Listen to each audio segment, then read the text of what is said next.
afternoon, ladies and gentlemen, boys and girls, and to all of you lovely folks watching at home, welcome. You're Valorant India Invitational by Galaxy Racer, powered by AMD. My name is Ranjit Mama Senior Patel. I am your host, and I'm going to expect a lot more energy from you folks. But before we talk about all of that, let me walk you through and tell you what's going to happen over here.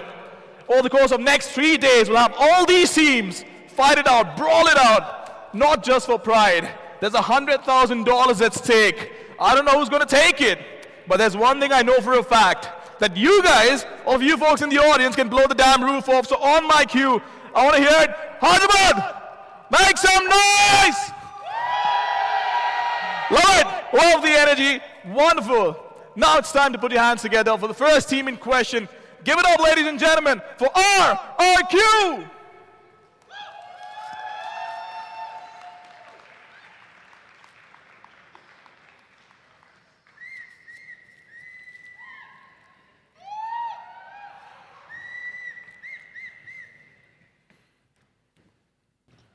Welcome.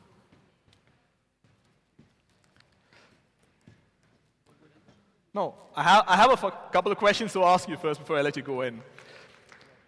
Start with a couple of easy ones, of course. I don't want to bother you before the match. But how's India been so far for you? How do you like it over here? How have the people been? The people been pretty nice here. And then I like the weather so much here. Oh, the weather is pretty chilly, yeah. It's really good at night. Yeah. How confident are you for the match? How are you feeling? I'm feeling great, actually. I'm confident, 100% confident. That's Gonna play our game. That's wonderful. But to all your fans out here, what do you want to tell them? Just keep cheering for us and then pray for us. Oh, yeah. Wonderful. You guys can get settled. Good luck. Thank you. That was RRQ, ladies and gentlemen. But now for the second team in question, give it up for Team Secret!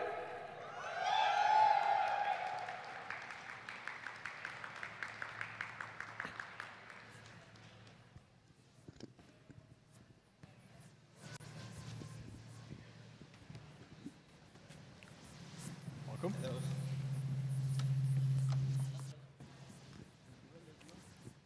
Dubsub, how's it been so far? How are the people? How's the food? The food is great. It's my first time in India, and I'm enjoying every day I spend here. Oh, that's wonderful. How excited are you for the matchup? I'm really excited because this is one of the few lands that we played inside Asia. So I'm looking forward for the game and the game coming as well. Not just this game, but all the games. Of course. And to all your fans over here and watching at home, to all your friends, family, your loved ones, what do you want to tell them? Please support us on our games starting today. Today we will have 3 games. This is our first game, and thank you so much for always supporting us. I hope we can see you on the next stage if we ever make it. Well, good luck. We hope for the best. These are both the teams, ladies and gentlemen. But of course, our lovely casters are waiting for us. So what do you folks?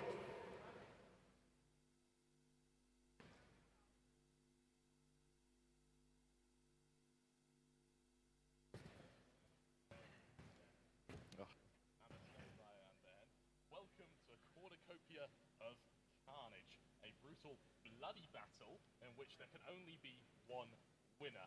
Pavlos, welcome to Hyderabad, welcome to India.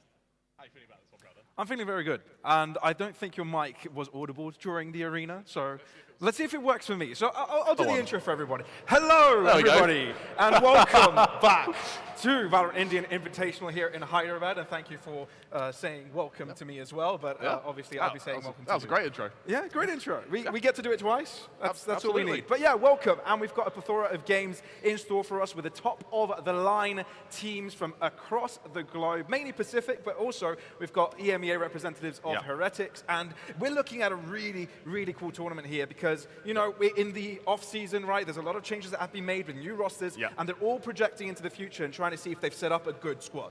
No, you're absolutely right. And this is also going to be the first time we see a European team play against an Indian team. So we're going to see if the playstyles are going to clash, if there's going to be a potential weak spot in the European playstyle or the Indian playstyle. There's only one way to find out. It's exactly right. I love that we could hear the noise at the back of the stadium. That's incredible. exactly what you want to hear. I mean, these teams have come to play. right? Yeah. They've come to show who's boss. Yeah. Obviously, some teams have Check, got hello, hello, hello. others. Check, And I think hello, we can start talking hello. about the matchup we have at hand right now. Absolutely. Team Secret and RIQ. What can we say about Team Secret? What we can say about Team Secret is that they have a very high skill ceiling, but staying at that skill ceiling has been a real problem for them. Consistency is key, and right now for Team Secret, they can find that consistency. They are bloody good, but they need to find that consistency. And against a team like RRQ, fresh roster is going to be a very good benchmark to see how Secret, with their experience as a core, is going to place against the rest of the sort of APAC region. Yeah, exactly. And Team Secret are one of the teams that have made a partnership Yeah, absolutely. for the Pacific, right? And as one of the rosters that haven't really changed all that much, yeah, you've obviously brought some fresh additions to the mix, which is obviously going to make it a lot more interesting. It's that combination of combining all the 6 players that they have, right? Because there's no longer this 5-man roster. Obviously, they have Lene now as a 6 coming in from Bleed. Whether that will change and will be an opportunity for them to have multiple players kind of be switched out, try and see what works most for the upcoming season. That's probably what they're looking at here this tournament. Absolutely. Also, because of new players, you've got to look over to RRQ, who were able to bring over, of course, Flipsider and Elmimore from Boom. They're also able to get players from Onyx. This is an experienced team. And more importantly, their coach as well, Coach Ewok. They got him over from Onyx, of course, LCQ finalist. And that was in a huge kind of battle of brains against Meow. For me, I sort of rate Ewok as one of the higher coaches in APAC. So I really want to see how Fade is going to be able to match up against Ewok in, bearing in mind, a best of 1. It's definitely a battle of the brains, and we may be seeing this one as well in this tournament, and that's what we're really looking forward to. I think what's really interesting about this one as well is that it's kind of a Philippines versus Philippines matchup. Yes, it's mostly Indonesians over the RRQ side, and that's kind of the core we've seen from Boom do excellently so far in APAC LCQ, getting the 3rd spot, making it to champions, and they didn't match expectations really coming into that tournament. Although they were placed in a very difficult group and didn't quite make it out of there, or actually didn't really succeed in getting even the 3rd place in it, I think there's been a very honourable moment in that performance, right?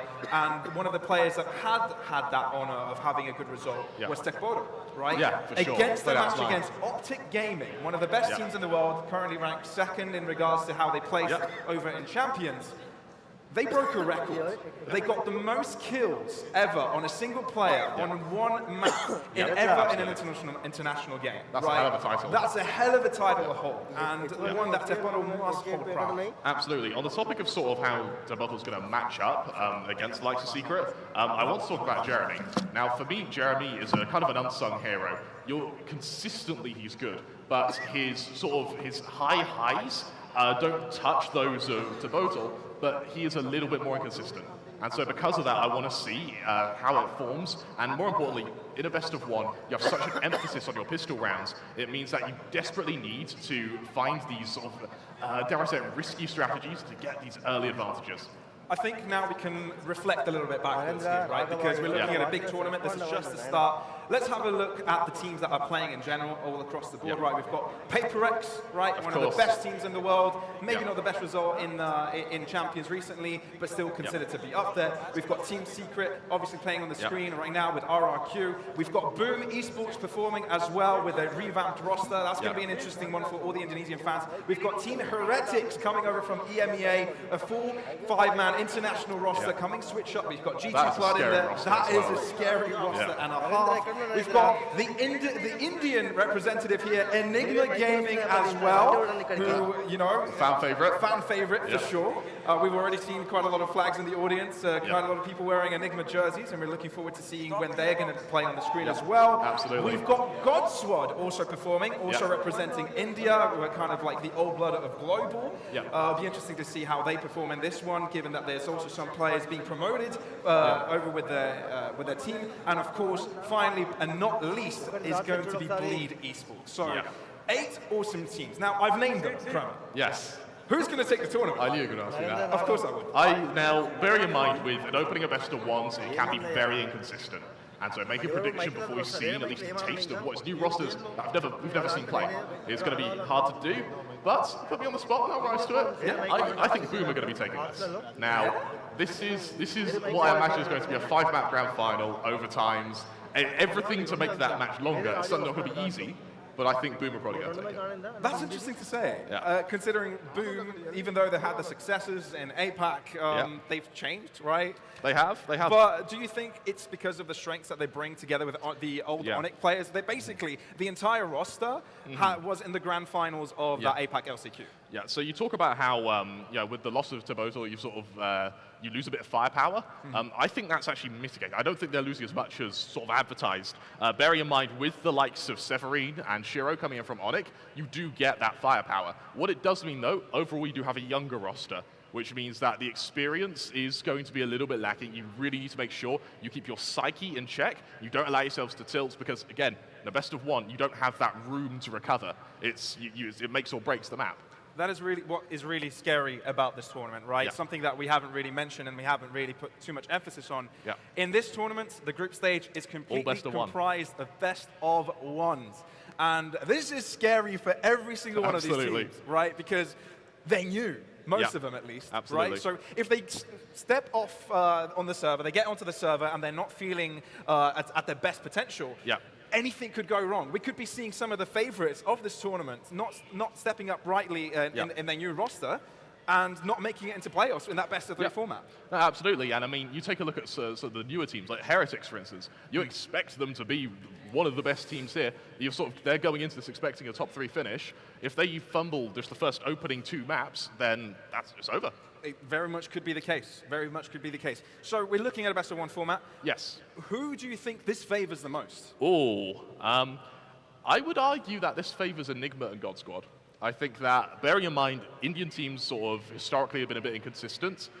What I think that a problem a lot of Indian teams have had is they've played really, really well in India. They've gone to the international stage and have struggled to meet the expectations. I think that it's only a matter of time before we do see an Indian squad do well. Right. This could be that tournament, especially with a best-of-1 format. I would argue Enigma, for me, is the upset team. Okay. A team that's probably going to, even Paper X, going to have to be careful against Enigma. You're pleasing a lot of ears in the arena, I'm sure. I'm sure. But yeah, anything could really happen. I mean, Absolutely. The past couple of days, we've been able to step in the behind the scenes, kind of Yep. maybe have a chat with a few of the coaches or the staff of teams or players, and it kind of feels like best-of-1 is scary for everyone. Like there is an uncertainty. All teams know that they're capable, or they're able to pick up maps. A lot of them feel that there's less pressure for them to perform, other than others.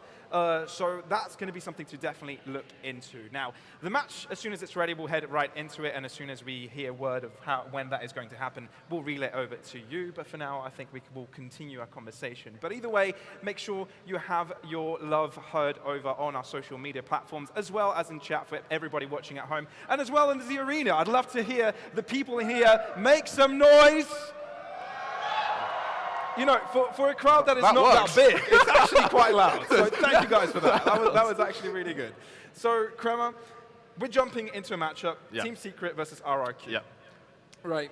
Sort of the Filipino duel. Yeah. You know, Yeah. historically, what could you say about this region? I'm expecting a map like Fracture or Breeze here, purely because we've seen Filipino teams have done very well on those maps in the past.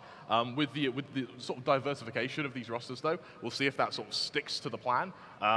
For me, though, I think that the longer the map's been in the pool, so your Binds, your Ascents, your Havens, I think a lot of teams are going to be avoiding those maps purely because they're going to be so well practiced for the established teams, like Bleed, like God Squad, like Enigma, that you don't want to risk going onto someone's home ground accidentally. Yeah. No, that definitely will be interesting. And how much prep you put into this, right? 'Cause Absolutely. It kind of feels like this is the time, the perfect opportunity for teams to build themselves fundamentally, right? Right. It's not much about looking into the other teams. It's kind of like looking inwards, seeing what works for you. Obviously, with the teams with new players, absolutely. they've already, like some of them, for example, like Heretics, they've come into this one sort of already having an idea how they want to play. And given that game plan, they've picked up players left and right to kind of fulfill that way of thinking. So this is kind of an experimental tournament for a lot of these teams. So how much of an indication of their future performances do you think we can account on this tournament? How much of a benchmark will it be? It's a nice yardstick, but I don't think it's going to be anything to... I don't think it's going to be indicative as to their plans for the future. Bear in mind that teams like Heretic, they're very new.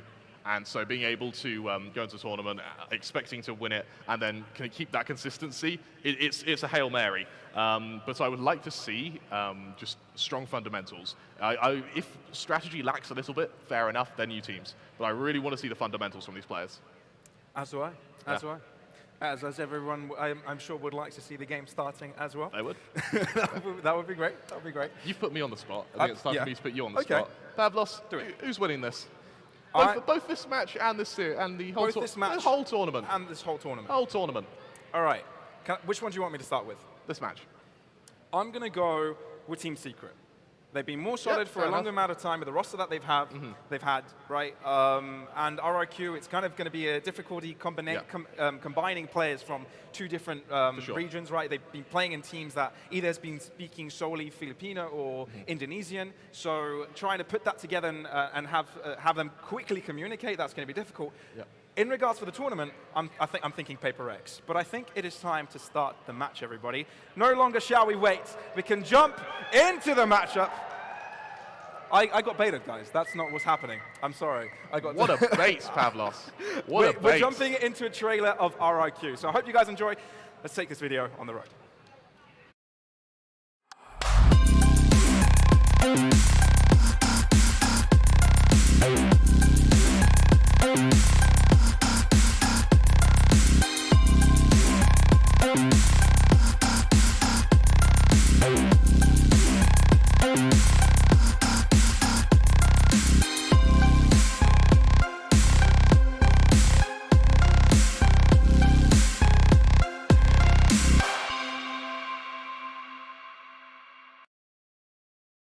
Over RRQ, and I think we can definitely say they've come into this one in a fashion that they've got a lot to prove. One of the teams that have made it into the Pacific Partnership Program as well, with Riot next year going to be amongst those teams to represent the Pacific region. You know, being an Indonesian fan, being a Filipino fan, how much do you expect from if you are a fan of those regions, how much can you expect from this roster? Here's the thing with RRQ. They have the potential to win this whole thing. Yeah. You know, they have all the ingredients to be one of the best rosters here, but we haven't seen them. And so it's sort of fear of the unknown, isn't it? You don't know how good they're going to be until we have, even if it's just a best of one, as long as we have something to go off of, we can then sort of weigh out how they're going to be against other teams from that. And so for me, you've said Secret win this series. I'm going to disagree with you. I think RRQ win this. Oh, wow. Well, I guess we'll find out. But first, we've got Team Secret's trailer. So let's have a look at that one.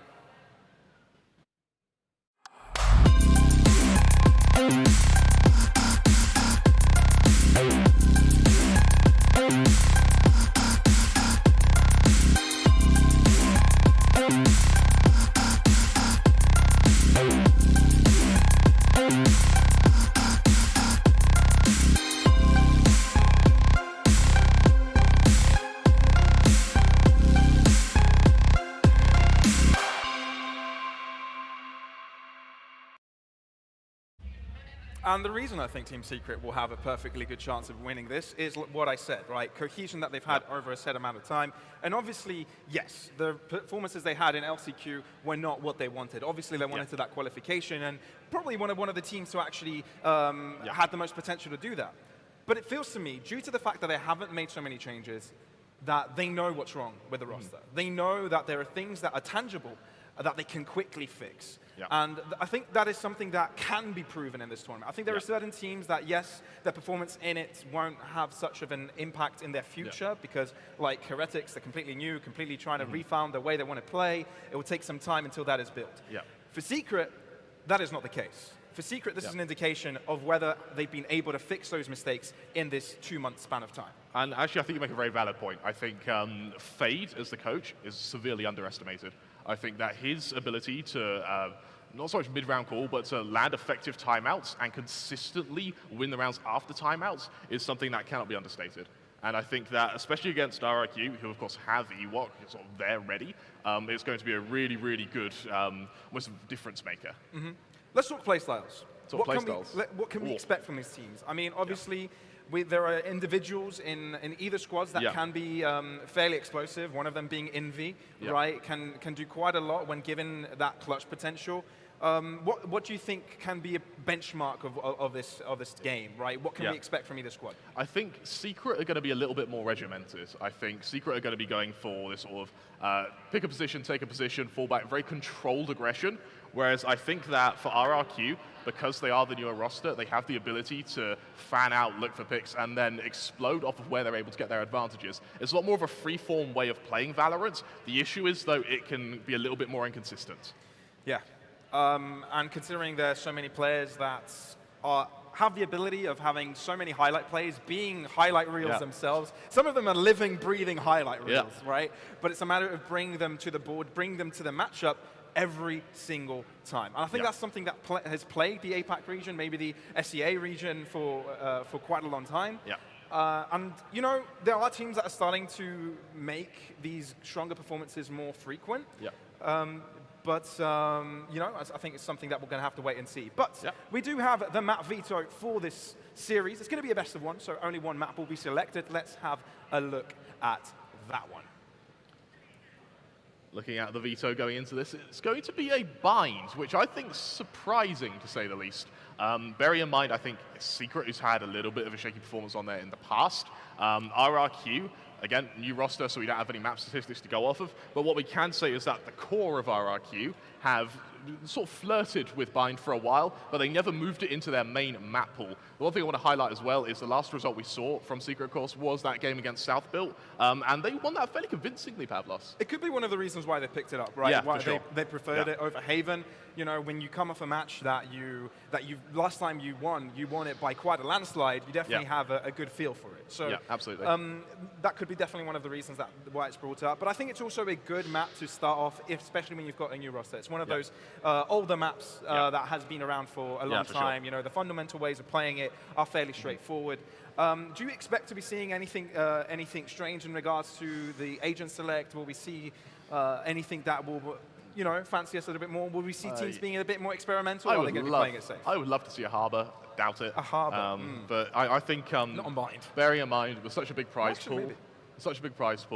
bearing in mind it's best of ones, I don't think teams are in the position to take risks, especially in your opening match. I think later on today, as the game sort of develops and the group develops, we may see some risky strategies come out. But for Secret and RRQ, risky strategies don't really seem like their sort of style.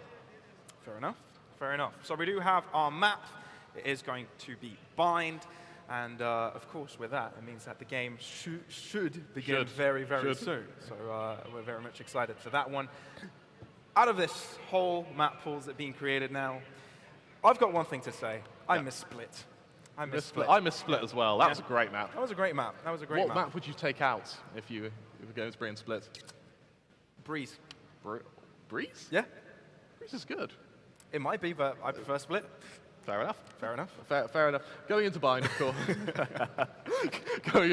course. When we talk about playstyles, yes, I'm expecting it to be fairly controlled. But what I think may happen, at least on Secret's side, is if Jeremy and, of course, Invi both really wake up, there's a world here where they just sort of let loose. And I think that, bearing in mind the heavy hitters for both teams, it feels to me like it's going to be a matter of who comes online first, and then who's able to capitalize on the sort of early advantages they're able to gain. Very true. Very true. I'm going to carry on being in this Team Secret choo train. In the boot camp. In the hype train. Yeah. Because, you know, I mentioned the coordination is strong with them, right? I did say that, okay, they're one of the rosters that haven't made too many changes. That's not the only thing that gives them the coordination, though, right? Yeah. They haven't only played in Valorant in the same team, they played in other multiple esports titles as well. That's so the impressive, coordination is very long-term, all right? Yeah. They know they work with each other well, so they're trying to bring it on and continue that progression. Yeah, for sure. What I think is interesting for Team Secret as well is for so long they wore the badge of best in the Philippines. No question about it. Yeah. But now that we have sort of players on RRQ, there's a world here where potentially it goes the other way, and RRQ potentially dethrone them. Yeah. Just saw players running over. Okay. Yeah. It's cool. try and keep a straight face. Yeah, of course.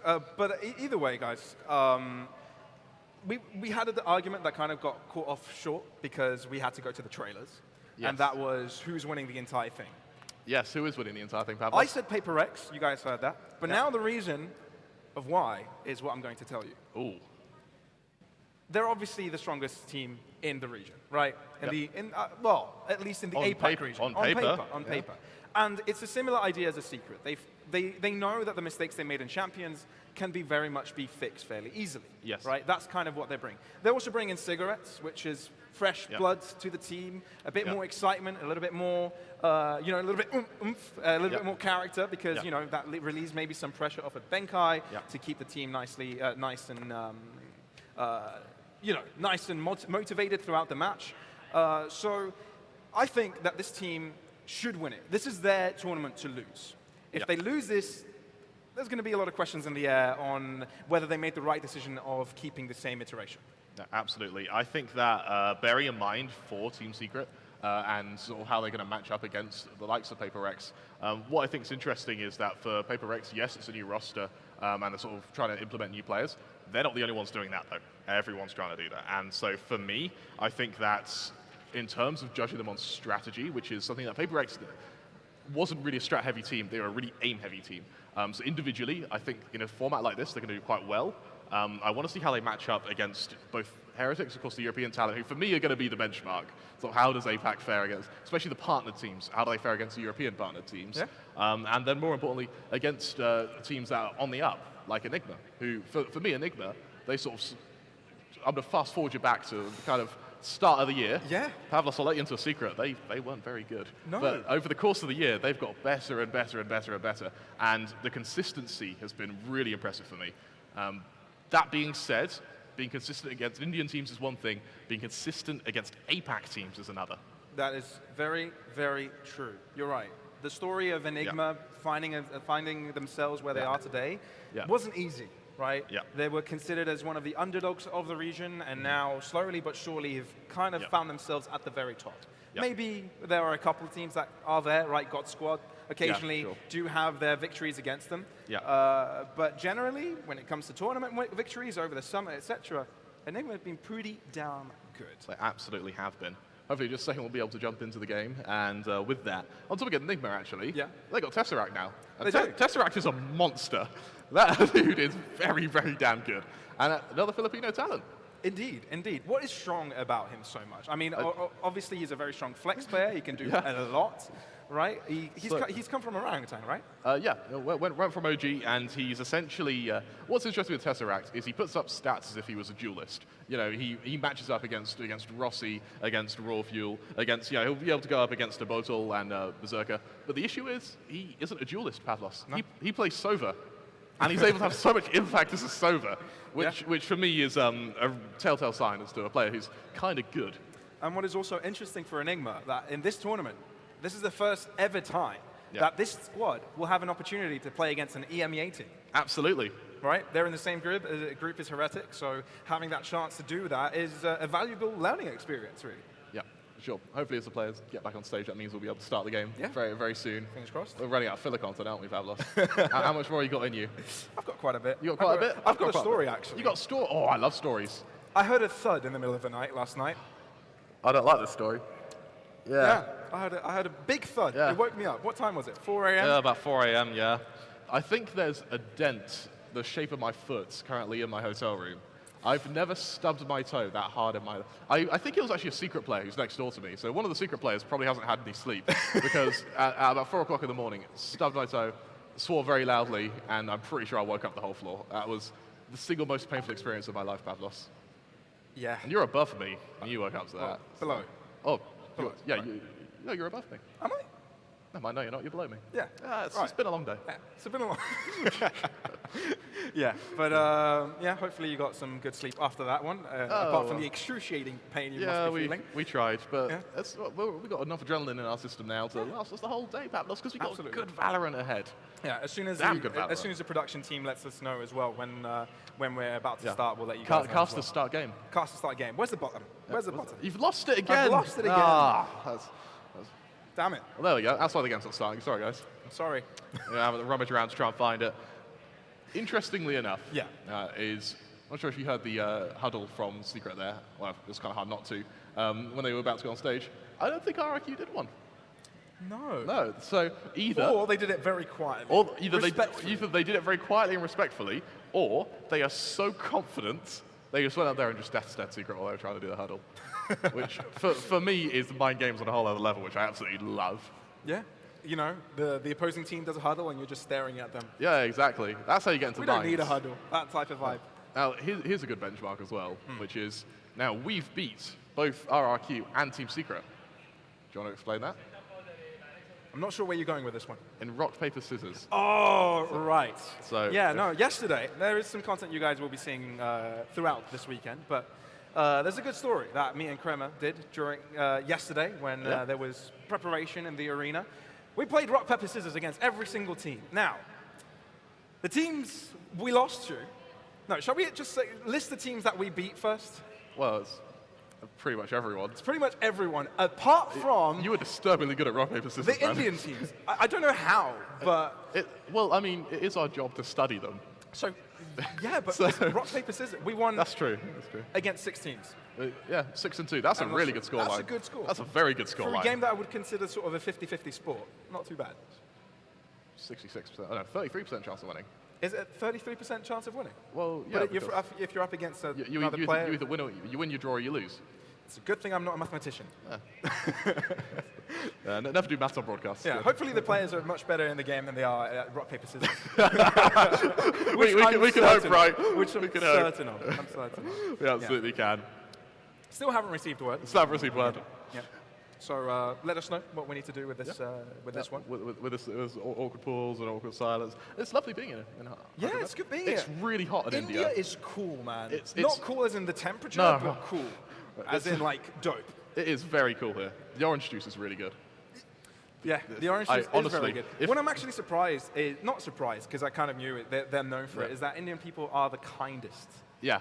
Really, We've I been welcomed haven't by met an everyone. It's unkind been soul incredible. while I was here. Yeah, it's been absolutely lovely. Yeah, from production team to even They're the lovely. even the people just doing security. All of them have been absolutely lovely. And we've had viewers come up and they've all been friendly as well. And the players have been friendly. It's a very cool country. It's a very hot country, but it's a very cool country. Yeah, for someone that has lived Who- all of his life in the United Kingdom. I'm comfortable at 2 degrees. You're comfortable at 2 It's currently 30, I think. So I'm probably going to melt by the end of this. Yes. Yeah. Oh, and then put me on single camera as well, just to show it. Yeah, you just shine on camera more. We just say this because you're in India, It's- you've got the India buff, and now you're shining. You Yeah. don't have to tell people you're just sweating. Yeah, exactly. Yeah, it's happiness. It's happy. It's my glow. It's your glow. My natural glow when I get to cast Valorant. I feel that glow when I'm Yeah. next to you, man. I appreciate that. Yeah. You sure it's not just heat waves going off? Because That could be. But you are hot, so.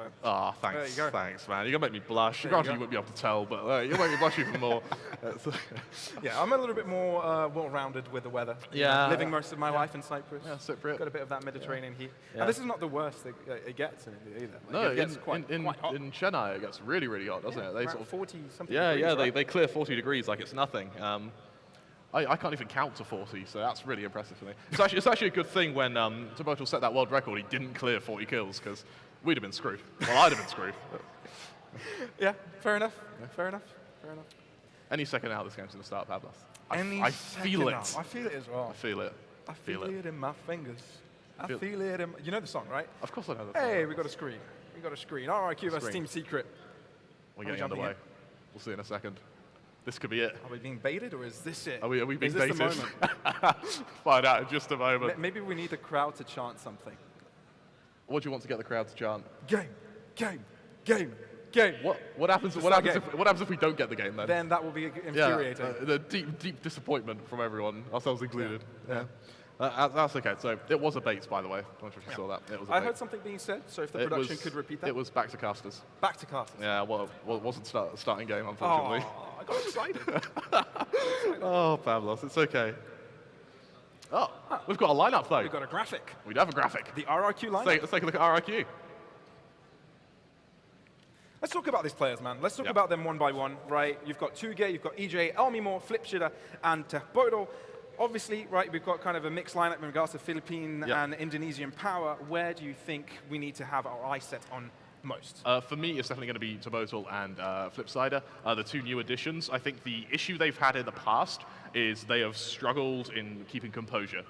They've been susceptible to tilting, and I think that for me, if they've been able to work that out, if they've been able to sort of get a clearer mindset, this is a hell of a team. I mean, you've got EJ and Elmimore as well, two really heavy hitters. Then, of course, 2GE, who's been just consistent. Yeah. And when you do have these star players, having the consistency behind them, even in the form of another player, it can be really damn convincing. Yeah, there's a reason why 2GE has been the longest-standing member of this roster, right? Yeah, Obviously, absolutely. he's been very solid throughout his performances, either on Viper or on Breach. Right, Yeah. on either of those roles, if you're playing second controller or being the initiator, he's kind of a staple, right? Kind of Yeah, the backbone. absolutely. It's something that you can rely on to safely get onto the site. Because it's really important to have faith on your support to kind of get the right timing in, get the right flash, so you're able to play off of that play. So, Yeah, absolutely.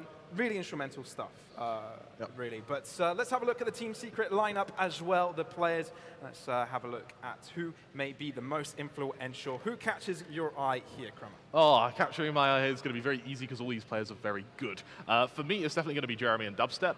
I want to say Jesse Vash, but he's he's expected to be good at this point. I think when he was, especially when Secret were making those deep runs into the APAC sort of region, Jesse Vash was questioned to consistency.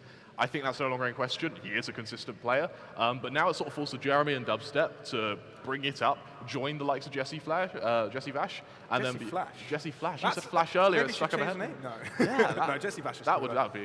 yeah, be a great name. Yeah. There you go, steal it while you can. But I am looking forward to seeing if, especially Dubstep, if he's going to be able to sort of meet the expectations that I think are on Team Secret right now. So what this roster has kind of shown us is that they have the ability to win against some very strong absolutely. teams, but they've also shown us that they can Yeah. also lose against teams that they should have never lost to. Yeah. So which Team Secret will we be seeing today? Hopefully the one that is known as the powerhouse. I mean, they brought in Envy as well, right? And Envy, I believe, was of Oasis Gaming, who were second in the Philippines. Yeah. So they not only did Secret beat Oasis, Envy played so well, they went, even though we beat you, we still want you. He's definitely one of the strongest flex players. Absolutely. And maybe the strongest flex player in the Philippines, right? So that is definitely a player to look out for. Absolutely. And, you know, he can play any role, and you can see highlights come out from him. Yeah, so for sure. Definitely a really strong pickup coming for Team Secret. And, you know, someone that maybe in this current iteration of the roster, they can start relying on, right? Yeah. Interestingly enough, I don't think they're utilizing Lenny today. Yeah. So I want to see if Lenny is actually going to be on a lineup going into this tournament, or if Lenny's more there as a almost to get experience. And I think that it's quite a wise move to bring Lenny, even if you're not using him, to have him bond with the rest of the team, to have him in that same environment. I really, really like the decision making behind that. Yeah, it feels like Lenny has sort of been picked up as being a good sort of B plan if a player isn't feeling well or someone is a underperforming. consistent initiator, He's right? a consistent initiator, someone that can be brought in to do what is needed, but he won't really shine. I don't think we've seen too much shining. But I've got music The magic in my words. ears. The magic words. Agent Select is about to come underway, which means the game will be starting. So let's have a look at which agents these two teams will be playing on Bind. This best of one in Group A of the Valorant India Invitational. Absolutely. We'll see if there's going to be any curveballs thrown our way, or if it's going to be a game of strategy, a game of masterful control, or if they're just going to let everyone run rampant, and if it moves, it dies, and if it dies, they move on. We'll have to see in just a moment. Yeah, the very key APAC W gaming. Absolutely.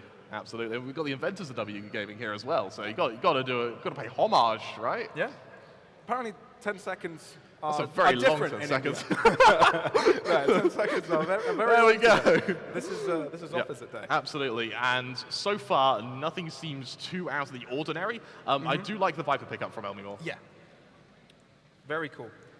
Seeing how they're coordinated. Okay, so far we haven't seen the last three agents being picked up from either side. But what is key to me, right? We're playing Bind, and we're seeing a Bind, sort of a Viper Brim on one side, and on the other, we've only got the Brim of Qeon, right?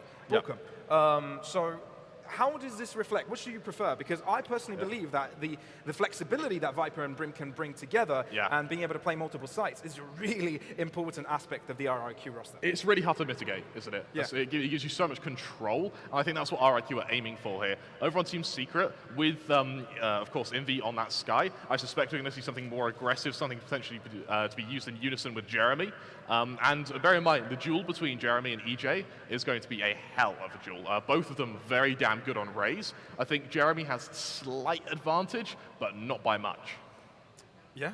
So why do you think we should keep an eye on those two players in this duel in particular? So what I think is really interesting, and I think this is just the Filipino play style, is we see very consistently duelists never do these solo pushes. They never overextend. It's with something. It's either off the back of a smoke from the Brim, it's either off the back of flashes from the Sky, or from the KO. And I think that when you're able to utilize that much your team that well, it means that when you do go for these bursts of aggression, they're usually very spectacular. Very much so. Very much so. Yeah. I also like actually. Well, you've got me rambling now. But what I also like is Flipsider's KO. He's been very good at it on the past, and bear in mind, sort of since the release of KO, Flipsider's just been the KO player, and I don't think very rarely have we seen him move to another flasher. It seems like KO's his niche. Luckily for him, KO's in the meta, and so he's able to really flex his muscles. And bear in mind, doing it on stage, what a time to do so. Yeah, it's really important, especially when you've got a very Sentinel-heavy team, and if you have like Duelist overextending, a quick dagger can definitely hinder the opportunity of falling back into safety. Yeah, absolutely. So, it's a good tool it's a good agent to use both for counter-aggression, but also on securing site takes without too many complications of utility from the opposing side. Yep. And also information gathering, right? Yep. You know, some teams may prefer a Sky Sova to kind of gain information on movement and etc. But KO can do both initiating things such as flashing, but also gaining that info at the same time. Yeah, which is cool. I think for me, the KO has a little bit more impact, purely because it does free up your fifth player to sort of float whatever agent you want, hence why the Viper comes in, and it gives you that extra controller. Over to, of course, RRQ, I think it's going to be fairly aggressive. Even though you do have that Viper, I think we're going to see a lot of combinations with those snake bites, paint shells potentially, or even just complete aggression from them. I think even from the pistol round, we're probably going to see a push from the defender's side. Yeah, hopefully we see that just in any second now, as we've already seen the agents come underway. We will be playing on Bind, but whether we will be playing on it now is another question. Yeah, that's very true. That is very true. But now you see the agent selection. Do you want to change your prediction? You're sticking with Team Secret. Even though RIQ have a composition that I like more, right? Yeah. The Brim Viper combo, it's something that we've seen mostly played out over in the international level, right? Over in Champions, it's something that has been tried and tested and definitely one with most versatility. Yeah, absolutely. I still feel that Team Secret can make this work, right? It feels like maybe with so many tools to use, especially with a roster that has just been brought together, things can get overcomplicated very quickly. Yes, absolutely. And that's what kind of fear for the RIQ side. If they're able to execute it as I know it, as a strategy, then all the power to them. They've got a very strong chance of winning this game. But if they don't, that's where they may suffer. You're absolutely right. And I think that's where Secret actually excel quite nicely. They don't overcomplicate things. Yes, they have strategy, and yes, the strategies have layers to them, but each layer can be executed with 2 or 3 players. You're not overcommitting, you can do it on the fly, and it isn't dependent on agents being in the right place. Over on RRQ, I feel like with that double controller, you definitely need to have a lot more setup into your executions. For sure. And considering that even if Secret do lose their first A plan, and they're left with less players at the start, because they haven't used all of their forces, they have also that clutch potential. Yeah, that absolutely. Brought, right? Absolutely. It's not always down to the first plan. They can always fall back to their excellent plays. Yeah, absolutely. And I think that's where the raises are going to have a lot of impact. It's how are they going to fare when they're a man down? How are they going to fare when they're caught out of position? But Pavlos, it's time. It is time for the first match of the Valorant Indian Invitational here in Hyderabad. Team Secret on the defense and RRQ on the attack. I quite like it. It's a fairly slow default for the time being from RRQ. Just fanned around the map. You do have that Viper listing over to short here. Over for Team Secret as well. It's aggression through showers. A lot of early control ascertained. How do they rotate now that they know that RRQ are listing over to that B site? So this is what you were talking about, Team Secret, right? Them pushing, finding out that early space, using that Raze and Sky together. And we kind of see them gain that information very quickly. But there hasn't been too much of a response from the rotations, right? Only still 2 players holding off on that B side. This is where it's all on the Viper. How much time can Elmimore buy? Elmimore being here kind of causes question on where the rest of them are. The pick is good for Team Secret.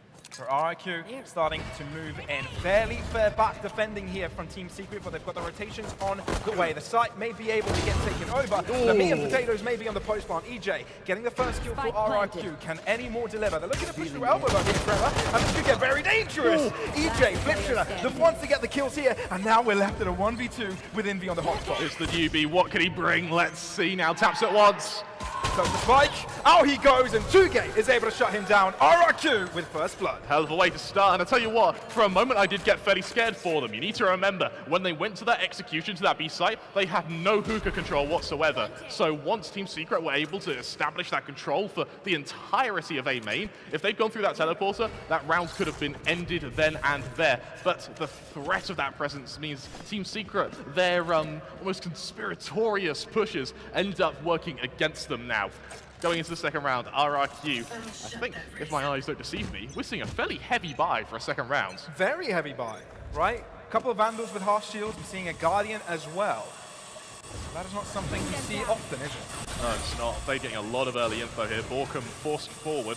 Bear in mind with classics, 1-2 kills would be great, but it's not expected here. For Team Secret, it's just a matter of staying confident, keeping your composure, and sort of setting yourselves up to go into the next buy round. More toxins going up. And Team Secret know they're on the back foot here, sort of are fools to make a risk. Elmimore's timings with these walls have been perfect. Every time Secret wanted to push, it's gone straight up. A nasty angle to hold as well. Close distance. Hesitant to push, almost then the wall goes up again. But now they made it pass. Oh, Elmimore is out. Can that be a Guardian being given over to them? Tugay shutting down Jeremy.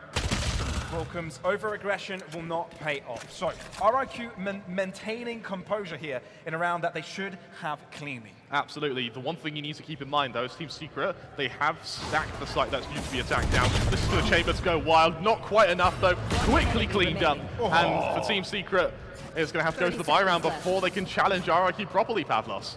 Indeed, and EJ feels like he's feeling it today, man. He's gotten into the server and he's gotten already some very clean and sharp kills. Now, you know, this guy's had some issues in the past finding teams, right? Yes, it's kind of been a very difficult time for him.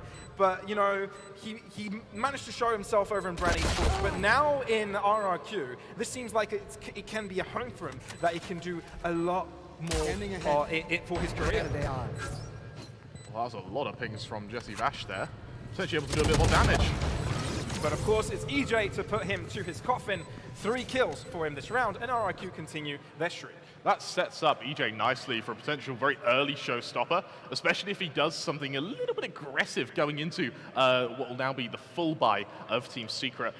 What I want to keep an eye on now is how early is Team Secret willing to bring out an operator? Do they risk the glass cannon? Do they want to really hold it until they're able to just pick one up? Or are they just going to go without one? Bearing in mind as well, for Team Secret, all of them have proven that they can do well with the operator. And so I think that when you're spoilt for choice, do you end up just not choosing at all? And in this case, it's Vandals around the board for RRQ, only a Sheriff on Tobotal. So in a round that in many of times a bonus would mean a significant disadvantage. This is not one of them for RRQ. Team Secret not taking any chances. Default approach here from the boys in orange. Oh, it's a lovely angle. Both players, they affirm one another's presence, but they're not quite able to get a kill. It's glancing damage through the wall into showers here. EJ lowered to just 95 HP. He tickles. He'll be able to walk that off. One away from the showstopper, though, is what you really need to keep an eye on now, as the rest of RRQ look to coalesce outside of A and get ready for this assault. Team Secret need this round to get into the game quickly. Sky Smoke's dropped. It's like a fairly quick setup here, but denying the entry from Shower straight away from the Incendiary will be a tough one. Patience do a lot. That's a showstopper. Jeremy can no longer use it. There we go with the showstopper from EJ. And find something out of it. Misses an opportunity. Quick trade onto the site. Jesse Bash keeps his composure. Borkum from the distance. Can he find it? It's difficult. Painter's at his feet. He's got to dance away. RRQ get away with this one very easily. 4 players still alive for them. And remember, this is their bonus round. This called like a dubstep here. Caught out, does damage, but still no kills yet, Pavlos. Look at the HP! Oh, they're also low. Can Borkum do the cleanup? Vandal. 8 bullets. Flip to the EJ Tepoto, all less than half. That's the first. Borkum, could this be the first play of the tournament? Well, no. A big no to that. Flip side up. Make sure that this round is theirs. RRQ with 3 in a row. Absolutely perfect from RRQ so far, and more importantly, perfect from EJ, who's able to use that showstopper. The threat of that showstopper meant that it was a very hesitant push through those smokes from Team Secret, and it's really demonstrated once that spike goes down, RRQ, thereafter plants so far have been pretty good. Once again, down to Sheriffs for Team Secret. The silver lining for them is that on Envy they do have the Seekers readily available, so you potentially have something to ease yourselves into a recovery of this round. But for EJ, 7-0, yet to die. He needs to be stopped before he gets to that critical capacity. Now Dubstep, he may have not peaked that one before, but his teammates have, therefore it's a play that has been taken away from them in a couple of instances. Obviously you don't expect too much from Team Secret, given the Sheriffs, but they're ones that can really do some damage with them. RRQ taking no chances, making sure utility is thrown, revealing Jesse Vash's position. It's a tough world here for them, to be honest. Main just gets away. away. You look at the rotation as well now for RRQ. They've sort of faced going back over to this A site, and this has pulled Jesse Vash back over to A, where we will see a stack from Team Secret. I want to highlight, Secret have had a pretty good read on where RRQ are attacking, but it's actually stopping them where they've struggled. Launching smoke. It's definitely not helping the situation. We still need to see ultimates come up from Team Secret. So absolutely. Maybe if they lose this round, they've got a potential for the next. For sure. I mean, they've got the orbital strike, they've got the 30 Seekers. seconds It's left. a lot to work with. 30 seconds left. RRQ have definitely run down the clock here. Yeah. Luckily, though, they are going to be able to get this site relatively uncontested. Yeah, what I need to consider, though, is that flip side has got one orb away from getting that null command. That's exactly what he gets straight away from getting the spike plant. And he may fancy to save it for the next round, knowing that there's ultimates that could be put in play. But Team Secret going to keep this hotly contested. 2-game in the back line. Ooh, Borkum. I like this. Sneaky boy. Knife out. No, he's not going to take the chance. Oh, he's gone all the way behind him. Forward up. Oh, could have gone wrong. Envy with another. Maybe this is doable. Maybe this is doable. Can they turn it around? No. EJ calms it down. Says, chill out, boys. Not today. It's well recovered, but for a moment there, and Team Secret, they only need a moment, and you see exactly what they can do with it. Once the first kill comes in from Borkum, that's when Envy swings out, that's when the rest of the team collapse onto RRQ. Yes, RRQ's after plants have been good, but we have not seen a full-blown retake with ults from Team Secret. On the topic of ults, we have the Null Command and Nightfall for Flipsider and Botal, as well as the Seekers and Orbital Strike over on Team Secret. So this is really where we get into the proper meat and potatoes of this map. That being said, for Team Secret now, they need something to go their way, and fairly soon. We've said it's a best of one. You need this early impact before they snowball. And look at this push now. Absolutely perfect. So much control, but what good can it do if RRQ are executing on the other side? Both available ultimates have been used from the RRQ side. Null Command together with Nightfall. And it has allowed them up towards Lambs, and Tech Bottle's gone even deeper. Borkum, so more. The sights quickly taking over the spike plant, but look at this rotation. Can it be spotted in time? Envy with a good shot. Put this team back in contention. We're looking at a 4v4 here, and it's all under Rattling Key here for RRQ. Playing the Lamps control, and they're really not giving them any space. Jesse Bash, in he goes, spotting out on 3. This could be it. This could be it, but it can't be timed on time. A little bit of a fluke, but the Bash Envy with all to do. Dubstep tries to recover, and now it's a duel. Elmy Moore swings. and that is RRQ not faltering a single round. It's a very clean round from RRQ as well. For a moment it gets a little bit scary. Bearing in mind that for Team Secret, once they force Tebotal back, it means that the rest of them are funneled into Lamps. 3 players in Lamps is a suicide in any other game. But for RRQ, they're able to hold it. They come out swinging, and for Elmimore, he's able to get the Viper's Pit online as well. Right now, we are seeing the ball really start to roll for RRQ. We need Secret to find a way to stop this as soon as possible. So Envy is definitely one of the new additions, right, of this roster, and you can already see that there is some mistimings coming off with the team. Yeah. Obviously, Jeremy was hoping to dive in straight away with a backpack over into short, and that didn't quite work out. Not the right timing for Envy and the guiding light. First pick coming their way, so that means they do have a rifle to recover, falling back to safety. But can that be enough in the grand scheme of this round? Bearing in mind, this is a very losable round for RRQ here. Look how spread out they are, and almost point blank in showers now as Tebotal and Borkum. Oh, that is clear. Oh, that's clean. That's very clean. And here comes the execution straight off the back of that. How did Tebotal win that fight? How did he win that duel? He's barely alive, and he's gone even deeper. He's gone even deeper, and he's got a second kill. This is a very dangerous RRQ roster when they win off duels like that. Orbital Strike giving them space. Envy trying to trade it back. Still losable. Still Jeremy with a Vandal. And still Jeremy very close by to go all the way around, though. And of course, he's going to get a triple. Could be off the 4 here, Dubstep. Only a headhunter to work with, Pavlos. He avoids the haunt. What good will 30 that do seconds here? left. Yeah, they know he's going to be coming from over the B site. Spike Cleared out the A planted. site entirely. That's some damage. It's a headhunter, remember? There's a lot of bullets left. Still 5 to work 5 of with. them. Another kill. He gets the headhunter. He gets the tour de force. Tebotal's low on HP. This is very doable, Pavlos. Oh, Prowler at his feet. Can Dubstep fall? Is this the moment for it? Tebotal, a quadra, a well-deserved 4 kill here for Tebotal. Absolutely perfect from him. And what I love from Tebotal here is when he realizes that there's a push coming his way, he realizes that in showers, if he stays there, he's going to get pushed. He doesn't have time for his teammates to come and help him, so he pushes himself. He goes through sites all the way in towards defender's spawn when he's able to get that secondary kill, because the Hunter's Fury comes out, he tells the rest of his team to wait, he then becomes a lurker. And the fact that we were able to see that almost role change, that tense change from RRQ, fills me with a bit of hope for this roster. I won't lie, Pavlos, they are looking bloody good. Definitely exceeding expectations for me in this game, right? Attack is how they got that momentum going, and it seems that they haven't let go of it yet. So there is a tech timeout going on here for Team Secret. Tech timeout, thankfully. So they are recovering a bit. They're kind of figuring out, guys, there's something wrong here, right? We're losing too many players early. We're not able to win the 1v exit or the, you know, disadvantageous post plants. We need that early pick. Now, have they been going over aggressive? Is it a call for trying to stay a little bit back? Or is there some sort of change in strategy here? It feels to me that Team Secret, they're giving a little bit too much respect to RRQ right now. Yes, their pushes are usually fairly well timed. A good example is when they were able to catch out the Viper in the second round. When they were just able to time that wall going down, they used the one way against him.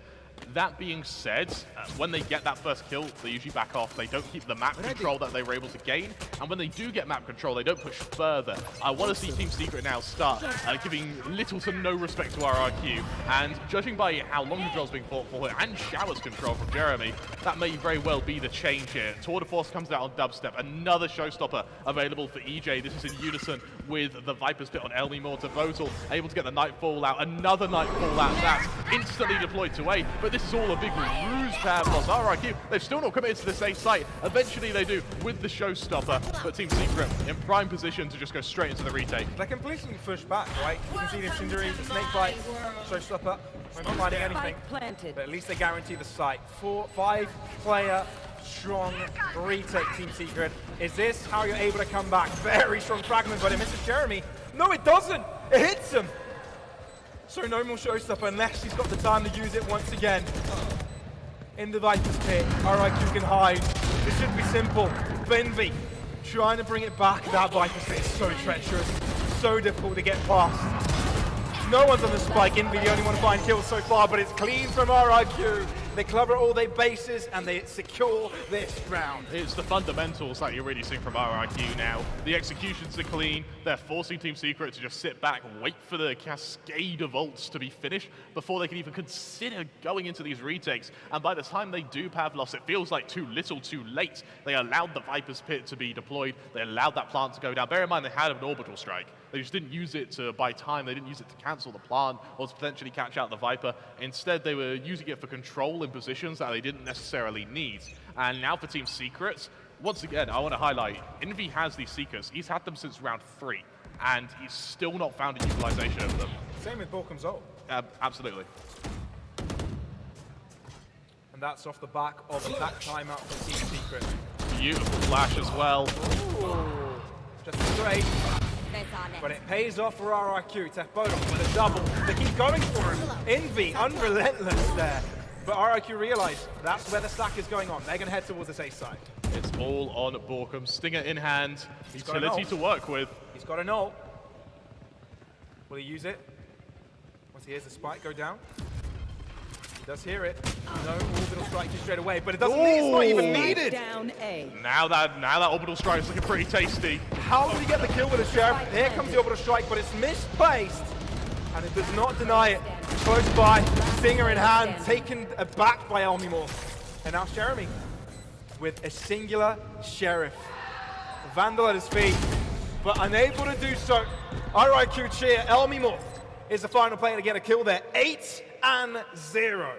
Pavlos, this is getting worrying for Secret. Now, we usually say from outside bind, you need 4 rounds. Then it's winnable.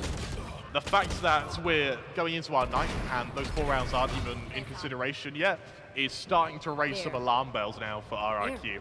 9-3 curse is very much a thing. We're in APAC, hey, could very well happen, but it feels like Team Secret haven't been given even an inch of space to work with this game. This is mad. The Indonesian powerhouse coming out from RIQ. Yeah. I mean, EJ is doing a world of work this game. It's looking like a really strong lineup here. Dubstep finding one, at least eliminating a bit of the pressure. But it's never bothered RIQ before. EJ's a good player to take out as well. He's proven to be so effective on the entries. He potentially take a few teeth out of the jaws of RIQ with that kill. And also maintaining the operator means that RIQ have to be a little bit more hesitant before they move into these sites. Dubstep. Going to see if he can get a second one.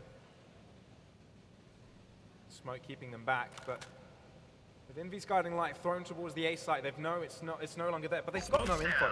The info is not deep at all. Pretty much living in the dark. Borkum does smokes as well. Once this fades, it's going to have to be all down on aim here, but RIQ don't even want to wait for that. Borkum double, he's got flames at his feet, but it's Elmimore to put into the dirt. Dubstep, oh, drops. They're dropped by flies, man. It's just that quick. RIQ Spike planted. seem like they don't want to stop. Yep, Team Secret at the back off and save. They have to, frankly. They need to be able to wield these Vandals, these Phantoms in more rounds. They can't get into this loop of buy force, because eventually you're just going to end up, every round you lose counts as double. And right now for Team Secret, this is a hell of a rut to get yourselves out of. It's doable, by all means. As we said, 9-3s have happened, sort of 8-4s would be the dream, but of course that moment's passed. And RIQ instantly on the hunt as well. It's imperative they hold on to these rifles, Pavlos. Can Jeremy do that? Envy helps out a little bit more, but man. Toxin screen down. Oh, considering both of these teams will be playing over in the partnership over VCT Pacific, this is quite a world of difference right now at level. Yeah. RIQ are feeling it. Team Secret struggling. Already used their timeout. It's a small victory to be able to save those weapons, do a bit of damage. Granted, you're 8-0 down. The economy isn't going to be ruined from RIQ off the back of that. But remember, in the rounds that RIQ have been winning, they have been losing players. Their economies are not, it's not thriving right now, but it's in a pretty good place. And I think that losing rifles unnecessarily, bearing in mind there is still a little bit of life left in this half, it can stack up. And I mean, you take a look at Taboto right now, only 2.4k. The Horde timed perfectly. Out comes the aggression, and for Team Secret, this is what we needed to see. First time the take has not been traded. Fall back into safety, but the short aggression coming out from RRQ is how they want to take this attack. Lamps has been so instrumental for their take. So quiet as well. Sneaking their way, breaching the back lines. Jeremy refocusing, Trailblazer spotting them. They know where they are. What did they use here? Just trying to get out of that. EJ brings things to equilibrium. Still, RRQ are not going to get the spike down until they feel comfortable. Team Secret, at least they're putting their opponents on the edge of their seats. Ooh. Jeremy keeping his opposing Raze back, but can they get the spike down yet? Welcome, he's in the smoke. He's creepy crawling right behind them. Oh, the flip shooter, he reads it.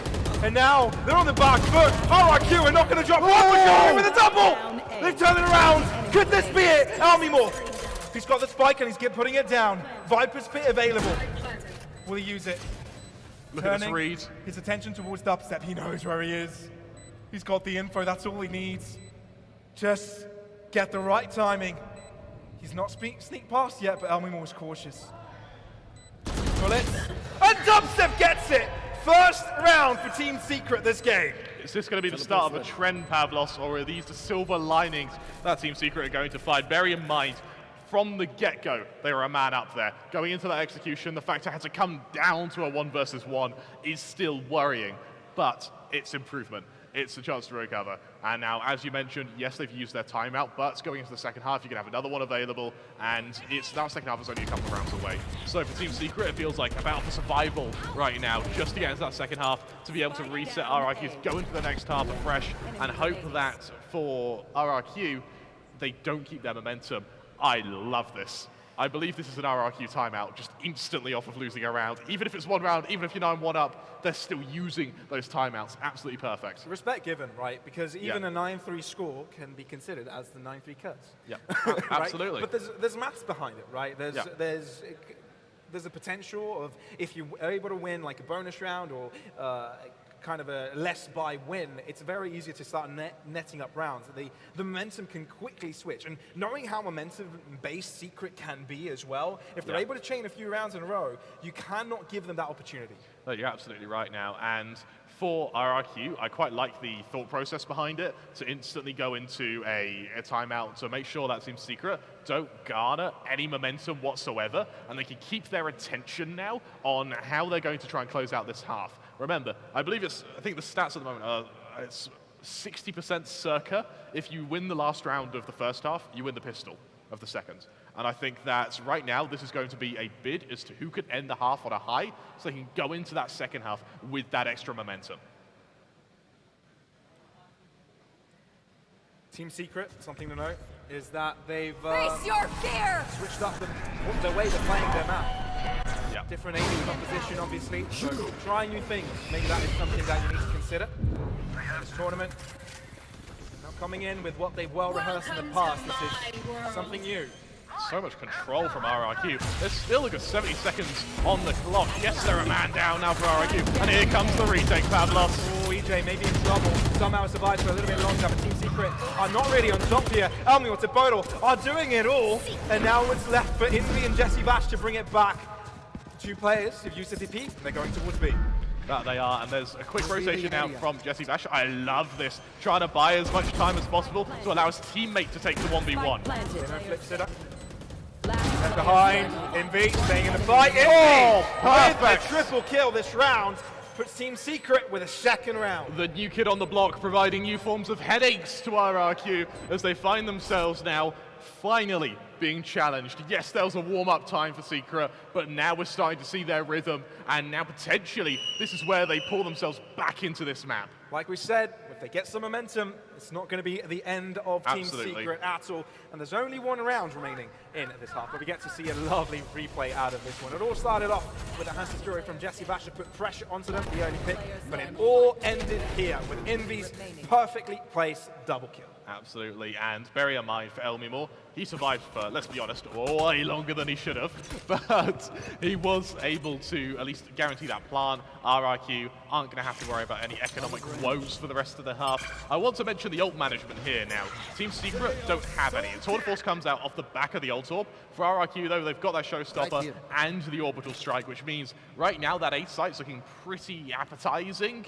I want to see how aggressive Dubstep though is willing to be with this Tour de Force. Enemy tag. Enemy mark. Well, it looks like Not very. not taking too many risks. It's an early default from RIQ as well. Just trying to fan out here. Again, with both of these ults available, I want to see how RIQ go into their executions, because usually these are opened with a Nightfall. With Devotal unable to use it this round, it's going to be very interesting to see how RIQ operate without one. And granted, Team Secret, although they won 2 in a row, they've had many of casualties Absolutely. and have lesser weapons to take care of this one. Shorter distances will be required, apart from Dubstep being in a wonderful angle to pick off that portal.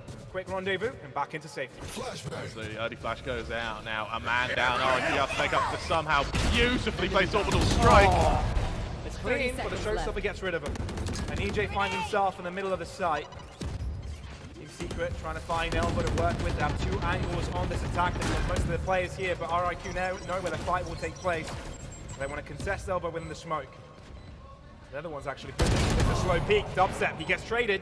RIQ still on the back foot, but flips it against one and survives. He doubles up. Oh, perfect! What a play! Puts RIQ on 10 and Team Secret in the dirt. The new addition, Pavlos, is just popping off. He's shown exactly why he deserves that space on these teams, and frankly, RIQ, they have woken up and they have just opened this tournament beautifully. 10-2. I'm gonna put you on the spot a little bit here. Going into the second half, can Team Secret recover this? It's a tough one, man. We've seen conversions before, but it's a big mountain. It's a big mountain to climb.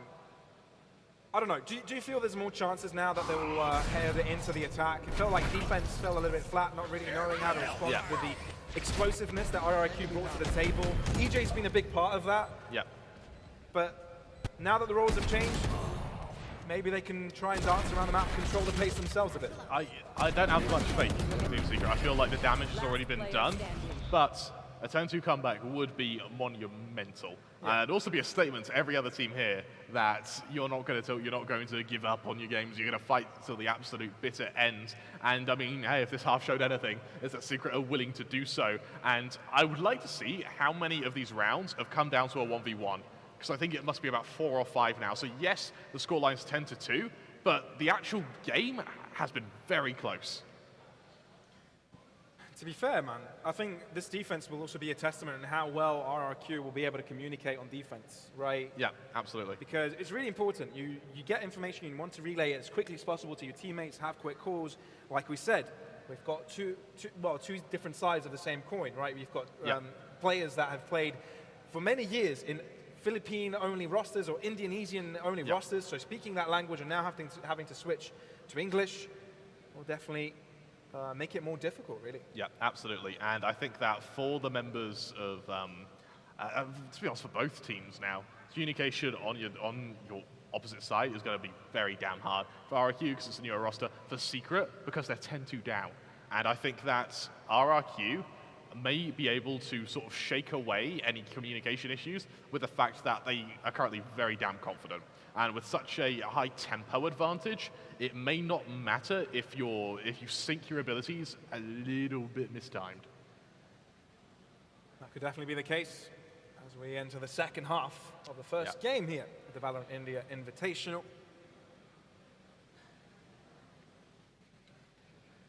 Looks like RRQ are with high spirits. We're seeing smiles, we're seeing them being kind of chill. That's not quite the case for Team Secret, right? We've seen them a little bit more flustered. There we go. Look at him. What a lovely guy. Don't you love him? Don't you love him? But yeah, like I said, Team Secret, fully focused, sort of troubled, really, because just like myself, I think they believe that coming into this one, they'd be the favorites. Absolutely. And we saw from Team Secret in their intro video as well. Deadpan faces. These guys, they are committed, serious, calm. And actually, I think that because of how calm their demeanor is, it may not so much matter as to the scoreline. It feels like they're going to be a very hard team to tilt, especially with the amount of experience they've had as a core. Looking over to RRQ, newer roster, younger players, if these roles were reversed, Team Secret have the higher chance of coming back than RRQ do. Luckily for RRQ, they're not the ones who have to rise to that challenge. Talking about momentum, Dubstep is a very momentum-based player. Yeah. And given that he hasn't been given too much space to do his own thing here, it's probably one of the reasons why we're not seeing Team Secret in the limelight. I love this rotation from RRQ. It was a 5-man stack on A. They went through Hookah, onto B, back through B to long now, and now they know it's A because they've got so much control. Team Secret, they cascade onto this site. It's gorgeous from RIQ. Pushing into showers, knowing that's going to be a double-sided approach, and Flipsider being alone does get taken down. Even though the site is under the control of Team Secret, they're not staying towards A. They're going all the way through spawn towards this B site. RRQ have read it. Look at the rotation the Fade is making. They're going to be able to. They're going to be caught out by the trademark, though. No, they've got no clue. Oh, you're right. The trademark's They've gone. got no The clue. chamber's dead. Once the spike goes down, then they'll realize that they're looking at the B site. Absolutely. So that buys them a lot of time. Absolutely. Jesse Vash is in trouble of potentially being caught out here, but I think he might just be able to make it to the defender spawn in time. No, he doesn't. Caught out, but this is on the opposite side of the map, Pavlos. Yeah, thankfully their teleporters that can get them a little bit quicker there. Crossfire setup. Boys in Taking back. Oh, this is gorgeous from Team Secret. Good crosshairs, good positionings, and that definitely should conceal this round unless EJ comes out with magic. But that means we need a hat out. Well, we need a rabbit out of that hat,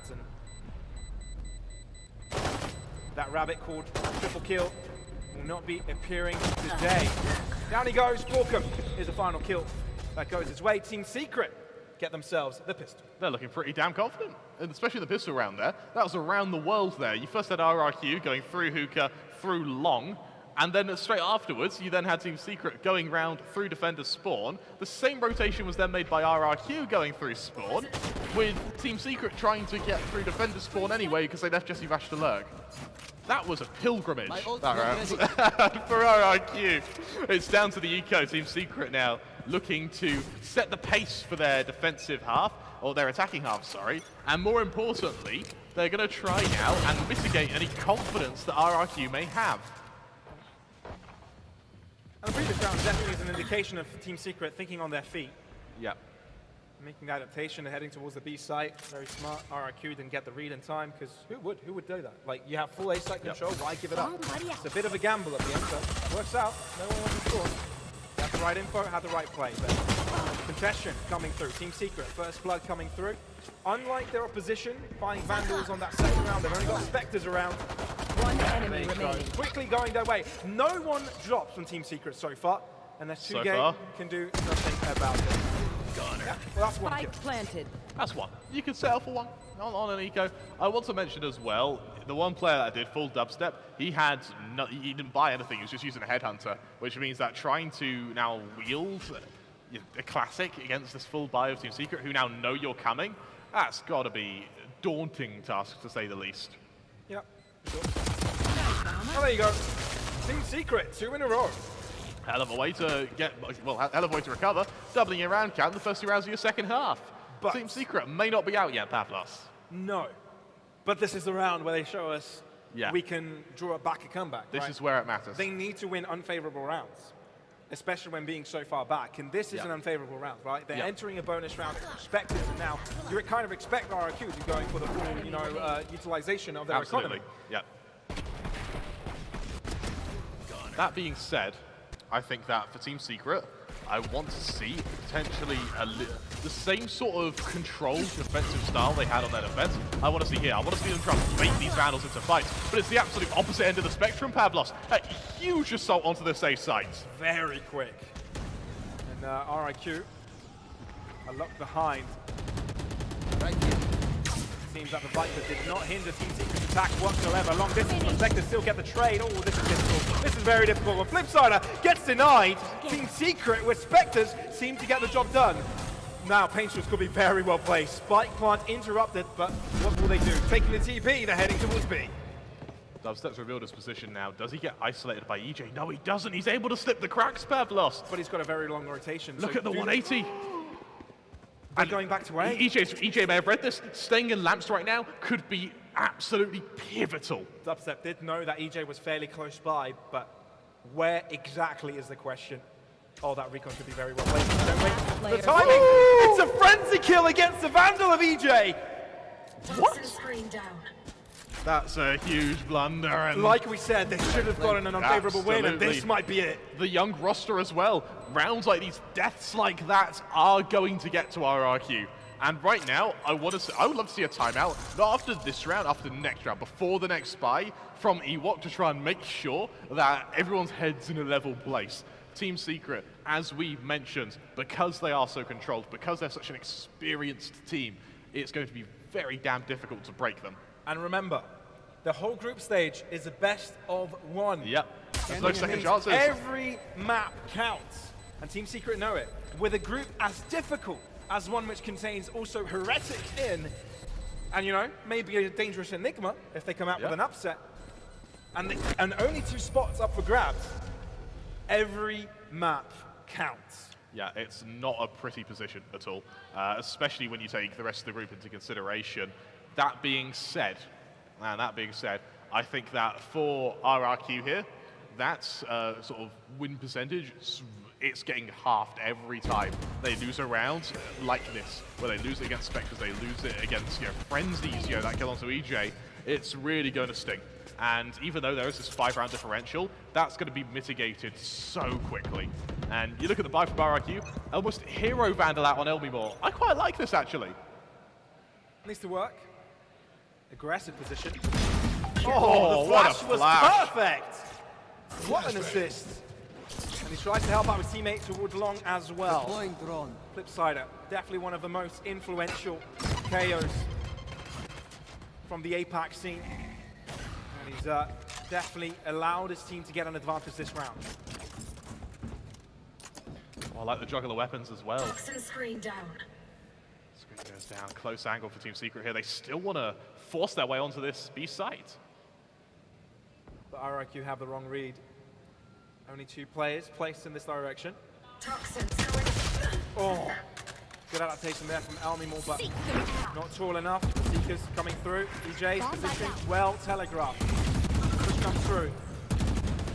Walker's able to finish the job here. The Seeker's destroyed, but with 40 seconds on the clock now, Team Secret, they've got so much to play with here. How are RRQ going to break this? I would love to see this Vandal just back off and save, actually, and play the economic game, play the long game, especially if they can't find a kill quickly. Stuck on side. Drones up, they're all close by. Jesse Vash, good first shot onto 2Gay. RRQ. Maybe they can do damage in this one. EJ still with a Vandal, still can do quite a bit of damage, but he's found himself in the middle of a lot of players. Flipsider looking to push aggressively. He's only got a classic, but they're all done. Oh, Borkham, you just denied a knife kill. But still, it's a round that counts. If Secret are going for knife kills, that shows the confidence, doesn't it, Pavlos? Absolutely beautiful round from them as well here. You see the smiles, you see the energy returning to Team Secret. They've gone into the second half as if they've been revitalized and regenerated as new beings. And even if they didn't get the knife kill there, which they didn't, it shows to RRQ that they're confident to go for them. There's no respect. This is messing with their heads. Absolutely. And for Team Secret, only 4 rounds in the difference here. RRQ, I would have liked to have seen a timeout here. They go to the full fight, Vandal versus Vandal here. In terms of ult management, EJ does have a showstopper to work with. They are 1 away from the orbital strike on 2K. The same for Jeremy on his showstopper of his own. Team Secret, once again, ruthless, methodical, fastidious approaches towards this B site, but they stop just short of the full execution. Team Secret, with the wins they've been getting so far, they've built up quite an economy, therefore a fail-safe if they do lose this one. RIQ, it's their buy run. Last one, wasn't it? But now, we start to see ultimates appear. Flipsider, 1 orb away from null command. 1 away from orbital strike. EJ has got himself a showstopper. And they get themselves a position to enable those. Showstopper for showstopper, but it seems a boom bot will do damage on the one side, and the paint will do a hell of a lot of damage over to Jeremy. Team Secret, this could be around where they're losing, man. This could be it where their progression is stopped after having such a terrible first half. Even if you have got a good strong one in the second time around, it may not be enough. 30 seconds left. Would be incredible. 30 seconds on the clock now. Time is actually going to be Team Secret's biggest enemy here, as well as EJ, who has some teeth to him. Now they know exactly where Jesse Vash is. He's a little man walking, really, unless he can take anyone down to the grave with him. One will have to do. RIQ on 11, 2 away from closing this map. Pavlos, do you see it happening, or do you see Team Secret making the full comeback? Man, if they would have won this round, I'd say yes. But Yeah, the that second was half kind has of due to looked a good. break. That's very true. And I want to mention as well, this was done with sort of point-blank utilization here. And you see how the minds are both working on the same wavelength. Both showstoppers used at the same time. We're seeing this sort of same bid for map control. Either of these teams have such a good read on one another. They're authoring such a strong game of strategy right now, and it's RRQ who are using that earlier advantage to just keep that lead. Going into our 18th round now is going to be a default out from Team Secret, hunting for this opening, a 3-man commitment up through B long, a position which RRQ have shown that they like fighting for. This has definitely put some pressure onto Team Secret after gaining quite a bit of momentum to all be Toxins going up. Tell me more. standard approach. Toxins Trying rain to go down. through this now. Beautiful use of the snake bite, and there's the collapse, Pavlos. Dubstep, that's the first kill though. Volcom in a difficult position there, hiding within the sky smoke, draws out, he needs the reload, and that's the perfect opportunity. Does get traded though, 30 seconds and left. Team Secret have the advantage. Orbital strike expended, denying the spike plant, but does it buy time? Out into the open from the smoke, somehow Volcom is able to survive it. He's only got 1 point of health, but that is how he falls. Painful to the face. Spike hasn't even been passed to get pressure. Oh! Jeremy on the back Perfect. line, and is able to secure the round for Team Secret. There's just a little nook, a little cranny for him to get himself through. But once he does, he yanks it open and tears through the defense of RRQ there. Perfectly played by Team Secret, and that's some serious patience as well. So wait, bear in mind they have to stop that plant twice. They don't spring that Lamp's lurk until they find the right opportune moments. Really, really strong stuff from Secret now. 7 rounds for them. RRQ, yes, they're only moments away from winning, but that doesn't mean they're safe. An 8-round differential is a hell of a lot more than a 4-round differential that is currently going on right now. Absolutely, and you look at RRQ's ult management, they've got so much to work with going into their next fight, but right here, right now, it's a bulldog on Flipside, and that's it. Doesn't matter. Elmore may not need more. That being said, quick trade though. Oh, they know where EJ is. He's done it before, right? He's been able to come out from different positions and get wins, but this may not be it. Damage inflicted onto the backline of RQ. Last player standing. Clean. Oh. Team Secret, very clean. Dubstep with a 1 magazine triple kill. And Team Secret closing up the gap even further. 3-man spray down absolutely is a confidence builder, and you see the smiles on Team Secret. They're finding that momentum now, and for RRQ, they still have a timeout which they've not used. I feel like RRQ have missed the moment, and now it's more to keep their composure rather than to set themselves up for the victory. They've realized that this isn't going to be the easy fight it may have been led to believe in our first half. Going into our second, Secret really are showing they mean business. Full buy out from both teams once again. An ult advantage for RRQ, but only marginally with that null command. A huge dagger there from RRQ. Team Secret, though, that's not going to slow them. Instead, that's just going to get them to roll up their sleeves and prepare for another attack. It's going to be a trade at the start. Poison's off. RIQ can have You faith want in to Elmi play? to hold down the Let's floor with the play. Viper's Pit, but Team Secret don't care. Spike The planted. fact that they don't care is scary, man. Yeah. They can just focus towards the other side of the site and completely ignore that Viper's Pit. Jesse Vash has been lowered to just 15 HP from all this utility, though, so a lot of control being contained and being held onto by RRQ here. Rifle, last ultimate in the hands of RIQ. Orbital Strike maybe there for his fire. Oh dear. Oh dear, Tekbird on the back line. Orbital Strike is enabled, but Volcom gets taken down. Oh, RIQ winning on all fights! On all fronts. Dubstep, all by himself, cannot secure a single one. Well, Calm down, Pavlos. All right. It's okay. It's okay. RIQ, map points. Absolutely, it has been a hell of a map from them so far, but Team Secrets, they're still showing that vigor, they're still showing some stamina to them that I will admit in online matches they haven't really been able to show. Now they're at LAN, completely different beast. And for RRQ, it's been a hell of a journey to try and get themselves to match point here.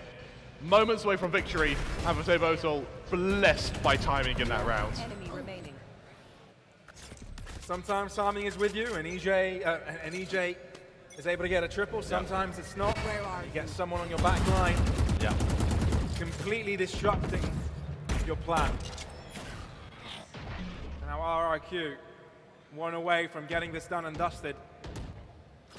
Starting off this tournament on a high, Team Secret. Not too far off from stopping it, but that's 4 rounds consecutive that they require without a single mistake. Take flight. Oh, I love that null command.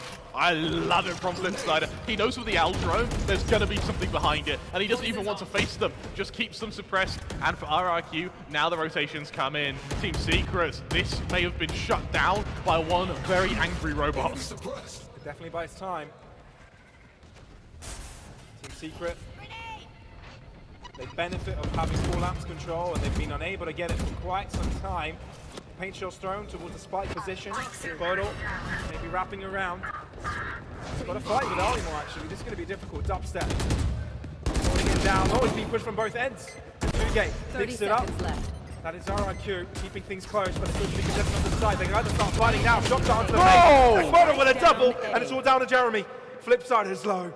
Can Jeremy keep Team Secret in the game here?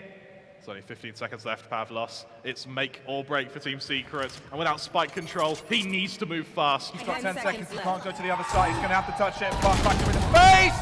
And RRQ get it done. Elated to get the first victory of the tournament. It's RRQ to take down Team Secret. Absolutely perfect as well, and I'll tell you what, from that first half, they just looked unstoppable. They tore through Team Secret, and credit where credit is due to Team Secret. They were able to recover beautifully, but the damage was just already there. They weren't able to make that 10-2 comeback, which is a pipe dream for even the best of teams. Oh, it was a real effort. Absolutely. For a game that did not start great for Team Secret, Yeah. it was an upwards trajectory, right? It goes to show that there is still a lot more for these guys, that this is not all over. But given that maybe the second spot or could have been influenced from this victory here, this is a lot. Because maybe, because of this, Team Secret might not make playoffs, given that Heretics and Enigma, well, given that Heretics and RRQ beat the rest. Tell you what, you know that, we actually saw RRQ 1, there was this blur that just went behind our cameras, behind our lights edge onto the stage as Ewok just rushing to the team to give him a hug.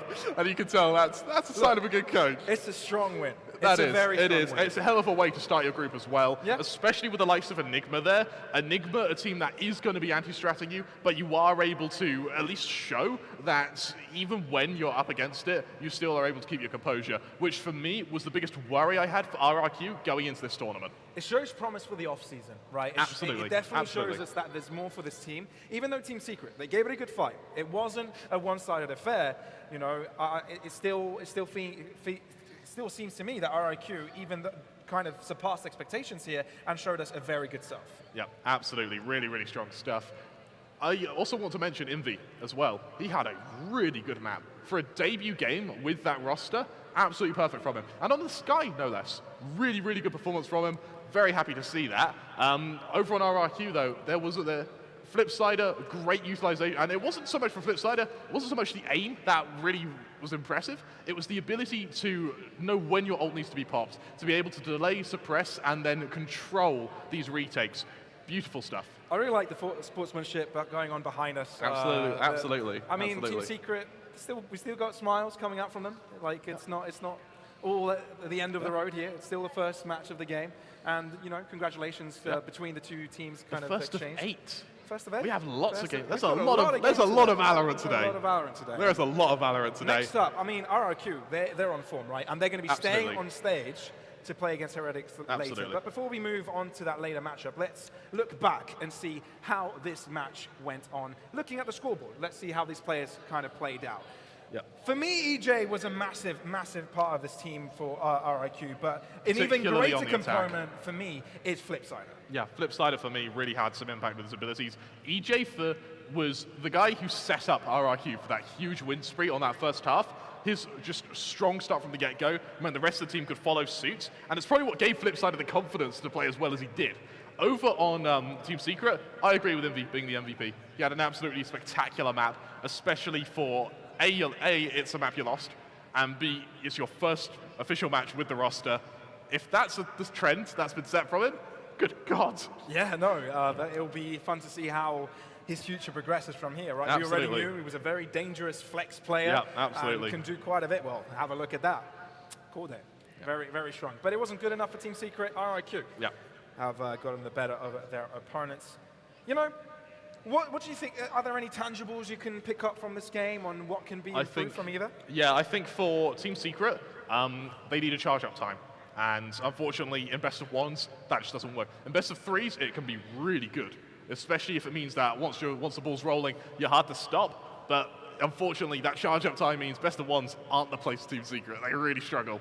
Over on RRQ, an emotional team. As we saw, when they lose rounds, they lose them in batches. They don't just lose the stray rounds, they lose them in batches. That being said, younger team, flary team, confident team, and we saw sort of from the get-go, Team Secret were trying to respect RRQ, and that was something that RRQ just instantly used against them. And good respect to Fade as well, their coach, Yeah, for absolutely. RIQ, because, for Team Secret, because they knew when the timeouts were needed, right? They knew when they had to really good get stuff. right back into it, and you know, it was something that kept them in the game, really. Absolutely. Kept them competitive. Yeah. So whether that changes the standings and how things will turn out later on, I guess we'll find out. But that's definitely our first victory with the first game of this tournament, and we're definitely looking forward to more. Like we previously said, RRQ will be staying on stage, and we'll be playing up against Heretic up next, the EMEA representative. That's Before gonna be we a hell head of a over match. to a break, do you have any thoughts for that? I'm really looking forward to seeing if RRQ can keep this consistency. If they can, I genuinely think Heretics may be in for a more difficult game than they may picture going into this. Definitely looking forward to that one. Absolutely. Definitely looking forward to that one. So, as soon as I receive word, we'll be throwing it to a break, and after that, we can jump into the matchup, right? Absolutely. I believe we have a bit more to go through. Do we have highlights? I think we have highlights. Do we have highlights? We have highlights? I think it's Barracks. So we'll have highlights. That'd be nice to We'll see see in a highlights once they're ready. Absolutely. Yeah, absolutely. Anything else you want to point out here, right? Because we obviously Yeah. said they're standout players. Reflecting to the game style that we expected from them, did it actually turn out like you thought? It feels like Team Secret were holding themselves back a little bit. They were trying to be a bit defensive, sort of find the groove RRQ are playing, and it meant that they did sacrifice a lot of rounds. Yeah. But as we saw when they were on their attack, once they started using their momentum, they were damn good. The question is, though, how soon can they get into that groove? For RRQ, as expected, it was pretty fast, pretty aggressive. I mean, hey, it works for them, so why not? Why not? To be fair, it felt for me that Team Secret tried to play their own game at the start. Yeah. But it wasn't yeah, working. Absolutely. Right? Absolutely. They had their push and pulls. They got themselves some good kills at starts, but didn't quite get converted as we thought. Yeah, absolutely. I'm going to take a look, of course, at our individual performances from these teams. Oh, team performance, not individual, Pavlos. Yeah. We We already are a got- team. yeah. There's no iron team. No, There is an iron win, though. that is true. But obviously, yeah, we kind of saw a lot of these rounds being played out in the post plants. I think one of the key victories for Team Secret as well, right? 6 out of 7 of their victories were those post plants, right? Yeah. It kind of came down to that. And one of the reasons why they lost so many as well was when RRQ was able to get that spike down. Yeah. And often, when that happened, RRQ had the numbers advantage, so it was very Absolutely. difficult for Team Secrets to come back from that. You're absolutely right. And I think that for RRQ, I want to highlight their post plants as well. I believe that is a 10 of 12 win Yeah. rate in their post plants. Good conversion. That is bloody good. And to be fair, Team Secrets were good, but it was just the fact they weren't able to go for that initial aggression, right? yeah, and we talked about that initial aggression, right? Yeah. The fact that they wanted to take space early, kind of see if they can grab a kill, which often Yeah. succeeded. As Absolutely. you can see, the first kills are in the favor of Team Secret. Close, very close. It's not by Yeah. no means completely in their favor. But it definitely shows that Team Secret does have strengths here. Yes, It's a matter absolutely. of being able to convert that early lead into a victory at the end. No, you're absolutely right. For me, going into this next map, do you think Heretics are going to be able to beat RRQ, or do you think vice versa? Look, RRQ already have come into this with some good confidence, and coming off of a win, I think that will stay. But Secret and the players within it are fairly familiar opponents, right? That's very true. They're opponents that they played with time and time again. Obviously, you know, you've got players from the Philippines or all across the board, so they've definitely been well rehearsed with each other, so Yeah. they know what to expect. For Team Heretics, on the other hand, that's a completely different story, Yeah, right? a lot to anti-stress. We don't know what to expect Exactly, from Team Heretics, exactly. so the teams will not know. So that's the most important thing. I'm mentally there now. I have a gut feeling with Heretics, right? They're either going to show up, 13-0 everyone, win the whole tournament, and literally just flight the next day, or Could be either. they're just going to collapse. They're just completely collapse, Well- with no in between. No in between whatsoever. Let's see who the most valuable player of this map has been. Bring out the graphic. I have an inkling. You've got an Is inkling? it EJ? I think it's EJ. You reckon? It's EJ. It's EJ. That attack side was just so good. He was so strong. Absolutely. And what I quite like as well is that first blood percentage, 19%, that is deceivingly high. What you need to remember as well is, 10% would be your batch. Yeah. He's doing 90, 2 players worth of entries. Bearing in mind as well, a lot of these entries are coming off of the back of very little utility to help him in. The few times we did see the flash from the KO sort of help him out, that was usually when it was in set plays. On the attack, where it was a lot more freeform for RRQ, EJ was just capitalizing on situations as they presented themselves. And to be fair, you can also see the death ratio in there, right? Yeah, exactly.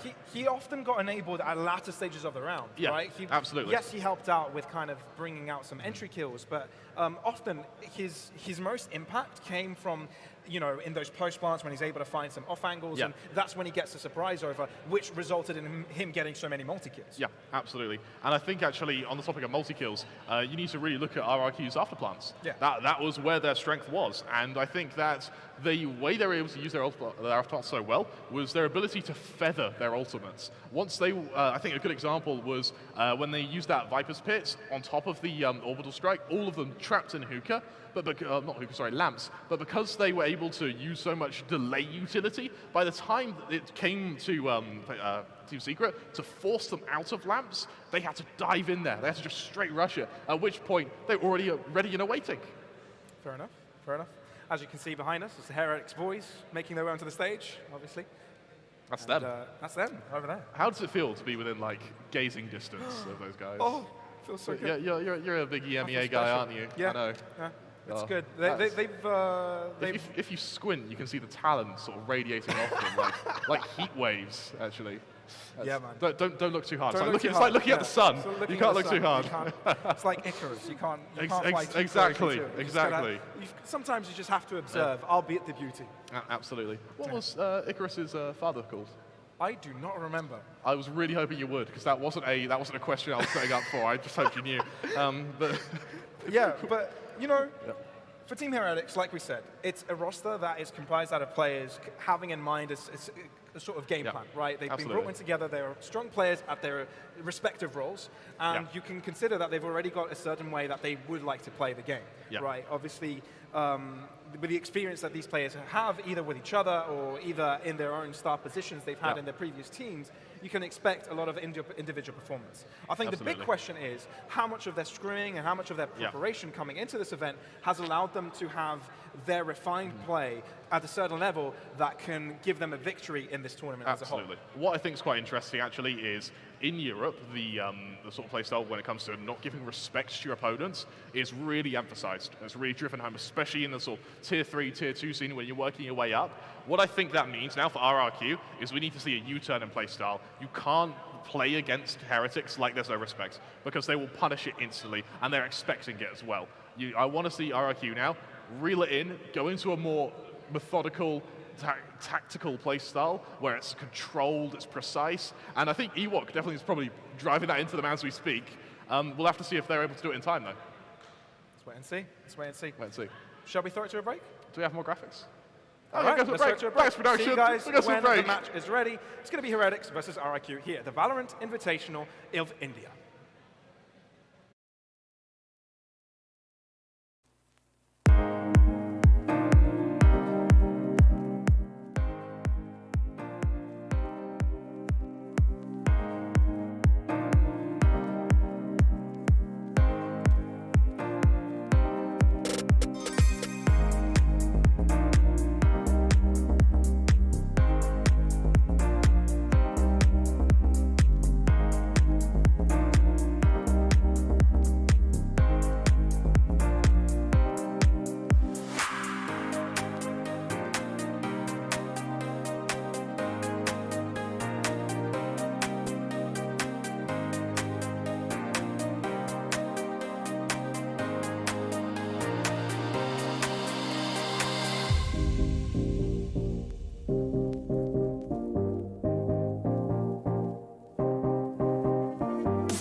India Invitational by Galaxy Racer, powered by AMD. What a phenomenal first match we had, where RRQ had a dominant first half. Team Secret tried to build a comeback, but sadly it was just not enough. But now it's time to move on to the second match, where we still have RRQ going up against Heretics. But ladies and gentlemen, put your hands together for the first team in question. Give it up for Team Heretics!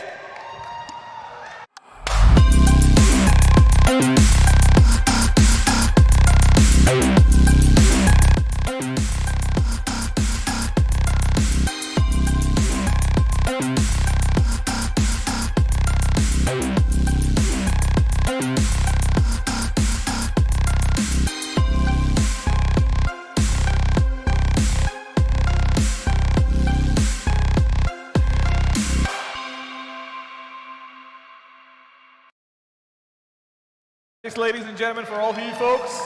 A huge round of applause for them. Welcome. Welcome. Hello. Pleasure. Hello. Hello. Before I let you guys get settled in, I have a couple of questions, of course. Sure. Does it? You're doing it. Yeah, I'll take it. You know, this is one thing I've noticed about all the players, right? Nobody wants to be in front of the mic before the match. Is there a reason for it? I don't know, man. Just their focus, right? So maybe that's what it is. Fair enough. I mean, is that an inside joke? Yeah. Yeah. He says I look like a kangaroo. Ah, makes sense. But how's India been so far? How's the food and how's the experience been so far? Yeah, it's been different, right? Like none of us have been to an event here, so it's been a cool experience so far. And what do you have to say about the first match that you saw? RRQ was looking pretty strong in the first half. They look good, but they haven't seen us yet, so. Ooh, I like this, I like this. You know what? I'm going to wish you all the best. You can get settled in, and I'll see you guys around. Thank you so much. You guys can get settled in. Well, that's Team Heretics for all of you folks. But now, ladies and gentlemen, let's have a look at RRQ.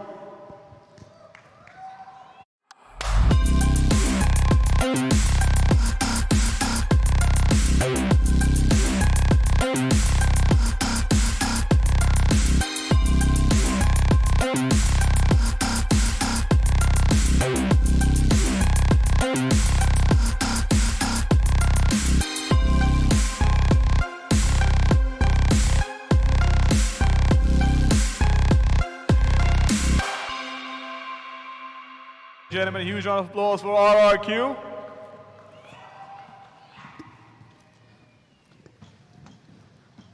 course, I'm just going to wait for the entire team to show up, but first match, really exciting start, but I really want to know what happened in the second half over there. I think we playing too passive on the second half because we were afraid to die because we have the advantage. Then we don't want to make any mistakes.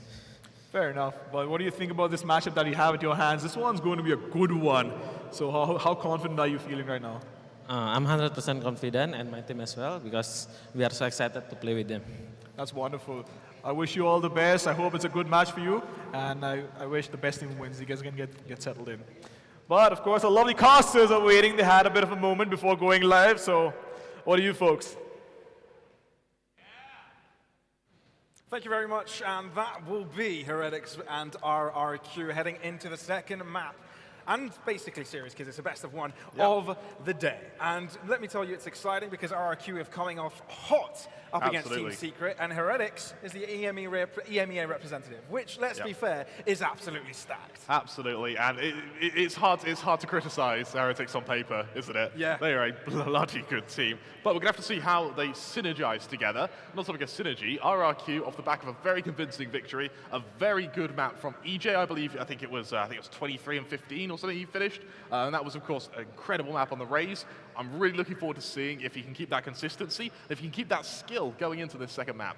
And Heretics has definitely been watching the game that's been going Absolutely. on just now, right? We saw them, we watched them watch that match. Yeah, we definitely know that they've probably taken notes and know kind of trying to get an idea of how RRQ plays. So it kind of maybe plays into the mind games of, right, RRQ know nothing about Heretics, while Heretics can look back and maybe see the boom core and kind of see the previous 2J and sort of 2J as well. EJ, why did I say it in 2J? That's EJ. I mean, EJ, you know, kind of Very good player. kind of know how what their comfort is, where they sort of come from, and and know how to approach this veto. But for Heretics, I don't know, man. It kind of feels like it's a completely different idea because who do you target, right? Absolutely. Probably you'd want to target the coach and what he has done in his teams, which has been with Heretics and Kellogg's, right? So I wonder if that is enough, though. Honestly, I think that with such a new, when rosters change, like with Boom, for instance, like with RRQ, there's still a core there which you can anti-strat. You know the sort of general playstyle they're going to go for. In this case, it's, well, you've got two coaches who have sort of worked their way up to this team. You've got ex-London United OG players. You've got, Mixwell, who's come in to essentially storm the place. You've got players who've just been pulled out from each corner of Europe to make this super team.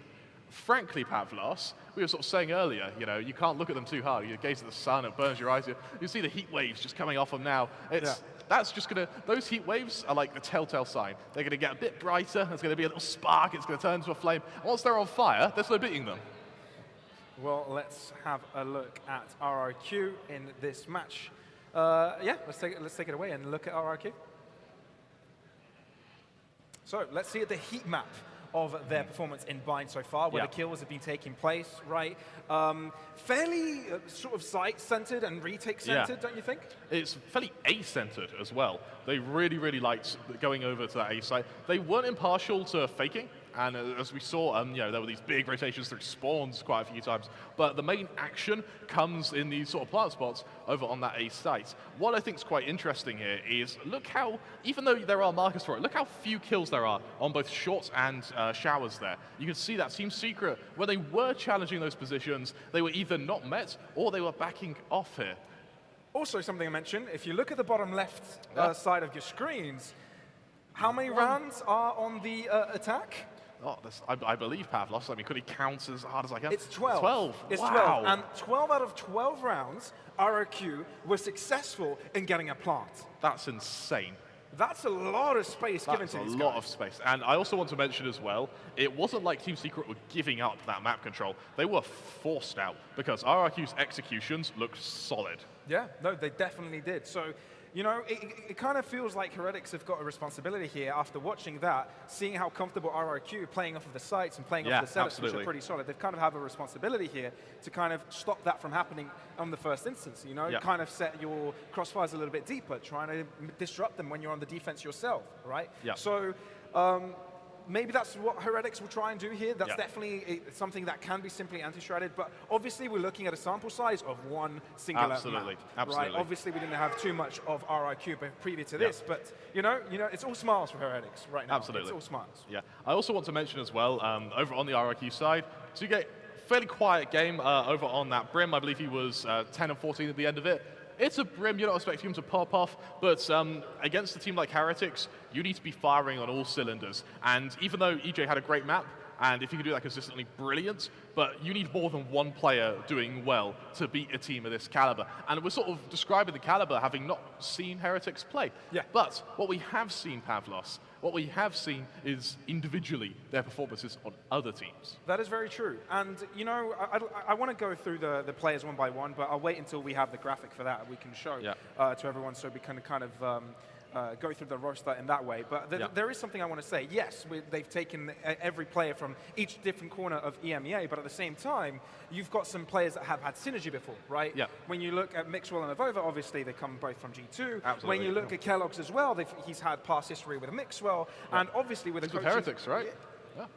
Over in G2 back in the day. Yeah. So at the same time, they know how to play off of each other, and I think it was one of the reasons why they got brought in together, because they knew that if they worked well with each other in the past, what's going to stop them from doing that now? Absolutely. I also want to mention as well for Kellogg's, with Heretics from the start. Yeah. He's been there for a good while. And what's interesting for me is you look at how, you look at the stats from all these players. You think, all right, Mixwell's clearly going to be, really high up there. You've got Zeke, who's also doing very well. It's Kellogg's who has huge stats. He's really been putting up the numbers recently, and I think that he's going to be the X factor, or kind of next to Mixwell on Heretics, where you expect Mixwell to pop off, you expect Zeke to have these good games, but it's Kellogg's who's going to have these series-deciding performances, I believe, especially at the highest of levels. And luckily for us, we've got the highest of levels here.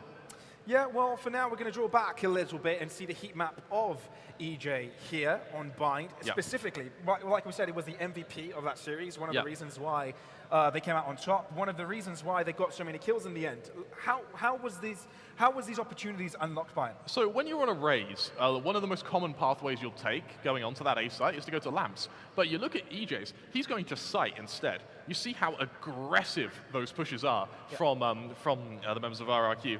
And I think that, for me, that was set up a lot by Flipsider as well on that KO. Very much so, right? It's a simple flash push in there together with the sky smokes. Absolutely. And also getting that double satchel to the top of truck. We can see a lot of kill pressure coming from that direction. But it seemed that Secret couldn't do really much of. Yeah, absolutely. The one thing I think we can extrapolate from this data, though, is that EJ has had some fairly predictable pathways. If it's B, he's going around to U-Haul. If it's over on 8, he's going to the top of truck, and he's going to try and peek over those brim smokes. And now that we go into this second map against such an experienced team, I'm really looking forward to seeing what sort of anti-strat comes from Heretics, or what versatility will come from EJ.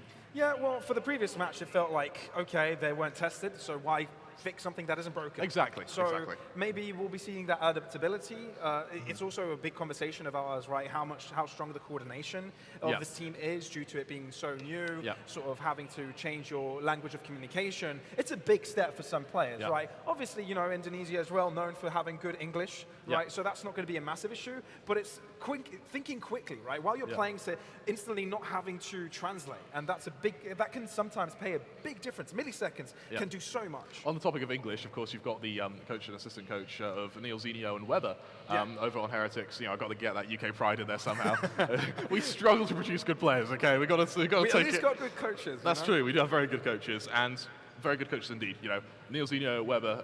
Give you a bit of history on them. These guys have been around for a very long time in multiple esports as players, as assistant coaches, as head coaches.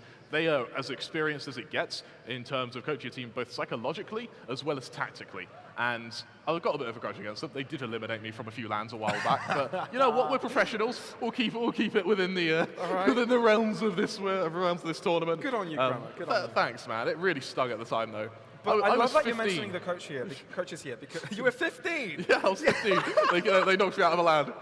Well, that's so heartbreaking and a moment in your life that will forever be with you. It's my first LAN as well. It's your first LAN as well? First LAN. Oh, no! The heartbreak on a 15-year-old's dreams. I think we only got about 4 rounds against them as well.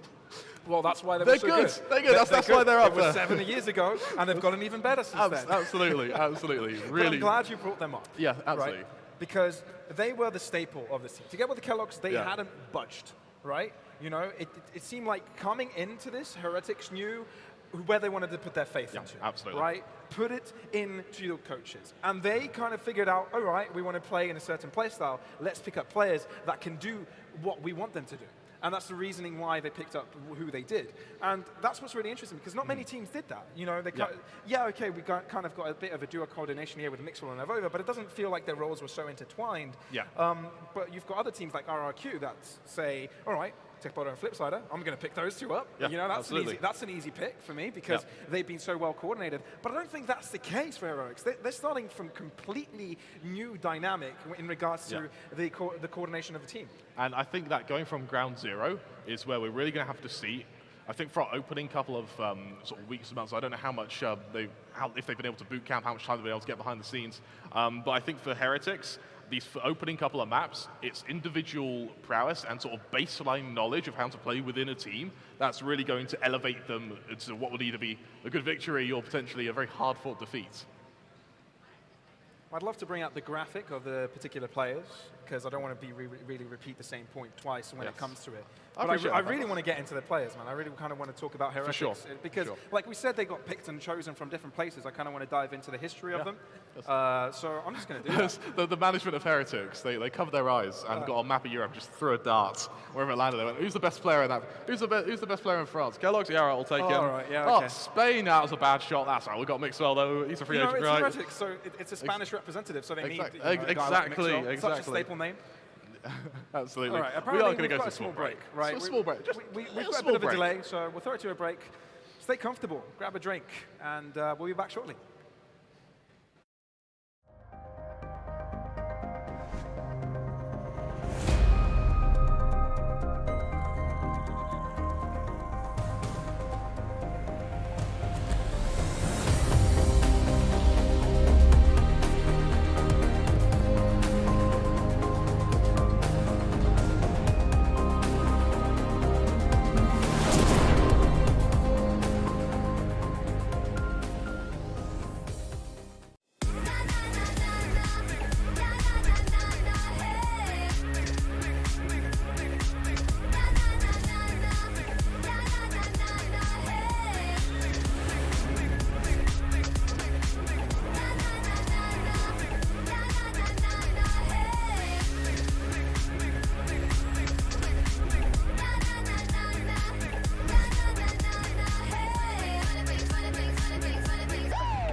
back to the Valorant Indian Invitational here in Hyderabad, India, where we'll be taking you through the next set of matches. And for this one, we've got RIQ versus Heretics that we've already taken through in length. Yep, we've dabbled. We've dabbled. We've dabbled, we've teased, we've flirted Just a little bit. with the idea of Heretics being pretty good.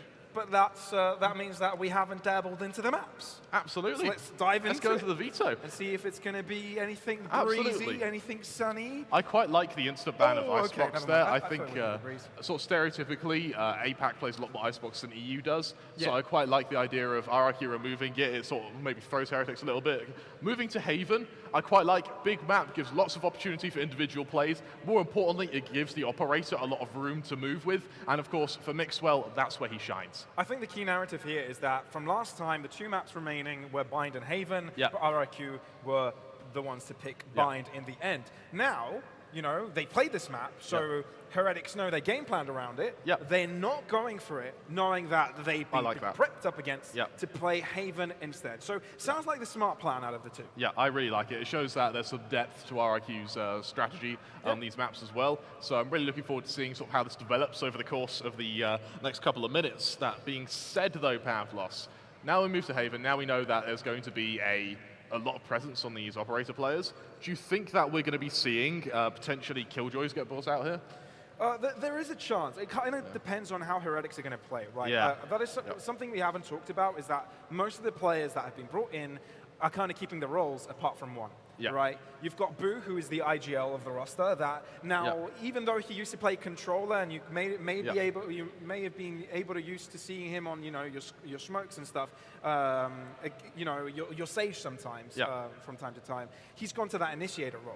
Yeah. So we kind of don't know exactly how they're going to be playing around it, you know. So that actually will be a very cool, interesting dynamic that we're going to have to see from these guys. How Boo sort of still is a very influential IGL, but now in a role that enables the teams to go in instead of kind of give the tools to keep its players safe within the round itself. Yeah.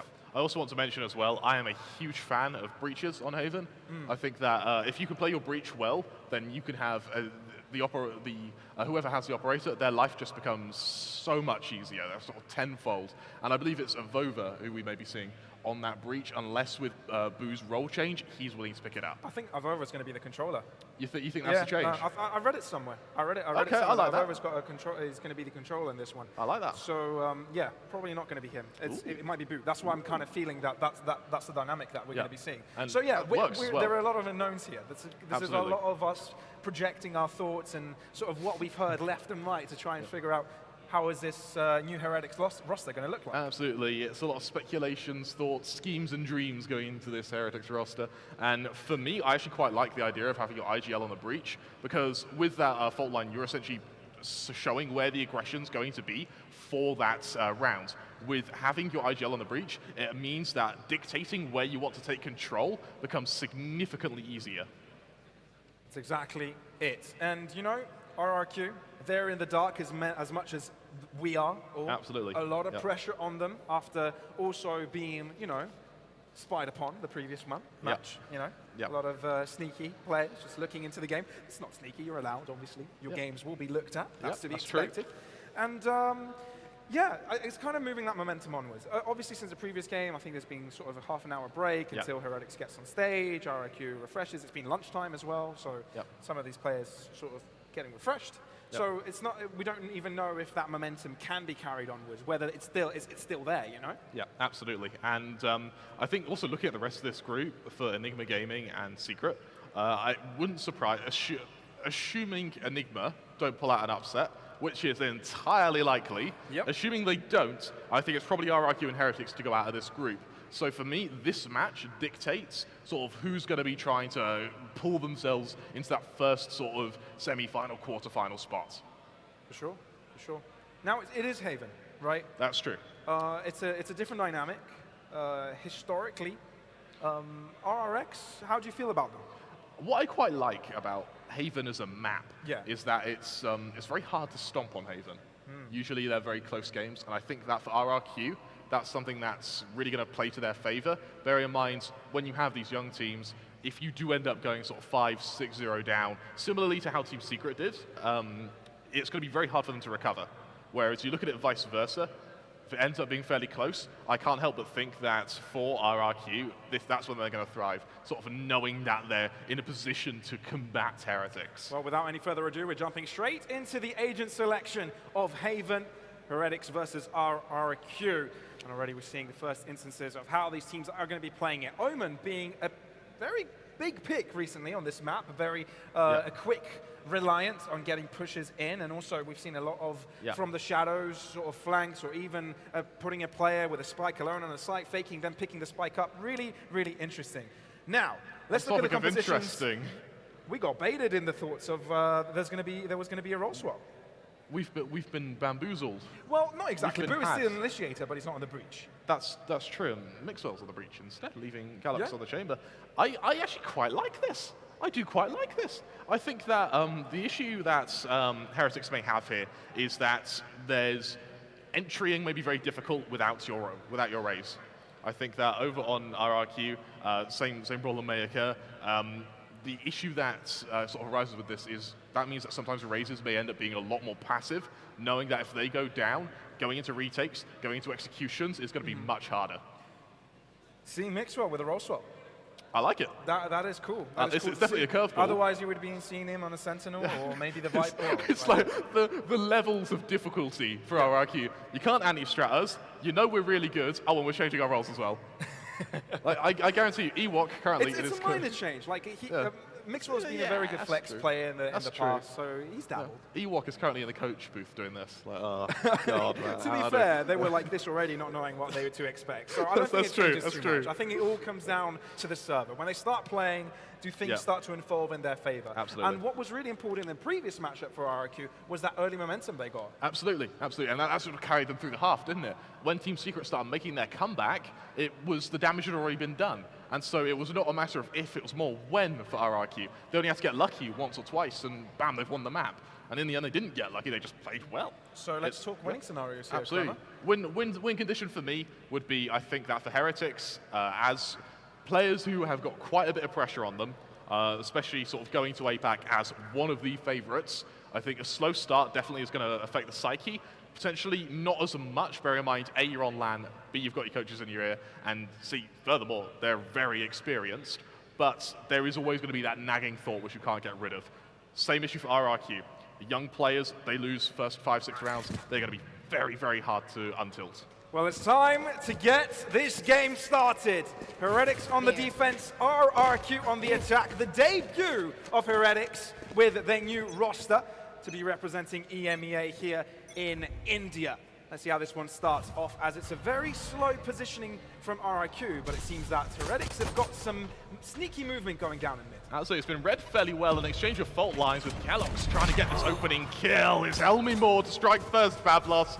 First blood in our match. And that was one of the winning conditions for RIQ, right? Get things started off strong for them, get that momentum running in their favor.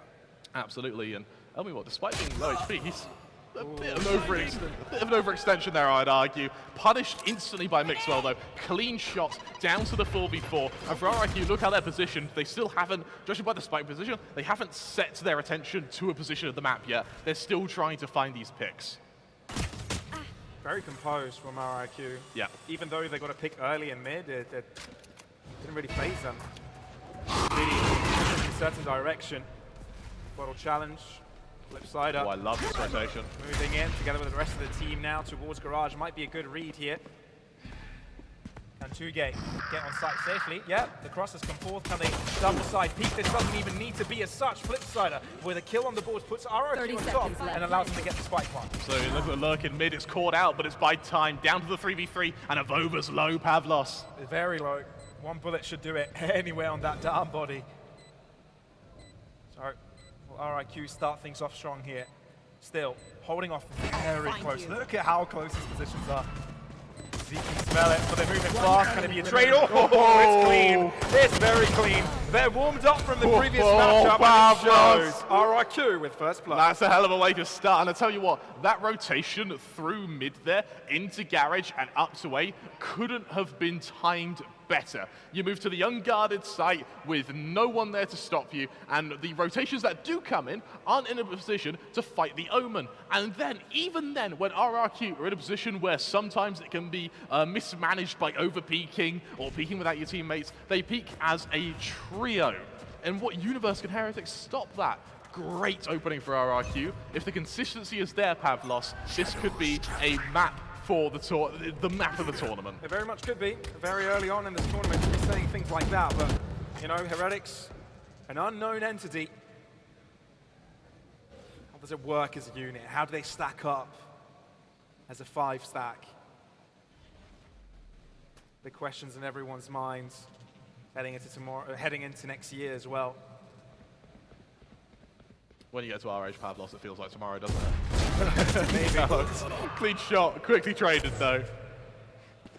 That really puts RRQ on top here. Yes, they've got better weaponry. You're talking about a round where nothing really should be going in Heretics' way, but it's very smart.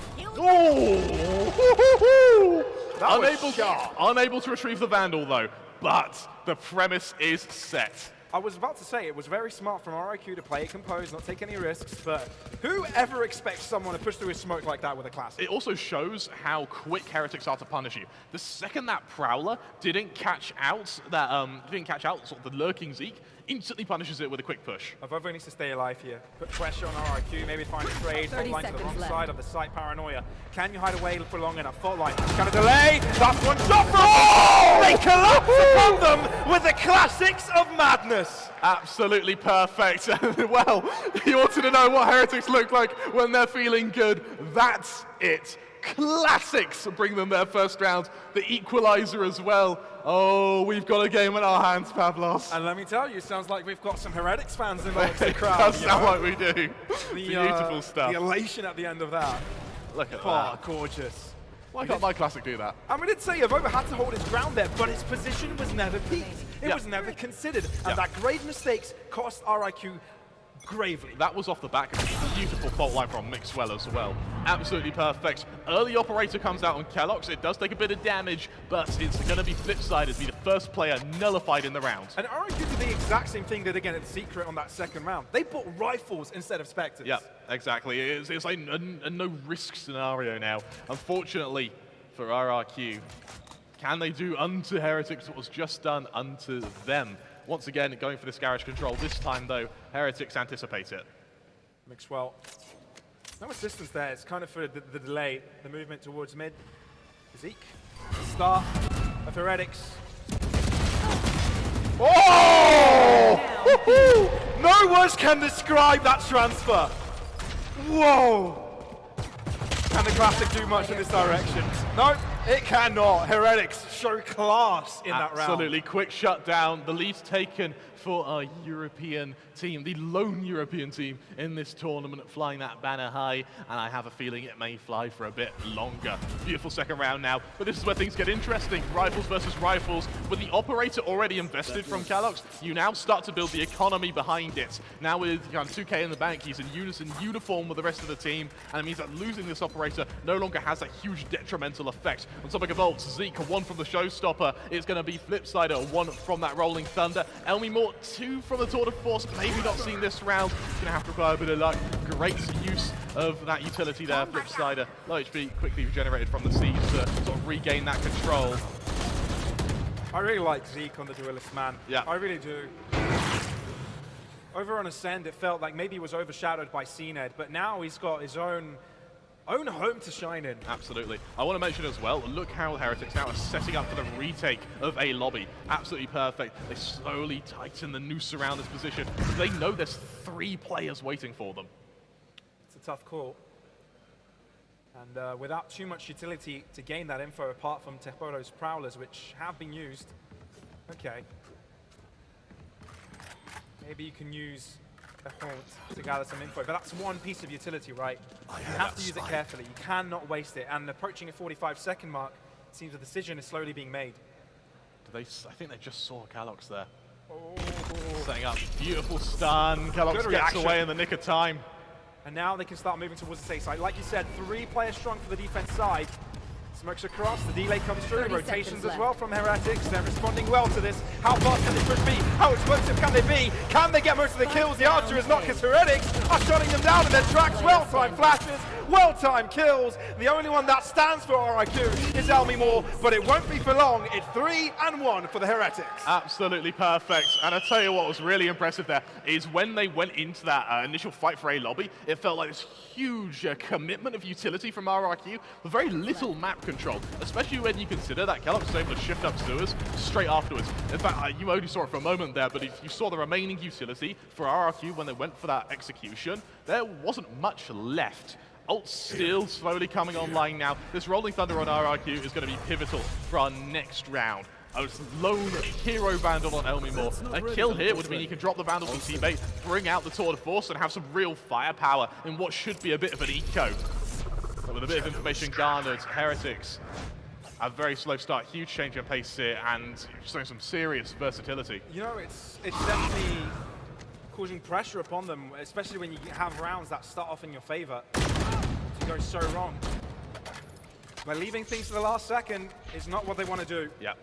Heretics, you know, the players they've got inside, they played against teams that have gone for strats like these before, you know, your mechs of the world, you know, your Na'Vis. I really, really like change of pace here from RIQ. No longer sort of overstaying their welcome in lobby like they did last round. It's a full assault to this site. Spike planted. Very slow. At least the progress. They get the spike down, but no kills. Can they get anything out of this? Vandal acquired. And a Rolling Thunder available. How close by can the flip side play this? Oh, they can line up, but they do not. He oversteps, and Heretics read it. So smart. Tekbodal, only good for one. 4 alive for Heretics as they win this round, and a 4th round put in the pocket. We're really seeing some quality here from Heretics, and what I like from RRQ is that the idea was there, and it was a beautiful idea. We saw that in the round beforehand, they overstayed their welcome in lobby, they moved into a 3-man stacked site with 30 seconds left with limited utility. They got swarmed because of it. The change of pace comes through now, they speed it up a little bit. Yes, the weapons aren't there, but they get the spike plant, they do a little bit of damage, and more importantly, they're able to sort of extrapolate how Heretics are going to react if they try the same strategy with full rifles. Boost shouldn't have been allowed to stay alive for as long as he did, though. No. A little bit greedy there from the flip side. He was the only one that could have done the difference there. Yeah.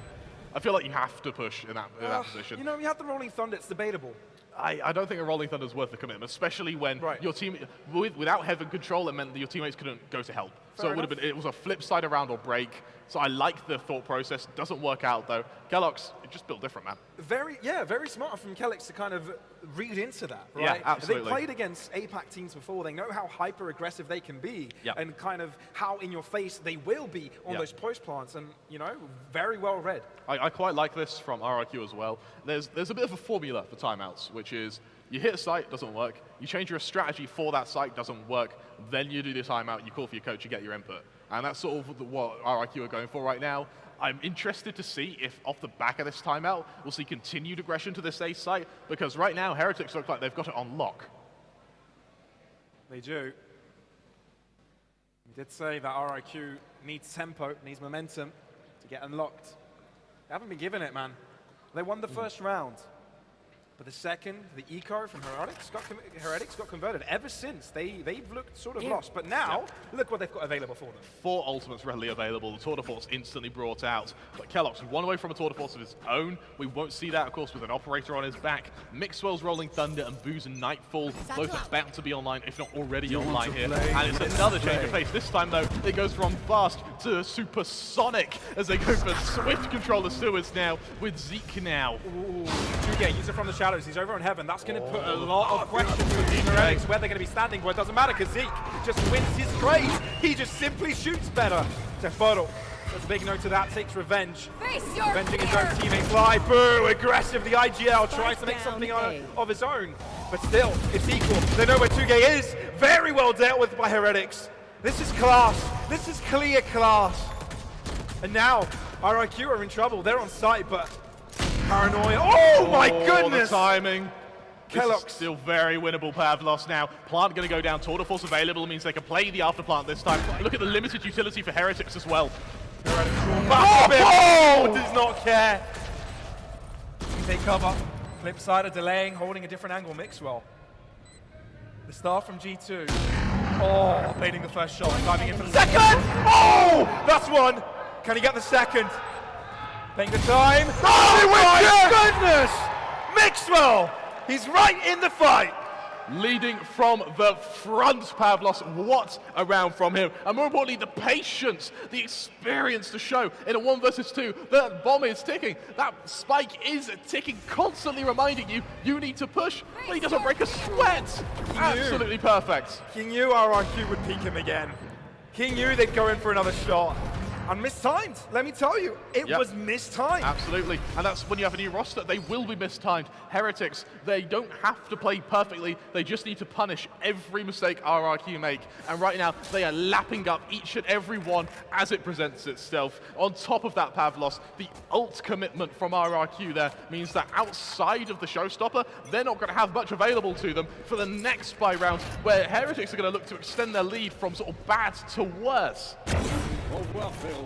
Elmimore was so damn aggressive with that. It's high risk. Absolutely. It's high risk, and it doesn't pay off. Absolutely. EJ on the close angle doesn't want to risk overextending because Heretics, dare I say it, they seem to have potentially scared RRQ a bit here. Well, Kellogg's running a bit deeper here. Now, RRQ are definitely scared, man. Definitely. Teleport's ready. You can't say that secret has put them in the same amount of pressure. No way. Very strong so far by Heretics. It is back off there. Absolutely perfect from Heretics, just to buy so much time here. And it's allowed Zeke to get into such a good position here. Tekparo's been put in an entry right now with a vandal. But Zeke, oh, all alone. Oh! Man, he doesn't need no team. He's a one-man army. Oh my God. The cherry on top. It's sleek from Zeke as they all hit their peak, Pavlos. What a round from the members of Heretics. And I tell you what, they've come way back to show something. It's to show us what talent looks like. What a round from him. More importantly, this was set up. Zeke was set up by his teammates on the other side of the map. They brought so much time to laying the push from Garage, to laying it over to C. It made RRQ feel like their only other option was to go to that A site, that fabled A site, which has eluded them round after round. The man's an acrobat. He really is. The world champion. Showing us how it's done. Ooh, that's a lot of good utility thrown. And EJ makes it out alive. Just Barely. just makes it out alive, but look at the control Calyx has been able to get off the back of that. The second he doesn't land those blast packs, Heretics just dive into these positions to dig themselves in and make RRQ work for every inch of ground they're able to find. Luckily for RRQ, they're swift to go back to Garage, realizing there's going to be a lack in the defense somewhere. Unfortunately for them, Heretics have read it. Over. First good shot on him. Again, this time by RRQ, and he's fully taking advantage of Heretics. They're finding the openings, and Mixwell is making it look easy. Down, C.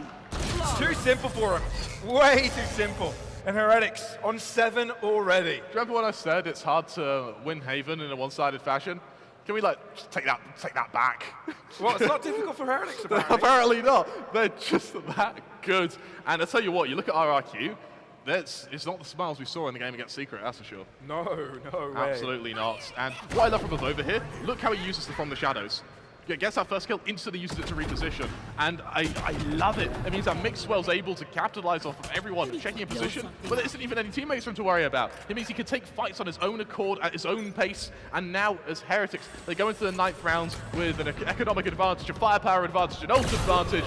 Not quite a player advantage, though. A hell of a shot to start. Everyone is taking this personally. He's like, Heretics, you don't need to shoot, but I can shoot better. But Boo is like, no, you can't. Not when you're blind, mate. Not when you've got a ghost in your face. It looks like Heretics are playing, it's almost like they're playing chess with the way that they're using this utility.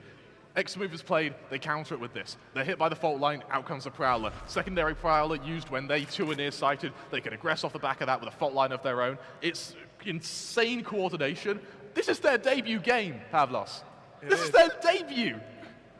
What? I didn't have the guts to say this on broadcast, but I should have done. I told you earlier today that I reckon Heretics is top 3 in the EMEA in regards to their potential. Like in regards to what, by the end, they will be in the top 3 of EMEA.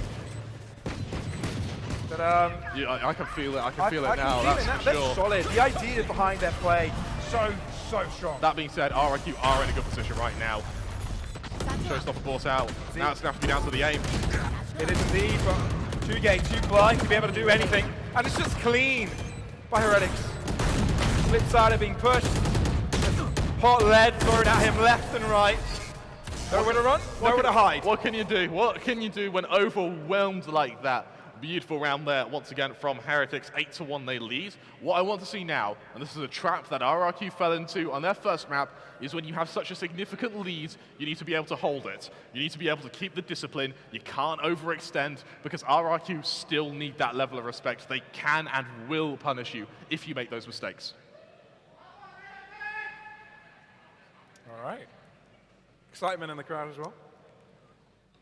For Heretics, of course. You know what? They've come here and everybody's been looking forward to it. Everybody thought, okay, this is the Valorant India Invitational. We're probably seeing a lot of Pacific teams, right? Which we are, but having an EMEA team come here is for a lot a surprise. I can see 16 speakers and I think about 8 subwoofers, and that guy can shout louder than I can. So a quick tactical timeout from RRQ. Has it come too late? I think it's fractionally too late. It's still a very recoverable half. You know, 8-4s, we've seen teams work quite nicely with 8-4s. Team Secret had an 8-4, they'd have won that opening map. I think that for the Heretics, though, you need to remember, this gives them a chance to talk as well. This gives them a chance to evaluate how RRQ are going to push next. I suspect it's going to be a hit to B, where they haven't attempted to probe that B site yet for sort of anywhere other than lurking. I want to see them try and commit a plant to it, potentially with the use of a Rolling Thunder, if they're able to get it up on Flipsider. Could be. Could be. They don't have too much margin to work with, to be fair. Yeah.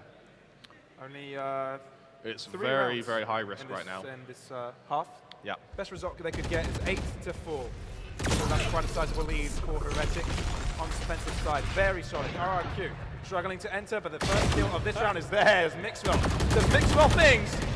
Maybe able to continue to do so. Smoke giving him a one-sided entry. Let Elmi needs to be careful here, but he takes the fight and he doesn't expect Kellogg to also be there. Very well coordinated. Oh my goodness. Okay. 2Gate. From the shadows, instantly brought out, and for Heretics, they've got to risk the commitment to that C site. It could be a fake, it's not. Full hit to A, we finally see RRQ on a site with a plant in a winnable position, but Heretics, they don't bat an eye in the face of adversaries, they just roll up their sleeves. I mean, Heretics there played the buddy system on 2 sides. Absolutely. On the one side, it was just a trade, but on the second one, 2Gate dealt with them alone. Absolutely, and now, I think if Heretics can't find a kill in quickly, a save is definitely on the table. I thought they're going to go for it. It took so long to get onto the site. Look at the setup from Flipsider, though, with this fault line. Absolutely perfect. Just cascades onto the remaining players. They made it out. And it will be a save. And you're right, it's a silver lining. Heretics are able to make it out. But for RRQ, how consistently can we see 2Gate get those openings? Doesn't look they have made it out because Kellogg dies to the bullets of Flipsider and Zeke dies to the spike. That's gotta hurt the economy at least, but 8-1 up. These have been one-sided rounds as well. Yeah. So it's not going to harm too much, but they do stack up, Pavlos. There is a butterfly effect in Valorant. One that I think, well, at least at this point, RRQ may be so very acutely aware of. Yeah. 8-2 though. Do you see RRQ coming back into this, or do you think this is going to be too early to tell, man. Too early to tell? Too early to tell. It's definitely a strong victory from RIQ, but I don't think it came off any organized play. It was clearly individual brilliance there. It kind of caught Mixwell off guard, so I think it was a little bit unlucky on the G2 side, but you know, it's on the G2 side. I think a misplay from Mixwell. He shouldn't be standing out there with a fault line, you know. Well, I personally think or at least Kellogg should have gotten the kill, you know. So it was well played by 2Gate, but I don't know how repeatable that is. Fair enough, Pavlos. Oh my God! Yeah, I'm stuck in the. I'm still in the past, man. I'm still in the past. RRQ, they're going to try and send Heretics back to the past where they didn't have to worry about the likes of RRQ. All the team was even formulated. There's that hit to that B site we were expecting. A man down, but the Rolling Thunder, unfortunately, not yet to be deployed from the flip side. Potentially being held for the retake. Tour de force point blank is perfect. One enemy remaining. It's very clean. Very, very clean. Flipsider, unable to do a thing. Abova just swings past that corner like a Ferrari and deals with him quickly. And you know what? There's another reason why I can confuse them with G2. They've both got black jerseys. They do both have black jerseys. And they both come from EMEA. Both come from EMEA. And they both have Mixwell and Avova, and once upon a time had Zeke. That's true. Is someone copying their homework? RRQ, this is now where things get interesting, as, well, they are running out of options now. You want at least 3 rounds on Haven. Bear in mind, Haven ever so slightly attacker-sided. Depending on playstyle, it can be a little bit more defender-sided. We're talking fractionally here. We're not talking 9-2 levels. And for Heretics, I mean, RRQ, they know what 9-2, or they know what 10-2 looks like. Yeah. They did it last map. Fortunately, fate is one cruel, cruel mistress. It is indeed. Oh, opportunity for Kellogg just gets one and retreats. All he needs. Gets out of there now. I like how RRQ are continuing to press the attack, though. They do at least gain a bit of map control in exchange for that player. I would argue not quite worth it, and this is a lovely angle for Avova. Yeah, it's not one that you pre-fire. Rolling Thunder enabled by RRQ. Their only ultimate they have this round, but it's come one in the retaliation. Mixwell connects with 3 players, and 2 of them already died.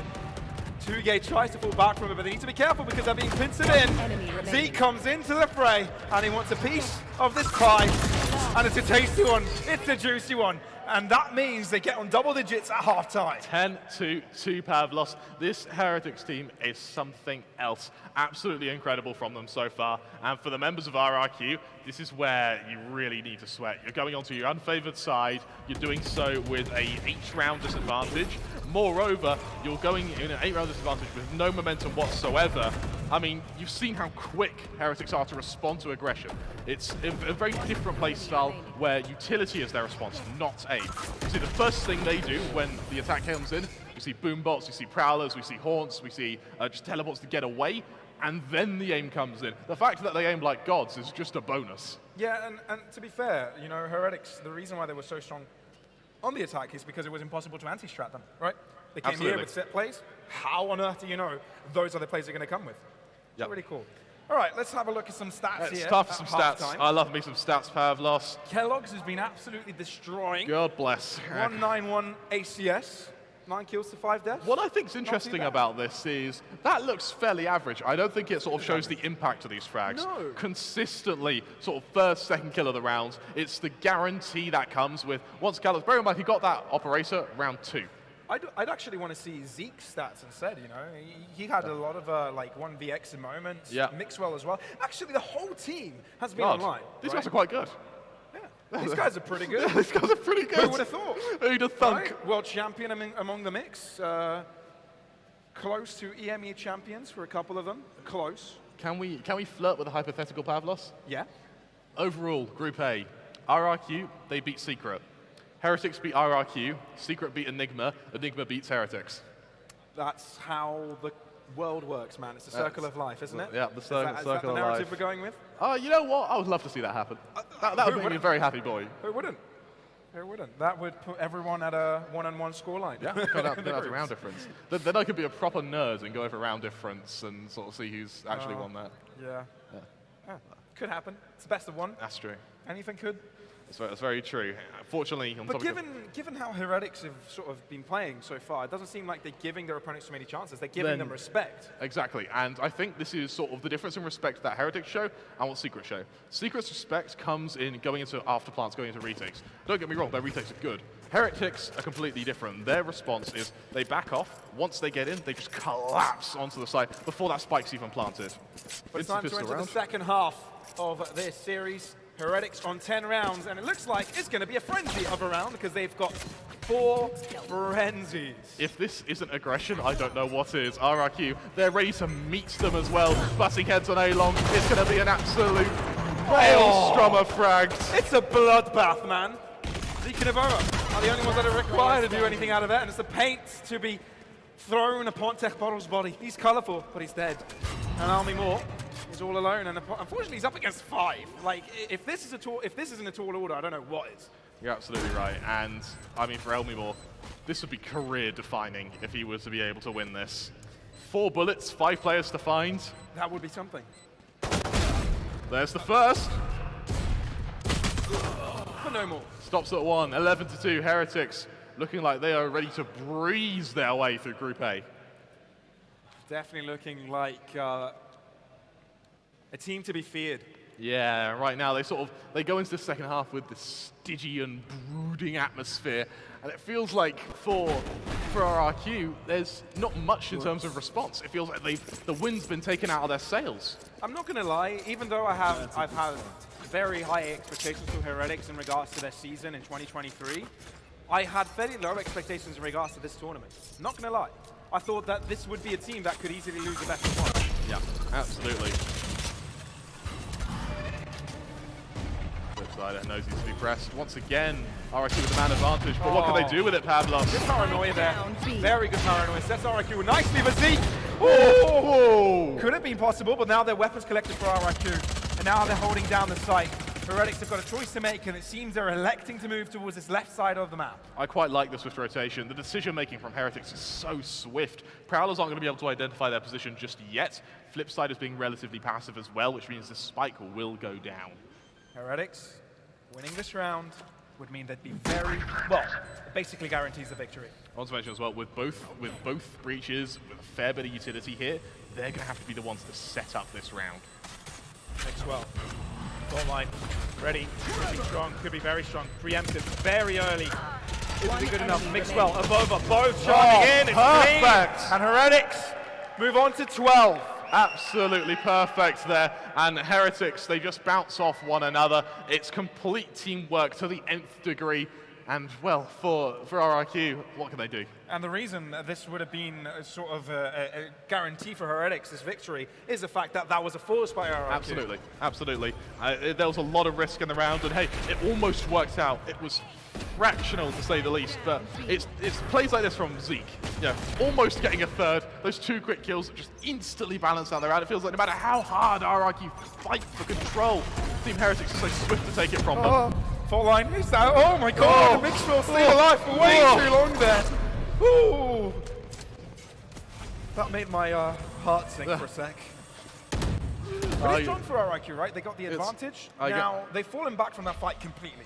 For Neil Zinho and Weber, when they go back over this as the coaches, this is the round they look at Mixwell's fight and window and go, ugh. What the hell was that? Yuck. All right. Well, at least you showed up on the previous ones. Let's not talk about this one.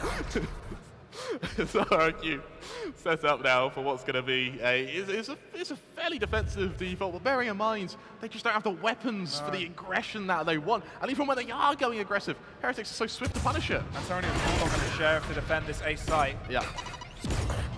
Qeon moving back, forced out by Heretics, making space. Rotations have come in. 3 players strong on the defense. McKellock's open, and Zeke knows where the range is. Perfect. Finishes it off with a blast pack, and now EJ on the back end, looking up from hell. Can't hold the force. And Heretics have gained the A side. We've seen what they can do in 2v2s, Pavlos. RRQ, it's now no longer a what can they do, it's a make or break. RIQ backs up against the wall, see if they can stay in this game. Heretics holding this close. Photo with the first one. Can it be closed out? Zeke moves into the aftershock. It's dangerous, but Zeke is a clutch meister. A world champion. Hotline. Oh, that's the flash! The flip sider finds a chance to swing by. And the game isn't over just yet. Oh, my heart can't. If we're going to have another 9 rounds of that, Pavlos goes to overtime, my heart can't take it. I'll collapse here and now. Just promise to catch me, okay? I'll try. RRQ, they make it 3. It feels like a silver lining, but hey, every little counts, especially if it does come down to round difference. Every little mistake is going to add up. And as we were talking about the butterfly effects earlier, it will be expressly shown in round difference if it comes down to it. Oh, it's difficult though, man. It's 9 rounds of difference. Yeah. I can do maths, wow. Who would have thought? Proud of you, Pavlos. Thank you. I want to mention Zeke currently is going 22-7. Yeah. Impressive, right? Absolutely. Quick fault line is going to buy a bit of space, but there's no aggression from RRQ off the back of it because, once again, they don't have the weaponry to follow it up. Instead, they're going to try and make Heretics burn as much utility as they can in garnering their control. This is very aggressive from Thibodeau. After shot, good TP away, Rolling Thunder. They're going to play this aggressive.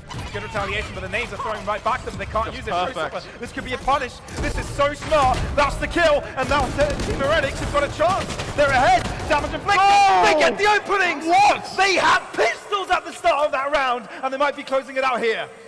This could be absolutely heartbreaking. Pavlos, RRQ finally around where they have their even ground, but they've just been caught flat-footed. 2 players down. Low HP on Zeke and Avova means it's doable. But how good is doable? It's entirely dependent on the aggression and the flank of these Vandals. That's an excellent plan. He's able to get another one parallel to his face. Can he get away with it? 2Gate wins out on the other side of the map, which means this is still doable, but Avova holds on with 30 points of health with 40 seconds, but he's got to be careful. He's got no clue Elvin Moore's here. He's a dead man. It's going to be a knife. It's going to be a knife. Look behind you. 30 seconds. What a risk to lose his teammate there, but no knife kill. no knife kill. But I tell you what, even small rounds like that, you see the joy that just light up on the faces of RRQ. Remember, young roster. So what that means is even rounds like that where you can play with your opponents, regardless of scoreline, it builds your confidence. And that's desperately what RRQ need. Really smart decision actually to just not instantly kill him there. 4 rounds for RRQ. Sure, a comeback's unlikely, but even if they make an attempt, even if they could do some deep wounds onto Heretics, they're able to show to the rest of the tournament what Heretics' attack on Haven looks like. Going into the next round of over from the shadows available. Devotal with a Nightfall. A lot of utility expended early on, but it's just to try and garner some control on long. A really lackluster defense on A here, surprisingly from RRQ, considering that's where the majority of the fighting's happened. Here come the rotations, and it looks like potentially an attempt to retake long here could be on the cards. They've left B for the mercy of one singular trademark. Rolling Thunder. Rolling Thunder. Can it work out too much? Zeke just catches flip side of Tech Vital Force. This should be it. This should be it. Yes, another. Team Heretics putting this game in a box, wrapping it up, tying it up with a bow, putting a stamp on it, and shipping it away. This map is theirs, man. We approach the apotheosis of this game, and right now, RRQ One just enemy continue remaining. to be torn apart by Zeke. 2Gate.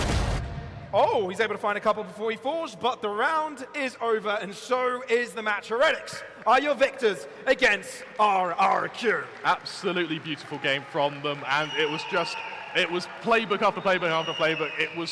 That entire map could be converted into a frag movie. Every single player stepped up. Every single one had a show of skill, whether it be through aim, reaction via utility, or just pure overarching strategy. That is something to be proud of. And for the rest of the teams in this tournament, that's the statement that right now, the EU team, the EU representative, are flying their banner imperiously and proud. You know what? We had question marks coming into this one, not knowing how the coordination would look like from Heretics. Well, it was actually the cleanest we saw any of the teams so far today, right? Absolutely. Super coordinated and, you know, well-rounded all across the board. Star potential from Zeke. You know, it's great to see. And Mix Riders moments as well. You know, Kellogg's, all of them had multi-frag moments. So absolutely. An absolutely horrendous, an absolutely incredible performance by them. Absolutely. I want to mention as well, when we saw sort of Heretics, each player's reaction, it almost looked like second nature to be able to instantly whip out a utility to counteract any attack that comes their way. Their counter-aggression, their afterplants, their 2, 1, 3vx's all look like they'd been rehearsed hundreds and hundreds of times. Yeah, no, it was very clean. Absolutely. Very clean.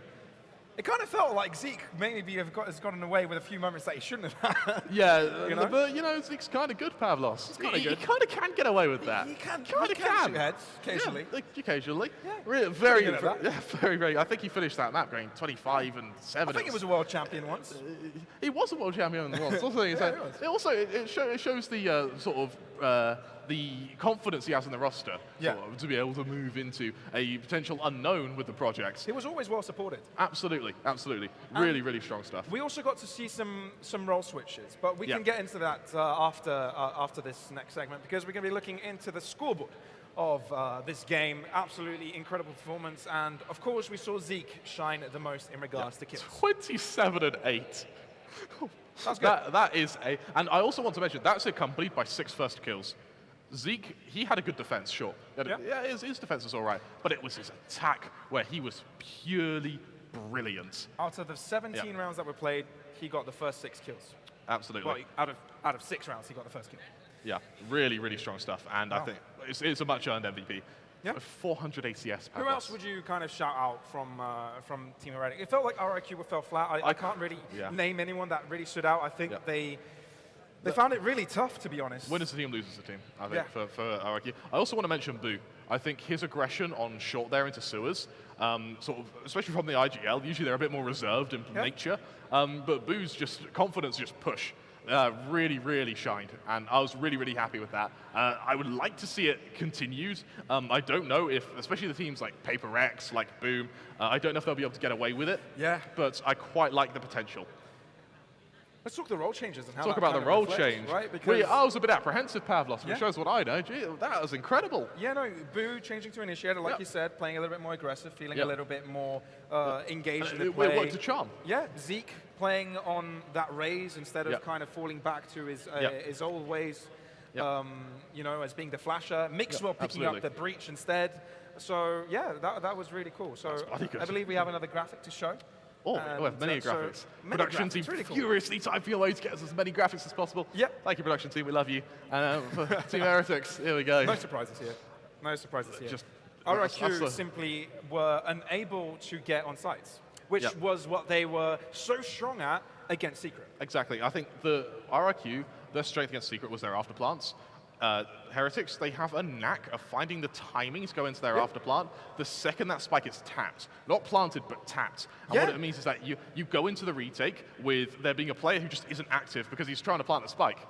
That thing's heavy. It takes a while. And it took longer because Team Heretics were just throwing utility at Yeah. them time and time Yeah. again. You know, you had the paint shells, you had Paranoia, Fault Line, always keeping them in a position where I don't feel comfortable planting here. They're going to Yeah. be engaging any second now. Yeah. And it kept them on their feet. It Absolutely. really did. Absolutely. If you're now Enigma, you're looking over to Heretics, or vice versa, you're Heretics looking at Enigma.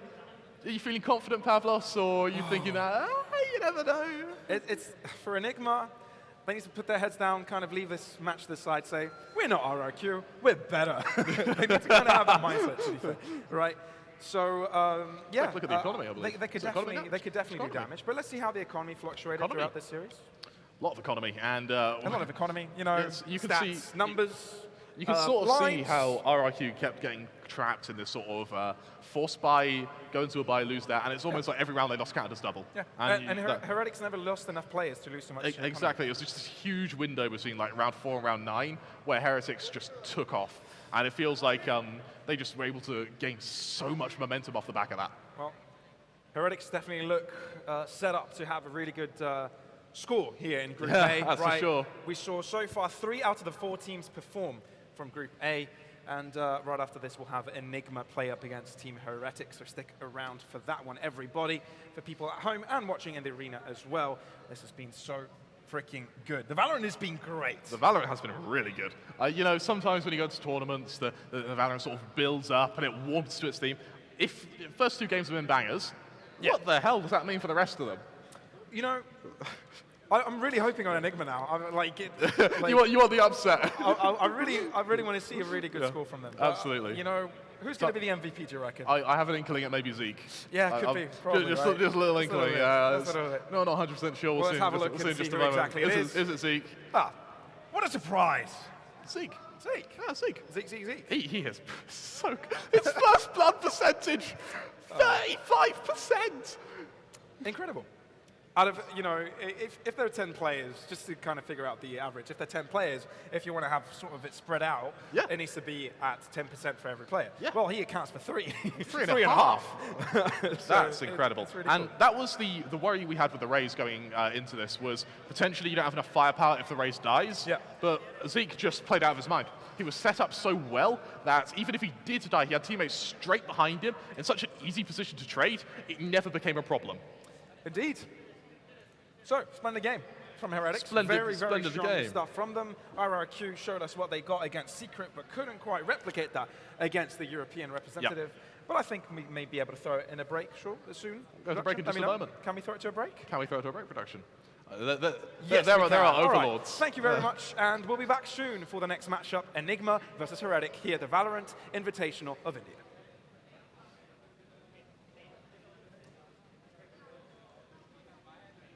Break time. Any second now.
Welcome back, ladies and gentlemen, to the Valorant India Invitational by Galaxy Racer and powered by AMD. We've seen two incredible matches so far, but the last one was an absolute masterclass by Heretics, winning 13-4 up against RRQ, so a really dominant affair. But this is what most of you have been waiting for, an Indian team going up on the stage up against the giants that Heretics have proven themselves to be.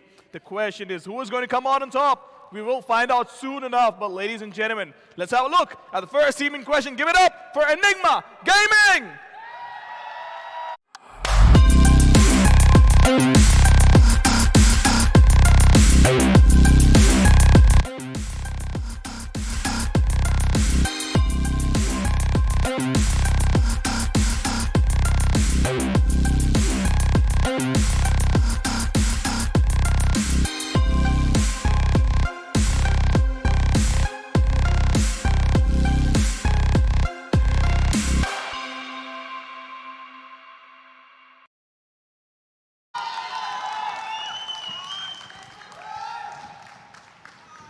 A lot of cheers for you. Of course, everybody looks excited.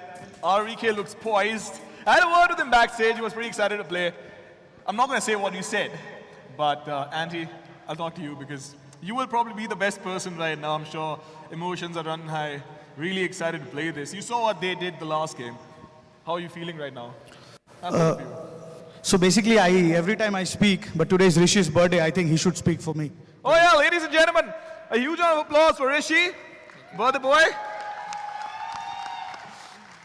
Big stage, big day. How do you feel? Normal. Just like it's another day for us. We have played LANs before.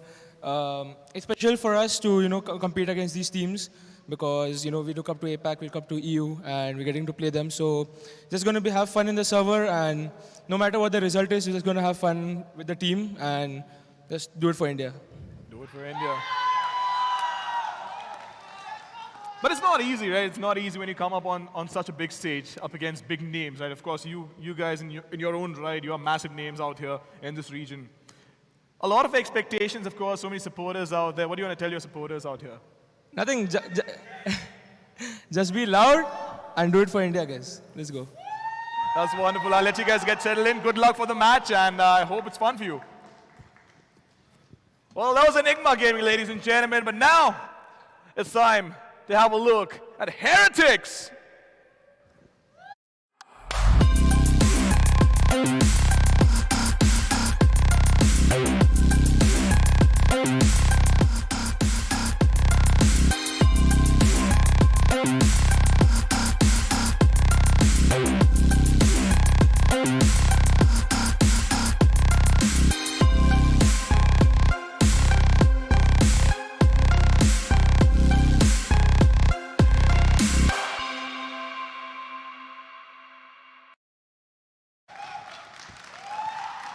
Give it up, ladies and gentlemen, for Heretics.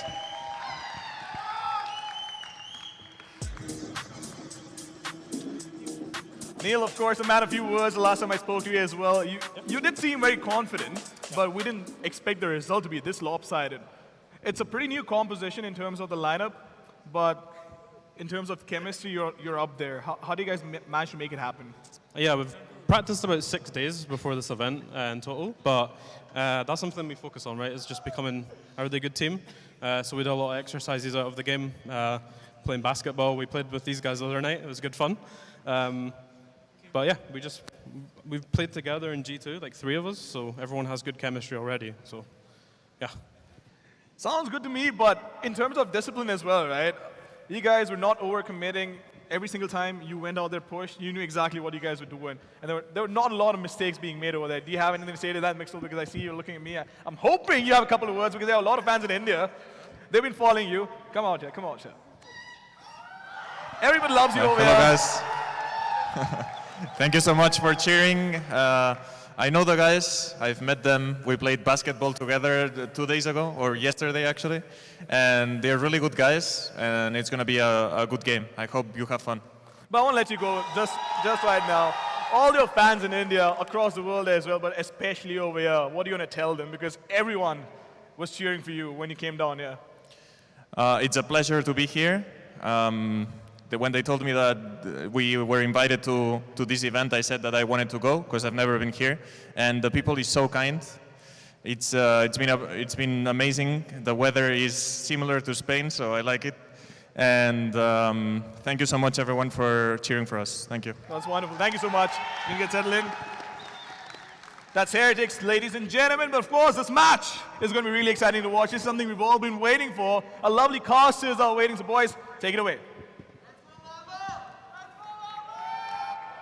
Oh, and welcome back to what is going to be an action-packed adventure, that's for sure. Of course, I'm your Council Crummer 3. I'm joined once again, this time though, by the amazing Universe. You've replaced Pavlos. It's got a little shorter, but nonetheless, even more talented. So I have to see who's going to be winning between Enigma and Team Heretics. This is going to be a banger of a match. Oh yeah, it most certainly is. I think that Enigma clearly have a really unique set of players who have got chemistry, which has been in the works for quite some time. They've had one change happen recently. That's Tesseract who's coming to the roster. But I believe that with the way that Enigma have secured their core of Exgali, RVK, Antidote, and we've got even Rafuel right there, who is of course a star fragger. Forgive me. I think that these 4 players have got such unique individual abilities that has made Enigma a team, to be feared, because they were the first Indian team to qualify for this, event. Yeah, absolutely, absolutely. It's the abuse on the stage right now. Of course, the only other abuse we're going to be seeing is in the server, because Heretics, they've just come off the back of a 13-4 victory against RRQ. I actually had a chance to talk to the Heretics guys outside, just in the break, and I asked them, what do you think the score's going to be against Enigma? And they smiled very sweetly at me and said, if we lose both pistol rounds, 13-4. Well, that is quite some confidence. That's confidence, isn't it? I love it. Confidence. I love it. Me too. I really like the fact that these guys are, confident in the fact that anything apart from the pistol and the anti-eco, they can win, which, by the way, was pretty, well showcased against RRQ. But I believe with the way Heretics have come together here, as 5 individuals who haven't really played together as much, it's only Mixwell and I believe Kellogg's, who played in the G2 roster, and now here they are with another set of 3 players who have shown chemistry as good as any other team that we've seen in such a short span of time. Absolutely. What we've really seen as well from the members of Heretics is all of them have played in high-level teams for quite a while, and so the individual fundamentals are seen flawlessly from them. Now, against RRQ, a newer team, we saw every mistake RRQ made instantly punished. True. For Enigma, Heretics may have a little bit of a harder time, especially considering Heretics, Enigma even, a little bit more established. Also, with the addition of Tesseract, there's sort of that option to just send Tesseract off to kill people, because he's kind of good at that. Yeah, he's pretty good at that, but they've got another star fragger in that roster who is Exgali. I believe he is one of the most explosive and flexible players in the country. He can play the Yoru, he can play the KO, he can play the controller if need be. He plays the Sky at times on Bind. He's got the all-star fragging potential on him. So I think he's going to be a player that we're going to have to look at who could potentially upset Heretics in a couple of rounds. But this is going to take a team effort. Absolutely. This is going to take a multiplayer effort to take down a giant that we've just seen. You're right, and what I'm going to what you said there with Excali being pretty damn good. He's explosive, that's for sure, and he has some very, very high highs.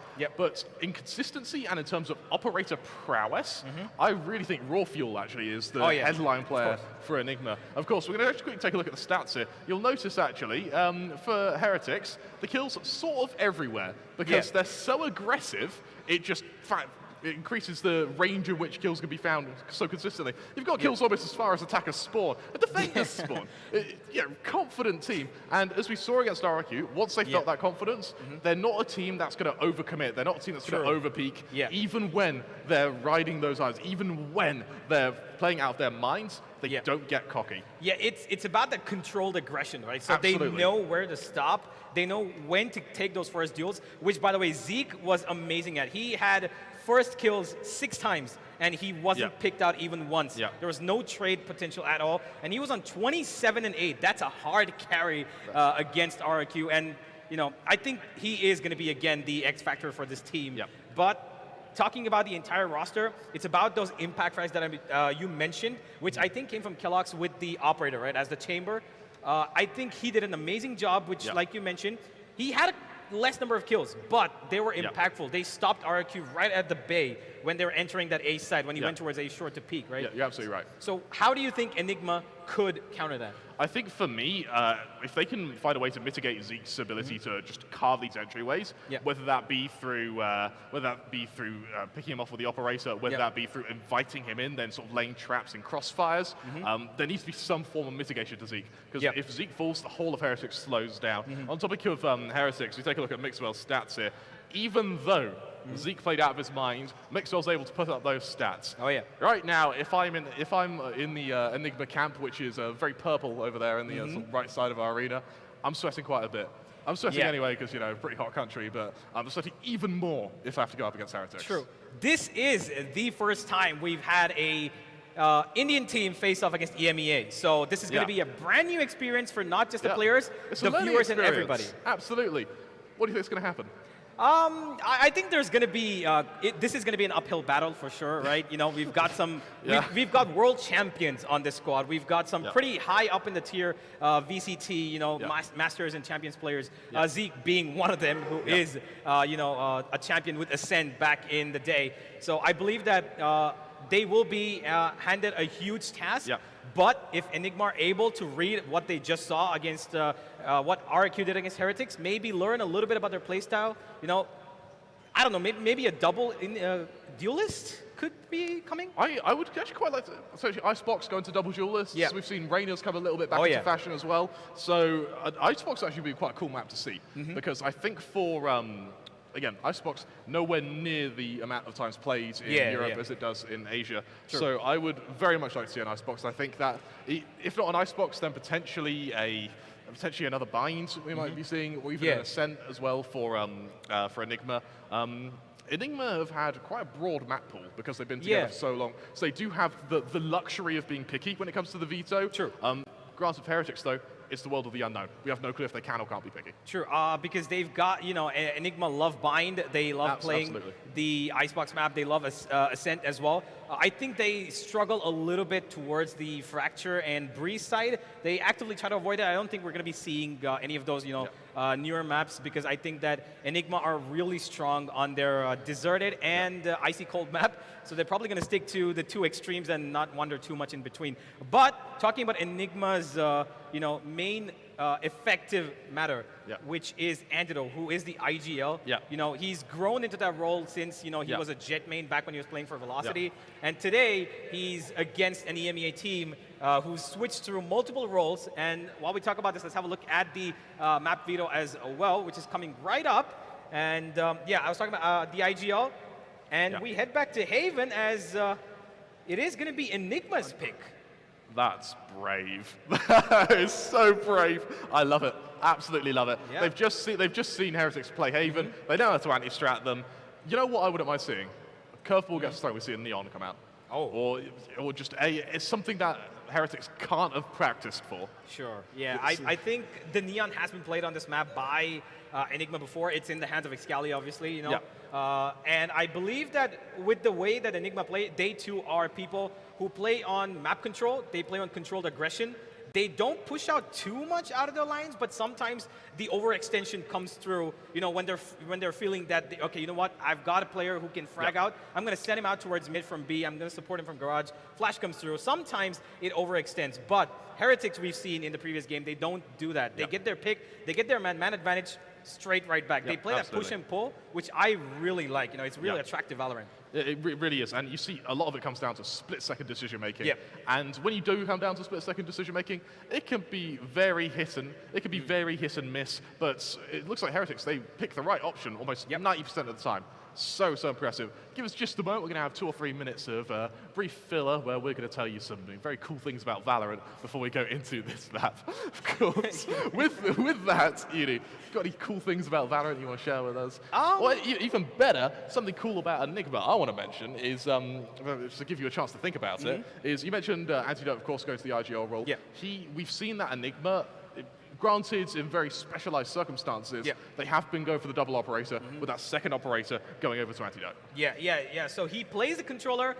He plays even the Sentinel at times. He's picked up the Killjoy at times on the map of Ascent, which Killjoy is not a bad choice even on this map, right? So I think that with the operator, he is really, really aggressive. He's not afraid of taking his fights because even though he's playing the controller, he's got his wits about himself. He knows that he can get the kill and get away. You know, he's not playing the chamber. He can't just teleport away. Absolutely. But he does get his man. He gets his mark. So it's really scary because you don't know when Antidote can pick up that operator, right? Even if he's playing the Astra, who you need a lot of hand and eye coordination. He picks up the operator with that agent, which is probably the most complex agent in the game, and he still plays the operator on that. Yeah, and he does it so smoothly as well. Yeah, exactly. And it's something that I think that can only really happen to very few teams in this tournament because Enigma have been together for so long. They have the freedom to go for some unorthodox strategies, much like the sort of double operator with a second going to Antidote. The one player we haven't mentioned is just yet. It's Tesseract. Who, let's be honest, very good. Interestingly enough, Tesseract, when he was sort of on his up, he was still aiming out his mind. He's consistently been good, but he was limited to only playing Sova. Like, you look at his past matches, he was like 80 matches on Sova, 3 on Fade.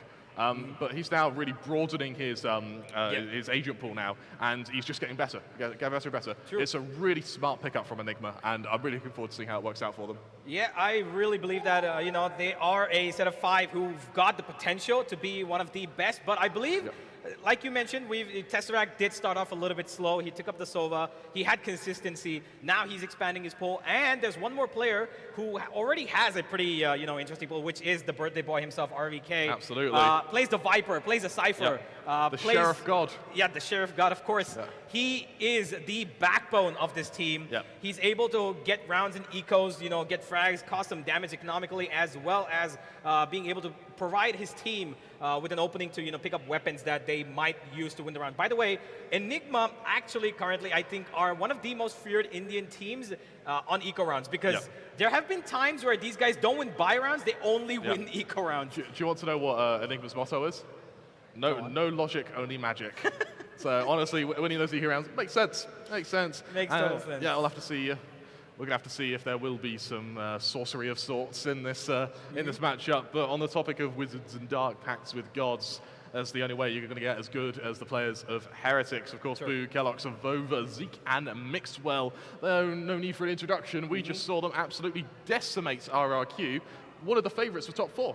Oh yeah, definitely. After seeing the first game, these guys definitely have, showcased the fact that, okay, you know what, they can settle this. Just a whole other level. Absolutely. And, given the one thing that I believe, Pavlos told me earlier, yesterday, we were talking about the coach Nilzinho, who is an amazingly experienced person, Yep. you know, coming to this squad. It was apparently built around him. He was the one who came in and gave his vision for how he wants the team to be, built, and he was the one who allowed Heretics to form the way that they have right now. And clearly, it's given a little bit of value, and we're going to see it against another team now. And the real test is going to be coming in, if at all, they make it to the top 4, which at the moment looks highway. Very likely. Yeah, very likely. Very likely indeed. I'm interested to see if Heretics can do this consistently, because we've seen them do well. Can they continue doing it well? Of course, victory against RIQ, well won.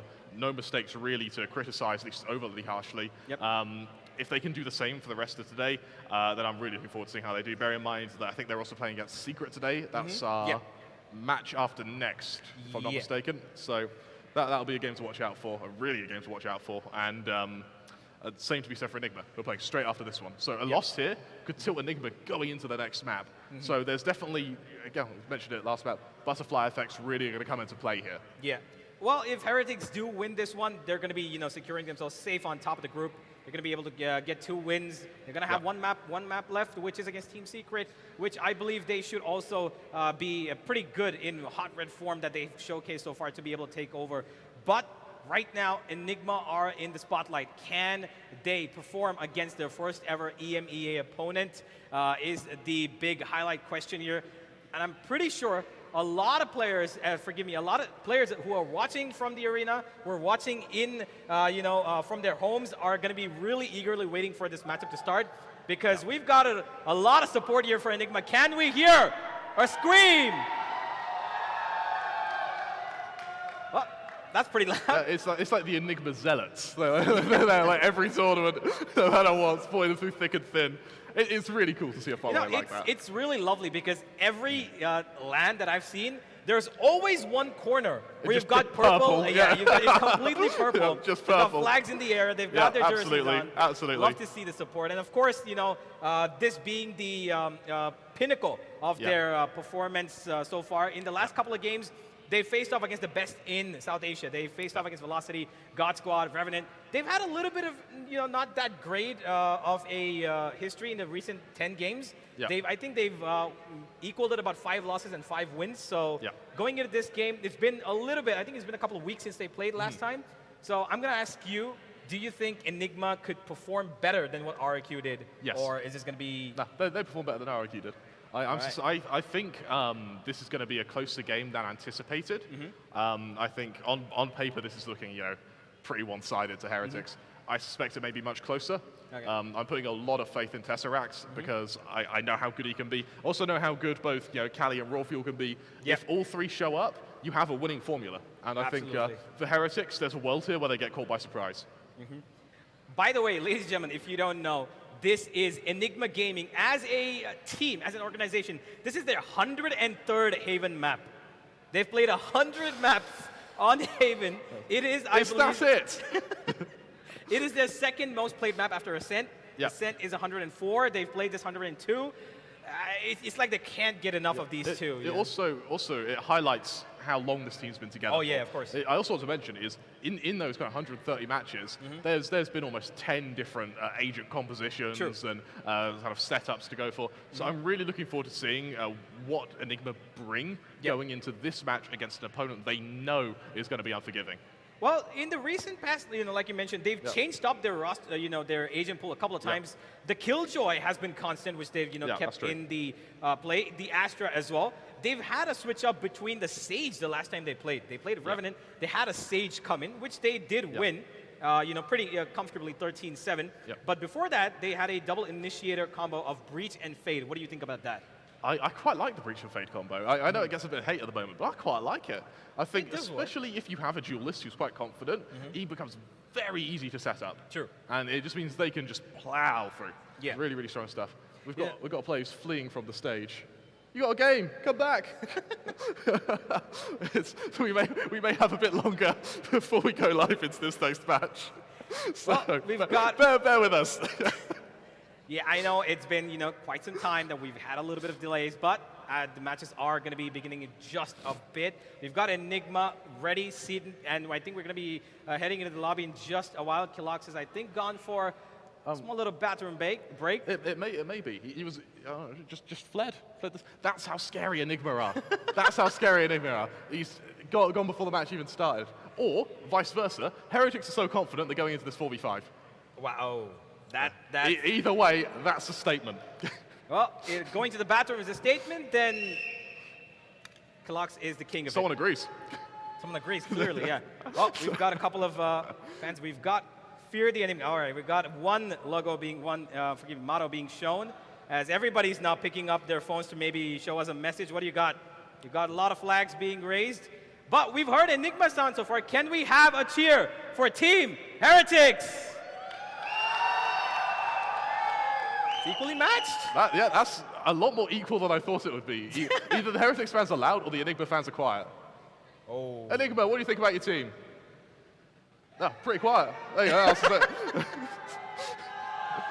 Okay, now they heard it. Yeah. Okay, that's relatively even then. Yeah, relatively even. I think this is going to be a competition between, if it was a competition between the crowds, then I think this would be evenly matched. But unfortunately, you get no rounds for shouts. Who wins? One pixelated map or Kellogg's bladder?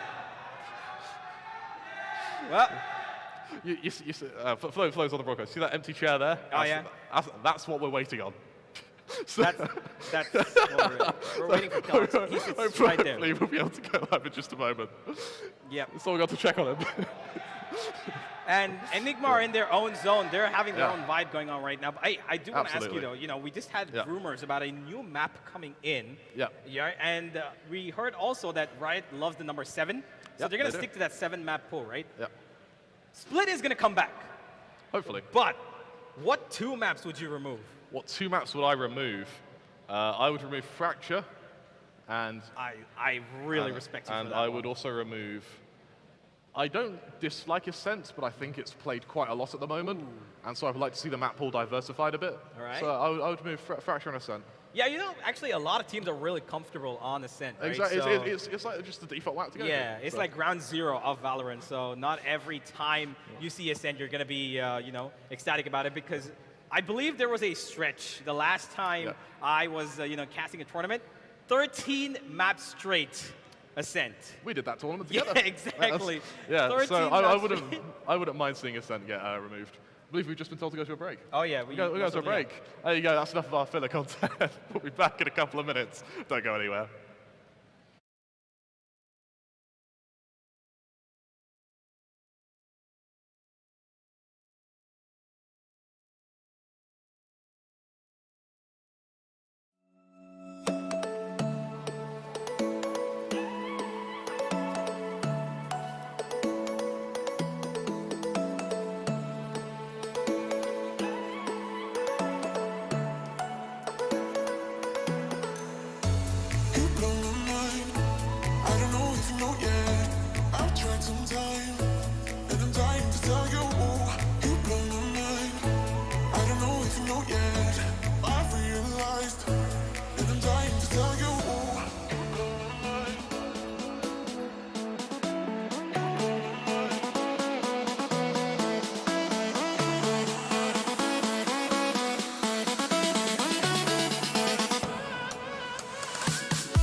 Welcome back. We do apologize for the brief delay. However, everything has been sorted. We are ready to go live in just a moment. Unfortunately, we had a few issues in the back end.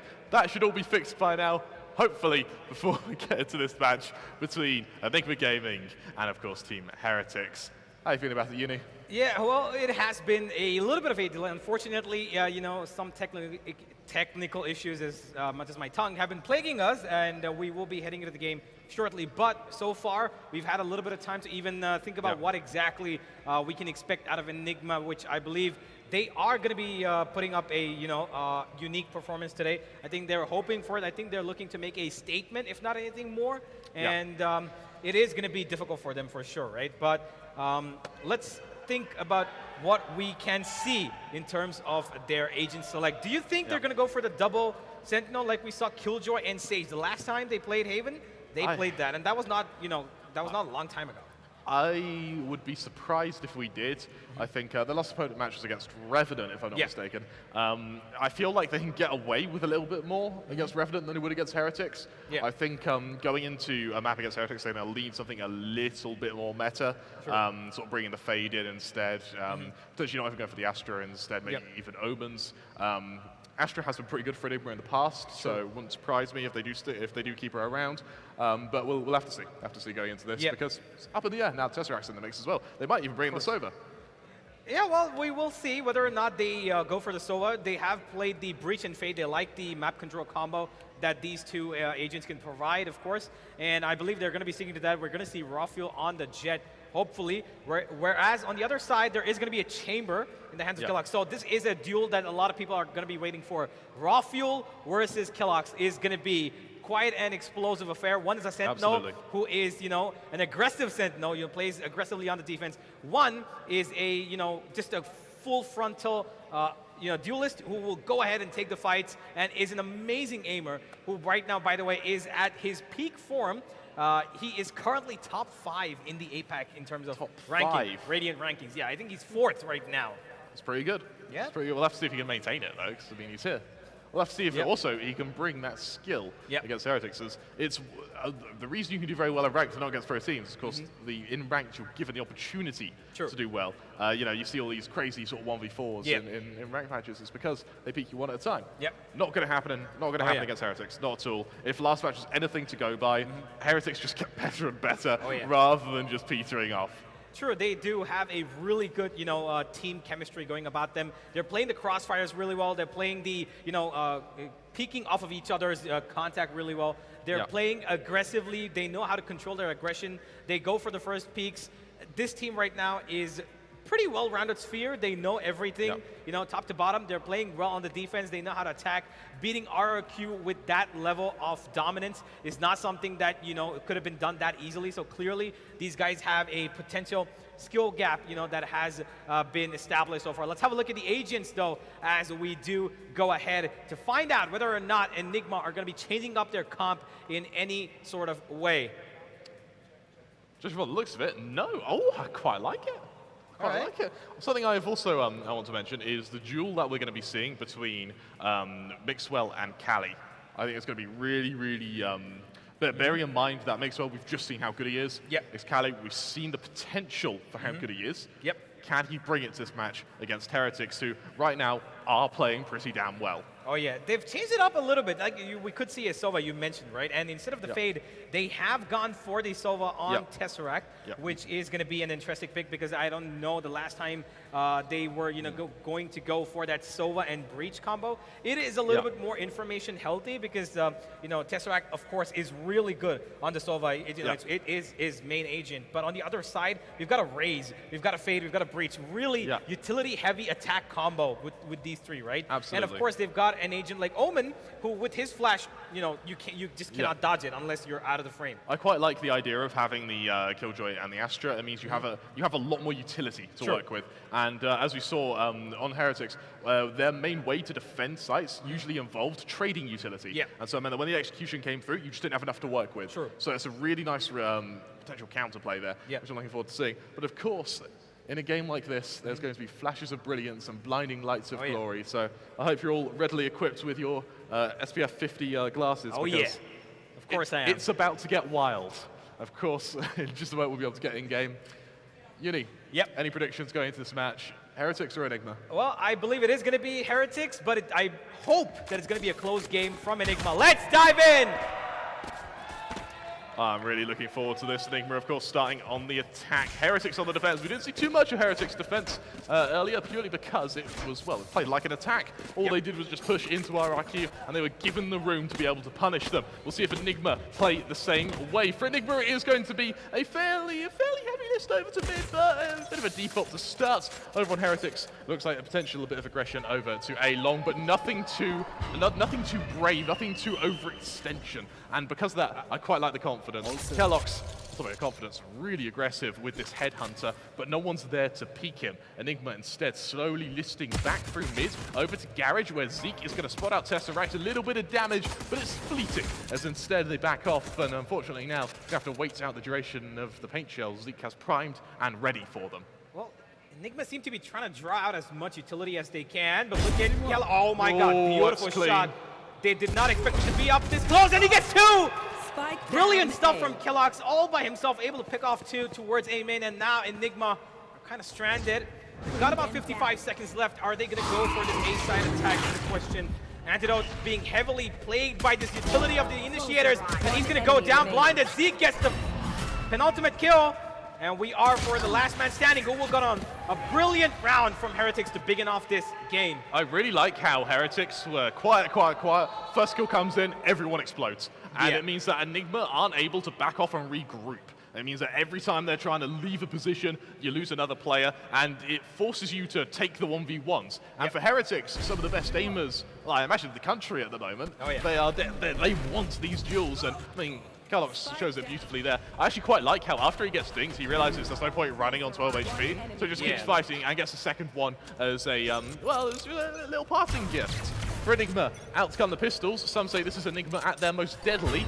see if that's the case, though, for Heretics, who once again have Kelox, who's going to be going aggressive. This time, though, with a Marshal over the Headhunter, but he still uses it to its ruthless capabilities. Raw Fuel able to get fairly deep towards Garage. He's spotted in the process, but with a Frenzy, he wants to take the point-blank engagement. Swing from Kelox almost into spawn here, unable to finish off the Astra. It's Zeke to draw the second from the flank. Boo over into mid, spots out the remaining members of Enigma, unable to kill them, but the information alone may be enough.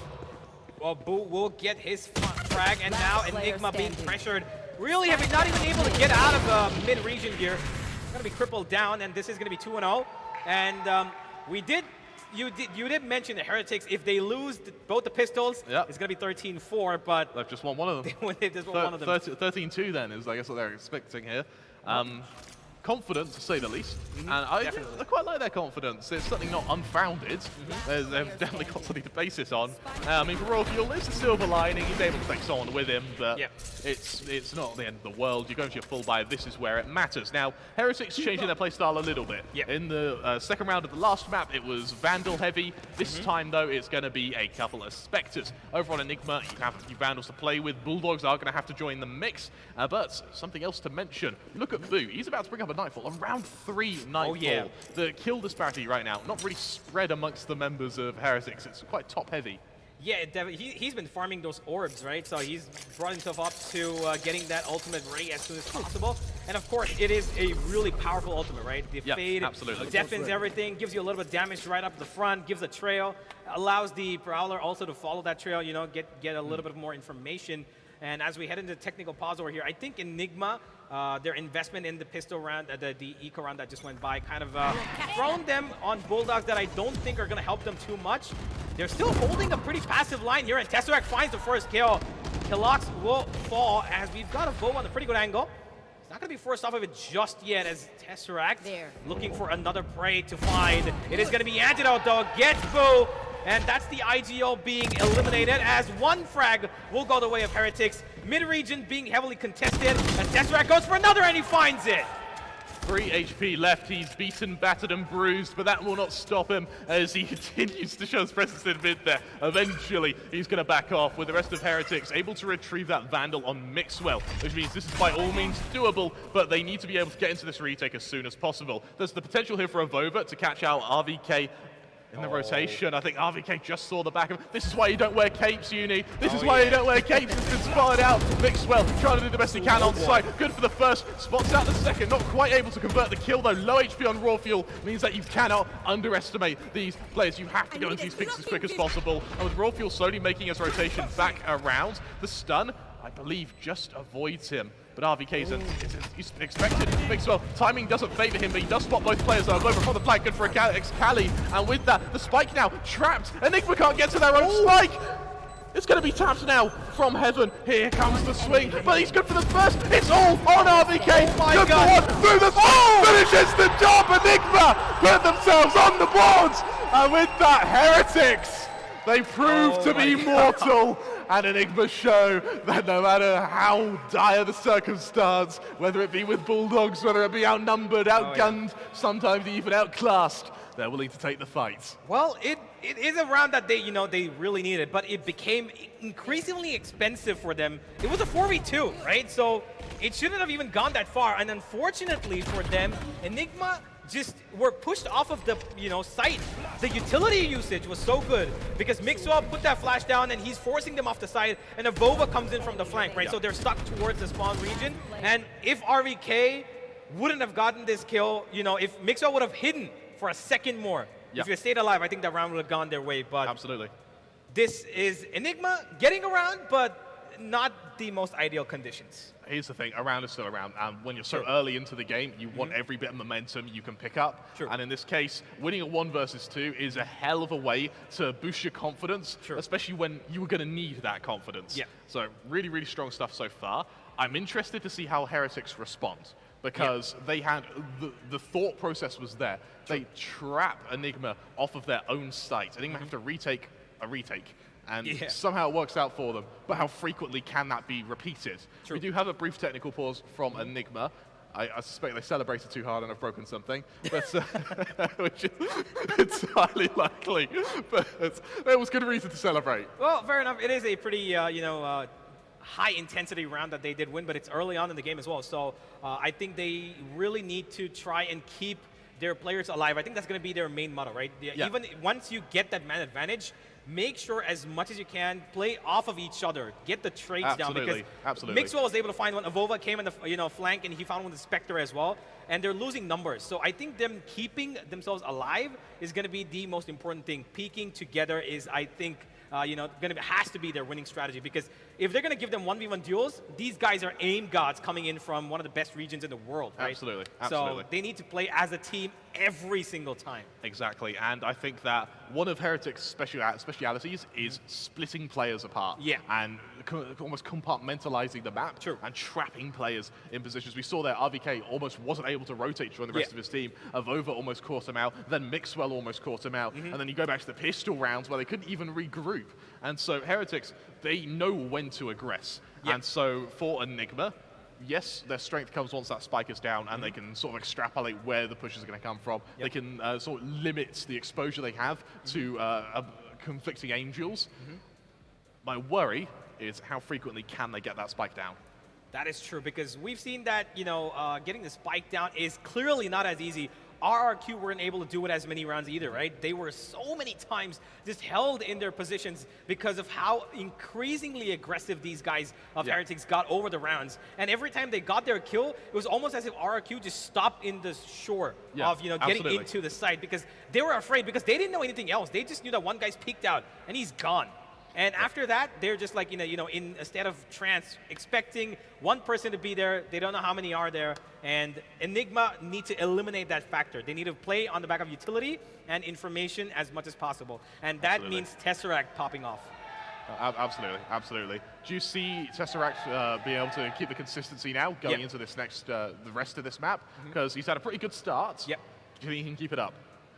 I believe so. I think, Tesseract is going to be a really important member, because he's the one who is playing the solo, right? Yeah. So he is the only change that's happened in the roster in terms of their recent picks of agents. So I believe that Tesseract picking up the Sova is going to be really important for him to stay alive as long as possible, because his information providing is one of the best in the region. I would argue one of the best in the world. Definitely. I'm a big Tesseract fan. And that being said, I'm also a big Heretics fan, because they're really, really good. Clearly. And so this is where things get interesting, because Tesseract's ability to get kills is off the back of his info gather. For Heretics, they know when these pushes are going to come. They know how to mitigate that exposure. And we see Enigma. I love the recall on those stars. It gives them a lot of position to work with. Good. And there's the exact point. Heretics, they know every trick in the book. They know Enigma wants to get to the left side of this swing with Antidote making his way through Garage. It's going to be a hit over to the C site, but it's been figured out. Heretics, they're on to Enigma's case. They either need to make this execution work right now, or they need to find a way to back off and get to another site. Instant opening from Galox, and that's where things get dire for Enigma. Oh, that smoke is so perfectly timed by Raw Fuel. He's actually crawled into the seaside. He's been blinded, and he's going to have a lot of utility coming his way. Mixwell finds his kill, and they are running away from this. Heretics are keeping themselves alive. The utility is doing the work for them, and they're cleaning out Enigma as if it's just a janitor's duty for them. There's a little bit of trade coming through. Tesseract does find one, but it's one man alive, and he will go down in the end. 3-1.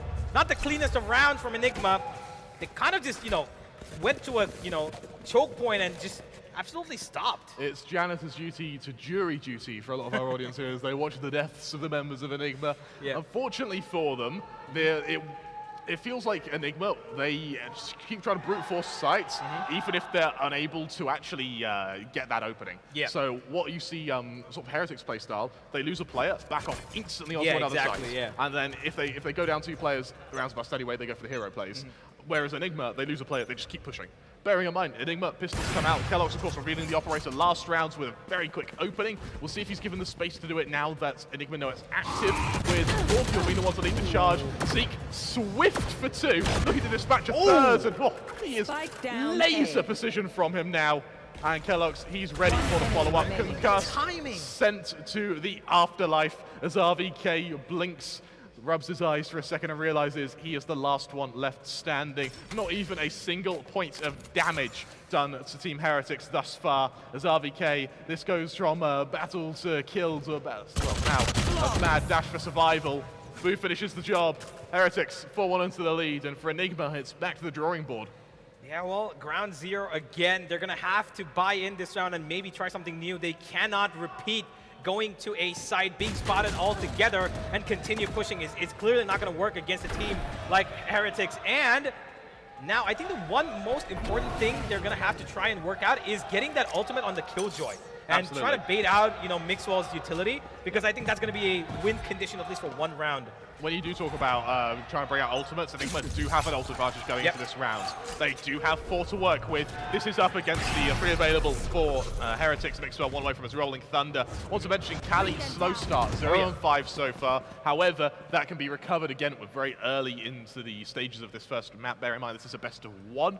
And for Cali, as you said in the pre-game, he is an explosive player. So there's absolutely room for him to come back into this. But the sort of the groundwork for that, the foundations of that reappearance into this map need to start being laid around now. Yeah, that really needs to come out right now. Just like you mentioned, they're going. Where's the A side here? Lux has been taken off the collision, but here goes the okay, just by. Fights to like it's nothing, and the ultimate comes a little too late, it seems. Excali's running in, but still Boo gets a third! Excali and RVK find one each, but Excali will drop down. And it's again RVK left across the other side of the map. And he can only hope for so much. 1 kill, maybe 2, not more than that. They've covered him up. They know that the spike is going to be in his hands because they've not seen it yet. Mixwell closing in on his position. He knows exactly. He's reading this so well. The mind of an experienced player provides value to the maximum effort, and that is number 5 for Heretics. Boo should not be allowed to get away with that. Yeah, that was... The first, maybe. The second, the fact that the Rolling Thunder didn't even hit him is worrying for me. It doesn't drive by that. He doesn't even take a point of damage in those 2 kills. And then to get the third, that's where you see a little bit sloppy from Enigma. Bearing in mind that they knew he was there. They had utility to force him out, but because they were playing so quickly, they were unable to catch him. And so if they just take it half a second more, they'd have been able to zone out that area. Then the Rolling Thunder hits the players in heaven, and you go into a 4 versus 4 with the spike down. Timeout called here. Yeah, the most important part, I think, that was the way that Enigma have played around teams in South Asia. They believe that the utility that comes their way, usually, most times, let's say 60% of times, nobody actually ends up peeking on the back of it. Absolutely. Right? Because they think that it's just to keep them at bay. It's not to get a player to peek off on the back of, because they did have the drone go by and check a couple of corners, right? But Boo just swings out, and they did not expect it. They were just sitting in that corner. They didn't even go back getting blinded, right? So it completely threw them off, lose 2 players. And Raw Fuel, when he jumped up on the boxes, that kill just shouldn't have gone through, man. That was absolutely unfortunate. Credit where credit is due to Boo, though. That was some really damn good aim. I also want to mention, I like the Enigma's sort of timeout timing. It's sort of at a turning point at the heart. You can still recover it. You've got your ults. You can use this round to sort of almost test the strategy before going into it with your rifles. Zeke sees a lot of aggression towards Garage here. Kellogg's knows a push is coming, but Zeke is the one to draw first blood. Raw Fuel falls. Zeke desperately tries to get away, but it's Antidote to finish the job now. He's going to have to run through a one-way, and he doesn't have the bravery to do it. Mixwell, ambitious rolling Thunder comes out, does the tail end of it, catch out these players. It doesn't matter, he's vulnerable. He doesn't even want to risk the fight. Cosmic Divide comes through. Boo on the other side, hoping for an angle to work with. That it is. Antidote falls. Can he double down? No, he can't. Cali to respond down to the 3v3. The weapons haven't been fully retrieved, but look at Cali's rotation. He wants to try and duel Kellogg's. 20 HP, and that's all it needs. 1 bullet to the cranium. And as that bullet goes skull, mush, skull, wall, the rest of Enigma use the silence to get into position, try and catch out the rotations. Tesseract falls down to the 2v2, into the after plant. and with only a Sheriff on RVK. He has a few stars to work with, but that is against the full utility belt, excluding ultimates for Heretics here. On the close angle, Mixwell shuts down Cali. The plan was there, it was a clean plan, unable to be converted, means RVK needs to land some mighty fine shots, and with Avova coming up from behind, he needs to turn 180. It may be too little too late, and Avova will deal that killing blow. Heretics with 6, but for Enigma, considerable damage with just Sheriffs. Yeah, definitely. They did give a damage for sure. You know, Scally did pretty good, getting onto the B side, getting the trade instantly after Antidote fell down, and finding the kill on the Kellogg's as well. But the problem was that they went for the fight. They were confident, which is not a bad thing, but they didn't have utility enough to support, because Mixwell had everything. He had the fault line, he had 2 flashes, he had the aftershock. He maybe thought he could catch him off guard, you know, with his metallic arms, ready to put on a flash, but unfortunately for him, Mixwell was just ready. That's such good, you know, read. Mixwell has got the brains of a god. He just knows positions and plays, and he's ready for everything. Absolutely. The premise was there. You know, no one expected it to be a recall on the star instead of a deployment, but nonetheless, Mixwell just so damn quick. Kellogg's going to be able to destroy the Al drone. His position suspected. Raw Fuel is going to have a bit of utility of his own to destroy, but it's RVK once again to get the opening, able to get away in the nick of time as well, exchanges a few goodbye, almost kisses in the form of bullets with Avova. Swift trade from Zeke, but the issue for Zeke now is how does he get away? Antidote tries to swing out, it's a messy engagement, but he comes out on top anyway. Man advantage for Enigma once again. Our hometown heroes looking like they may be ready to at least fight back against the European Titans, but unfortunately, with the title of Titan comes the skill with it. Tesseract, clean shot, 2 HP, shuts down Kellogg's, and with that, Heretics, the overextensions now slowly working against them. Yeah, most certainly. Kellogg's really thought he could have gotten away with Tesseract's kill there. He was down to 2 HP, still is alive as well, so he's going to be holding down the point towards Beat, make sure that Boo doesn't try to get anything funny done, but this guy is really comfortable with himself and his aim right now, so he's going to be trying, just because of course he's got economy to go for it as well. Not aware of the positions of any of these players at the moment. He's looking for his corners. He's got 2 players on site. Both of them can be isolated if need be. There comes the goal, and there comes the backstab, and Tesseract will take him down. Number 2 for Enigma, and a lot of support clearly coming their way. A lot of support. It must be for Enigma. It must be. Oh, you just listen to that. You can't tilt hearing that. True. And I tell you what, for Tesseract, 2 HP. He takes that duel. 2 HP. Real close. You know, I think the only reason he survived there is because Kellogg's had an operator. If he had a Vandal, that would have been over right there. Absolutely. I also want to mention as well is Enigma have started figuring out how Heretics are rotating. And they realize that Heretics, they like to have 1 player flanking. It doesn't matter regardless of what site is planted on. So they are slowly getting queued into Heretics' tells here. Kellogg's is going to be pinged with that tour de force. However, no utility expended to try and force him out of position yet. I think they're wary about the fact that potentially he's backed off over towards the C site. Once again, RVK feeling a bit tasty when it comes to duels, but Raw Fuel, clean as anything. Kellogg's falls, instant trade by Zeke though, restores everything to equilibrium, but for how long? Look at the assault of Enigma now, into Garage. Will they catch out Zeke, or Mixwell even? I think they will. Fault line doesn't quite land, Antidote good for the first of over now. Single-handedly has to hold this C site, and why risk it when you have the prowess of Zeke and Boo ready to support you as they get ready for this assault. Through defender spawn, Tesseract, no point waiting if you can take the fight to the enemy. A man down, Heretics potentially being challenged more than they thought going into this. Oh, certainly. They've got an ultimate to work with. There is the Fade who is looking pretty good, but Excali will shut down the support who was going to be acting on the back of that ultimate, and now it's a 1v3. Boo is pretty good on his aim, and he is getting 1 down. He's got 2 more. Doesn't expect the flank, I believe, but the plant is not for the flanker either. He's going to be trying to stick this one, is he? No, he's going to have to defuse. Gets the kill. No, he won't. Tesseract finds 3. And this is Enigma slowly stepping up. Still a little bit away, but I think the support right there is helping them. The first thing I said today on the desk with Pablos is Enigma will be the team with the upset potential. There's still a while to go, Uni. There's still a while to go. Sure. But for Enigma, 2 rounds on the bounce, that's more than what RRQ were able to achieve. Furthermore, for Team Heretics, it feels like they're falling into a bit of a pattern when it comes to rotations now, and this is where Enigma are going to start punishing it. Yep. Well, here we go. Kilox is back on top of B, and I think he's going to be challenged here by 2 players, and he gets away. It's just about not going to be damaged at all, but neither is he going to give any damage.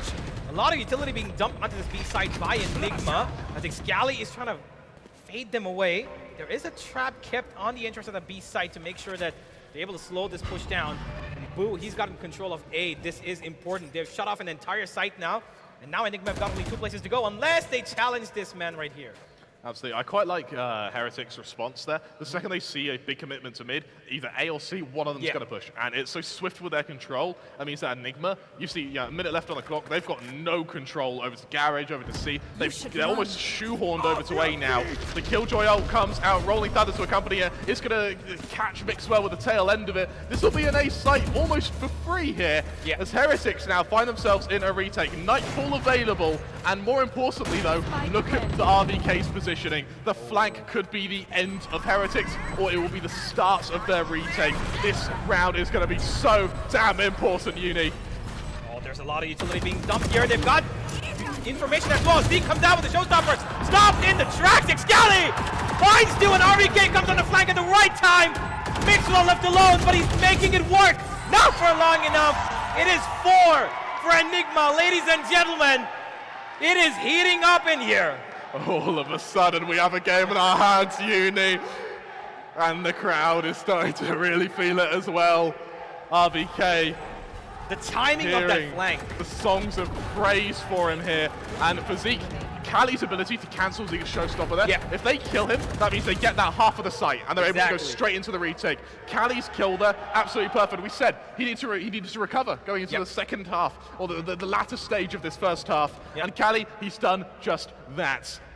What a recovery now as the tech pause comes through. Potentially a chance for Heretics to take a breather and realize, treat it like every other opponent. Yes, you're the favorites, but that doesn't mean you're guaranteed the victory. True, that is true, because Enigma is a brand new team. It's not a team that they've accustomed to the playstyle, right? So they don't know absolutely anything about how the South Asian region plays. That works vice versa, though. Yeah, exactly. That also, I was going to say the same. That Enigma haven't really played with anybody on this roster. Played against. They've only played basketball with them, as Mixwell mentioned 2 days ago. Who won that? I think it was RVK. RVK won that. Yeah. It'd be potentially a second victory against the European team today. Oh, okay. Well, potentially. it is his birthday, so it would be a great gift. That would be a pretty good gift, wouldn't it? And, well, we'll see if these birthday blessings are going to be translated into game, or if Heretics are going to be able to find the rhythm they found against RRQ. Because when Heretics are feeling it, and as we saw in the game against RRQ, when they started getting the ball rolling, when they were consistently finding rounds, they looked unstoppable. Sure. RRQ got outclassed. Yep. But for Enigma, this is where they're sort of going blow for blow with Heretics, which means they're not finding that rhythm. You see that reflected in the economy here. Yep. Heretics, they're on the precipice of being reset, and Rawfuel's going aggressive, dives onto this site, and almost catches out Mixwell. Not quite, though. Quick trade, great thought process, but Mixwell even better to be able to punish that. Look at the aggression as well from the chamber over towards C long. Really, Heretics trying to get up into the face of Enigma, and it's working beautifully. Down to the 3v5, make that a 2v5. Heretics, they've put their foot down. Enigma, you've had your fun, but it's time to end it, boys. Last player standing. Oh my god, Tesseract missing that is a huge problem. And now this left Excali, who's allowed the opponent Breeze to go past him on towards window, and he's got no idea about this. He is probably going to be killed from the back. No, never mind. They're not going to check that, actually. And Excali does have an opening towards B at the moment. Unfortunately, the trademark means that there's no site available. And, well, no bit of mercy given Mixwell. What a round from the Spanish superstar to bring Heretics their 7th, guarantee a victory in our first half, and also to set themselves up for the second. Everything they get from here on out, bonus. Absolute bonus. Yeah, they're going to go at least with 2 points of advantage going into the next round. This almost could have been a kill. I think the plan was to try and bait out that ultimate, and Rawfuel just dashed past it. But unfortunately, he just wasn't able to stabilize his aim. And the minute he lost his life, everybody just went out for that dry peek. And the dominoes keep falling. Absolutely. A really crucial round for Heretics as well, because I think 4 of their players were sort of sub 1,000 credits. Yep. Once again, the same push from the chamber over towards C long. You look over to A, it's a bit of an engagement, the odd bit of utility deployed towards sewers. We're not seeing a concerted effort to try and kill players, more info gathered in these early stages. The main killer, the Iceman for Heretics, is going to be in the form of this operator until Zeke decides enough's enough. Rawfuel once again testing the waters. Does he feel like an ambitious dash, potentially a dash to death, or for now, a dash to damnation of Heretics? We'll see in just a moment as the map falls quiet. Yeah, well, it has come to a bit of a standstill for the moment. We are seeing Enigma try different things. They're going all around the map right now. No real control being taken by them except for the A-short position. They've left a spike with Excali over there as well, so they're just going to keep holding that angle, waiting for the side of Heretics to push and maybe find some extra value as we see Tesseract maybe trying to fake out this garage push.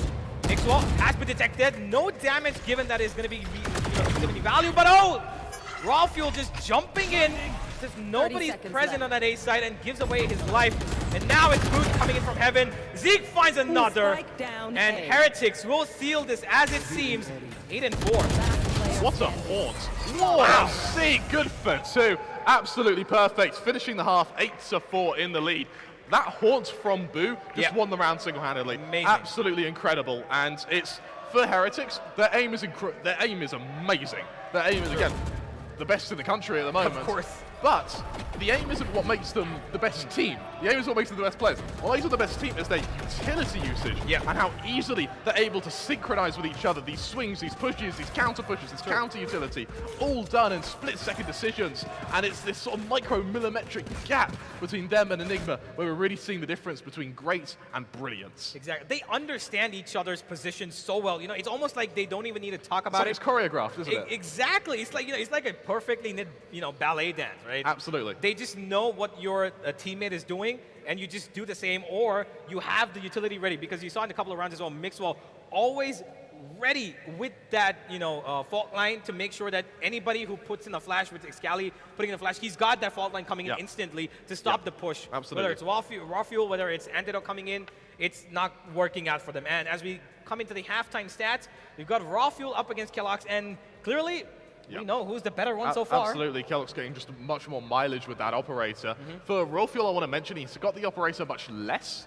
Moving to the defense, we may see him have a bit more space to wield it. But for Kellogg's, beautiful half. True. Yeah, we haven't seen anything too flashy, but what we have seen is consistency. We've seen entries from him as well, which is all you need from a operator player. You don't need them to go for these big, flashy kind of 1v4 plays if they can consistently get those 4 kills at the start of every round. Yeah, that's true. And Rawfuel has been trying to, maneuver his way into sites in really aggressive brave fashion. Entry, isn't it? Yeah, but he's going at it alone, so he's got no support, right? He's got a utility, but no one to trade off. So if he loses his life like he did on that B side when Mixwell put the ultimate, nobody came in who could have, traded that off. But if Excali maybe had, he was playing the Fade or the Raze, maybe, if they're playing a double duelist, maybe then, right? But Rawfuel's not been able to give us impact like we know him to give because he's functioning on the back of just utility that allows one player to focus on. And he doesn't know how many players on the other end, right? So that's a problem. Absolutely, and you see it now when we go to the second half. Heretics' pistol rounds have been a little bit shaky. So if we do see Enigma take this pistol rounds, path straight back into the map. However, if Heretics take this, then we need to see crunch time from Enigma.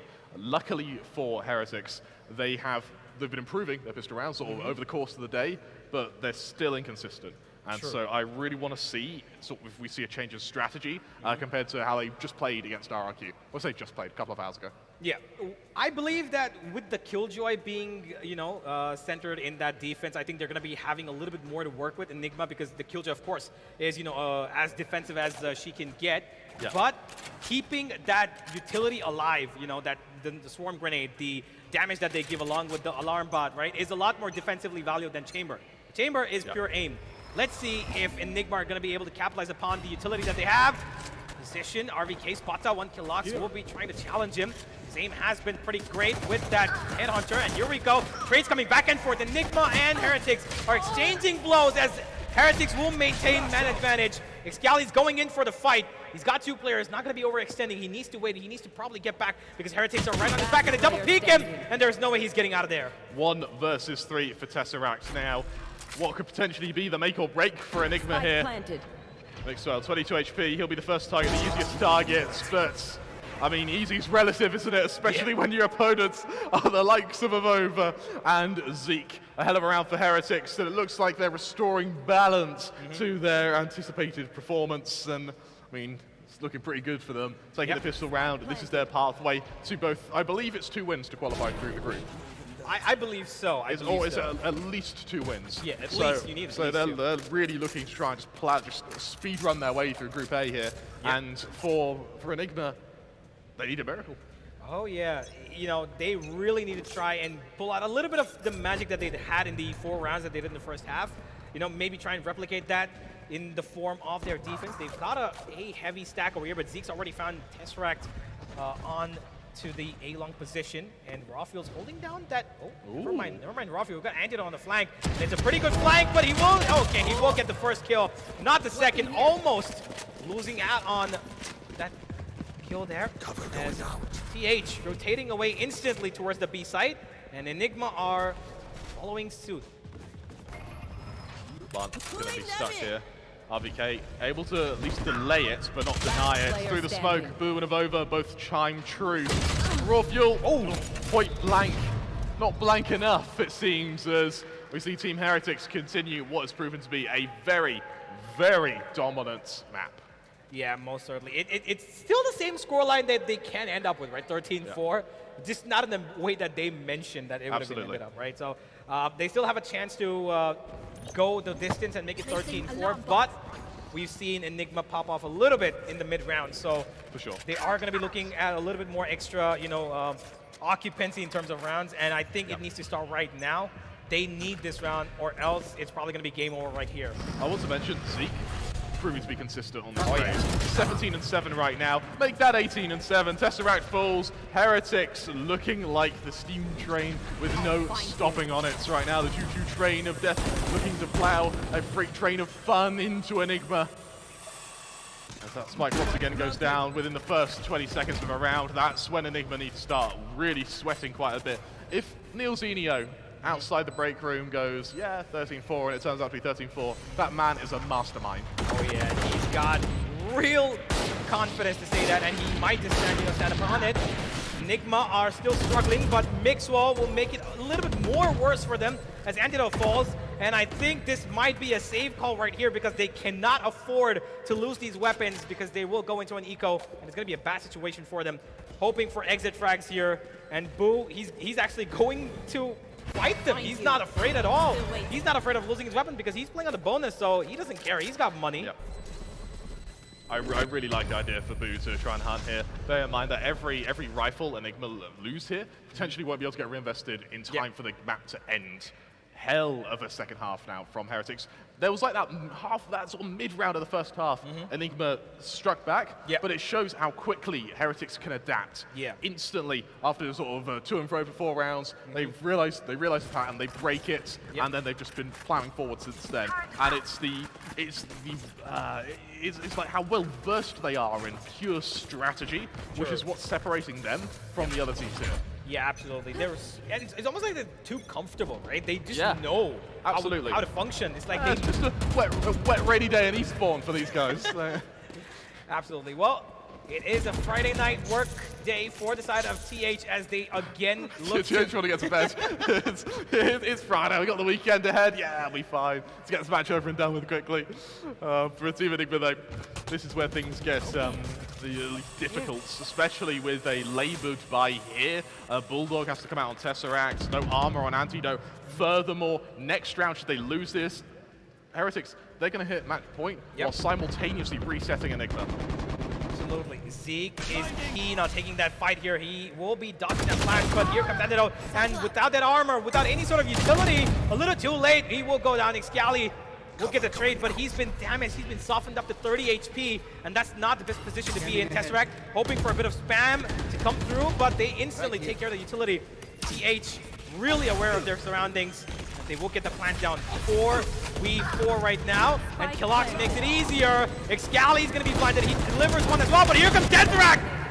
Down from up above, he jumps, but he will only find himself to fall straight to his death and leaving his teammate RVK yet again in a 1v2 situation, and he's got just 2 stars to work with.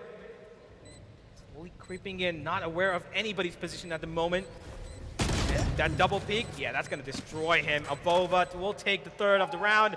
That's gonna be match point, and I'm afraid, Kremer, this might be the end of Enigma's EMEA venture. It very well will be, and that's like, you know, when you're a young kid, you go into a shady part of town, and you go, this is horrible, I'm never going here again, and you sort of leave. That's why I imagine the sort of venture into EU Valorant is right now for Enigma. That's quite a picture you're painting. Yeah, you've got to remember, it's like Heretics and the bullies, aren't they? They're showing up, they're slapping all these teams about. But you've got to give credit to Enigma. Bear in mind, a lot of these rounds have come down to the final 1-2 players left alive for Heretics. Same story as RRQ. The match is considerably closer than the scoreline might suggest. Yeah. I think that the way Enigma have played mostly their rounds when they're lost is on the back of dry peeking. They've not had utility, which has been capitalized upon the way that, you know, Heretics are doing. They have a breach flash coming. There's an instant peek from 2 players, you know, to capitalize upon that, the value. They get control instantly. But Enigma haven't really been able to, you know, replicate the same. They've not gone into the bomb sites thinking, okay, you know what, we're going to have a flash, we're going to have an instant peek out from 2 players. No, they put it as a measure of keeping the players at bay. But what they don't know is that Heretics players are so good with their mass movement, they just dodge the flash in half a second, and they don't care. Yeah, absolutely. Also to mention as well is the sort of knee-jerk reaction to when utility just bombards onto your site is push. But for Heretics, they're focusing the utility before they continue going forward. Yeah, exactly. Which means that they're able to garner so much control. For instance, Tesseract's in heaven there. He wanted to get a cheeky kill with, you know, the recon dart and potentially get it from heaven. But because Heretics are focusing the utility before the players, means that they're able to just completely get onto the site for free. And more importantly, with no information going over to Enigma. On the topic of Enigma, they go into what could potentially be their final rounds now. Will this end with a bang or a fizzle? I have an inkling it will just be more than that. It will be a supernova. Raw fuel, good for the opening. Kelox falls. Remember, Enigma, the buy isn't great. There are no ults to work with, bar the Hunter's Fury on Tesseracts. But more importantly, they're thrust straight into an afterplant. Here we go, 4v5. They do have the man advantage, and they're getting a little bit of utility dumped onto them as Tesseract comes out with the ultimate, and he will get a tag onto one. He's looking for the kill. He will not find it. Abova instead will find Antidote, and Mixua gets it all done, and it seems like it's over, ladies and gentlemen. Zeke goes in, he does not get the kill because Boo steals it away from him, and RVK again, last man standing and last man to fall. 13-4. What a performance from Heretics there, and it shows how quick they can adapt just on the fly. The seconds they look like they're entering rough waters, the second it looks like Enigma are challenging them, they adapt, they thrive, they survive, and they continue dominating this Group A. Absolutely. 2 wins in the bag and pretty comfortably, same scoreline. Confidence is oozing at the moment. And the fact that they could predict the same scoreline, even though it didn't come in the way that they said it would. Fair play to Neil. That was a nuts prediction. So that's on him. Amazing stuff. Well, clearly the coach knows his team as good as it can get, and he's thrown his team into a position where now they can comfortably play the 3rd game and hope to qualify as well to the main event that is the playoffs, that is the semifinals. It's going to be happening tomorrow. But for the moment, Enigma, they're in deep waters. They've got 2 games left, that's for sure, but their opponents, not going to be as easy as they think. They're going to be around the same level, if not better than them. It's the quality of matches. They're just going to go up and up and up and up. The difficulty of opponent is just going to get harder and harder. And right now, we may not have found anyone who can stop Heretics now, but they haven't seen the likes of Paper Rex. They've not seen Bleed. They've not seen God Squad. There's still a long road ahead for this team. Yeah, there is a lot of action still remaining. There's a lot of teams who are yet to display their complete set of skills on the stage. Enigma being one of them, because they didn't get as much chance to prove themselves. They've got 2 more games, which is potentially a way for them to qualify, but they got to win both these games now. Absolutely, right? And then it comes down to round difference. And no one wants to leave your fate in the hands of numbers, right? Exactly. Secret have lost 1 game right now. RQ have lost 1 game. RRQ have got one game left, and that is against Enigma. If RRQ win that, they're going to make the best out of the situation that they've got. Absolutely. Otherwise, we're going to have a really interesting round differential. And I'm going to be nerding out about it. I'm going to be sitting and taking down notes, which is a problem. So I hope it doesn't get to that. I'm joking. Yeah, I look forward to it. I'm looking forward to some bracket maths as well. I think it's going to be a lot of fun. Of course, hell of a game from Heretics there. And I also want to mention Zeke. 2 maps now in a row, he's just performed out of his mind. And this is with kind of hour breaks between each map. It's not like he rode the high from one into the next. Complete reset between each one, and he's just dominated. What a player. Absolutely. Zeke on that raise on Haven is a force to be reckoned with. Absolutely. He clearly knows how to play off of utility on the defense. Every time he went towards that A-short position, Mixwell ready for him towards A-Link to put down that fault line and instantly enable him to find a kill. Boo supporting him with the Prowler as well. So they're not short of taking fights. They're not afraid. Killox, which he took the first pistol itself, went out, Headhunter, not moving at all. Finds 2 kills, and he went for the third as well. So clearly you can see Heretics, they are here to make sure that they take a fight to the opponents instead of letting them come to them. No, you're absolutely right. And I for one, just really looking forward to seeing how they're going to fare against the higher ranked teams in Asia. Because they've played against RRQ, one of the partner teams. Enigma haven't made partnership. I want to see how they do against the partner teams who we were sort of really expected to be, PRX, and some of the higher ranked teams. I want to see how they do against Secret as well, a really established team, one that has a core that know how to be reserved, how to give respect to your opponents. Will it be the same story or will it be completely different? Well, we're going to have to find out. Both those teams are currently standing at 1 loss each. And they're going to have to try and fight it out to the best of their abilities, which, by the way, I believe the next match is Enigma against Team Secret, which is going to be, do or die for both these teams. Absolutely. Let's have a look at the scoreboard, though, as we talk about it. Let's have a look at every single player and how they performed. And unfortunately for Enigma, only one person, which is RVK, has been able to get up to double digits.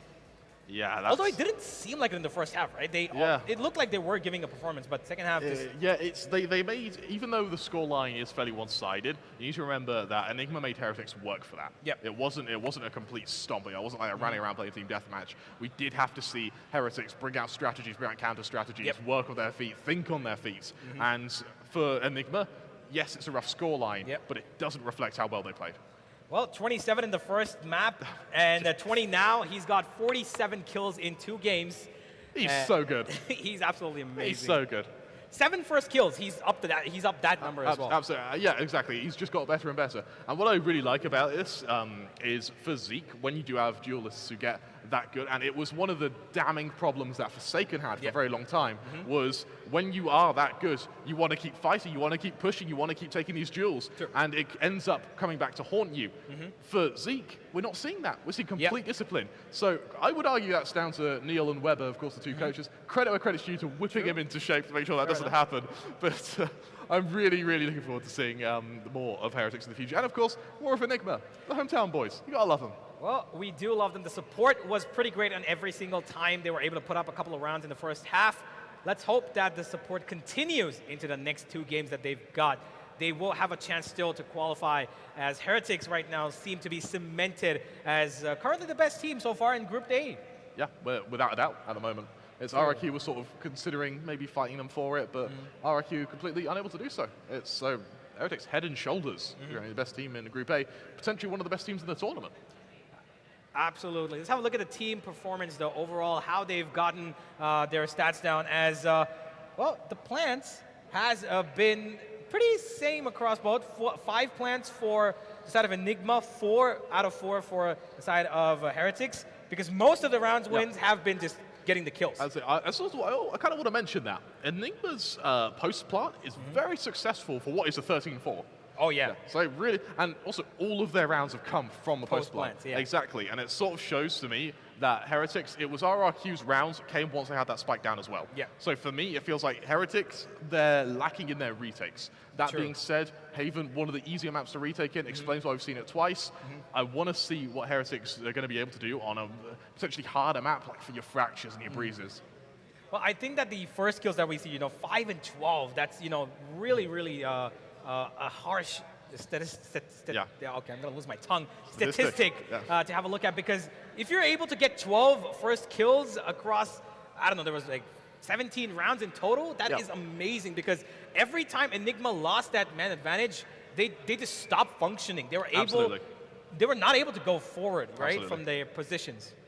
Yeah, it feels to me like, especially when you sort of take a look at this economy graph, Enigma just didn't get the chance. They didn't get consistency at any point, and it really came back to bite them. Yeah. I mean, you just look at this graph; it's all over the place. Whereas Heretics, they did have that steady flow of economy, and meant they were consistently able to work these defaults, work these kind of additions and changes to their strategy, and it really showed. Really did. Absolutely, they did have their small little moment of stability when they got the couple of rounds there, as you can see towards the middle, towards round number 8 to 12.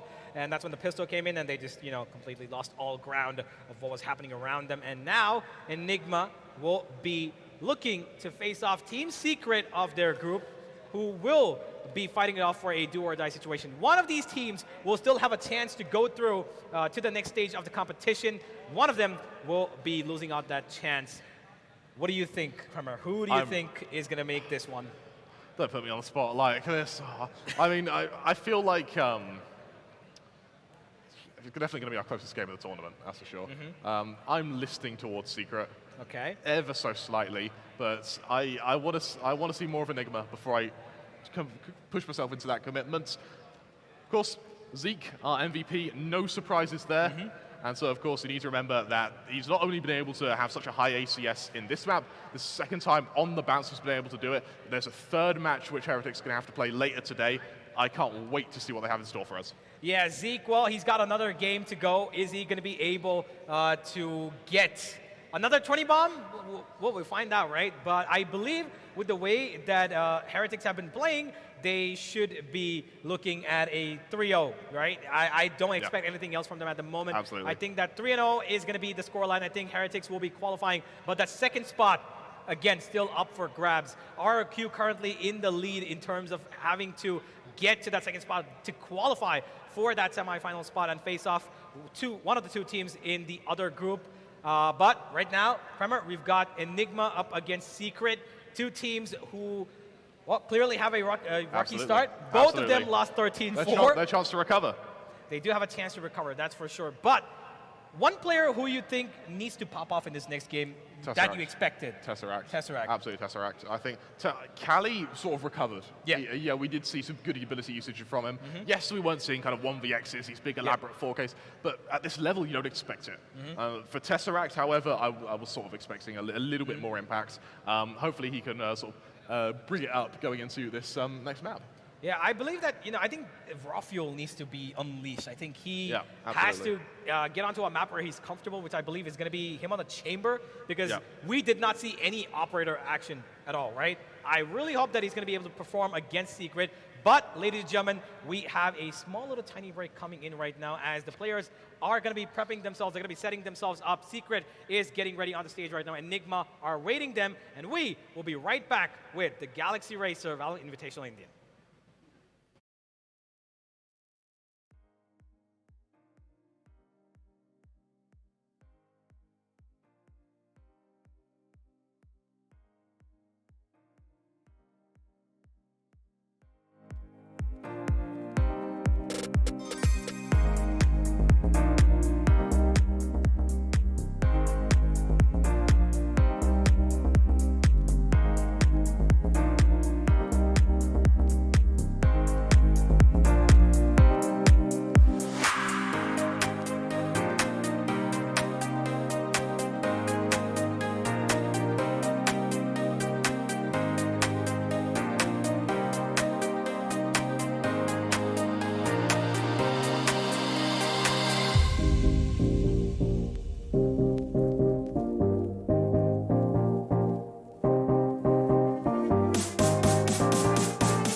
a lot of syllables. are a Oh, we're masterpiece. back. Oh, there you go. Anyways, guys, welcome to the Valorant India Invitational by Galaxy Racer. My name is Zasser. With me now is Universe, and we're going to be continuing this day. The show must go on, and we're coming up to our game number 4 again with with Enigma Gaming versus Team Secret. It's going to be a pretty good one here, man. Oh yeah, it is going to be a great one. This is a do or die situation for both these teams. Both of them have suffered 1 loss so far, and we're going to have to see which one actually still has a chance to maybe fight it out, because if they don't win here, then one of them is definitely not making it to that top 2. Is that sure already, or like is there like a fighting chance if you still lose here? You need the perfect run. I mean, I don't think so. If you've got 2 losses in the group of where you got only 3 matches to play, doesn't seem like the odds are in their favor. That's very true, especially now that we're looking at this particular group with Team Heretics already at 2 wins, and with RRQ at 1-1. So definitely there's a big pressure on both of these teams to definitely perform. And we did see, I think, a very different side to what we were kind of used to when you talk about Enigma as well as Team Secret. Enigma always a very structured team, but this time against EMEA kind of structured style of play, you really do see the contrast of those. And with Team Secret having these, exodus of some of the players and adding Envy into the mix, it seems like they are still getting into the groove of things. Yeah, they really did not expect that sort of a gameplay from EMEA. Probably, because of course they've not really played them ever, right? So this kind of was a really dominant fight against the EMEA that they just could not match up to. But now they've got another shot at trying to win this one. They've got Secret up against them, a team that didn't really start off in the way that they would have expected to. RRQ kind of just toppled them over in that first half on Bind, where 10-2. Which is quite an interesting scoreline to have, especially if you're a Team Secret kind of a team, right? You're right on top of the SEA region. They're definitely about the top 4, top 5, right? But on the other end, you've got Enigma, currently one of the best in South Asia. They are the ones right now under pressure. Yeah, and I love how you talked with Kremer about this, that one of the players that he really mentioned was for Tesseract to actually be the one to pop off. I really felt like Tesseract was able to have those bit of moments, but gets immediately shut down here by Heretics, as what we saw. Maybe in this time he'll be able to find that rhythm that they were catching on to. I think one of the issues that Enigma did face a while ago was they were kind of forced into a position where they use a lot of utility, but don't really follow up on that. Maybe because they were scared and pushing in. Maybe they didn't really know what setup Heretics had to kind of intercept them or something. But there really needs to be that form of commitment, that form of confidence that you have to go to into the sites, just to test something out, because Heretics did that a lot more. So if Team Secret was able to catch that, that could be something that, Secret can use. And speaking of Secret, here's your lineup for this particular team. Again, a somewhat of a additional roster shuffle with Envy in the mix. Yeah, of course. Envy was pretty amazing in the first game, right? He alone was the individual brilliance of the team. He did do a really great job of finding himself and his team a great set of number of kills. I believe he was on 23-14. That's almost, getting close to 2 KD ratio. So him individually did pretty well. The rest of the team did pick up the pace in the second half, but not enough to get across the line. Just 8 rounds put up by them. But I think that right now, if Envy is able to, maybe replicate that, it's going to be a duel against him and Tesseract, because the initiators here are probably going to be the most important, right? Yeah. But again, that depends on the map that we are going to be heading down to, which I'm not quite sure what it is. What do you expect that we're going to be ending up on? I really hope we don't see Bind anymore, because I feel like those were one of the maps that, again, Secret did struggle up against. Speaking of which, we are looking at what we do have at this point. Look at that. Team Secret immediately taking out Bind and immediately goes into Icebox. I feel like this is, I mentioned before that the do or die map for Indian teams has got to be Haven, but the other good map for this has also got to be Icebox. But same could be said with Team Secret, who have gotten a good track record in the previous times that they played on, the icy tundras of Icebox. Yeah, well, they've played it quite a bit, and they are the ones who've chosen this, right? They are the ones who've banned out Haven even after looking at the performance that just went down against Enigma, they probably would have had a little bit of a read on maybe how Enigma could have played on Haven, but they still choose to go for Icebox, which, by the way, is another great map for Enigma recently. Yeah, it's not historically been their best map, but recently they've had pretty good success on it. And I was speaking to the players earlier as well. They're hoping that Icebox would come through, right? And it is a map where the side of Enigma do try a double duelist lineup. They let Excali explore that Reyna, which, by the way, he is really strong on. So I believe that Enigma will be going into this game pretty confident, given that it's Icebox. I gotta say as well, I feel like this is also a good map for Envy to also flex his Sky muscles. I think the problem with the Sky right now is just doesn't have that same impact that the Breach has. I was, when we were kind of discussing a bit a while ago, I remembered mentioning that a lot more SEA teams wanted to go for the Sky, but once I kind of dive a little bit deeper into the agent picks, it actually has gravitated a lot more towards the Breach. Obviously, Breach with this particular Icebox map might not be the best. We'd probably be looking at maybe just a Sova, maybe even a Fade. But I'm very curious to see what at least the adjustment will be, and then if Jeremy's going to be going for the duelist. So we'll see how that goes. Speaking of which, again, we got ourselves a nice little head-to-head here with, I believe, Jeremy and Tesseract, his Filipino counterpart. Well, let's have a look at that as we do talk about the agent compositions that could be popping up, because I believe that Jeremy is, again, going to be a really important player. He was the one who is second in terms of kills and impact in the previous game.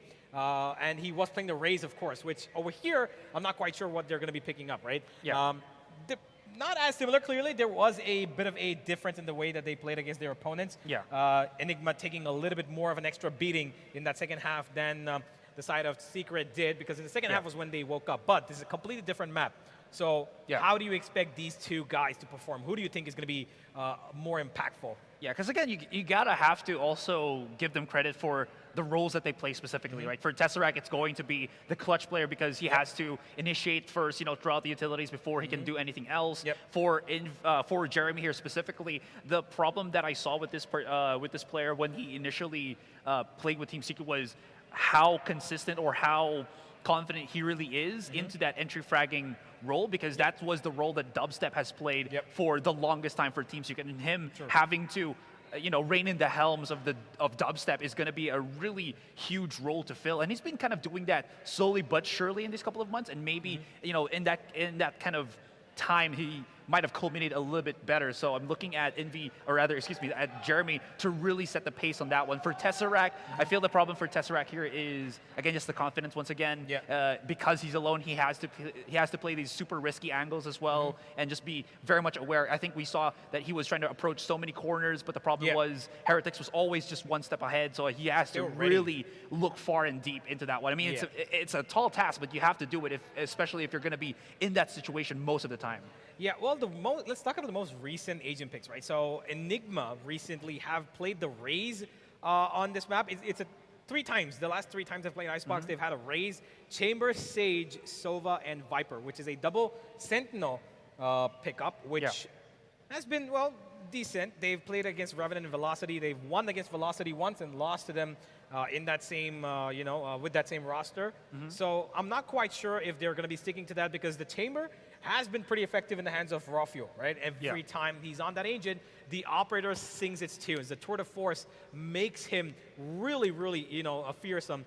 But on the other end, we've also got players who can work it up. Secret are going to be coming up with a completely new lineup, right? Because they last did, we've not seen them play Icebox with this particular lineup. So I think that with the way these guys are going to be coming up with a brand new lineup, do you expect to see a double duelist from Secret, or is it going to be something else? I probably will expect not. I think they might go the same route as Enigma, because Jeremy, I feel like, plays better as a Raze than he does with a Jet. And if you want to go for the Jet, you have to go and give it to Dubstep. Jeremy has also shown that he does play the Chamber. So if they do want to decide to go for the Jet pickup here, it's going to be Dubstep, and then Jeremy picks up that Chamber. In any case, I do believe the age selection is about to come up. The one thing that I will say, though, is are we going to see a Sage come out for Team Secret at this point? Because I feel like Sage has turned into one of those staples that if you're having trouble getting in onto the sites, even though Icebox has been changed up multiple times already to say that you don't need to have a Sage. Sage is super important with those walls. Speaking of which, though, looking at it real quick, you're absolutely right. Excali, raw fuel on those. Antidote is going to be on the Sage. Makes a lot of sense because Indian teams really do love it. And as I am looking at this, all right, I will say Team Secret has also done a no duelist lineup before, but I don't think I've seen it with Envy here in the mix. But this makes a lot of sense. Envy and Jesse Vash are inherently initiator players, so having them on these two initiator agents is going to be good. And what is going to be a very good supplementer here is going to also be that Sage, because if you don't really have that explosive duelist that just, you know, rushes into the site, you're going to slow push it. So there's one angle that you always want to use that wall on. So this is a really good selection from both teams that I'm very much looking forward to seeing. Yeah, and I think that Qeon is a really great counter to the Raze, of course, because if you're going to see Excali flying in the air, right? That Qeon knife is going to just shut him down if there is a showstopper on the back of his, on top of his shoulder, right? So it is going to be a really involved game. I think he's going to be the most involved player. He's going to be the rotational, the pivotal point for this team because, of course, you know, the no command really strong as we all know it. And a double initiator on Icebox with a no duelist does give them a lot of options in terms of utility, how they can execute the site in terms of attack, because that one knife is so, you know, the circumference of that is so big, they're able to cover a lot of area and, you know, not just push them off or disable the utility. Right? Yeah, basically clear off the the key points of the site if they try to push through things. I will say I feel like Team Secret also had a taste of this when they went up against RRQ, because that was one of the things that really pushed Dubstep and I think Jeremy away when they were defending on the defending side on Bind here. So they're kind of trying to use that into the mix here on Icebox. I'm not sure if that's really what they had in mind or this is just a composition that they're much more confident with, they've practiced with. But in any case, this is a map that I know they have had so much experience with things. In any case, Envy going to be starting here on B as he throws out the knife. Will find 2 selection already. Gnosis once is onto the corner, but the wall immediately for the defense as he snucks in for this off-angle position. Well, the wall will be broken down. There comes the drone. They know that there's a player here, and they're going to try and kill him off as soon as they can, but the utility will not help him for too long. Rawfuel finds the first frag of the game as Envy drops, and RVK's actually crawled in towards Orin so quickly, and I don't think that he's aware of the fact that there's another player towards B main. Now he spots him, and he's stuck between 2 players, and he's got to keep himself alive here, take one fight at a time, and comes the support, and they find the entry. Enigma find the B side. The plan should go down into 5v3 retake. There's a big hesitation from Borkum to just kind of again, leave mid. He wasn't really aware of where the other players from Enigma was, and I mean, you gotta give it to him because you can see Antidote is all the way through the A site, but Enigma's actually running all the way through back onto A because the spike wasn't planted there, because they know that they already are maneuvering the rest of Team Secret back here. This is gonna be a really awkward spot, and look at that, because of that wall, it's gonna be marvelous for Enigma to just, break through this. You're gonna use so much time, and as you're coming in through Raptors, there's like 3 players already looking through at things. Borkum comes in for the delayed swing, and that's going to be about that, and Enigma comes in swift with the pistol. Well, pretty great stuff. I actually got scared for a second there because they were rotating towards the A side, because I thought, Secret almost ready for it, right? I thought, you know, Antidote, they've gotten control of B side, but they still chose to rotate away, which for a second I was like, okay, you know what, maybe they could get caught off guard towards mid, maybe one player, but that Viper orb allowed them a little bit of, you know, rotational success, and, well, they got a clean lead, but still not out of the danger here, because clearly Team Secret are taking a front foot here. They're showing a little bit of aggression right up off the bat. Yeah, might as well just use it, right, especially here on Icebox. Blade only finds 1 as Antidote's just slowly creeping up onto Garage here. But look at how close the players of Team Secret are, though. Jeremy, deadly with the classic. He is good, still alive. Could hit another with the burst, but it's not going to happen. And it seems like this spread out style of push for Enigma is getting them all the picks that they need. Dubstep, does he have a headhunter? Yes, he does, but he's all the way stuck on A site. Could have a kill on Tesseract. That could be something, because now the rest of Enigma coming back into things, but he doesn't know that the pocket is really there. Trying to run away, flips it out. He wastes like 3 bullets. That is like, what, 450 on the bank? Jesse Bash now trying to just pick up a weapon, maybe even the orb. No, he's just going to try to go for the flank. Yeah, there we go. Well, he's going to take the orb and secure Spike himself planted. a little bit of ultimate momentum, but not quite enough unless he finds his frag onto off-fuel. By the way, has a Vandal. It is going to be an expensive drop if he goes for it, but no, he picks up the Spectre. I'm pretty sure he doesn't plan on saving this, does he? Yeah, probably not. But already Enigma not wasting the chance to just chase him down for a free kill. They already had so much map control to begin with. And speaking of which, Enigma's map control on these past 2 rounds have been just absolutely phenomenal. Granted, of course, that they do have that weapon advantage for the most part, but on that pistol, they had... I actually have no idea how RVK was able to sneak down on that first pistol on mid outside of Orange. That was really good. This one on Tesseract, though, both of them just whipping the important shots, but Tesseract is a little bit faster in pushing out, pulling out that secondary of his. But now this is where it gets a little bit tricky for Enigma. That being said, though, they do have a solid transition into this bonus because they do have, who was it? Rockfield right now equipped with that Vandal. So even though they do have this bonus, they still have some really strong weapons that they can use. And they're not actually wasting any time. They're pushing onto the A side already, using up the Antidote's wall, and that's already going to clear things up. They even have the Recon Dart just to flush things out to the back of the site. Jesse Bash does have this nifty little angle, but it's still not going to find anything as the rest of Team Secret are starting to come in and help out the team. Oh, Tesseract stuck in the tough spot. Will get away just about as the wall breaks down. And the plan will go down finally, as it's still a 5v5 retake. Enigma still in the controlling position right now, as they've got utility, and Excali's ready with the grenade. He still hasn't used it to clear corners. This is going to be a huge damaging utility that's going to help them out. Invito finds the first kill. Rawfuel drops dead, and there comes a little bit of force from Team Secret, and they're going to get a lot more done. Everybody starts dropping down. Enigma not able to keep up, neither with the weapons nor with the pace of Team Secret's retake. Biggest thing there was the Recon Dart from Jesse Bash. I don't even know where he placed that, and he was able to spot out like 3 players immediately. What is kind of interesting was he used that so early on when they were pushing in that I thought that he wouldn't have time to recharge the Recon Dart, but somehow they still had time, not even feel pressured by the spike that was already pinging down, and they still were able to get such a great retake on that one. Look at that. How did nobody spot that? Exactly, right? So what happened there was Recon Dart for the tag, and then after the tag, that's when they bumped up Borkum's wall. So that really cut the offense of Enigma into tiny little pieces that Team Secret was just able to gobble up very quickly.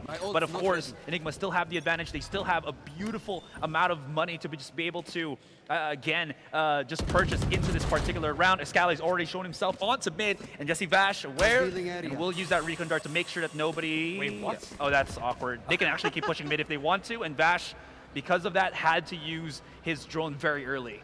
Yeah, well, he's going to clear it out, but it's going to be of no value because now they can push in. He doesn't know if they've crawled through. They don't know anything. Yeah. So that's exactly why you can see the Sage constantly looking towards that, orange position. They do have a trap in kitchen, so they're aware of the fact that nobody can go in there unless the Viper has her poison orb. But no, they're going towards a Tesseract, clearing on every single corner. Made sure that almost all of it is clear. The plant will go down as a little bit of resistance. Oh, almost goes down. Now, brilliant! Where did that come from? He just got the kill primarily with the snake bite. That's going to be beautiful. Cheeky little off-angle boost for Jesse Bash here, spotted out, pushed back. But now it's the members of Enigma that are down and out. In terms of the numbers, we're only down to RVK as well as Excali. They're trying to help themselves out with these crossfire, but it's not too good. It's not too supplemented. And Team Secret getting that retake quickly for the 2-2. Oh, that kind of seemed like it went off again. That Recon again came in through. That again gave them a little bit more information, and they were able to capitalize on the back of it because nobody from Enigma's kind of paying attention. It's almost as if they don't know where that's landing. Yeah. Either that or it's because of the fact that you think that, guys, somebody has to break that Recon Dart, but when you actually use the Recon Dart in conjunction with how you push onto the site, obviously players will have to look at you first rather than a Recon Dart. And it's a really good and honestly dirty way to play because there really has no counter unless you're like super fast with just knowing where the Recon Dart's going to be, break it, and then immediately tap ahead. That's as good as you can get to counter things. So you're really just better off, again, challenging the duel. But at that point, everybody just exposes your position and you're likely to just get blasted apart by Team Secret at that point. Yeah, well, 2-2, they're keeping it close for the moment. At least it's still the beginning, so not too much that we have seen yet to try and speculate who could be taking this game. But so far, it looks like Enigma have got a couple of plans. They do have strategies that are working in their favor. They're able to get the site. They're able to get the plant down. But the retakes are clearly a problem in the last 2 rounds that they've lost. Yeah, and again, it is because of the fact that defaults are very strong when you have that Sage. So again, as long as you can use that utility, you do have so much to cover the site. But also the big problem that is, it's an exchange that Team Secret are okay with, because if you think about it, they just have to make sure that you're committed to pushing onto the site, and they don't really use that much utility. Again, you have to set up the wall because you're afraid that somebody's going to be at the back of the site. You have to use that recon dart. You have to basically use the drone rather than on the post plant, right? Where Team Secret's just like, all right, we know that you're doing things. We're just going to back away, take a bit of a step. We have more utilities on that post plant, and we can just, again, just outmaneuver you at that point. Yeah, and that's exactly what they've done well. Now I hope Enigma have got the adaptability to try and maneuver that. That's exactly why they're going towards the B site. They are currently on an eco, and it looks like what they currently need to do is build up a little bit of a ultimate momentum, right? So get a couple of orbs onto Excali, get that showstopper online. Let's play. And out comes the Chamber ultimate as we've got Raw Fuel rocking the tour de force. Step. Oh my god, he eats the bullet straight to the head. Will he get the kill though? No, the ping does not help him out as much. But Dubstep going down to 3 HP will be healed, but he's going to have 63 health left. Did Rafiel actually use his ultimate? Because he's not glowing right now with the tour de force, so I'm not entirely sure. Yeah. So, oh, there we go. Usually, there we go. He's yellow. And he was all yellow. Anyways, he will just wait a little bit, pushes through the smoke. And again, this is a great use of their utility to just keep that default rolling. And this time, even though it is weaker weapons for Enigma, I will say that they are starting to kind of push themselves back a little bit further. They will actually not really, they're going to hunker into the side. I think they're going to create some space for Rafiel here, but they have to also be aware that when Envy comes in, when that blade actually disables Rafiel, this is where it gets a little bit more risky for them. Rafiel's still able to manage through, Jeremy coming in, but now he's way out of position. He's nowhere in the high ground, and his operator, or rather his tour de force, has no punch to it. And look at that separation that Team Secret has just done. Well, they did give it a try. They were on an eco, so I would say that this is, a decent enough round. Get a plant down, get a couple of kills. Good effort, but now they need to pick up the pace. They're going to have to try and buy in their way to solid round wins, right? They need to find these victories with members alive as much as possible. Because that A site, while they keep attacking it, the retake have been 100% successful so far, right? So it's a problem. Yeah.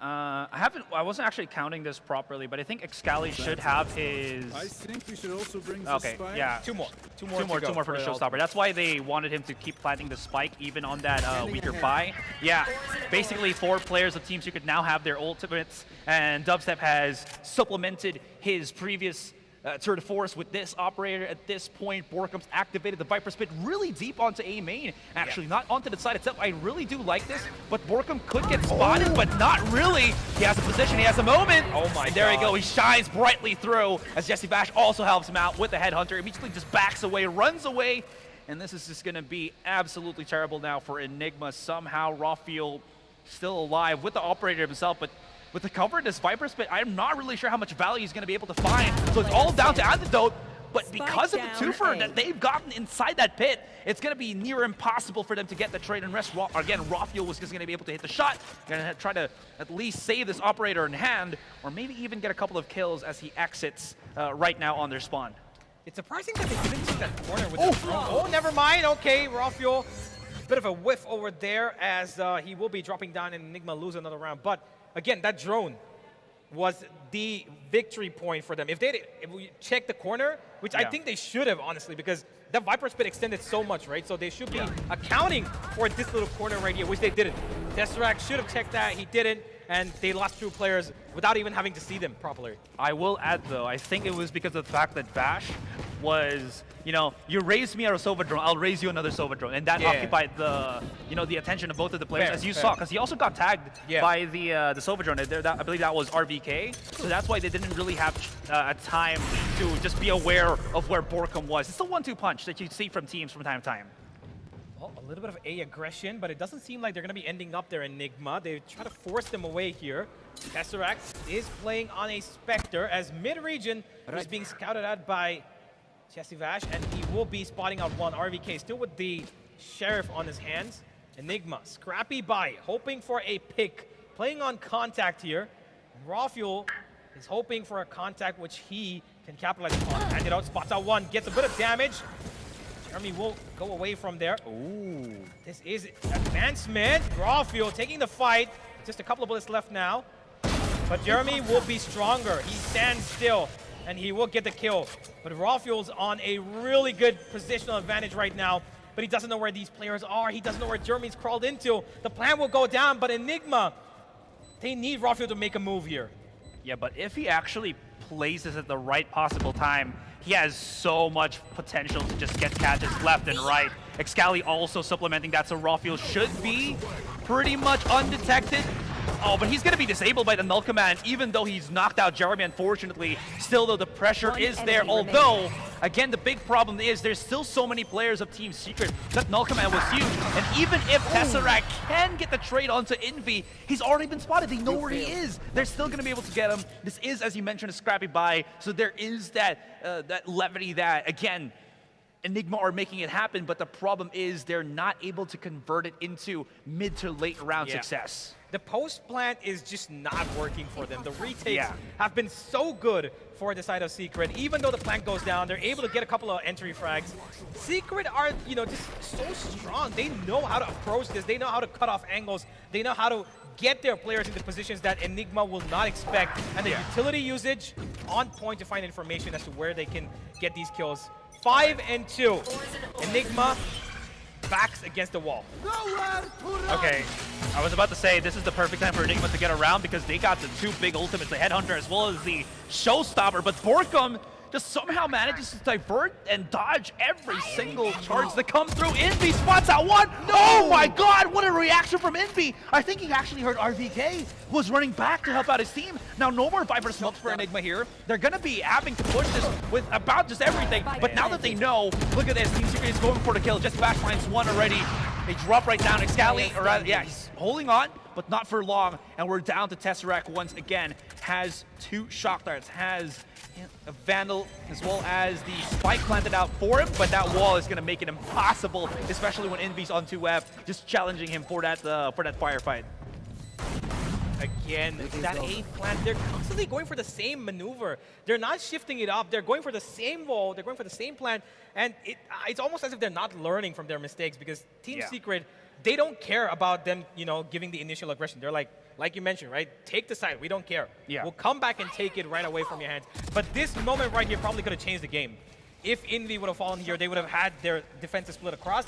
Maybe Enigma could have done something different. But again, the dry peaks that come in through, they're holding angles. They're not able to win their aim deals either. So trenches right now for Enigma. And it's Team Secret also realizing the fact that Enigma, even though they go for that split as you saw a while ago, will always have at least majority of their players pushing in onto a site. So that's why you saw Envy very deep into enemy territory because he's testing out the waters, seeing if he can maybe get that flank faster. He can just ruin the tempo of Enigma a whole lot more. That catch onto RVK was definitely a cherry on top. As you mentioned, it's a 50-50. Whoever would have gotten that might have opened something up. That was a dear mistake that Enigma will have to take into consideration. But as you can see, a very, very quick tactical pause there for Enigma. They realize that they are struggling. Also, the point is flipped, if I'm not mistaken. So just to kind of clarify, it's 6 for Secret and 2 for Enigma. As of now, Enigma still have a really good shot at this. Still pretty early to also say how far this game will go. Well, let's hope for the best is what we can tell them. And of course, their coach who is probably giving them a couple of instructions right now how they can approach this. I believe that, that mid-rush, the lurk that RVK got in the first round pistol worked perfectly. They need a split approach, I believe.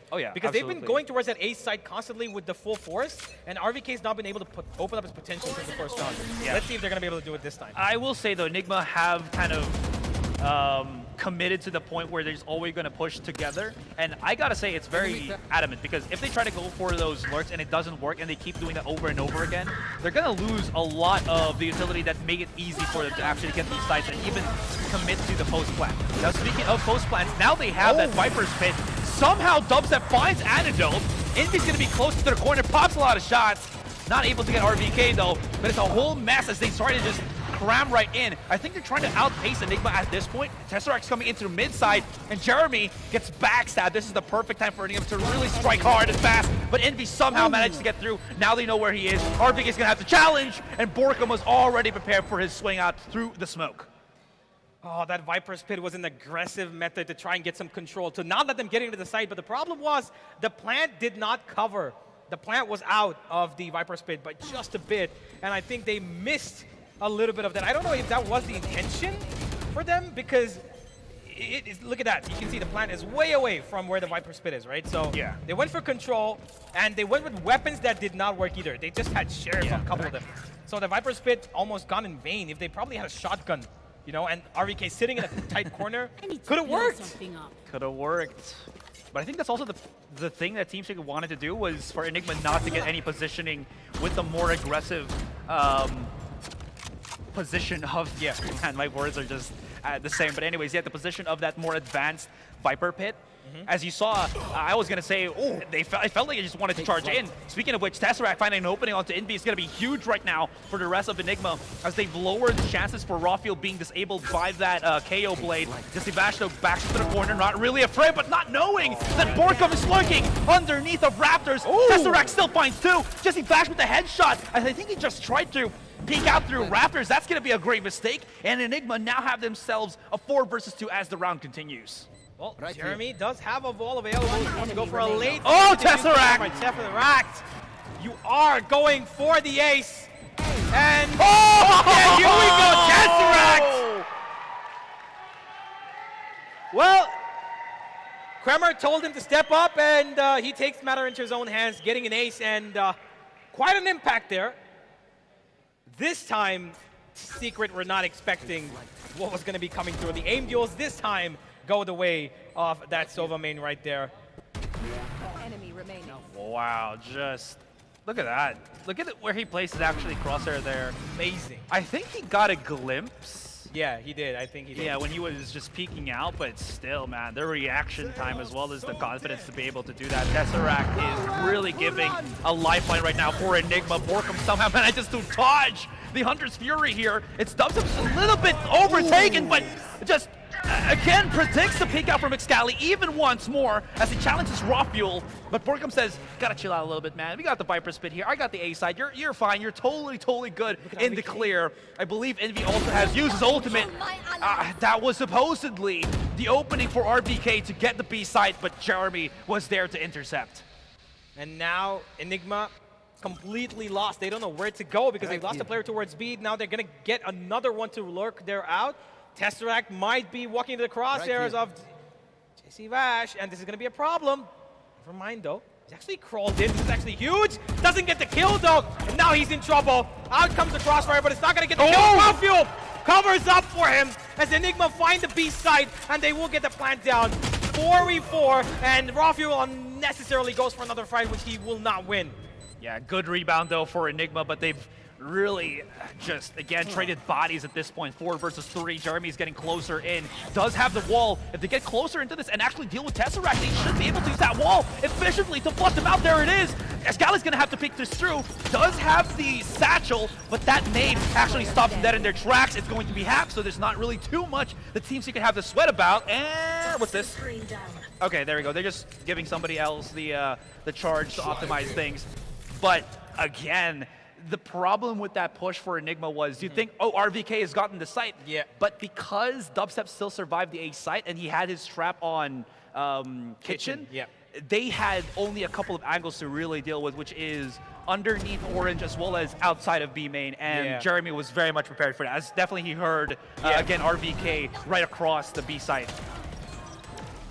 Well, the support's not dying down, that's for sure. They're still giving their team all the love possible to make them feel that they can do this. And Enigma can do this. They've got one last try to make this half as least damaging as possible. 8 and 4 is still an okay scoreline to go into the defense. As this time, they're just hoping for TS to make a bit of a movement. Nothing so far, it's just utility being dumped upon them, which has given damage. Excali eats up a shock dart, but no real advancements in terms of frags being found. Okay, Borkum did not actually use all of his fuel there, so it's going to be up in a little bit. But this time, Enigma know about this and want to get as close as personal as they can. Oh, that Recon actually tags Envy. Can he survive and get a trade? He still does! Borkum follows up, but Tesseract rises once again for the 2K. Desi Bash is just there to intercept once more with his own Hunter's Fury. Stops the plant, even gets some damage in, and delays even further, allowing the rest of Team Secret to come through. RVK is going to be on mid side for that delayed lurk. This is going to be very important because right now it's a 3 versus 2. RVK needs to come in. He's got one, he's got two! RVK! Dubstep to remain. He's going to have to go for the clutch. Oh, and Raw Fuel just stops him dead in the tracks. This is exactly what we needed.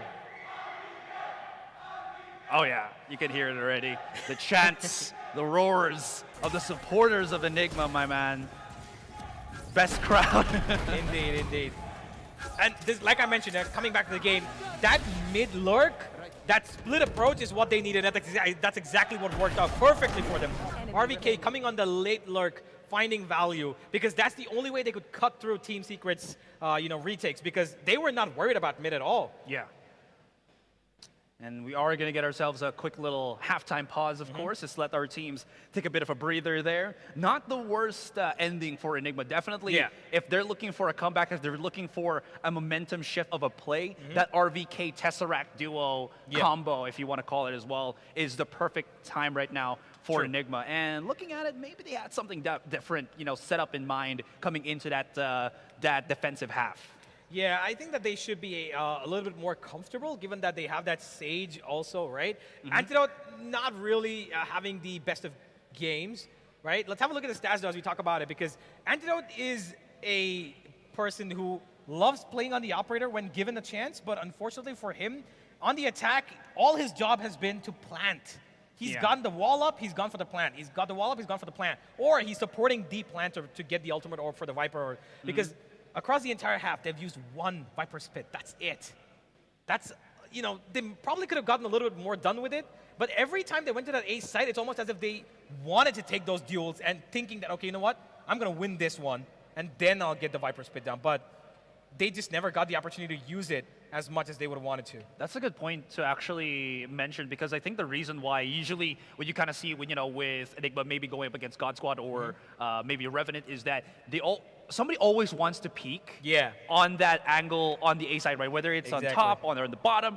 But I think we never saw Team Secret actually look for this. And you're pointing about Jeremy with the 244 ACS half point. That's pretty wild to say at the least. So Team Secret are doing everything correctly at this point. Again, not really committing fights where they know that Raw Fuel or Excalibur are going to be expecting them, and utilizing Jeremy to that point where he can just really explode at these fights. We did see a head-to-head, right, between Jeremy and Tesseract. Both of the players are really stepping up here.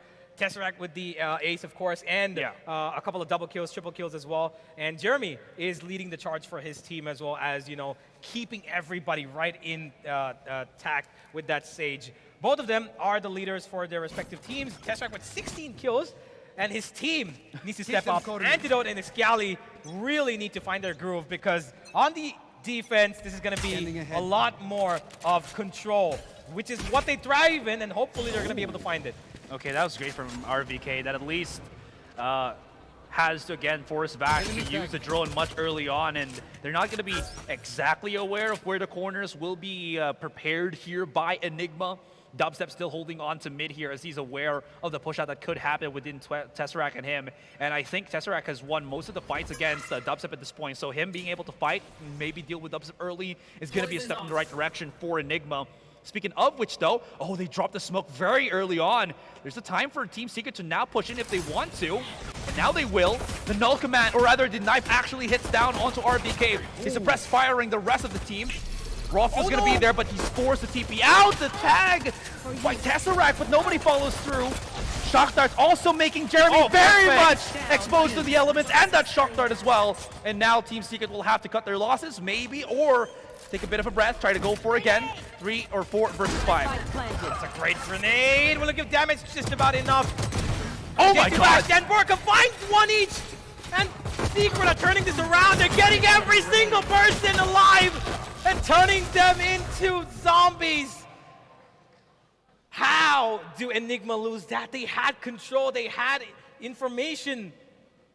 The support fire for Team Secret was just gorgeous. Exactly that, 4 versus 5. They were already planning once again, and nobody from Enigma was able to capitalize the fact that Borkum's not yet there, you know, helping out the team with the gunfights and such. 9-4, man, and now look at this. Yeah, Jesse Bash has already equipped himself with the Vandal. Everybody else is going to be on the pistol.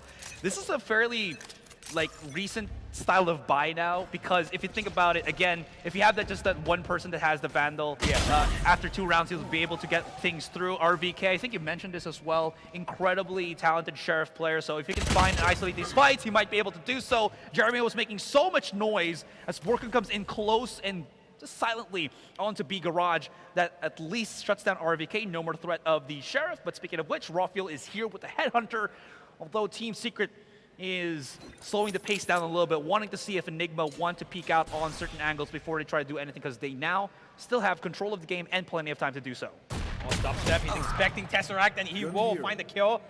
Great stuff from him. They know that Enigma love to push up with these pistols, and Antidote's doing the same. Going towards A main, and I think Jeremy will expect it. Perfect. They just know how Enigma are playing. They're reading them like a book at the moment, and it is going to be securing them a 10th round, and songs of the previous game sing again over here, as 10-4 is the same scoreline that we had Heretics deliver them, and then it went on to 13-4.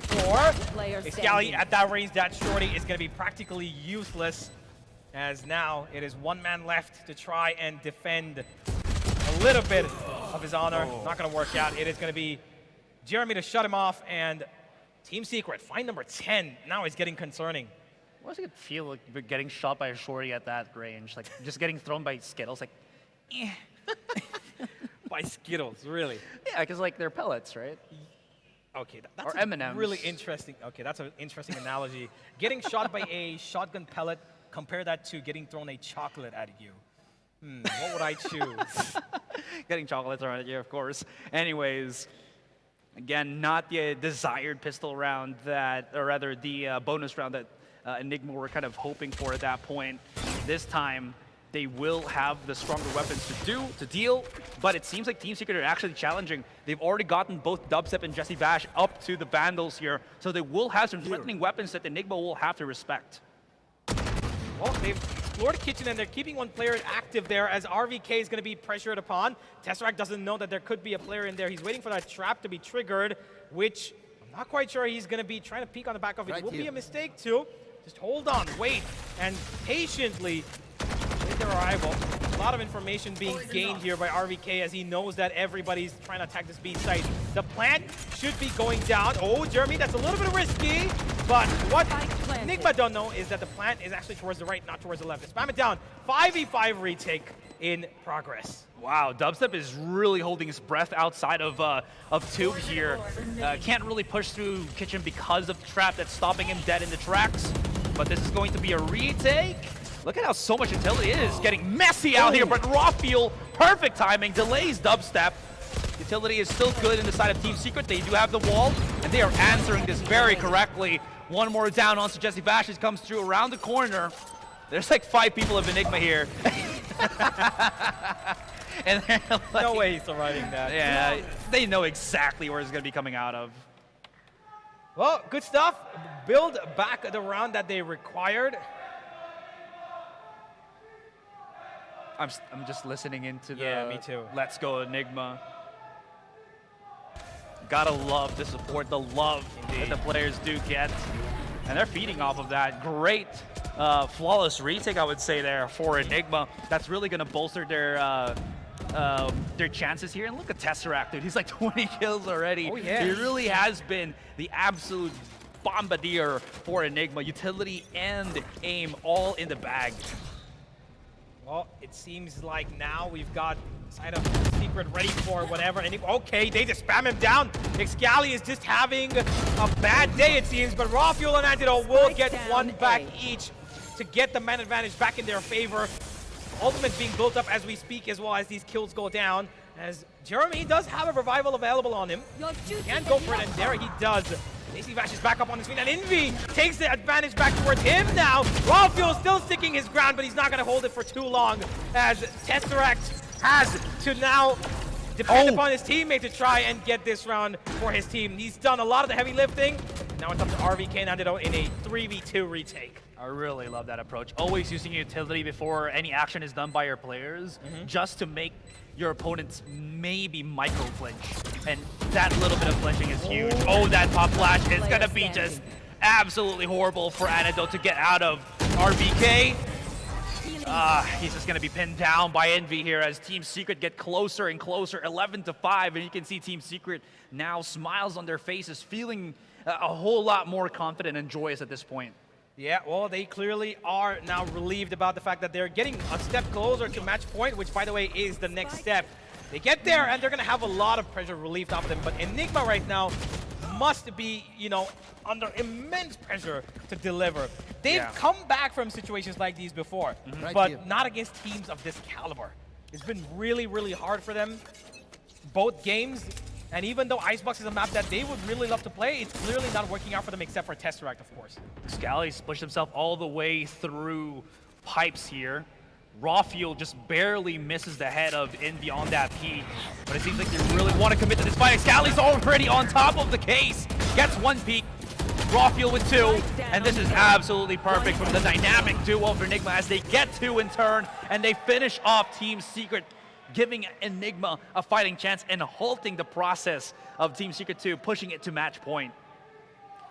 Well, it does give them a little bit of confidence, but they're still almost halfway across the world, and they need a lot more than where that came from. A little bit more aggression maybe will award them, you know, a couple more rounds, but I'm pretty sure Secret are going to be instantly able to adapt upon it, right? So yeah, I believe Enigma need to keep up the pace, but keep changing their approach. Yeah. Right? And I think that's going to help them a lot.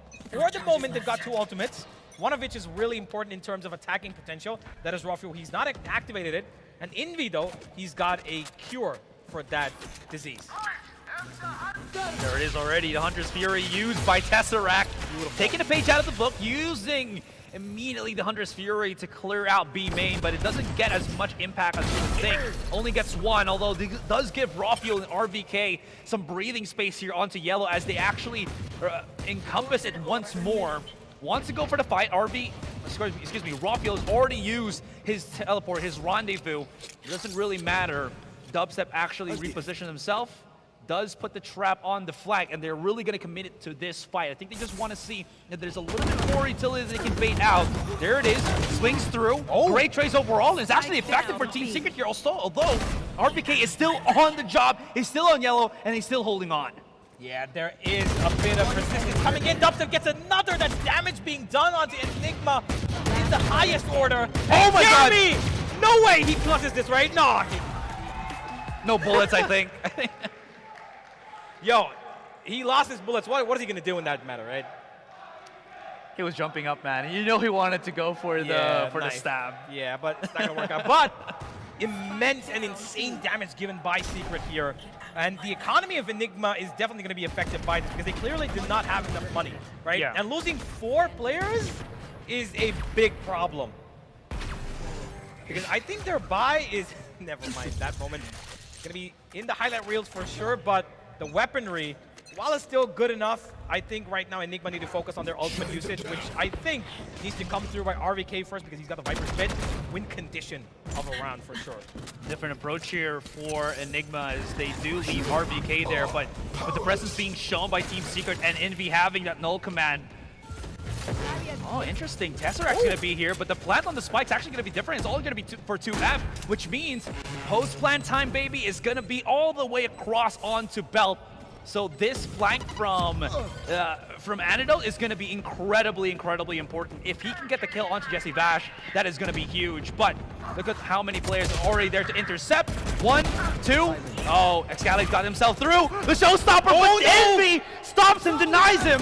2 versus 3. There's the Hunter's Fury. RVK's exposed. And now it's all going to be down to Rawfuel. He still is alive, but 12 HP. He's been tagged, and because that plant is on 2F, he's exposed, he's going to be shown, and he might want to save this operator. There's no more time. It's not the end of the world just yet. Is this going to be match point? But they still are closer than they were before. Yeah, but it's still a really difficult spot to be in. Now you're not fighting for the win. You're fighting to survive and then more. So this is going to be Team Secret's a game to lose. They are in the driver's seat. They are looking to face off Heretics and hopefully just get a small little chance, one more chance to try and make it to that top 2, because Enigma right now are staring at it at the end of a tunnel, and it's getting darker by the second. Is that the second time that Excali has been like denied? Yeah, a showstopper. Yeah, it has. It is. Yeah, man, you gotta feel for Excali just a bit there, just not able to unleash the ultimate. But you're absolutely right. It's getting dimmer and dimmer for Enigma here. They need something. Again, Tesseract has just been doing an absolutely amazing job, but can he help his team bump up that points? 5 perfect rounds is what they need. Maybe even scrappy. I don't care. As long as they get 5 straight rounds, Enigma still have a shot at this. But of course, that's easier said than done. Of course. Bit of a tactical timeout once again for Enigma, as they know that they've already drenched out every single option. So a bit more of a pause, a tactical timeout, as I mentioned, is going to just be at least something that they can utilize to help them clear out maybe some more of these rounds. Well, they're going to have to try whatever they can, right? Because whatever strategy it is at the bottom of the barrel, scrape it out, try, put it on screen, and just do it. Because at this point, whatever is new might just end up working. And I think that Enigma at the moment really need to try and loosen things up. 2 of their players are just not able to cope with the pace and the intensity of the game, which is Excali and Antidote. Both of them are pretty darn in the trenches in terms of kills. Excali especially, who is the Raze, has just not been able to give the impact that we would expect him to give, that I expected personally for him to give. Maybe it's because of the fact that you were mentioning this, when the game started, that Envy's there always with the knife and the null command. That really nulls the ability of a Raze to do something at this point. RVK's already spotted some contact, has to back away, but now he's gotten some information that Enigma can utilize up until this point. That recon dart makes it a little bit difficult for him, and he's trapped, but thankfully he does have the smoke. Drone is there, and he really wants to play this position, but he gets caught! Oh, this is bad, this is very bad, as now they don't have any smokes. Wall is there for the safe plan for Jeremy, and this post-plant ensues in a 4 versus 5 with Borkum's Viper Spit already, again, just delaying as well as thwarting the ability for the post-plant on Enigma. Antidote finds one. Oh, that wall could have been broken down earlier and they could have got the kill, but there is no stopping. Oh, Excali! Excali jumps in, but he's not going to be doing anything more than giving away his life. Antidote might have gotten a super kill, but there is going to be nobody at the moment more super than Team Secret. They will be beating Enigma, and they will be taking it 13-7. Yo, we know that was a big, grave mistake from Yeah. RVK, just bumping into the wall and not being able to back away, especially when he was tagged by the recon dart. That is a big, big no-no for Enigma here. And again, they really didn't have any good post-plant utility setup that they could have utilized. It was perfect. If RVK was still there, they would have had those Viper smokes. But also, you really saw Enigma scrambling. I think they really wanted to catch the members of Team Secret off guard, but they really couldn't. One big, huge smoke blotting their vision. Antidote gets one with the operator, but he has to drop down and help his team get closer and closer, right? But at that point, Team Secret were just so nestled in great positions, great angles, that they couldn't really do too much. Of course, as you can see right now, great big hugs from Team Secret overall. It was still a good game. Great effort from Enigma as what we saw, but it is looking very grim for the South Asian team, as 2 losses in this group is never a good point to be in. Yeah, I don't think they're going to be able to take this loss lightly. And, well, on the other side, Team Secret, who walk away from the stage with a little bit of a glimmer of hope, a smile, and one more match to go to make it possibly into that top 2. They're going to have to face Heretics coming up next, which is going to be another mountain to climb, and it's not going to be an easy one, of course. And after that, we've got Enigma up against RRQ, where RRQ will fight for their spot in the top 2. Man, so there's a lot of situations where RRQ and Team Secret can still hang on by a thread, switch up exactly. But right now, it's Team Secret at the at the kind of losing end of that. They really have to go hard against Heretics at this point, and that's how do you mention this? That's a very tall order to kind of ask. Yeah, it definitely is. Heretics have been pretty confident, pretty successful, pretty calm, I should say. Yeah. 13-4 across both the teams that they played, and they predicted the second one as well. So Heretics, driver's seat, this group is theirs, and they've taken it with open arms, and now they've got one more opponent who right now are going to be hoping that Heretics somehow just kind of lose their mojo, which could happen if we probably end up on a different map, because both the times they played Haven. Yeah. And Haven clearly seems to be, at the moment, their current favorite. Yeah.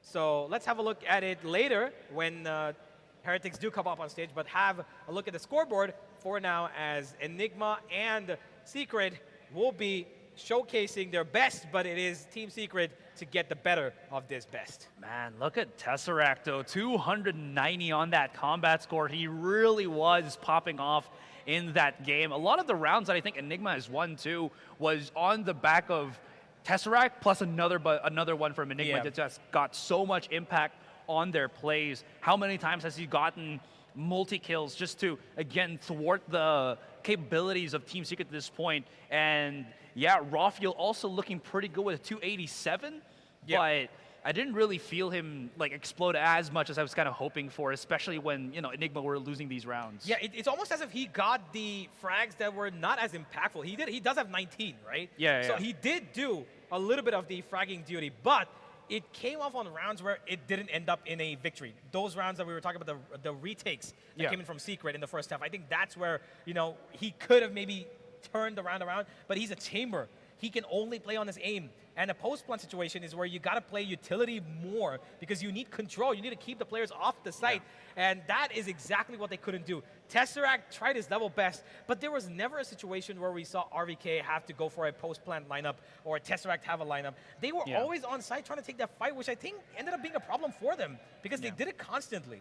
What if they would have had RVK stay on the back line, maybe play on the, lineups, could have been useful, or go for that mid split, because the only time they actually won a couple of rounds was when RVK was lurking towards mid. Yeah, that's a really good point as well, because it feels like whenever Team Secret wanted to go for, that retake, it was always Enigma at the site willing to actually go for the fight. But because of that double initiator, because you have that recon dart, because you have those flashes, it's a terrible point of contention, because as long as somebody gets tagged by the recon, as long as somebody gets, separated because of that flash, you don't really have that trade power that I think Enigma are very much known for. So at that point, they really are, again, just having so much trouble. Yeah, most certainly. And if you look at the side of Secret, you can see that they clearly have the upper hand in terms of first kills. They were not able to convert, too much in terms of first kill department for Enigma, I'm talking about. And the plant to success ratio is really bad for them. 4 out of 11. Okay, it's not bad, but okay, it's not as great. It's not that great. It's not great. Yeah, out of 11 plants, you would expect to win at least 7 or 8, right? Yeah. At least that much, at least half. Yeah. But they were not able to even reach that part because Secret were so good in terms of saving their utility and preserving it for a better time. Yeah. Again, Enigma really have to take a quick little gander at how they want to approach these fights, because again, as we mentioned, they really like to get to the nitty and gritty of things. They really like to play close and personal with their team. But the problem is when you have an opponent that has a lot of separation capabilities, that's when you have to figure out that this might not be the best option for us. This might not been the best approach that we could be going for. In any case, let's look at the economies real quick. I actually don't know how to read these because they're graphs and I'm not really good at math, but it looks really good for Team Secret. At least they're kind of they're stable. There's no dips. There's no really big dips on their point. Yeah, because in the first half, they clearly had the money built up since the start itself. Enigma did have a couple of bumps right there, as you can see. They're going up and down the valley, up the mountain, down the valley again. That's only when they're forcing in the buy, and then they're losing it. They're losing the round, and they're gonna have to, try and make it up with eco. So eventually, they did put up something, 8 and 4. That came around round number 11 and 12, 13. But they just in the pistol, they just could not keep it up. The pistol, especially, as you remember, they got the first kill. The plant didn't go down, but they peaked out one by one. Yeah. Whereas Team Secret were all four out in the open, ready for that duel. Yeah. It's almost as if they knew the minute the wall goes down, there's going to be Enigma players peeking out, but they're going to peek out one by one.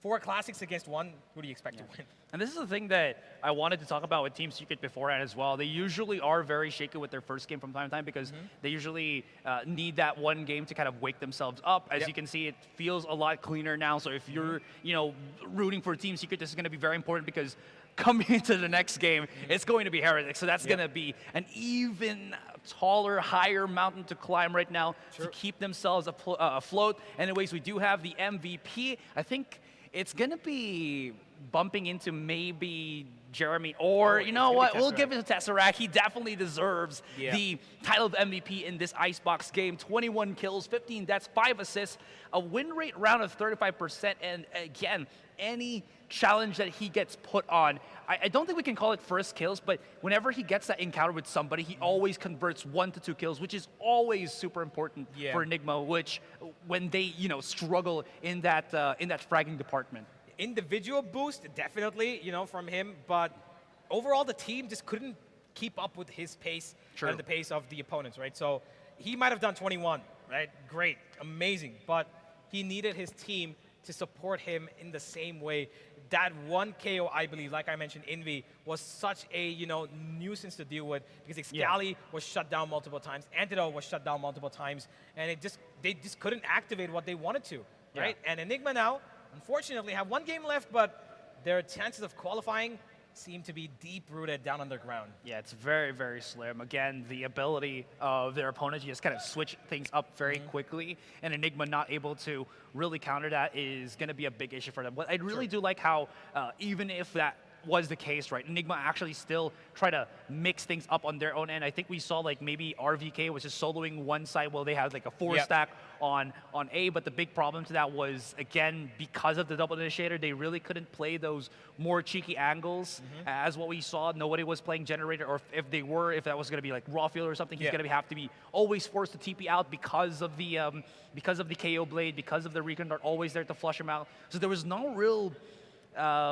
solid hold for Enigma. So that's also kind of baits the question that maybe we could have seen Enigma actually play for the post a lot more and not actually lose anybody. Because I feel like what happened there in some of those rounds where they were playing so much contact that even if they didn't get any kills, they'll actually still hold on to the angle. You saw Rawfield was just at yellow. The player to come to you. Exactly that, right? So maybe a switch up that they just waited and wanted to go as a full 5 on that post, but might have been a more efficient, effective route for them. But it felt a little bit too late to, especially as what we saw in those later rounds. Yeah, it did turn out to be quite a problematic issue, but now it's over. It's gone. It's in the past, and Enigma now will have to just take it in that they're not going to qualify, as there is still a chance for both these SEA teams. We will find out in just a bit, though, who is going to be the one to go through to that semifinal and face off a giant from the other group. For now, ladies and gentlemen, small little break. Grab your snacks, grab your coffee, tea, whatever you drink on your Friday evenings. We'll be right back with the next game.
you yet.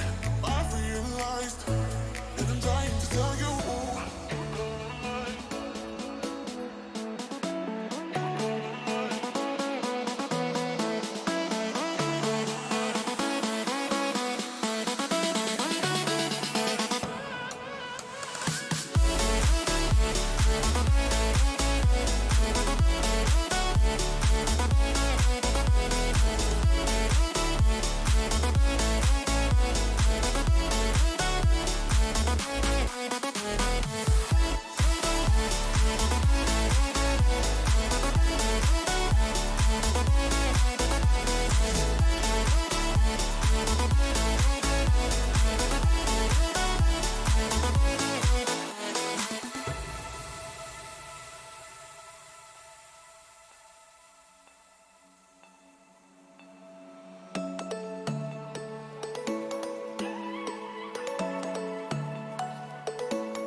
Welcome, guys, to the Valorant India Invitational. My name is 165 centimeters, maybe 166 on a good day. And here with me right now is also 187 centimeters on a good day. No, I'm just kidding. My name is Asri. With me now is X-Warrior. Yeah, I get it. I'm short. Yeah. Yeah, but you know what's not short is this game. It's pretty huge. It's pretty gigantic. It's going to be Team Heretics versus Team Secret. That's a segue I wanted to go for. Hell yeah. The mic isn't on. Oh, really? Yeah, okay. So I'm going to be talking for a little bit while we fix Pavlos's situation here just a little bit. No? Nothing yet, nothing yet. But anyways, while we are still, just fixing these technical issues real quick, this is probably one of the highlight games that at least I'm looking forward to very much for today, not only because of the fact that this is the make or break game for Team Secret, but this also will be the Team Secret match against Team Heretics, which I think is a big highlight because we know that Team Secret has gone all the way through international waters already, has played with all of these, has already fought against these other EMEA teams, and now they're coming up against a up-and-coming EMEA star. I mean, already, of course, everybody's already well established, but because they're still a new team, they still have really to truly prove themselves. But here, at least in the invitation that we do have, they have been taking names. They have been taking just basically everything in their group. I wish I could say something and I would be heard, but I'm heard now. Yes! Yay! Nice. We're Magic. Back. We're back. Magic. Yeah, you're right. I think, this is the final chance for Team Secret to get a victory, right? Actually, they may have a chance against, no, they just beat Enigma. What am I talking about? Yeah. So, but for Heretics, it's a different story. They've already got 2 victories. They're looking pretty solid. So, now that you're in such a safe spot, I guess you're coming into this game with zero pressure. But what we've learned from Heretics today already is that they don't care who they're playing against. They're always going to play the best game possible and not give mistakes away to the opposition, right? They're not going to really force too many mistakes from their part, so they make sure they play the cleanest game possible, which is what I'm fearing for Team Secret here. I don't think there are many winning chances for them, given the way that Heretics have been playing today. Yeah, that's true. Heretics like to prod and poke basically every single style of play that you do have, and that's what we saw, I think, on both of the Haven maps that they played. You see one team pushing in onto the A site, and immediately they're just going to try to go for the flank, see if there's any walls that they can try to break down, and it really hurts, I think, these teams that Heretics has gone against. Again, Rex, Regum, Qeon has felt this, Enigma has felt this, and now Team Secret might be next on the list. This is the last team that they have not yet beaten or have not yet faced in this group. And, you know, they're having a field day, so they might as well clean this one up as well, I guess, right? You know, The sweep. Just sweep them over, bring in the lawn mowers and mow that grass, you know, clear up the lawn. Get off my lawn. Yeah, anyway, it's not an A, it's EMEA. But still. But still, no, they've been really looking solid today. And Absolutely. I think it's kind of come to surprise to how solid they look like, right? Given the time they've had to practice, right? They don't really have too much time. I think they said 6 days of prac, and you know, any team, especially if you want to build like fundamental work and kind of have some set strats, you definitely need more time than that. But it seems they've been working on the basics. No reason to overcomplicate. Play your standard strategies, your push and pulls, and so far all of those have been working perfectly. Yeah, and just gonna add on to that as well. They did mention on one of the interviews that Mamba was talking with them with that 3 of their players have already, you know, played in G2, maybe in previous teams as well. So they do have that synergy that at least makes it a whole lot more easier. That even though technically this is a new team, they do have a roster that has already worked pretty well. And with it, their support team, their coach has been, I feel like, absolutely amazing with how he's just been directing this team, you know, into that point of success. Yeah, Nelzinho and Weber have done an absolutely tremendous job. Firstly, picking up this roster, and secondly, trying to get them to the level they are today with a small amount of time they had. So a lot of credit has to go to the coaches of Heretics, and I think it's time to also talk about Secret, right? Because obviously, well, I guess since I've just been told that the graphic of Heretics is going to come up, maybe we'll leave that for a discussion for another time. Yeah. So, Heretics, let's take it one by one, right? Let's take it little by little, starting off by Boo, the IGL, the guy that has done wonders for OG London United,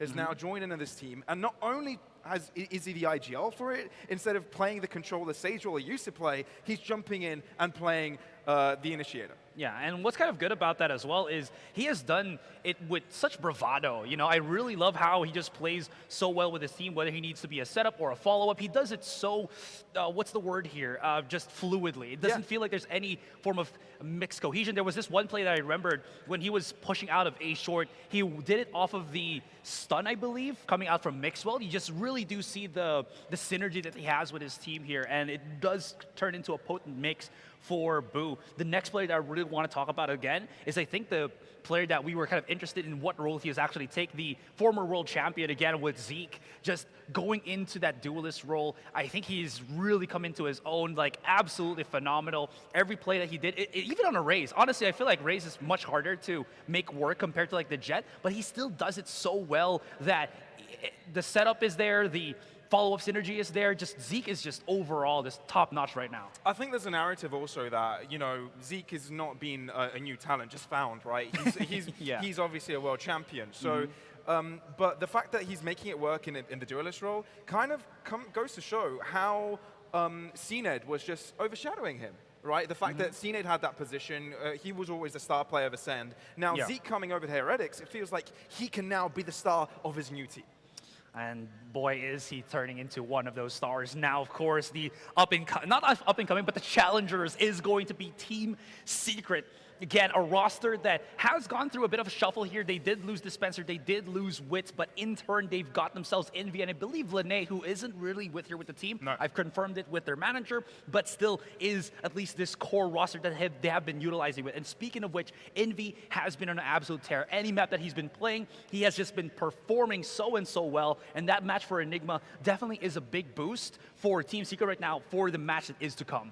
I think one of the downsides of Team Secret is how momentum-based they are. I mean, especially Dubstep, right? It kind of feels like he needs some time in the server to actually warm up and play to his best potential. And I think that's what really lackluster with their performance, especially against RRQ.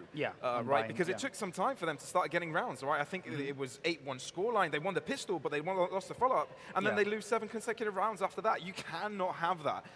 Especially when you have such positions of having the pistol round win, you should be able to convert the following. So Team Secret took a long time to get back into the server, which is what I'm fearing here today, because Heretics has done the exact opposite. They've come firing out from all the cylinders right from the start in every single match. Yeah, and I remember when we were kind of discussing about this yesterday, you know, preparation time and everything, that not only is it dubstep, but I think Team Secret as a whole really do struggle with adjusting in these kind of rounds, right? They're very stubborn with how they want to adjust. Usually you probably see teams doing something different 3 rounds in, but for Team Secret, it's like half of the game already has passed and they haven't really done anything to adjust to that. And I think that's really one of the problems that has happened, because when you saw that match with RRQ, they really just had to focus on utilizing the KO a lot more to force dubstep out, and dubstep and is always just, again, struggling with that one. Anyways, the map veto is prepared for you guys. Let's look at it real quick. I'm looking at Haven not being a map that we should be seeing here, but you're wrong. You're wrong. Yeah, Haven is going to be. Why do you think we wouldn't have seen it? Because I think they have to respect the Heretics' performance on those 2 games. I will say, though, the reason why I think they also might have let this pass is Team Secret does have a good track record on Haven. That, at least, you know, coming in from the Philippines and seeing the Philippine VCT, this is one of their stronger maps alongside Icebox, so it feels like they're betting on the fact that they can outmatch Heretics at their game that what we saw recent. I'm going to be honest here, I think this is a really bad decision by Team Secret. I think it's a really, really bad decision. And I think a massive reason is because obviously what we saw already from the Team Heretics. They had 6 days to prepare, therefore there is no chance that they have every single one of these maps prepped. No chance, right? Some of these maps are probably at a very poor state given Heretics' preparation coming into this one. And I think it's down to Team Secret, especially given that they have nowhere else to go in regards to winning another match. This is it. With a loss here, they're gone, right? Which even with a win here, it's dependent very much on round differential, right? So this was a very poor decision in my eyes for Team Secret. They should have tried to test their waters out on a different map, try the luck to see maybe Heretics have got some map that is very much more exploitable than Haven. Yeah, while I do very much agree with you on that point, right? Because again, Heretics were just absolutely phenomenal in those past 2 games. I will say as well that Team Secret have created a solid foundation in this particular map. I will say how well does Envy mesh well is going to be another question. I think looking into maybe the map selection or the agent selection later on, it could pose the fact, because I do remember there was like this statistic that I was trying to track today. I think we only saw 1 Sky. Anyways, we do have the Heretics heat map real quick on Haven as what we saw, where we'll see which portions they really do like to fight. There's a lot more aggression that happens on A, but I think that's mostly for the part that post plants and just long duration fights happen in that particular part of the map. I think a key statistic here is that there have only been 5 diffuses. I mean, you know, it's kind of like the post-plant scenario. Usually they win those, right? Usually they come out on top on those clutch situations, which shows that the star power that they also have. Yeah. And what I also noticed in the heat map is that they're all over the place. They go everywhere. Yeah. They literally will have multiple tactics coming into a match, which is very difficult for an opposing team to read. Yeah, and again, this goes back to the fact that they're just always willing to challenge when they see you pushing into the site, right? Whenever you're going to try to go for C, someone's always going to try to push through mid. And I think we almost always saw this against RRQ, where they just wouldn't really know that Avoba's just coming out through mid, and it's, oh my gosh, you know, the timing is just much faster from Heretics here, and the ability for them to, again, work off of that, whether they have to keep pushing in or backing away, is so quick that teams aren't really able to punish the plays, because they're almost out there in the open, right? And we saw so many times, I think Mixwell got like free kills from I think that was mid-window, but he was like defender. So how does that happen? Because they love to always push out, because they want to challenge the attacking side on how well they actually have that map control. And coming back onto Haven, that's why we saw this heat map that has just so many circles just spread around the map, because they always want to go around. They're always so active. They always want to make sure that they know where their opponents are at. And I love the fact that every single time they go for those, you know, weird positionings or always try to catch their opponents off guard. It's never just one player deciding, I'm going to take a singular position and try to take space, try to get a pick. It's always coordinated. It's always 2 or 3 players putting their efforts together, setting someone up for success, and that's how they're able to find advantages. Yeah. So another thing that I wanted to talk about before we actually got hit with the heat map was the fact that the statistic I actually was looking for, I think the only time we saw Sky was played by Envy once, but everybody else was probably just going for the Sova or the Breach. Yeah. So I wonder if they're actually going to bring that out now here on Haven, because again, they do have 2 very solid initiator players with Jesse Vash, and I do have seen in the past that they have gone for that Sky Sova combo. I think also quite recently they have been using Vash on the Breach, so there really is that question of what kind of face of Secret do they want to bring into this one? Are we going to see the Jet played by Dubstep? Is he still going to go for that chamber? Maybe we see him on the Killjoy. Because he has to be pushed on that flex role because Dispenser did leave, which was their prominent Sentinel player. So there's so many questions that are just swirling around Team Secret right now that, again, even though I did say that they're really strong and solidified on Haven, also make me think that where is the solidity going to be coming from? What iteration are they going to be bringing out in this match?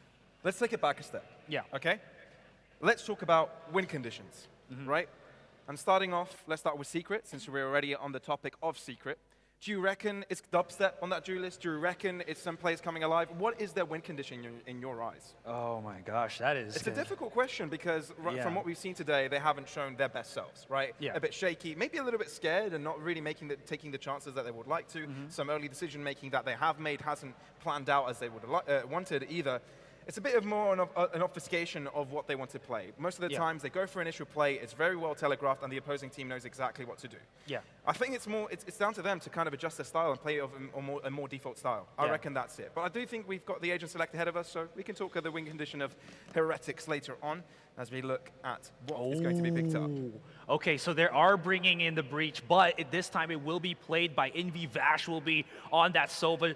Dubstep will be on the Killjoy from the looks of things. He's not going to be on the chamber itself. They want to have that ability to roam around the map a little bit more, and the chamber, the Killjoy utility is going to be absolutely perfect for that. For Heretics, though, I believe this is the comp that they did use. Yep. Same thing. It's already pretty solid, and they're going to be, I believe, on the attack. No, on the defending side. So this is going to at least again show to us how aggressive they can be in challenging your offense. So that Killjoy for the anti-flank is going to be incredibly crucial for Team Secret here for whatever they want to do. And we've seen a lot of Sentinels go on those lurks, either on the attack when they've already taken site control and maybe trying to get your flank over. We see it on Haven a lot, right? We've seen it in previous games.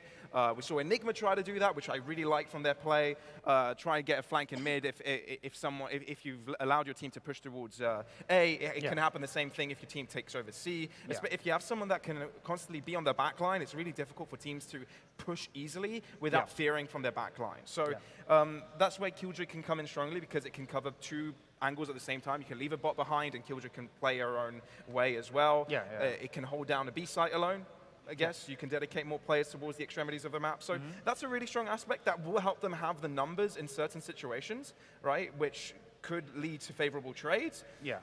But let's see if their rotation game is good enough. What I'm kind of getting out from what you just mentioned is the problem with Team Secret is not really as you mentioned, right, the initial point of play. It's actually the mid-round adaptation that happens with them. So I think with this, Killjoy setup as well with the Omen that just gives them, if they fail, pushing up onto the A site, they can always just regroup their utility and start going elsewhere. At least that gives them a whole lot more options to utilize here. So probably that's what they wanted to go for. Also, of course, in a pinch, utility like this is always going to be good, but it just also goes to the fact that they're going to be challenging Heretics' mid-round control. So that's really where we're going to be pointing at things at. It's not the initial bouts for the most part, because Breach is always going to just, if there's a fault, you got to respect that, but it's really going to be the mid-rounds that we have to see how well Team Secret will approach Heretics at this point. And I think it's very key to note as well, this is the first time they're playing Haven with this agent composition.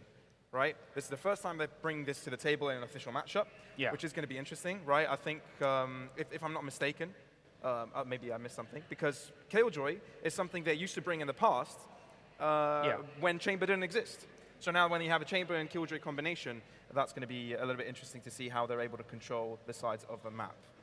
Yeah, you've got a little bit of confused face. I'm wondering if I'm saying something wrong here. No, it's definitely true. Again, the previous matches that they've actually also played was with, I believe that was with Lene when they played in the Daejeon Invitational. So again, they're going to be playing with Envy here. The one before that was, again, still with Dispenser and Wits. Wits was the flex player. Now it's going to be Envy. So there is, I think, that also that switch of that comfort agents for particular players here, because Envy, I absolutely know he plays the Sky, he also plays the Sova, but you can't take away the Sova from Vash for the most part, unless Vash decides to maybe go for the Fade. Also talking about with Jeremy, I don't really like Jeremy's Jet at certain points, I think I still prefer dubstep. So him being on the raise is also going to be an adjustment here for Team Secret. So there's really a lot of things that, again, you still see the remnants of the old Team Secret, but there's also like these new things that they have to get adjusted. Even if it's just like minute differences, it's still big enough that they have to at least address it very quickly. And the question is, will it be enough to beat Heretics, right? Because they so far have been very strong. Really going to be continuing the narrative until the game starts, right? Absolutely. Because, to be fair, Heretics have really been playing their own game. I haven't really seen too much anti-strategy because there hasn't really been the need for it. So, yeah, let's get right into the game. I think it's time for action. Let's get this show on the road. It's Heretics versus Team Secret on Haven for the third time of the day. Heretics on the defense. Team Secret on attack. Already, Jeremy's going to be using the double satchel to get closer and closer. Throws out the nade, but the close contact is there! Although hits the shot onto Boo. They're not expecting that. Zeke does get hit. The damage is still good from Zeke. 4 HP can still make some strides here, but it's not going to happen. But Kellogg's picks it up, backs away, at least makes it into the 3-3. God's plant on that spike, and Mixel's wanting to intercept, although Vash was very much prepared. Kellogg's getting closer and closer, although Boba's been left in the 1-versus-1. Vash is just toying with him. And Boba repositioned. No way. Oh, he spots him though. He's 2 HP. He's not supposed to be able to get this, but he's not. Yeah, and Vash gets up, picks it up, 3K in the bag, as well as the pistol. That was a close freaking round. And let me tell you, Team Secret had the right idea heading into it. And I think it was Heretics that made mistakes there. They were the ones overstepping. They weren't waiting for the teammates to arrive. It felt like they were trying to push this one by one. But I really love this aggression at the start, right? Trying to catch your opponents off guard. Coordination with utility. Zeke, unfortunately there for Team Secret, didn't get caught by the paranoia, which allowed him to trade it out and keep it equal. But I think the mistake started for Heretics when Mixwell went a little bit too far. My ult's not ready. Right here. Definitely agree. He really wanted to catch Team Secret, but they were so prepared for all of those swings. This is the Team Secret that, again, needed that one game to just get started. And it feels like after that Enigma game, they're looking a little bit more honed here. We were afraid about how well they can start off these rounds, especially when Heretics are that strong. But that being said, Heretics also had this particular round against RRQ where the second round, they won a Thrifty. So Team Secret aren't out of the water just yet. Heretics still have a lot of threat potential, and it seems like they're reading the situation mayhaps correctly here, as they're kind of stacking a lot onto C. Usually what you kind of see teams, right, is after they win a pistol round on the offense, it's always the default onto C. If Team Secret actually call about this and their minds just go straight for default, they could be in a bit of hurt. And yeah, they are. Look at the trades, it's so efficient, and they still get so much value. 3 kills. Classics is at range. It's kind of interesting. Mixwell's still here. If they push up to this long corridor, he's got himself the fault line, and boy, does he want to use this. Challenges, they back away. And with the flashpoint, he's really not going to find any value through that. And he's starting to call Kellogg's now as I think Team Secret won a challenge. Yeah, Kellogg's definitely going for the flank here, but will it be on time? Maxwell realizes it's best to hold back and wait for the flank to come into play. But looking at this, it seems like Kellogg's will take so much time to come back and regroup with teammate. Walkham and dubstep safely, controlling the site, spike down, and with better weaponry, this is their round to lose. I will say maybe because of the okay, never mind. They were teammates. I thought it was flanking. I was so prepared for the cheeky wraparound. It's not gonna happen. In any case, they shouldn't win this unless Kellogg's goes wild. He does have 5 bullets in that headhunter, so he has a chance at this. Oh, Mixwell. Oh no way. They know he's in the pocket. Yeah, dubstep plays that perfectly alongside the turret, but it's so expensive for Team Secret at that point. Very expensive. You know, when you can't trade equally when you're up against Classics, and every single one of the players of Team Secret and every single one of the players of Heretics play the same angle. You cannot have that. And, you know, I think Team Heretics have got to be happy with that round. Yeah, masterful use of the fault line as well from Mixwell. How many times has he actually just stopped the push out from Team Secret? Barely, just again, purely from timing on that stun of his. Seems like Team Secret want to go once again for the double satchel. There it is, the chase down, the stun on Taboo, but now he knows what's up. It's not going to take him 3 times to adjust to this. It's going to only take the once, as Jeremy's already pushing up, but they got to wait for the drone for the most part. There's going to be the flash. Great shot from Jeremy. One is going to be right at the back of the site. Look at that collision coming from Mixwell and the team. They're so fast on this rotation. saw that crossfire setup. Oh, that was an insane take by Jesse Vash. Runs out of bullets, paranoid as hell, and looks to run back to save his life, but at least he's equalized the scales a little bit. At least there's a chance, and especially with Dubstep lurking in the back lines. Oh, that's a scary prospect. But they've heard each other. But Dubstep swings by first.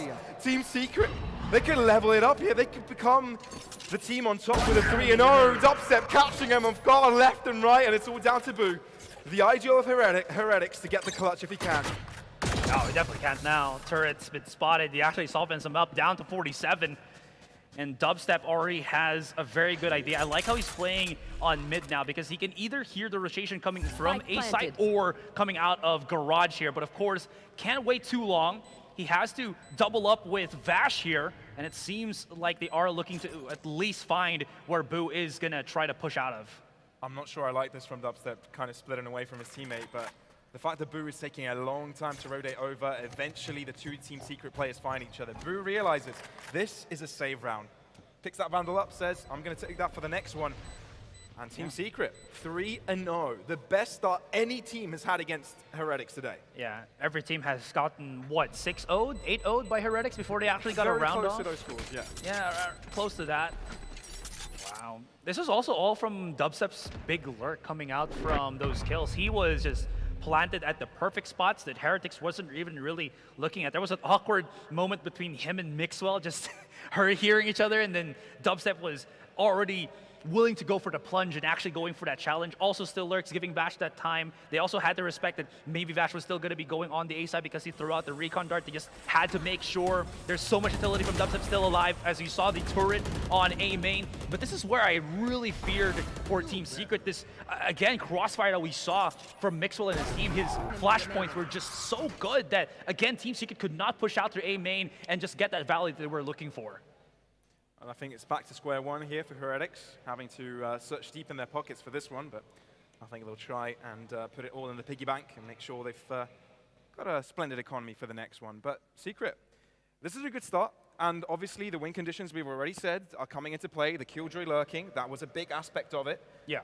And obviously being able to mid-round and make good decisions on the rotations, also seeing it. So Secret, learning from the mistakes already. The mistakes were today. So the fact that they were able to go back to that practice room and say, all right, we've got some mistakes. They're clearly tangible, so we can fix them. Well, it seems that they've already done quite a bit. Yeah.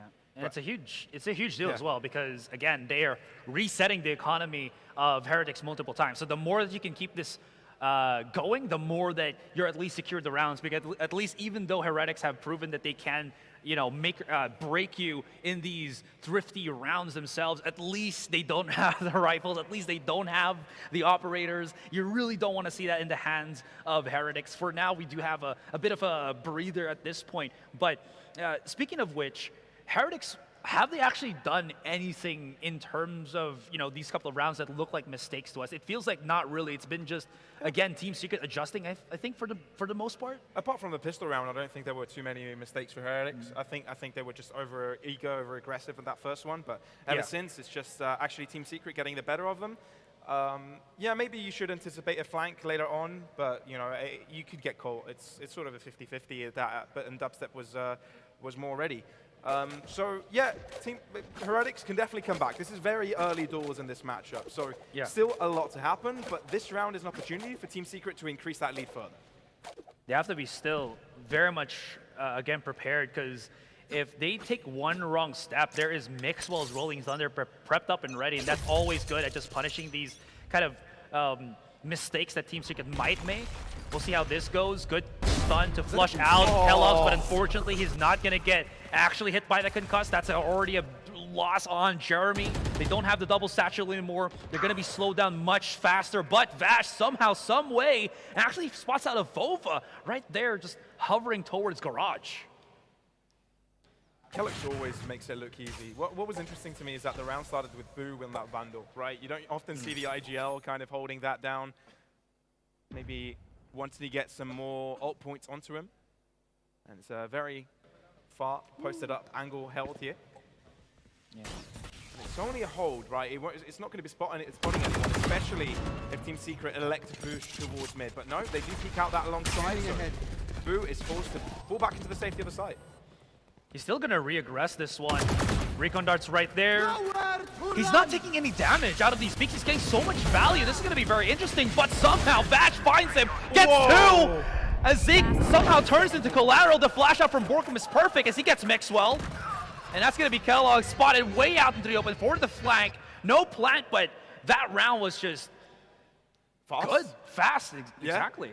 I mean, it started off very slow, but as soon as fights ensued, they started very quickly because Heretics just died. So very nice from Team Secret there. Even though Kellogg can always have the monstrous shots, right? He makes it look really easy. But that Hunter's Fury was a coup de grace really at the end.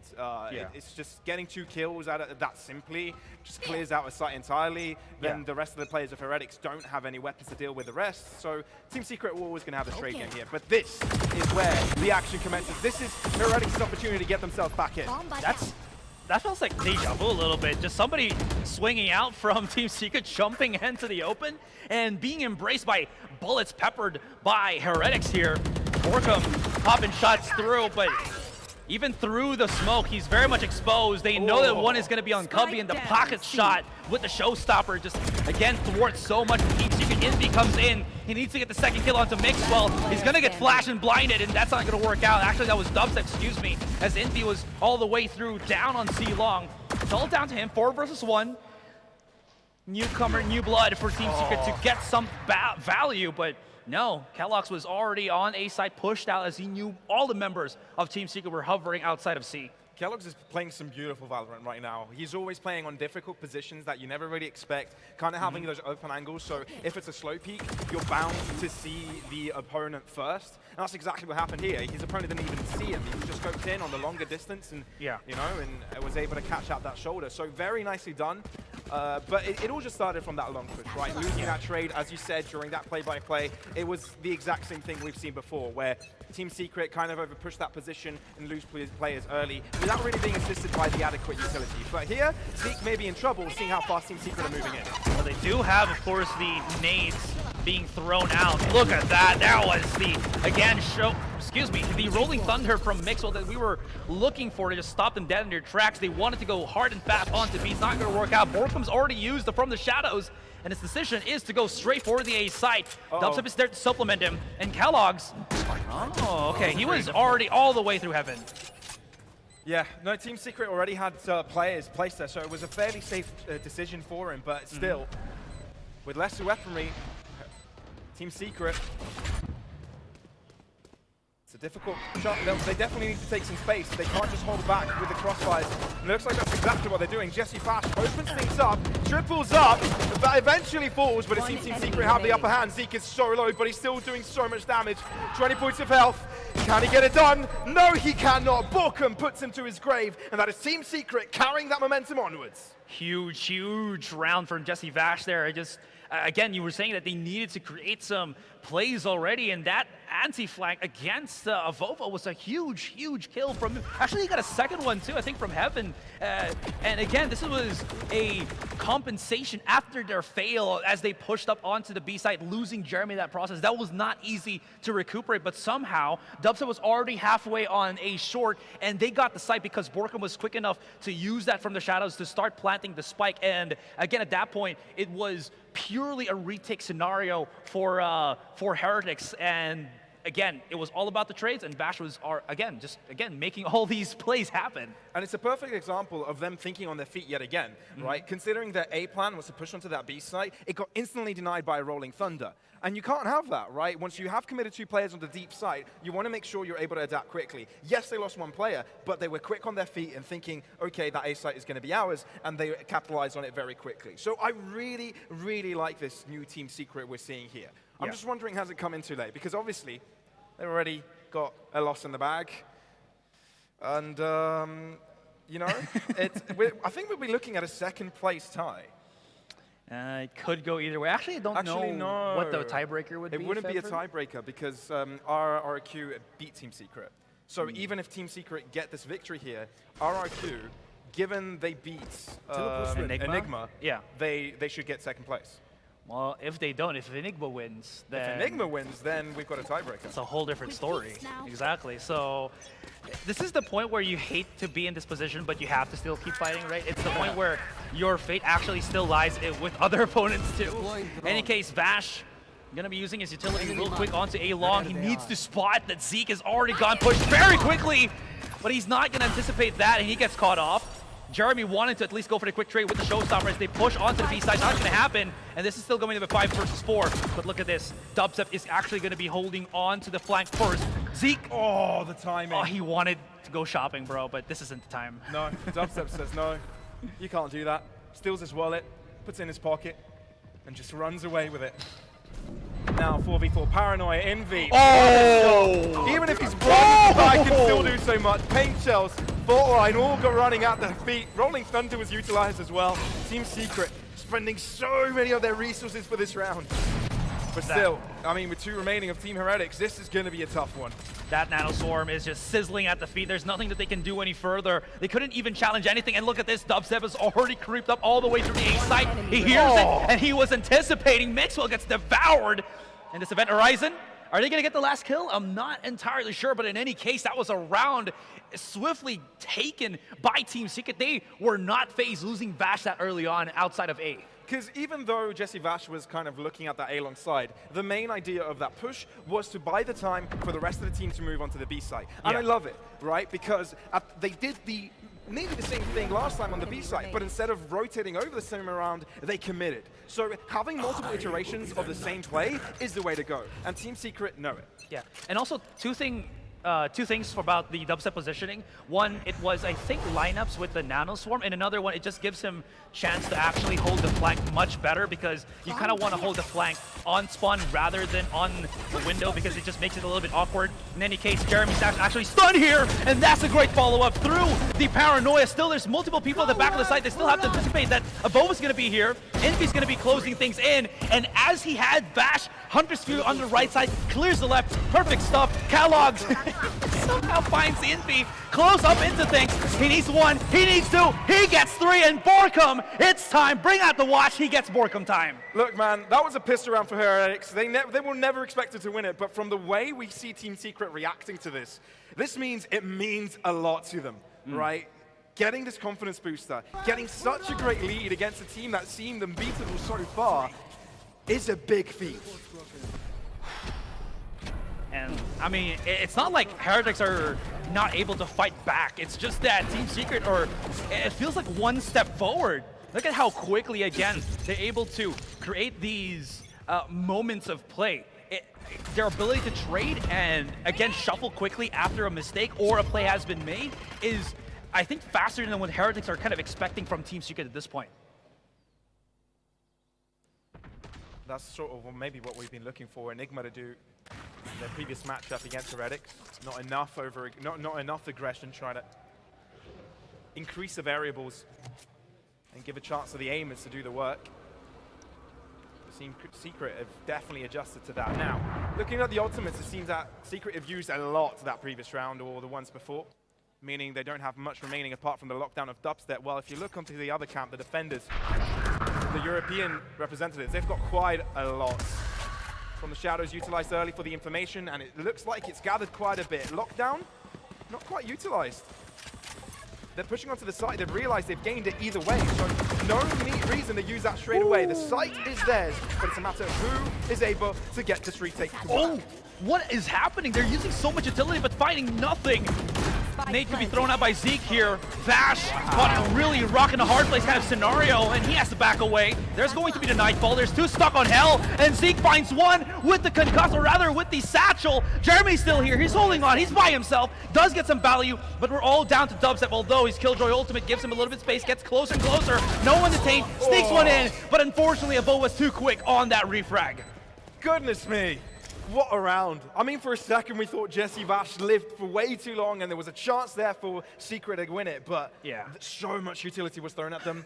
They could not breathe. They got funneled to Hell, and that's exactly where Heretics knew where to fight them, right? They threw even more utility in that direction and overwhelmed them with numbers. Yes, maybe the lockdown bought some space for repositioning at the end, but when you're up against a 1v3, you have to get every single kill precisely.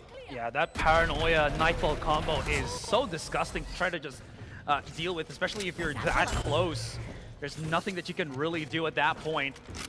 Zeke and a teammate, I think that is Kellogg's, is going to be double pushing through mid here. I love this. They got themselves a TP, they got themselves the high ground. If there's anybody from Team Secret foolish enough to challenge this, that will be a straight up kill for the most part here. Boo though, he loses to Jeremy. Young Gun cracking shots, open up the A side, and Borkum actually goes for that top side. I'm not sure if TH is going to know about this, but Team Secret, they don't even need Borkum to be in here at this point. Zeke though, he might not expect. And that's going to be a third kill all the way for Team Secret. Really strong. Avova trying to draw it back with his presence in hell, and he's actually done quite a bit. He's even down the scales. Borkum trying to bring things back for his team, but it's Avova's game. 8 bullets, 3 players, flash to the face, and Team Secret keep it going. Keep it going. 8-2 is that's a roller coaster of points. Whoever said that they expected this coming into this, you're lying. I was hoping, man. As a fan of Team Secret, I'm hoping about this. Yeah. My binder has Team Secret stickers, you know, just to kind of flex. You got any spares? I love stickers. I will ask if they have any. Because yeah. Hook me up. I got you. Cheers. If we finish this and I don't get you, I'll just like mail it to you. Oh, yeah. That's nice. Yeah. I You're got a nice guy, man. Oh, thank you. You are too. Okay, anyways, let's see. It's going to be the C push once again. Bit of a different smoke setup for Boba, but he's alone, so he's got to respect this. Jeremy, how many times has he actually pulled up the showstopper and again created space for Team Secret? I think this is like 3rd or 4th time in a row in 10 rounds. Yeah, no, he's gotten quite a few of those. It's guaranteed at least a space on the seat. Site, Heretics, definitely giving them the respect they need. Rolling Thunder misses the mark of Borkum. The fault line won't. They know where he is though. They know exactly what's going on. Paranoia aftershock coming through, but Dobson is able to keep him alive. Avova putting a bullet to the head, and now we're looking at a 4-on-4. Can they get these distances to work? Smoke onto the spike, but the Nanoswarm is there to delay even further. Even more is dropping in that direction.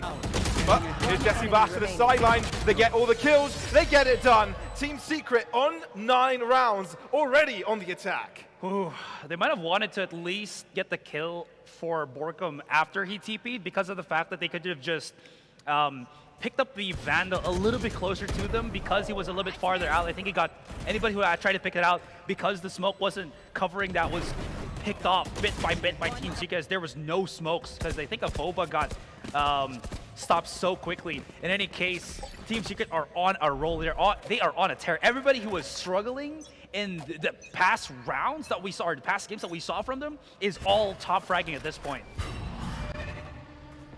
They're definitely showing up in the match they needed to.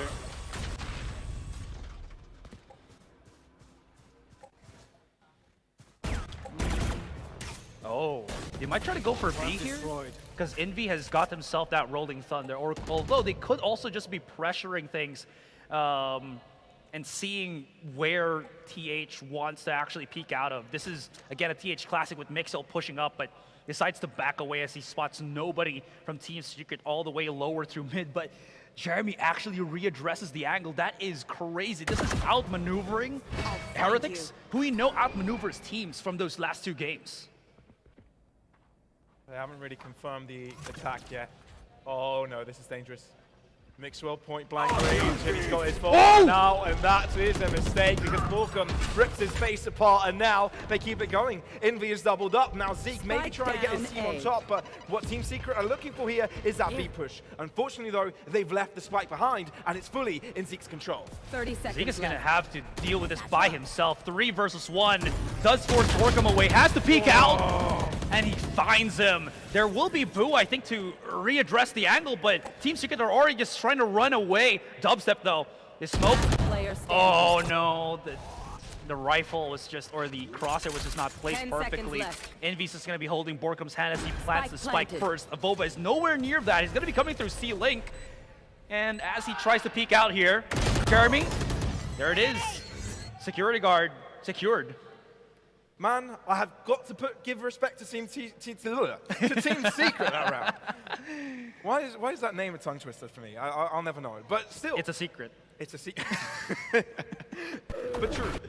They lost the spike, and they had the patience to regroup. They knew they were up against a player. They might as well fend it off with a smoke and try to collectively push it. Even if that's a trade, they still have the numbers advantage. So Team Secret, instead of over-aggressing there and taking the risk of just getting the spike and getting out of there as quickly as possible, they waited to get all their players in place. They got the right utility through. They got the information over where Zeke exactly is, and then they went for the spike. So they're very methodical right now, Team Secret, something that we haven't seen throughout the day, and it's paying dividends because they've ended the half with a 10-2 scoreline against a team that looked unstoppable throughout the day. Yeah, and again, this comes in from, we do have, of course, the head-to-head following up here, but this comes up for the fact that it feels like there's always that two-pronged approach from Team Secret in these past couple of rounds. It has been working so well for them. If they're going to aggress with like 3 people on B side, there's always that one lurking through A to kind of supplement things, and now just looking quickly into this, is that the same ACS? It's the same ACS, yeah, from both Dubstep and Zeke. But interestingly enough, you know, there are way more deaths on Zeke and less kills. It means that like there's utility damage out there, but at the end of the day, it's not impactful kills, right? They're not getting finishes. And you know, we've seen that throughout the day as well. Like Team Secret, even though they've had the best read so far out of the 2 teams, they've also been winning out trades. Maybe they're copying each other's homeworks or something. I'm just kidding. 277 ACS. But I think you're absolutely right at that point. I think Zeke hasn't been put into a spot, a position where he could actually really create that tempo that we saw him do so many times in the past 2 games here. We can't really, you know, not reference that because that has been like the highlight points for Zeke out of throughout this entire day. Gotta say though that it could be also because of the fact that Team Secret are just able to, again, as I mentioned, quickly pop a switch and just are able to follow things up much more efficiently than what we saw in the first game that they played today. It really feels like this is a different Team Secret as they come in to this match with Heretics. Do you have RGB keyboards? I do, but it's not as bright as Zeke's. It's very bright, isn't it? Yeah. Well, cool. Yeah, you know what they mean. You know what they say, man. Like an actual gamer. You know, you can't be a gamer without RGB. Did you hear that? Do you know that? That was a quote that I heard like 8 years ago, dude. Like maybe 2016. Are you trying to say that I'm old? That's definitely not true at this point. I know how old you are, man. All right. Now, obviously, this is where the point where we say Team Heretics need to pick it back. This is nearing danger territory. It's actually already very dangerous, but they got themselves a shot at a couple of rounds. But those quick bits of utility from Team Secret is really hurting their case. Envy tried to chase down a Bova. There's like 3 players committed to the A short angle, but they've all but left A long, and this could be bad for Team Secret. Bova barely stays alive there with just 6 points of health. And the rest is just cleaned up by Heretics. Team Secret unable to get the shots through. Chipped away and eventually swept under the rug. And it's Dubstep. All alone. It's a lonely world for Dubstep at the end of this round. Probably singing the song all by myself. Well, in a few seconds, he'll have at least his robots, you know? Yeah. Probably in the near future, that's all. There you go, he's got Timmy the turret now. He's going to put it out. Yeah, he's got company. For the flank, though, not what's in front. Good old Timmy. Oh, he gets one. Nice. Yeah. If we cut like 2 seconds of that, that was a beautiful highlight. Yeah. Okay. Just a few seconds, though. Just a few seconds. But yeah, you go first. You go first. I'll go first. This is the round that Heretics needed, right? They're obviously got a big gap between themselves and their opponents, and the pistol round is the quickest way of getting it. I would argue if they would have lost the pistol round, they'd be losing the game. Yeah, I agree, because usually that's when you get like 2 to 3 rounds straight, because that's always just the name of the game for Valorant here. What was kind of interesting there for Team Secret was they just got no value whatsoever. Like, everything went in favor of Team Heretics. And speaking of which, Team Secret, they're just rushing out through mid here. They want a challenge. There's going to be a pickup for Envy, but he doesn't need it. He does have the classic in hand. And look at this. They're challenging left and right. Zeke on the Guardian picks things up, and we're down to Borkum once again. But that was looking very close for comfort for Team Heretics, but they somehow managed to pick it back up. Zeke was having none of it. 2 bullets. He says, I'm going to get it. I only need 2. Never mind, I need a pistol. Pulls out the frenzy and may look for some damage. But he knows that Borkum has been chipped up. Therefore, Heretics, they definitely don't want to lose any more players, right? Otherwise, that would be quite an expensive round for them. So they're looking to play this composed. Borkum rerouting from where he was before. Not quite sure whether the siege is caught up to him, but no. Kellogg's, good read. Heretics on 4, closing up the gap to 6 rounds. And always, again, if you look at 10-2, it's a huge lead. But once you get, again, just the pistol, as you mentioned, it's such a big boost. And this is so important for Heretics because it also gives them that bit of, I guess, confidence and, of course, the economy that'll just ultimately maybe help them against Team Secret here. And speaking of which, Team Secret are still going to be on the... No, this is going to be Team Secret's first buy round. So this is where things get a little bit more interesting. Yeah. What is, or how is the defensive capabilities of Team Secret? Well, the expectations of this round definitely is for Team Secret to win it. But Heretics need to make it expensive. Oh, stun? If not, challenge for the victory. Oh, that is rough. Jeremy with first blood. Avova tried to escape with the tried step there, but unfortunately he gets chased down to the ends of the earth by Jeremy. The reposition. There's the eye, or rather the fade eye. Envy not going to be able to catch the cross. They're going to try to go through things. Zeke does have the Guardian, but they're trying to pin him down. And look at the support system that Team Secret has. Bash comes in from the corner, and he just unloads his entire clip. It's all down to Boo, but he's stuck in no man's land, and that's going to be that. Team Secret pick up their pistol, rather their gun round, flawlessly. Team Secret are demanding to be respected right now. Literally running down to their dead bodies and just emptying their barrels. That's insane. Oh. Well, this was a round we thought they would win, and one which Heretics would have hoped to be expensive, but no, this was as clean as these rounds come. I don't know what's happening here with Heretics as to how they're not able to find that quick little bit of space. Of course, this isn't the end of the world. They still do have money to buy into this round, but again, if they lose this, Team Secret are already at match point. So what's going to be the adjustment? Is Zeke going to be a lot more explosive this time? Jeremy's going to be the first one, but where did that come from Kellogg's? Already expecting the double satchel, maybe? To be fair, it's quite some time since we've seen Kellogg's open up this Envy round. Envy in a really tough spot, but it seems he's got assistance. Jesse Vash, but his so much thrown out at him. Flash, paranoia, prowler, everything thrown at his face, and he just cannot deal with it. Whew, the whole kitchen sink thrown into the general direction of Bash. I think there should be no more flashes for Borkum to deal with just the dry peaks from Heretics, but that's still something to definitely not trifle with as he does get traded so quickly, all down to Dubstep, and because there is no more Kellogg's, Dubstep does have a few options to try to deal with the flank, so maybe he can go for the long way around. You do see the pings here and such, but Dubstep is making sure that nobody is actually holding his angle. And even if he does clear everything, he is wasting or burning a lot of time just making sure. I mean, next round is a buy round either way for Team Secret, even if Dubstep falls. So I think the major component of this round is to try and deny the weapons of Heretics instead. So he's kind of got one of the main exit angles that Heretics will probably head to. And I wouldn't be surprised if he peeks it. All of them are actually here. Does not have a nano swarm. Ooh, they were cautious for that. Very smart stun. And Dubstep realizes I'm not going to peek that. Nobody's disadvantage. Oh, ends up falling as well. I mean, you did say that they do have the money to buy, so a kill wouldn't have mattered, or a death wouldn't have mattered for Team Secret, at least with that kind of push out. But okay, I don't think he expected Jeremy to double satchel, but that quick swing just allowed him to straight through onto A long, and Kellogg's decision to see if there's anything aggressive or willingness for Team Secret to pick A long, which they almost always do, paid off dividends for him, and still has the operator to play with on the offense. Jeremy knew it was a bait, but he was ready to fight for it. He really was, and even though they've lost the momentum, they might as well gather it right back up now that they've got the numbers. They stay back. It was kind of a push and pull here. There's no real need to contest now that they've got the upper hand. And it's down to Team Heretics to try and find the opening. Sort of battling for this mid pressure, mid controls, trying falling. Arjoin spotting out that movement.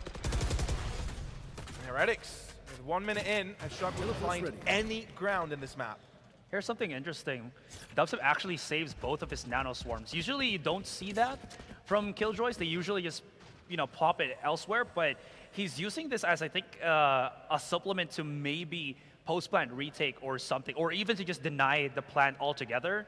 If he does have that angle, I think that's why you're seeing him just hover towards A-Link. If somebody plants it on B, he can throw the nano swarm. If somebody plants it on A, he might have a lineup there. We did see him have certain lineups on the attacking side, so there may be something that he also has here on the defending end. In any case, Vash not going to go for the recon dart, saves it for the retake, and actually finds Mixwell with the nano swarm lineup. That really puts them up on top here. They've got a 2-man advantage, and now they've got to rotate from all directions. Careful though, there's a trademark behind them, which will be spotting that rotation, but it won't really matter because Jeremy is able to pick up the first kill. 2 now left, Showstopper in the face of Boo, and Avova gets put in the mud. That is Team Secret picking up their 12th round. They save utility, and they used it swim. I was wondering if Dubstep has gone to the lab, man, and figured out a couple of those lineups. My guess was right. He did have something alongside Vash. That was very bad. They needed the utility of Mixwell there to help out. Not just his aim, but purely the breach abilities to just stun. And again, when you're in this position on the attacking side, you want to have that aftershock just plug up the entrance from the defender's side, or at least, help your teammates out with that fault line. That is a huge miss for Heretics here. And Team Secret, they're 1 round away from breaking. Yeah, Heretics, and they're broken already, man. Their economy is already broken. And they know it. They have to time out. No other resource here. This is going to be a really rough buy from the Heretics, boys. Kellogg's, if he finds a headhunter kill, he will have that tour de force, and we know he does convert, so there is still a fighting chance with the utilities that Team Heretics have. They're not the richest in creds, but they're the richest in skill points, so it is something that they can still utilize going into this particular round of ours, but it is definitely do or die. It 100% is. Yeah. Heretics require 7 consecutive rounds. Who would have thought we'd be in this predicament?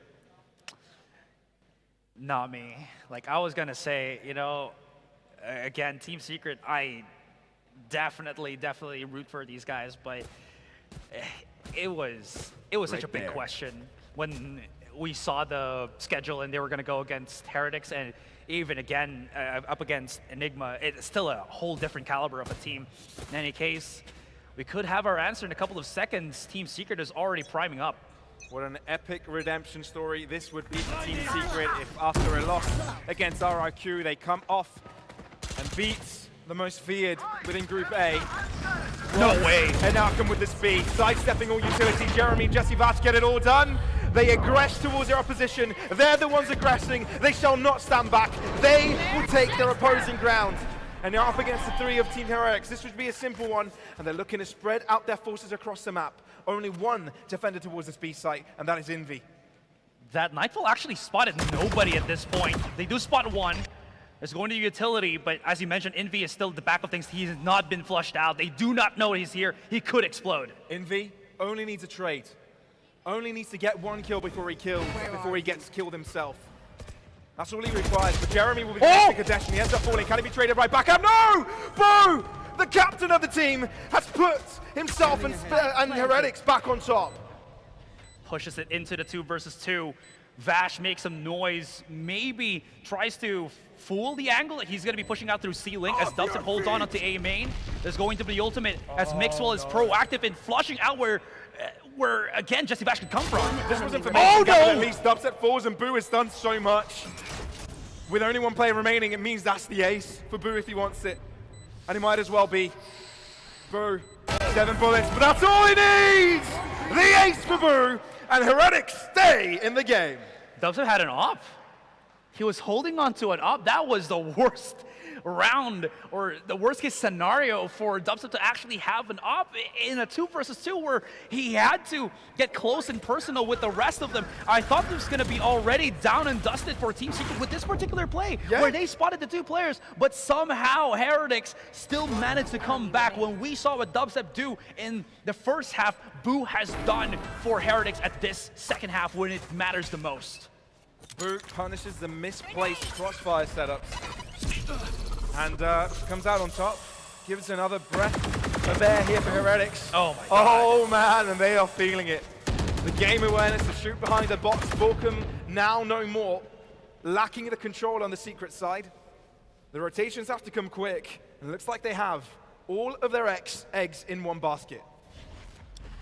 Okay, Envy is going to be holding on Garage here. That Hunt makes honest, and he's actually going to get the shot onto Boo as Zeke has already gone for the showstopper play.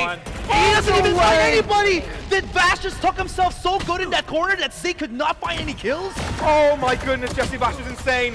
Nearly brought back by Mixwell, but Team Secret secure the dub and put Heretics at a loss. Wow, the setup from Heretics was already there, but somehow they were able to throw a wrench in the cog of Heretics, and 2 of those things. Envy got the first kill, and Vash just tucked himself in the back of the site, and Zeke could not find him in time, and then got fragged out, could not get that value off of the showstopper, and already you're seeing Team Secret just ecstatic with that win. I've just realized that with this victory, there's a chance that we have a 3-way tie in this group. A 3-way tie with Heretics just getting their first loss, Secret losing to RRQ, and RRQ losing to Heretics. Given RRQ win Enigma, we've got 3 teams with a 2-win and 1-loss score. That last game for this group could go either way, to be honest. So it is very possible that we could be looking at that 3-way tie. Oh my god. Oh my goodness. We'll be looking at round differentials, man. I'm speechless, dude, of just what had happened. 13-6. We have not gotten any close games throughout the entire day. And that is just, it blows my mind, because again, this wasn't a close game. Exactly, and this was against Heretics. So there you have it. Look, it wasn't an easy one. Even the rounds that they did win, and the fact that they won it by such a margin, you can't say that it wasn't a challenge. Heretics definitely made them sweat, and there were moments that, you know, there had to be some mid-round call brilliance that should have come out from Team Secret to actually get themselves a secure.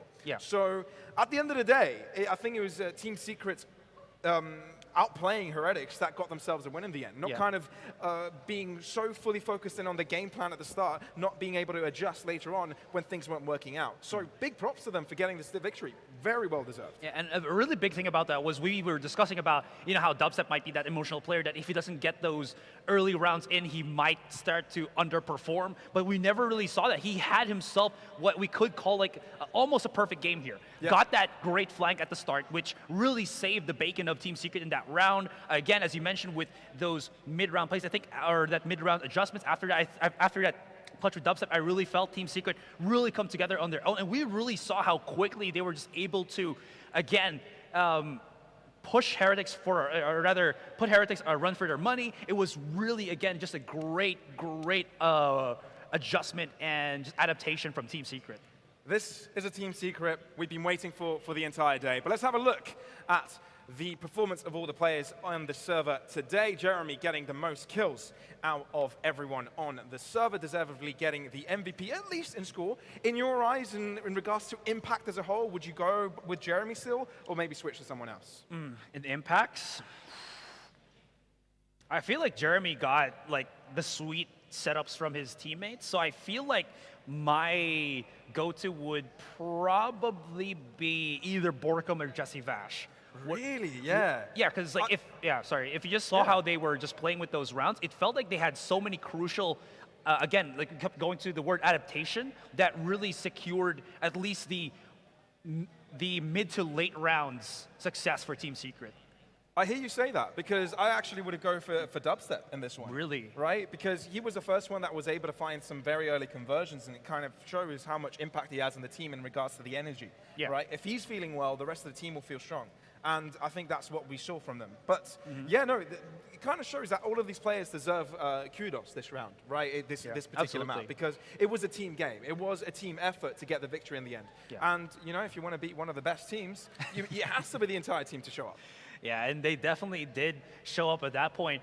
What happened with Heretics, though? Like, what was what felt like what was the struggle for them that couldn't just lead them to any form of success?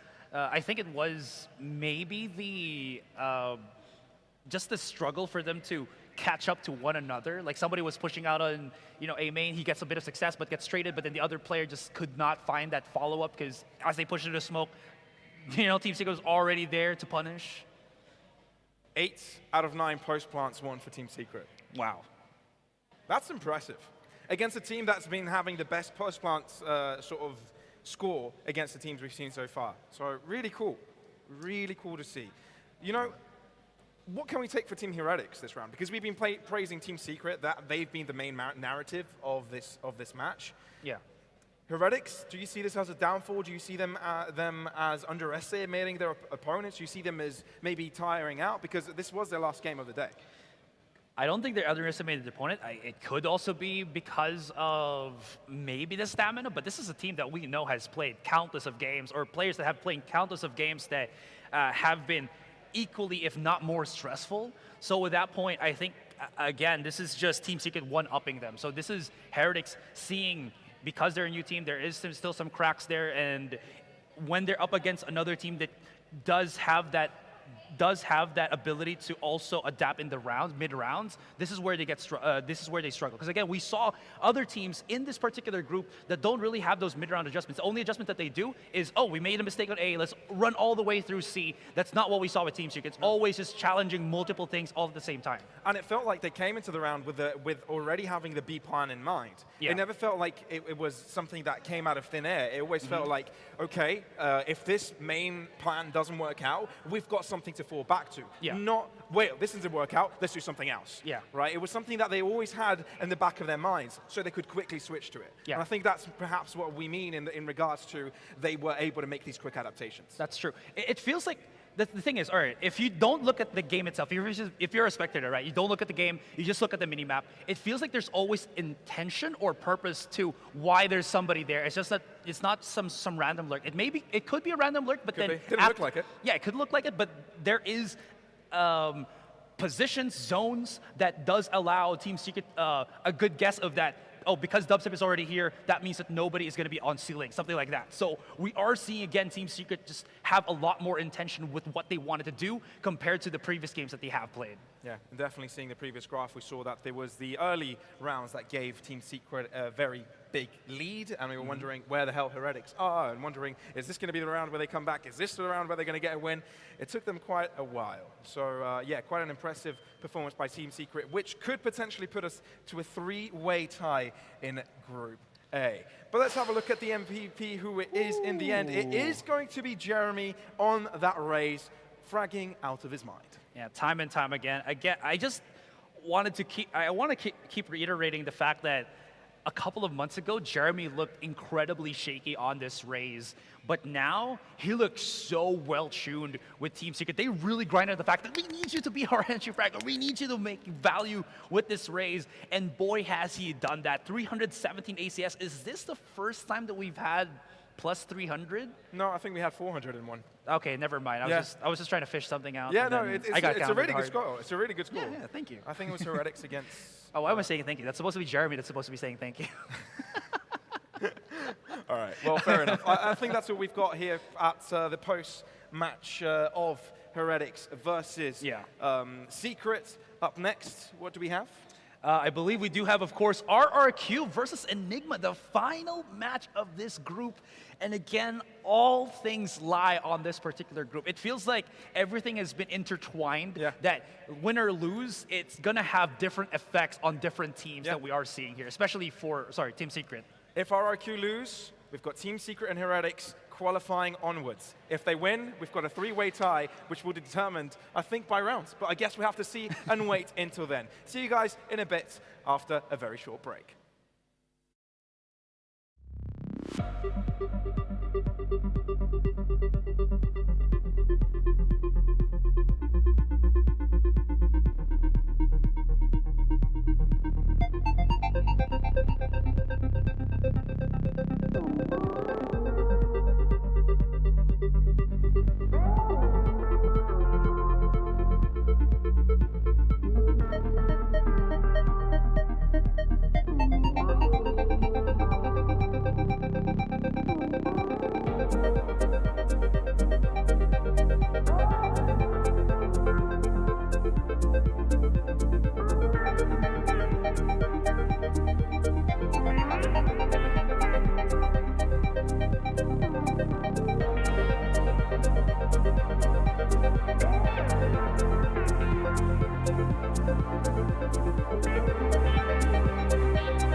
you know yet. I've tried some time, and I'm dying to tell you. You blow my mind. I don't know if you know yet. I've realized, and I'm dying to tell you.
Ladies and gentlemen, welcome back to the Galaxy Racer Valorant Invitational India as we are starting match number 6. And we've got Enigma Gaming going up against RRQ. I'm Universe and with me Zazara, and we're going to be taking you through what is going to be a really, really important game for RRQ because they need to win this. And I'm going to tell you the math, but I'm going to ask you first, how did you feel about when I told you the math?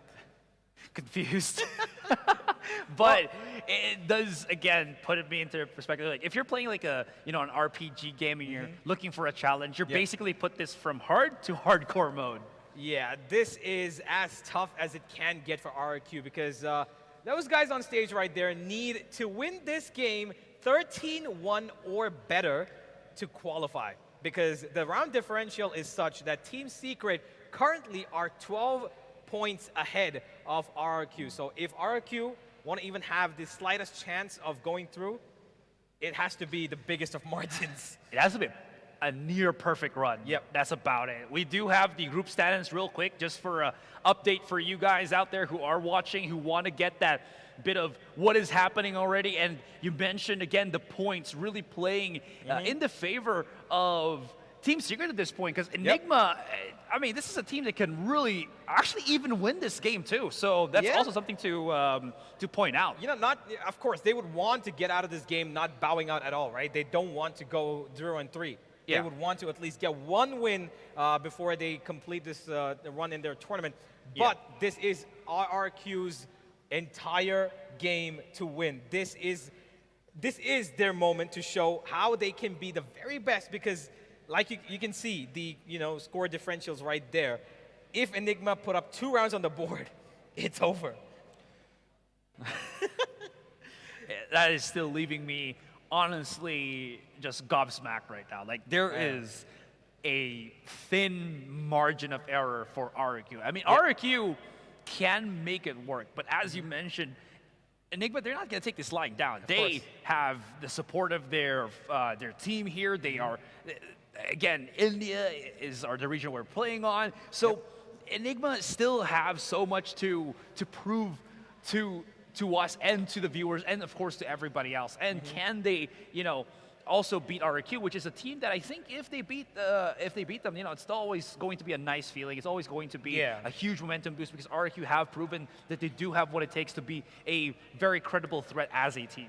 Absolutely. RRQ did beat Secret convincingly, and now they are going to be watching them go through because RRQ couldn't close out that game sooner than they should have. Yeah. They won that game 13-8, but they had 8 rounds in the first half between separating them and Secret, right? So if they would have maybe shut it down a couple of rounds sooner, it would have been a little bit easier. But hey, ladies and gentlemen, the match is at hand. What's happened has happened, and that has thrown the side of RRQ into the most deepest of math equations, where they got to find the right answer, and the right answer is 13-1. Ooh. And again, depending on the map as well, this is a map that Enigma play on extremely well, right? That dream of 13-1 gets slimmer and slimmer. Speaking of which, map veto is already primed for you guys to check it out real quick. Are we going to go for another Haven? I think the Haven maps that we played today are like 3 to 4 now, but it's not going to be that. It's going to be Bind, which RRQ have shown to be absolutely amazing when they faced up against Team Secret. They really bullied Team Secret into submission. So maybe they could do the same thing here with Enigma, especially if I feel like they are going to be starting on that attacking side. Yeah, most certainly, right? They need to find their groove early on. They need to make sure that Enigma do not find anything at all in terms of advantages. RRQ are going to be starting off on the defense, so that is going to be their slightly weaker side because that's where they gave up a lot of their rounds to Secret as well. So I believe that starting off on defense, they want to make sure that they cut corners instantly because they know their attack is strong. Right? They're confident with their attack, so they want to make sure that they win the first half on defense pretty convincingly and then head on to attack to shut it down. But that doesn't mean that we cannot be worried about how this will end up for them. One and only chance is the biggest chance. It is also the slimmest of miracles that could occur if at all they're going to be working towards it. But if I'm going to ask you, which player do you think could enable that? today for them in this game, which is going to be their most important so far. Who do you think is going to be able to do that? So 2 things for each team at least. For Enigma, I feel like it has to be Tesseract. He was the point of contention when Enigma was playing against Team Secret. Yep. And again, he has proven himself time and time again that he can really perform. So him being, I think, the spear tip for Enigma here is going to be incredibly important to keep that near perfect ball rolling for them if they want to at least overtake Team Secret at this point. True. Coming in for the other side, for RRQ, I feel like we could be looking at EJ.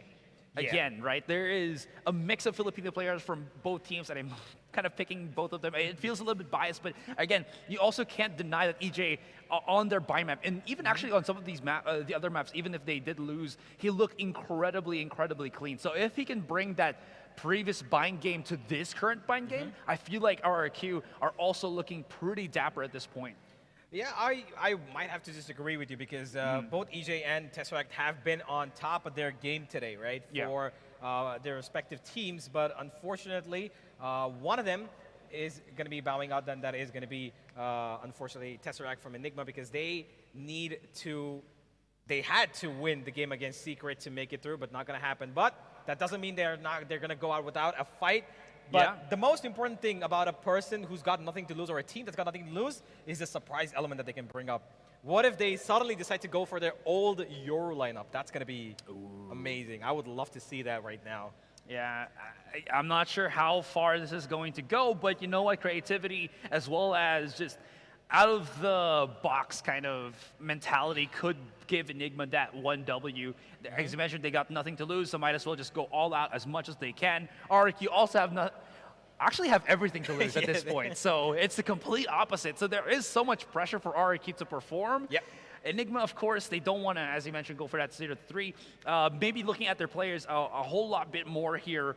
Excali has just been a great entry fragger. Raw Fuel, I think, didn't really have the capabilities to perform in that Team Secret game because he just wasn't really given an opportunity to actually get those initial fights, initial bouts that he is very much known for. So maybe this time, maybe because of the change of opponent, maybe because of the comeback on bind, if he picks up possibly that chamber once again, is he going to have that opportunity? And this time, is he going to be able to capitalize on that? Yeah, true. I think that Excali is probably going to be playing a little bit out of the box because he's got nothing to lose, and this is going to be a game where he's probably going to be doing a little bit of show off. I hope he does because he's pretty good at that. You know, when he's good at the skill that he showcases, he's also good at showing it off. So I'm going to give him credits for that. Unfortunately, the last game wasn't really the best for him. I thought that he, the entire team is going to be able to show up. Unfortunately, on the raise, the icebox made them feel way too cold and overtaken by Secret. And here we've got RRQ, who are a team who've beaten Secret and have come forth here. And now, unfortunately, are at the mercy of Enigma to not put up more than 2 rounds. Or at their own skill to not let them put 2 rounds. Yeah, that's still pretty crazy to say at least. At least if it was like 5-round buffer, right? Maybe. There was a chance, maybe, but this is asking for a lot, maybe even too much for RRQ. But you know what? With a refresh on their roster, picking up incredible players from both Indonesia and Philippines, it could just be the flint that they need to ignite whatever is left there for RRQ. Again, we saw how incredible EJ was. I also have to say the Flipsider has just been absolutely phenomenal. And I will have to give a lot of props to how he's been playing DKO. That was a really big thorn that what made it difficult for Team Secret to adapt. So maybe Flipsider can also come into things. We also know, all of the hype that we've talked about Tabotol, how he just performed massively during Champions. So all of this key bits of capabilities that these players can have can really mesh well into possibly the greatest run that is needed for today to keep them afloat. Yeah, well, they are going up against a group who we can see on screen are, they're not really as, stressed. They're going into this game with having a little bit of fun. They're going to try and just work their way through whatever they can, right? Yeah. And you can see that there is a little bit of a talk being given by Excali, and with the motto coming out, fear the Enigma. And there it is. They're ready. Love it. And so is the crowd for them. As RRQ prepare for the Purple Titans of South Asia. The battle is about to begin, man. I just am kind of quaking in my boots here. What is going to be the adaptation from Enigma up into this point? Again, we saw how they played on Icebox when they faced up against Team Secret. It looked a little bit concerning because they really wanted to play on those sites. They didn't really want to fall back and play the post plant, but coming into Bind, this is actually the perfect map to fight. This is the perfect map to stop them dead in their tracks and actually have a good, better shot at things. The only problem that I do see, again, if this is going to be, I keep forgetting if it's going to be Enigma playing on the defensive side, is that RRQ do have some very disgusting lineups that could really break you. We did see, I believe that was Tebatol that did have that Viper lineup on the main tube on B, and that's really difficult to play against because you can get blasted with the paint shells at the back of the site. There's going to be the molly on the on the tube itself. There's really no safe spot for anybody playing on the B side. So what is going to be the answer for Enigma when those kind of scenarios come in to face them, right? Yeah, no, because they've not had the best of times with post plant, right? So they've not been able to handle it because they get retake multiple times on Icebox, and it could translate onto Bind. But Bind, again, is another map where Enigma thrive. They love the map of Bind, especially because of the fact that they use the exploitation, the powers of both Raw Fuel and Excali together as double duelists, which they've done before, which they love, by the way. But recently, they've actually kind of transitioned onto what they know to be better, which is the operator on the chamber with Raw Fuel handling that, and having Excali be the out-and-out duelist playing the Raze.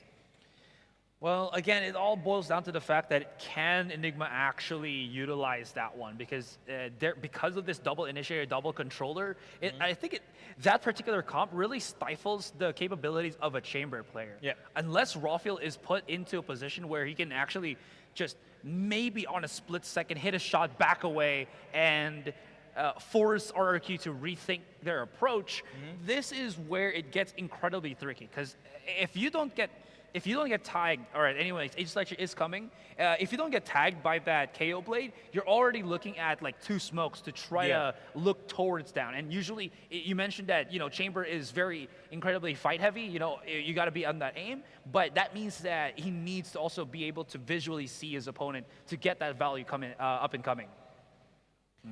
Well, this is an interesting pick from the side of the defense. We've got RRQ playing the KO along with the Fade, which is not usually that common of a pickup that we see. They do have a double controller, which they are going to be. They did play this in the previous game, but not a lot of people go for the Fade and KO combo when they need control, right? They got the Breach and Fade. They play the Sova and Breach on Bind because if you've got a double initiator and a double controller, you probably want to keep a little bit of map control with the Breach and allow for stuns to stop attacks and whatnot. But with the Fade, you can only do that so much. And with the KO, you will disable abilities, but you're not going to be able to stop them in their tracks completely, right? So I think that this KO is going to be important in the way that they utilize it, how they work it. Are they going to be aggressive with this? Are they going to be holding back? Are they going to wait for retakes? That's the question. Whereas on the other side of things, we've got a Raze again on Excali. This time I hope he's feeling a lot more confident on this Raze on Bind because this is the staple agent on this map. But what do you think about both these teams? How are they going to line up with the current composition that we've seen? Again, I feel like people always tend to talk about like the be-all, end-all comp. Oh, you don't have a Sentinel. You're gonna, lack that anti-flank utility that at least helps you even out your game. The thing is, that's only one way to play the game. Looking at this, it does feel riskier on the defense for RRQ, but at the same time, it's also something that they have played multiple times already. It also is double initiator, so they still have that capability to get that information. They don't necessarily need to be able to disable people with the KO blade. As long as they do get that information, it's also going to be incredibly crucial for RRQ here. But again, this is where we draw the line. This is where RRQ needs to step up. 13-1 is the Primo score that they're looking at? If Enigma win this pistol, they're already in dangerous waters. 13-1 or better, ladies and gentlemen. One and only chance for RRQ, and they're hitting up towards A-Show to try and find that value. Here comes the forest. There's a lot of deals being dealt over here, and it is Enigma already in the lead, and I think it's already over. As we talked about it, we won a 13-1, but it looks like, oh man, Enigma. They are going to be bringing the fire to this. They're not going down without that one victory on their hands, and it could come against the team that desperately needs a win themselves. One man left to do it all. Is he going to get it? Makes it a little easier. All right, he's got a little bit more to work with, but not enough. Tesseract will end this. And RRQ, you've got 1 round of breathing space. That's it. They gotta have to force buy this, right? They're gonna have to force buy this and just try something. It was close enough because of how Tepetol did get at least an extra kill. So, yeah, they are. All right, they gotta have to. If they're counting the points, it's gonna be incredibly crucial for them to, again, just force this. Enigma will probably anticipate. This is one of the few times where we know what there's going on in their heads because of the fact that it is the only thing that is keeping them in this tournament, this still 1 round buffer. And now RRQ will have to play perfect from here on end. Yeah, imagine winning 13 rounds in a row from here. That would be insane. But oh yeah, I possibly even in the idealistic of scenarios, I don't see it happening. There's a little bit of pressure on towards B, and there is resistance. Excali's already eaten quite a number of bullets, and Elmimore will give him the bullet straight to the head again. Excali will drop down, and this is going to be RRQ taking charge, but look at Angelo. He's actually crawled in towards the A side, spotted and taken care of. Flipsider is aware of the fact that somebody could crawl in, as 3-3 is forced by working out so far. It definitely is. It's keeping the players of Enigma on their toes. Each is going to be the back of the site. Tesseract opens things up, still has his weapon, and that Stinger is going to fall short. Flipsider, Flipsider as well as Tuge now in a 2 versus 2. RVK and Tesseract have been softened up. Flipsider is still all the way through the A site. He's going to be needed to be called right now by Tuge as the spike is planted in. RVK, if he gets 1 kill, he will have access to that ultimate of his. Flipsider using the blade just to check out the close corners. It's the flash. Tesseract coming in from the wraparound. This is a lot of guesswork for RRQ. They're not going to know about this, and they could be coming in from the swing where Tesseract just deals some damage. Spotted 1. One more. RRQ's Tuge is going to have to come up big, and he does! That keeps RRQ alive. Does he have enough time? Yeah, he does. He does. Yeah, he most certainly does. Yeah, he's got enough time. Wow, that came insanely close to getting that round lost out. They are smiling, they are laughing, they're enjoying this. You know, the pressure is like tingling because it's so huge. Yeah. Right? It's like you cannot lose a single round from here. But hey, they put up the first, the force by works, and now 12 more to go. Last player standing. Oh, I was gonna point something out. Enemy remaining. Because of the pressure, they're like, we can make this happen. But yeah, you're absolutely right. So the force buy did pay off, and because of that, economy-wise, Enigma has been broken a tad bit here. As you're seeing, they only can really purchase these sheriffs from here on end. But again, RRQ, what's going to be the follow-up? The thing is, they are separating themselves. They are playing a lot more closer to each other. And Tinto just gets gobbled up by the pop shots, as that Boombot did spot him cheekily through the smoke. You know, Flipsider also getting somewhere all across the map here. And now the offense for Enigma have all but been shattered. So many smokes. They're going to have to burn more time before they want to clear things up. But at least for this point here on end, RRQ have created a really good 2 starting picks. Well, they realize the fact that showers could be taken, and Tuge comes out of it, and he finds the kill. He's going to keep the spike still in his sight, spots out the player as well, does take a bullet straight to the head. But because the sheriff is at that far of a range, it's going to deliver 145, not more. Tesseract, though, is trying to pick up a weapon for himself and get back to that spike so they could get away from here. Maybe get a plant on towards B. They do have an ultimate available on him. Nightfall, pretty important ultimate as well as Excali. Does have 30 seconds left. Satchel, if he wants to surprise somebody, hoping that maybe Tuga, who did get damaged, will come and peek him. Flipsider, who does go down. Tesseract keeping everything alive. He gets another! No way. And this is not happening. Oh my God! Oh, Tuga Tuga left in a 1v1, and it is going to be 5 HP, and he gets it! What? Still too close for comfort, man. Still too Oh my close for comfort. Everybody is just on edge. We know what is on the line. Everybody knows what is on the line. I am getting that like thing on the back of my, you know, the goosebumps. There, that's what you want to call it. These shots are connecting. In any case, expensive round for RQ on the thrifty of Enigma, by the way. So coming into this one, Enigma should be well equipped. Operator maybe in the hands of Rafiel, not really going to happen. I think they're just a little bit under cred for that. Now this is where RQ get pushed to the limit. But we'll say once again, Enigma have been thwarted quite sufficiently here by RQ, who have been utilizing a lot more offensive pushouts through smokes than anything else to, what's the word here? Improvise the fact that they don't really have the Sentinel in hand. Oh, Excali, he gets isolated. That Molotov so good, and the grenade as well. Unfortunately, there is no way Antidote could support him. And here comes the ultimate from RVK, though. A little bit unnecessary, it's called, for the moment, because he just cleared out the angle. Didn't really give them any value, because they're not even going towards the A side. And RQ, they've got complete control. But towards the B side, there is a Bucky waiting for them in the hands of Elmimore.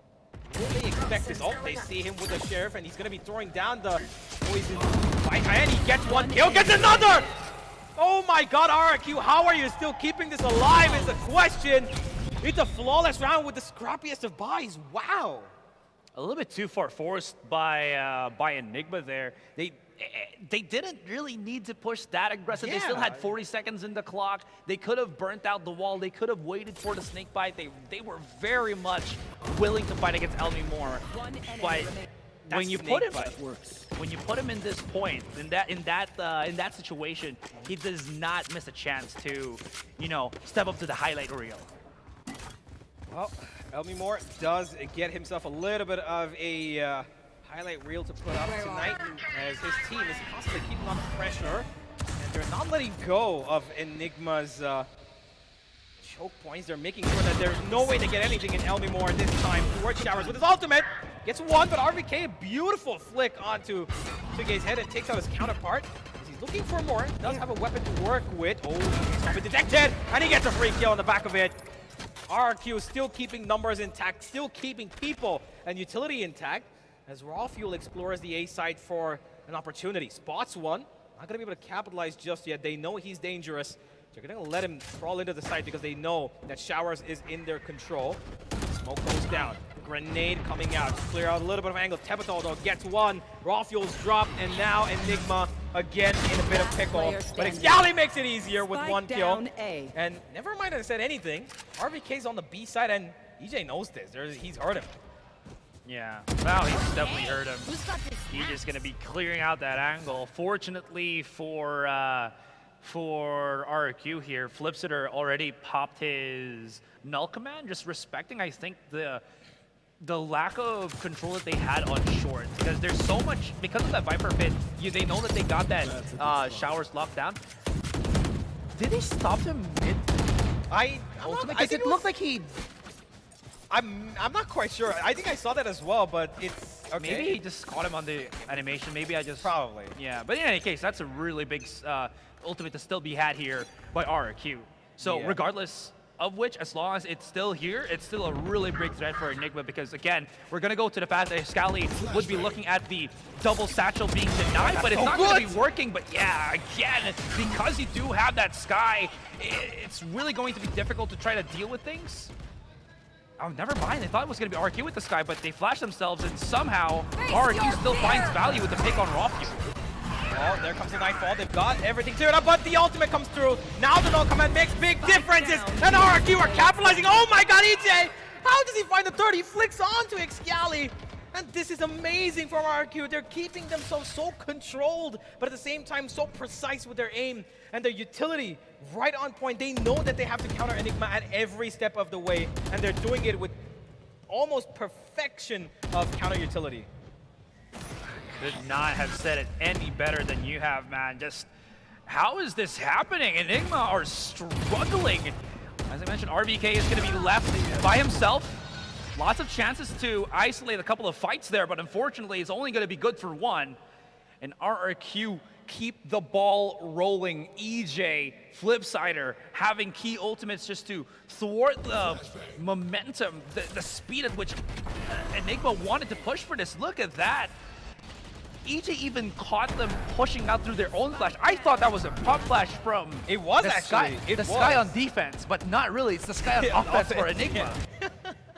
There was an amazing flash by Flipsider, I believe, who did give out such a great. It was towards upside of B-Long, and that's when Antidote saw the flash coming, and he had to pop his flash. So it was like a double flash at the same time, and unfortunately, it ended up in the favor of RRQ more than Enigma. There is going to be a Judge flying in towards Yuho with Excali as he's going up further, and he loses it as there is going to be a little bit of damage being dealt, actually a lot of damage, but it's still RRQ in terms of man advantage.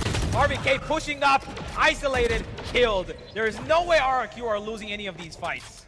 That is a big struggle for Enigma. They wanted to push in, but EJ perfectly timing the throw on that Boombot, the throw on that paint shells, and now Enigma are trapped. Rats in a maze. As only A Short and Labs have given them a bit of solace here, Universe. Rawfield's gonna get detached with his Headhunter and Tesseract. There's too many targets to deal with, even though he's been proficient with any weapon he's had. It's just too tall of an order. And again, Enigma. Well, they are. The story's happening. It's one round we saw that, you know, they were like, okay, you know what, the pistols come through. Yeah, it's not gonna happen, but yeah, they're keeping it up. The momentum is not being dropped at all. And RQ are aware of everything. They're keeping the distance when shotguns come in. They're using the ultimates at the right time to counter the opponents. Just everything right now is working for them. And they've still got an ultimate left, which is a Nightfall. Perfect retake utility if at all they want to go for it. But at the moment, they're focusing on Showers, taking the fight. And Antidote, he's going to spot two of them. Is he going to take the fight is the question. The flash comes out. He's still holding this angle. Needs to get away from here if at all he's happy about living in the current round. Oh, they've actually wrapped them around. The A-Short position's been given up. And RQ are actually not caring about it. Now they should be focusing on it as they are completely blindsided from two different angles. The thing is, because they over-push on Showers, they could give a bit of space for the defenders, but Rawfield denies. EJ and Elmimore are down. Here comes the long flank from Tuke. That's also been done and dusted, and we're left with Flipsider. And he's going to be readdressing the angle here, and everything is all left up onto him. At least he breaks Antidote as well as the Seeker, so he can at least approach possibly two different angles of attack. Flipsider has been known to clutch these. Not sure how well he can go, but that's the big OOs. Well, ladies and gentlemen, RRQ. RQ's chances of qualifying are over. But we still have a game, and they're gonna have to continue things. But you definitely feel a huge difference in the just air. Everything was on the line to keep the perfect run rolling, man. But for 6 rounds, I thought it was gonna happen. Yeah, it looked like it almost. Yeah, I like how Enigma still adjusted to the defense that we saw from RRQ. Yeah, that aggressive push onto Showers, it was incredibly risky. Yeah. I cannot deny that, but their ability to follow up on that situation is also what led them to getting the round. So I wonder if something of that similar approach will be used in the following rounds, because again, the biggest issue that they've had is their attack seems just a little bit one-dimensional. So this time they've been creative at how they've been approaching these attacks, and that could be the creativity that leads them to getting a lot more rounds on this first half. Yeah, well, there is going to be a tactical pause taken by RRQ to, well, somehow make the rest of this game go 13-2 and maybe hope for the best, but it's not going to be getting them over the line, unfortunately for them. They had to win this 13-1, and it's going to be ending up anything but that. Enigma, though, they should be feeling a little bit less pressure now after losing 6 in a row. It almost looked like RRQ had the momentum that they needed, but I think the one mistake that happened in the round, they went for the aggressive shower control, right? There was nobody else to cover up from short for some reason. nobody saw how Enigma could just run in from short. 2 players, by the way. Yeah. And went and took control of Showers, right? When Antidote was getting pushed back. Yeah. And they just pincered the 2 players outside of Showers. And by the time RQ could actually adjust to that, it's done. Yeah, I guess it was because of the fact that RQ have been giving up short control and lamp control for the most part. It's been, as you mentioned, 2 players on Showers and then 1 player in Heaven, but because they have those smokes, they still well utilize it to separate them, and they didn't miss the chance to really chase down the defenders that were just hovered towards on Showers there. RBK somehow manages to escape with the skin of his teeth, and now they start pushing in. Flipsider finds 1 through the smoke. This leaves 2 trapped onto lamps, but the spike's been planted, and Enigma's gonna have to play this post plant without RBK as a utility. Well, he does have that Molotov with his hand, a little bit of money. Scally, though, he is a Molotov himself, gets one, and Rafiel adds on to the fire. But EJ gets back 2, and oh my god! What a round! EJ single-handedly pulls it right back in the favor of RQ. That's what we wanted to see from EJ. Absolutely aggressive player, just no fear whatsoever to challenge the unknown. And alongside, again, Flipsider, just a deadly combination that RQ have been really banking on, well utilizing, and this Splash duo has just been absolutely phenomenal. Unfortunately, again, well, it is 7-2. So they are really running away from this game. No unfortunate stuff happening for them. Actually, looking at EJ, he actually has 14 kills already. Now Rafiel does have himself, I think, the first operator-esque weapon that we have for Enigma. I don't think they actually bought an operator in any of their buy rounds. So this is the first time we're going to see how well the sniper actually works out for Enigma at this point. Oh my god, the passiveness. He's almost sitting in his own spawn, and he finds the kill on the Flipsider. And he's going to be utilizing... Is he going to be utilizing? I'm not quite sure. He doesn't know. If anybody said now, he does. The bird gives away the information. He's going to send out the Trailblazer to find a little bit more. Spots him out, and tell me more. Still Qeon taking that fire. Finally gets away from there as RVK running straight in, and Excali's flying in, and he almost wanted him out. Tesseract goes for the fight, and he's not afraid. Wow, there was no response from Elmi Moore's team. He was alone for a long time. So that was just him fending off the rest of RQ as they, or rather the rest of Enigma as they started to just barrel on in. 2 gets found 1. There's the fade or the hunt from Tabitol. It actually spots out 2. This is perfect. They can keep challenging, but it's Scally and Antidote explode. There's the flash, and Rafiel finds some value of that tour de force. Enigma gets a couple, and it's not yet over. 7-3. Yeah, well, I believe with the way that RQ have been neglecting that A short has been kind of a problem so far. You know, they expect that wall to be as, you know, amazing as possible to try and stop them. But the problem is, they know that, you know, if there is a little bit of aggression from Enigma, they're always going to go towards U-Haul, so they let them take control, like you mentioned earlier. But the problem with that is, there's nobody else who's coming to support the player, Elmi Moore, who's in Showers, and by the time they come, it's just winding up to be a retake situation. And then they need somebody's individuality, like EJ did in the previous round, to pull it off. This is also the fact that nobody's just playing backside. It's usually just on Heaven. Heaven just gets adequately smoked by Enigma, so that's really a point of weakness for RQ, especially if they're going to give away laps at that point. Excali, ooh, that's a big one. Yeah, he got flushed out, and they were willing to challenge the peak. Speaking of challenging the peaks here, RBK also going to be holding on to B long, but doesn't hold it for much longer than he needs to, is now the rest of Enigma are looking to go for this ace side. Flipsider is already looking at this and pretty aware. Now he's called up the rest of his team to start rotating in, and he actually has Elmimore to help him out. Does get the kill on Antidote, but as the Nightfall lowers his HP, this is where they're gonna have to respect the big ultimates that Enigma still do have activated for them. Well, they still can't hear him, but they know that he's here. There comes the Nightfall from the defense, and they're gonna push them back. Enigma can't hear anything, and Tesseract will try and defend his teammate. Gets 2, gets a 3rd! The spray transfer is perfect, but EJ hits one back, and it's only gonna be the 1. 7-4. Tesseract is a magician, just pulling things out of thin air. I want to get a quick replay of that. There it is. Perfect. Okay, there it is.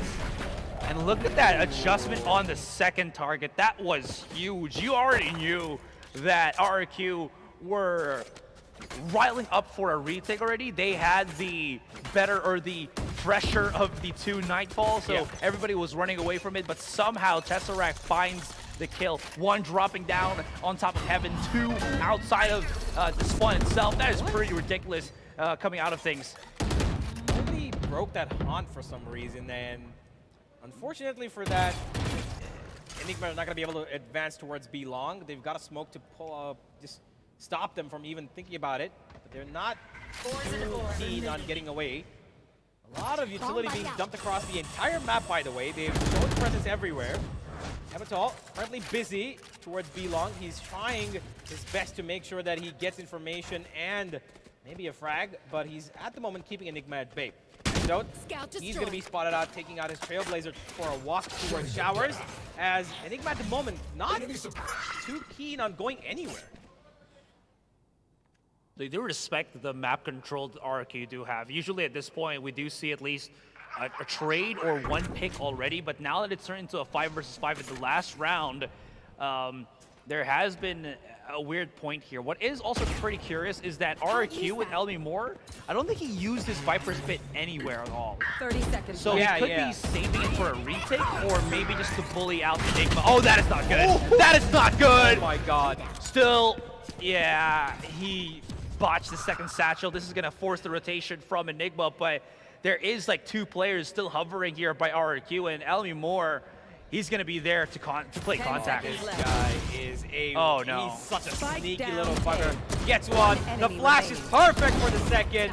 And Antidote, he can only do so much. Gets one, but he's got no time to get any more. And that's it. It's going to be 8-4. The half ends in a similar way against Heretics. And this time it looked a little bit at least better, you know, coming up to the final set of rounds. Yeah. Bit of a struggle there for Excali as he made the mistake with the double satchel, and again, there didn't really need to be a heavy rotation from the defenders. They could always have somebody just lying on A. As you saw, Flipsider was the only one who really had to go A or B at that point and just either help Elmi Moore or EJ. Because Elmi Moore still had his utility on A, there's no harm in, you know, just doubling up with it. And if it was, that is a slow-moving Enigma team. They're going to have to cross the smoke, get pseudo damage by the toxins. And at that point, Elmi Moore was in a spot that he's not really going to get flushed unless he really went for that contact, which he did, but he still got the kill in the end. So RQ really banking on the mistake that Enigma played in that last round in the first half. That ultimate from the Brimstone, the orbital strike, was so well placed from Tuga, because they knew that Excali is probably going to try the showstopper, right? So he's going to be flying in the air. So he plays it half inside of Hookah and half outside, like, you know, to make sure that when he's coming through, he's going to eat up all the damage and come through. That's true. You know, that was really well. I hope that's what he, you know, intended, because it looked like it. Because if they jumped out of Hookah, they're going to take a bit of damage. Let's have a look at the halftime stats, though. Who's going to be going up head-to-head? Who is going to be put in the spotlight for this game? So far, it does look like it is going to be Tesseract. Yep, it is. 15 kills and 10 deaths for him. 342 ACS. Not bad, huh? Yeah, how many times have we actually seen Tesseract's name just pop out, right? Just unstoppable, I think, is the word for Tesseract at this point. When you give him that opportunity to perform, he really doesn't miss a beat. And even if you don't give him that opportunity, he still finds ways to get 1 to 2 crucial frags for Enigma here. Now, how far that can go, we still have yet to see, but definitely is a closer game because of the effort that we've seen from Tesseract. Yeah, that's true. And he's been able to enable his team as well, right? To get into good positions. And of course, the spray transfers we've seen and everything, the multi-kills that he's able to find is pretty amazing. Whereas on the other side, it looks like Flipsider's got something on his mouse that he's admiring. Maybe it's just dust, you know? He's admiring dust? I mean, it's foreign dust. He's in a different country, so... Okay, I'm going to let that slide and get back in the game because there's a lot more dust on this map. And I think this is going to be Enigma's pistol to win.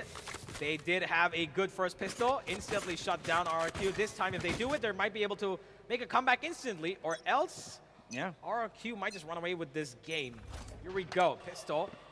Only more, giving a little bit of a short presence. That wall is going to be a pain for Enigma to deal with, but they're actually going in for the fight, it seems. That smoke dropped down, as Tesseract is worried that somebody's going to peek out of it. This is really risky from Enigma, to be honest.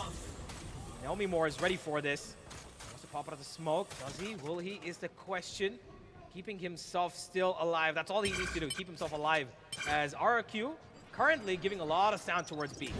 The thing is, this is a two-pronged approach from RRQ. If it fails on B, or if they gravitate the players of Enigma through A, or to rotate to the B side, they can always go for that teleporter, which is going to be huge. Yeah, the flank from RVK is going to be there. Elmi Moore is in a very, very sticky situation. The timing is going to be crucial, but RVK he gets barely misses Elmi Moore, and now both of them are in enemy territory. And is going away. The call to TP going to be true? Because look at the rotation right now from Enigma. They're already preparing for the B-side push, but there's the four-man rotate. good. That's the four-man TP, and now Elmi Moore is all the way back on spawn, finds one, and this is going to definitely secure the A site.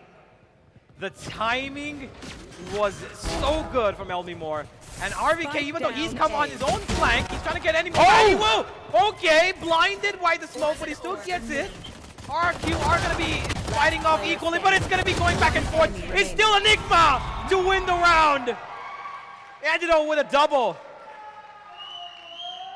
That wall was awkward. Yeah, it was.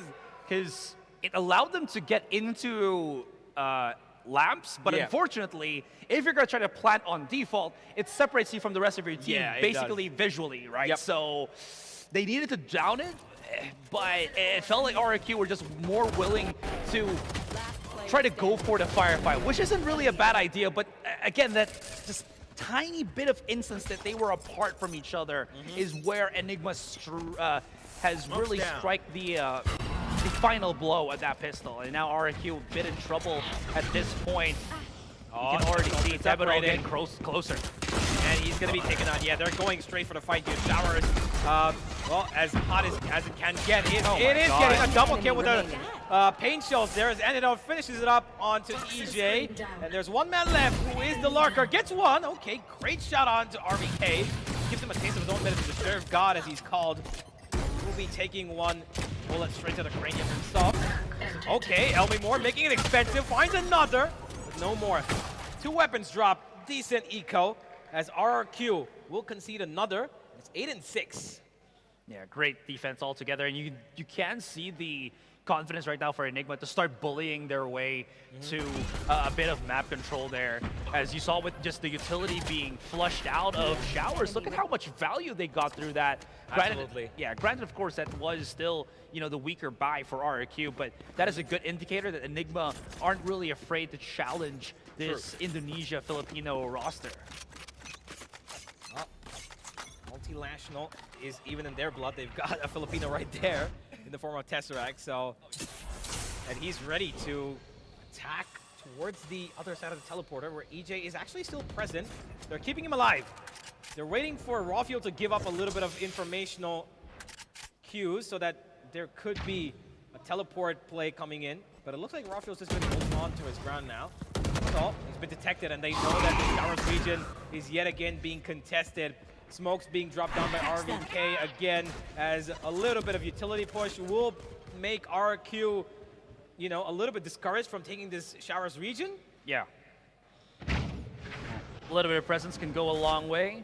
Both Prowlers have been used though, so if RQ are taking count, that's already a really 2 big utilities that they don't have to deal with anymore. They do have the smoke still set up on short, but look at the aggressive push that Anadol has gone all the way through short. Actually, not only him, but also Rawfield. RQ might not be expecting this, and they're about to explode. They're not really going to look right behind him. And look how Enigma just clean up house. Tugas by himself, 4 versus 1. Able to get another, but that's as far as he is going to go. Wow, that was... I'm pretty sure they heard them coming on the flank, right? After a certain point, they started running. So I'm not quite sure if it was a utility on site that kind of, masked that. They were still prepping stuff, so that's probably what took their attention. Maybe, but this is what we were talking about, right? You were talking about the flanker, you know, somebody who wants to flank not being there, chamber, or, you know, if you have even a Sage, right? To have a slow arm coming through, and this is exactly when they exploited it. They didn't do it any time at all, you know, trying to flank even on their attack as well. They didn't really try and go behind the enemy lines, but here, they are showing that they can be exploited, right? Because no trap, nobody watching it either, because they're too focused on winning the buy round, because they thought this is, okay, there's gonna be, you know, a bonus for them, so we're gonna just run in, we're gonna find a couple of kills. Not gonna happen.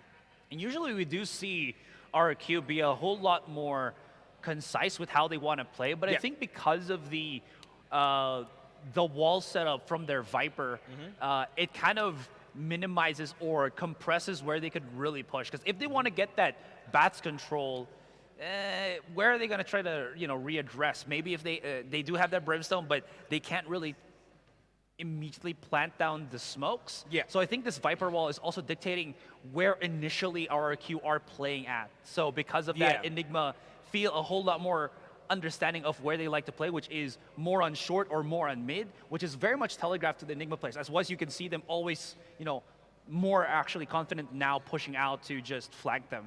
Yeah, and I'm not quite sure if RRQ are comfortable playing the bait controller role, which is like you just mentioned, right? They are going towards the direction the Viper wall goes down, right? Yeah. They've not gone on the other side. I'm not quite sure if they're comfortable with leaving the Viper wall towards A and then exploring only with the Brimstone on B, right? They've not seen that option come up. We've not seen that option come up yet. But do you think that's something that they would be comfortable playing with? Because clearly they're heavily dependent on Elmimore as the Viper to make these, you know, plays happen towards the A side, because it gives them control. I think the problem is it doesn't really give them that many opportunities. The wall itself is just, if we put this up, it means that they're just going to be pushing aggressively towards U-Haul, and that's always fine. As long as you get that shower control, like we mentioned a while ago, maybe that backside control, then it's not really the biggest threat that they have to deal with. And you kind of see that with how Enigma, you know, play around with their positioning and everything through the minimap. So I think the problem therein lies that there's just no real variety threat that particular wall does give. So now as we're coming back, maybe a shift up into it. You do see at least Elmimore pushing it a little bit more into the A side itself. Maybe could be a push out through bats, but at least it does give a whole lot more thought process for Enigma to try to understand. Huge pop shots through the smoke does put to get to very low, so he's gonna have to back away. But again, this is a weak buy for RRQ. Yeah, they're going to be looking for, again, a little bit of damage economically done to Enigma, but not too much, because clearly they've got money. It's only Rafiel and Excali who actually don't have the big bucks in their bank. Elmimore, he's holding out a pretty neat angle, and he does spot out Excali being there, but there is a bit of information being gathered as the Seekers popped up by Antidote, which could have been safe for a better round, I believe. I think it was a little premature here. Either way, it's not caused any difference in the round, has it? Yeah. Still haven't gotten the kill.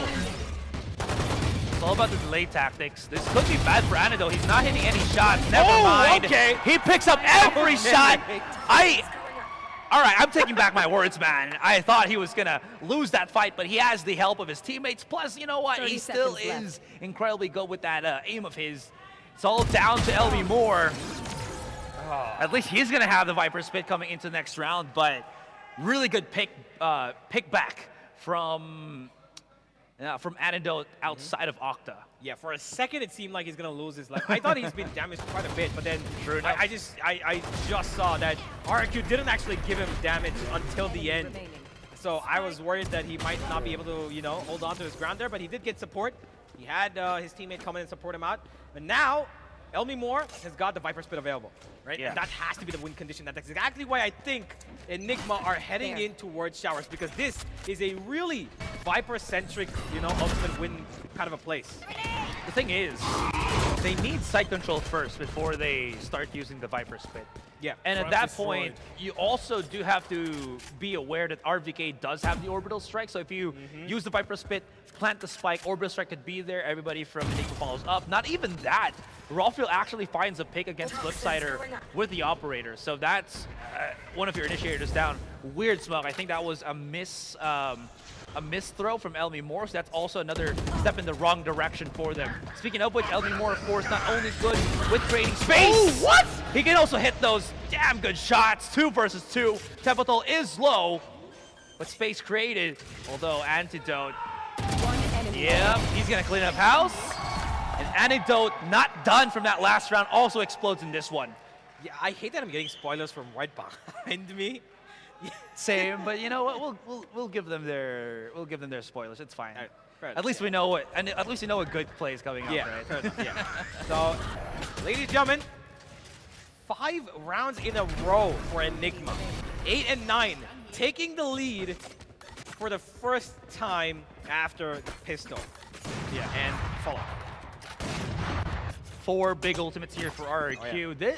If they're having troubles, this is the perfect, I think, at least setup for them to make things happen. Yes, it's on the weaker weapons, but could also work. Oh, that's what we call, actually, what do we call it? Crush gear.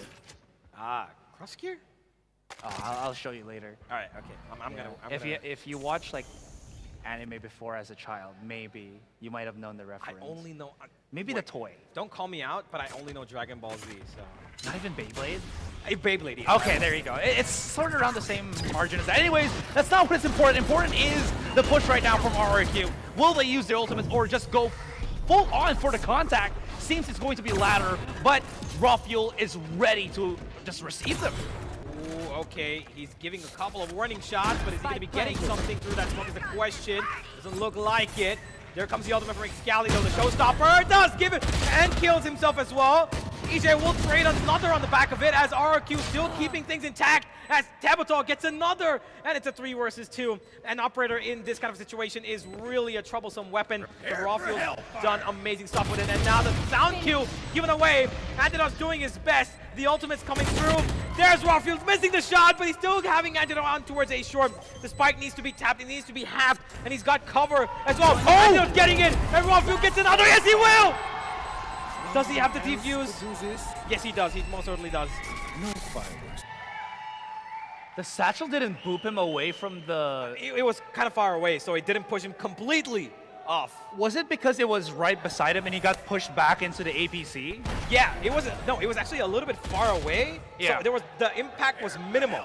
So he hit the APC and just was right there. It didn't really...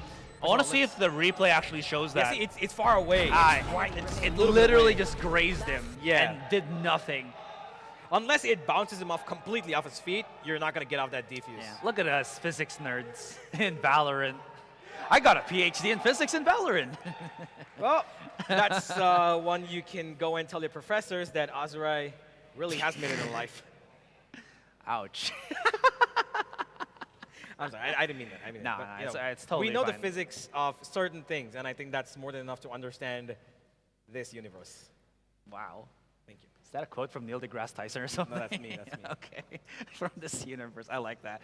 Anyways, this is the universe that we definitely are living in. Enigma 8 to 10. Okay. Not you, man. Not you. I'm just like... For a second, I'm like, okay, that's a little too far. I know you've got your moments, but yo. Yeah. We've got a tactical pause. Let's focus on that because RRQ have lost 6 rounds in a row, and they've let Enigma slip through to double digits, and they've not found one remedy to this defense that Enigma have put up. Enigma are being controlled, healthy. They're making sure that A-Short is not given up as soon as the Viper Wall goes through. Yeah. And that because of that Brimstone smoke, right? They're not able to breach it. They're not able to go through. How do they tackle this? They've got 4 ultimates. The thing is, this is a very similar comp to what we saw with Team Secret a while ago, right? Yep. So, what is the trouble right now for RRQ? Maybe it's I honestly don't know, because like Flipsider's right there. Maybe they need to just push in 5-man. Sometimes simplest things can be the biggest answers. EJ though. Oh my God! He's running too fast. He is stopped by the Molly. This showstopper is not gonna find any value. And even though they do get the sight, Elmimore also adds it up with the Viper spin. No, never mind. This is actually a really good round for RRQ. They can make things happen here. Yeah, they've got control towards the back of side, and Tesseract will trade back in terms of the A short position, just get control for his team. Showers is being contested by Tebatol, so he's going to try and keep him busy. As here goes Antidote. He's got players. Oh, what a save. Finds the kill. That's probably going to be the most important. Here comes RQ, and they will finally, looks like, put up one round onto the board. What a save from Elmi Moore. Knew exactly that Tuget was in trouble, so he just peeked out, get the frag. Enigma were coming in from all cylinders, from all angles. Okay, granted, they did stop the showstopper from getting a pick. The molly was utilized there, but that also is a molly that stops Enigma from pushing out. That's also a showstopper that stops Enigma from getting any more control here, which allows RQ to set things up. The Viper spin, the positioning, the post plan, trade positions, at least was well utilized there from RQ. Yeah, absolutely. That Viper spin is a consequence of EJ pushing up so much with the showstopper, which gives them control. That knife is actually pretty good. I think it does give them information about both these players being here. Excali is not going to be giving up his ground here. He's got Tesseract right with him. And they've got utility. Still one Prowler active as Antidote is helping out from B-Long. He gets information, doesn't really spot out anybody as they will pick up the ultimate orb. And RQ, as customary sounds of B call them, they're going to be answering the doorbell towards that site. Enigma does, or the Antidote does have a flash in a second or so, but look right behind him. I think he wanted to just break the hunt for the most part there. Oh no! Raw fuel, that is an uncharacteristic miss on the flick, and this will leave RVK on an island. Unfortunately, he's by himself, literally, as the rest of RQ just start barreling in, swarming in the B site, and we have got ourselves here our game. The first very close match of the day. Oh yeah, this is the first time both teams have come up to double digits. And it is looking to be Enigma now slipping up slowly towards the end here. They could not handle the pace of RQ that they've switched up instantly, it seems, across the last two rounds. They've still got to buy. They've got the operator, which, by the way, Raw Fuel needs to connect his shots. He missed two the last time. They have a Nightfall available for any purpose. No ultimates available, not even close to one on the side of RQ. So Tuga could get one, forgive me. He's one away, and that is post-plan. So right now, Enigma's priority should be to not let that spike go down. And this is all from, again, just RQ adjusting to the fact that getting map control is actually not a good idea because it slows down the pace, which also allows Enigma to get their own map control, which is never good. So pushing in more aggressively, I think, is the way to go. This time, though, they do try to change the pace up. They still want to see if Enigma will try to go play a whole lot more around the map to try to flank them and such, but it seems like RQ, with the positioning that they have, is very much aware of that as well. They're really conditioning Enigma to stop actually pushing us from behind as we try to go maybe on the A site, although this has also meant that RQ needed to use a lot of utility. Blade is being thrown out by Flipsider. Where is it going to hit, or has it hit already is the question. 30 seconds, and RQ are starting to pin down that clock. He's crawled into the B side, and what he doesn't know, oh, now he does. He gets the kill, and that might just be it. The opening towards the B side, will they teleport away? Yes, they will. They don't only teleport, they're just going to run straight into the B side. And Antidote, he's the only one here at the moment to try and stop this. The Molotov's not even going to let him go through. And Tabatal, he's getting in a little bit closer towards enemy lines. He's going to try and cause as much discomfort as possible. But RVK eases it up a bit by taking only more. Oh my god, okay, EJ kind of, I don't know what messed up over there, but he lost his life. And now it's RQ losing members one by one. Scouty gets another. That was not supposed to happen, but Tabatal keeping it all alive. 2 versus 1. RVK, he does have a little bit of health, but not too much. Not enough to survive as Flipsider takes it all away. RQ back in the lead. Got chased to the ends of the earth there, but yeah, all in the shoulders of Tebatal, who wanted to go for those aggressive lurks. Very cool, very calm, very collected, and really relied on his team to make the noise that they're gonna be going through there. And you can't really blame Enigma because RQ have been doing that without any sufficient lurkers, I think, in this second half. So that's the first time I think we saw Tebatal press the issue. And he even gets that, as you mentioned, cherry on top with the pick onto Rafuel, who really is struggling at this point to get value on the chamber. Again, I think solely because Flipsider has just been such a thorn in his side. Elmi Moore is ready for that interception. And of course, if he falls down Tuga is just right beside him to hold his hand. It's all down to Rafael once again. Does have the headhunter, but no contact will be had pretty soon, as everybody else is just running pretty much straight to the A site. I could be wrong, because EJ and teammates still somehow hovering towards market.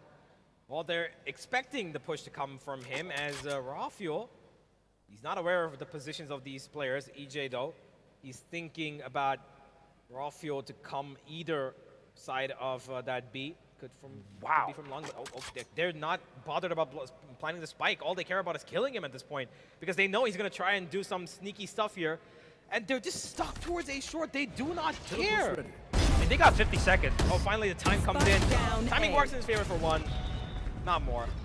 They had more than enough time, because they know it's 4v1, right? So they don't need to. Yeah. And, well, a bit of shouting across the table for RRQ as they reach match point.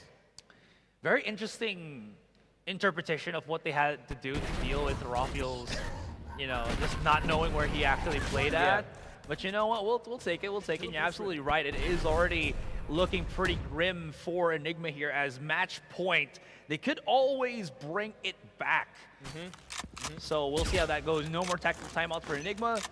Go as go can be. Rafael is back on the operator, but once again, goes back to the point that as long as Flipsider can keep them, keep forcing them back with the blade, Rafael's value just does not get as high as we normally see him do. Yeah, that's true. He's had a pretty rough day today, except for the previous game where he did hit 19, but it wasn't as impactful as you would expect. And here on Bind, he's just not been able to give that operator, the absolute destruction power that it deserves. RQ currently scoring every single region, and RVK will take on LB more. That's the Viper gone down, as a smoke will pop in towards Showers to keep them at bay. I believe it was towards A short, actually, as RVK is going to keep things in control towards A. Rafael has been pushed off his mark, and Tebathol all alone by himself gets a pick and somehow just gets away. Tesseract not able to trade that at all. Did a little bit of an off-positioning, did not expect that. And Rafael finally connecting one of his shots. He needs the confidence to get another one, but he's being flushed out, and he's going to be absolutely spammed down to nothingness as Tesseract gets one back from the teleporter. Tuga is going to be going to that A side where Tebathol's already there, waiting for him to come and get a plant down, as Enigma, 2 versus 2, life on the line. Can they do this? Oh, great nade. Oh no, never mind. That is way too far. Excalibur somehow manages to drop down. This could put a dent, but not going to happen. Tebathol 1 versus 1 against Anvil, but he is 10 HP. One more bullet, and that should be it. And Tebathol has this all control. He just has to wait for the tap on that spike. Where is he playing? Somewhere stuck on lamps. And Antidote is just hoping to dear God that he can hit maybe a pre-fire shot through any of these boxes. But Tebathol knows that he has to at least force the fight out first with the peak. There's not a lot of time. He's gonna get, perfectly just approached by Tebathol. I think if Antidote actually tapped that earlier, he did have a chance to maybe force Tebathol to prematurely peek out, because Tebathol at that point was very much aware that he had to have the spike first. Yeah, and Tebathol also knew that Antidote was low, so he was definitely going to peek out to try and maybe, get a bullet through a wall or something. But hey, ladies and gentlemen, this is it. It is the end of Group A, as RRQ will take the last match for themselves, 13-10. They will win the game. They will have 2 wins on the board, but they will not be going through. It is going to be Heretics on top of the group, Team Secret to follow up, and Enigma, well, they will share a moment as they will bow out with the toughest of fights given so far. Yeah, same with RRQ there, but again, just incredible performance from either team, really giving their hearts out. Again, just a quick round of applause for these guys, just absolutely phenomenal performance. Yep. Again, just showing to us how high they can really reach. Absolutely. Very commendable, very commendable. I really enjoyed both teams, Rafael, Tesseract, Flipsider, EJ, just amazing players just spread out through this entire match. Absolutely. And as much as we could have hoped for a closer match, it's probably gone to its limit, right? Excali, Rafael, both of them had as many moments as they possibly could. Unfortunately, a couple of them just could not be ignited towards the end. Yeah. It is in the end that the Fear the Enigma motto is going to be resting with their final match, as we will be heading on to Group B next. Yeah, I love how they're still smiling the faces for both teams. They really did as far as they could go. And honestly, just a quick little throwback to, earlier in that game, there honestly was a point that I thought RRQ could actually break break it. They had a quest, get that more than 13-1, and they almost reached it, almost. Yeah. They would have broken Valorant history, I believe. I don't think any team's ever qualified like that, having to go 13-1 and they get it? No, not going to happen. But eventually they do get the win, so it is going to be something that they will be cherishing, hopefully. And although this is the end of their journey as well, both these teams, it was a game that was closer than any other match that we've seen in the group so far. Yeah, you really do see them, again, just putting their hearts as well as their efforts into this game. It's not like, oh, we've already lost this one, we're just going to play it nonchalantly. No, they definitely put everything that they had into us, gave us an incredible show, and what a finale for both, again, RRQ as well as Enigma. That being said, though, it means that, as you mentioned, we are done with Group A, and we're turning slowly into the next part of this tournament, which is Group B, and we still have a couple of teams that have yet to actually perform. Oh, yeah. There is a huge storm coming up in the next two games. I know, there are two games. Yes, I know. It's pretty late in the night, that's for sure. But that doesn't mean the Valorant action never stops. There's never a time. I'm pretty sure almost 90% of everybody who's watching us has played a game at 2 or 3 a.m. at night. And that's when the Valorant actually hits you the most, That's when you're like, oh, you know what? I'm going to go on a crazy winning spree, man.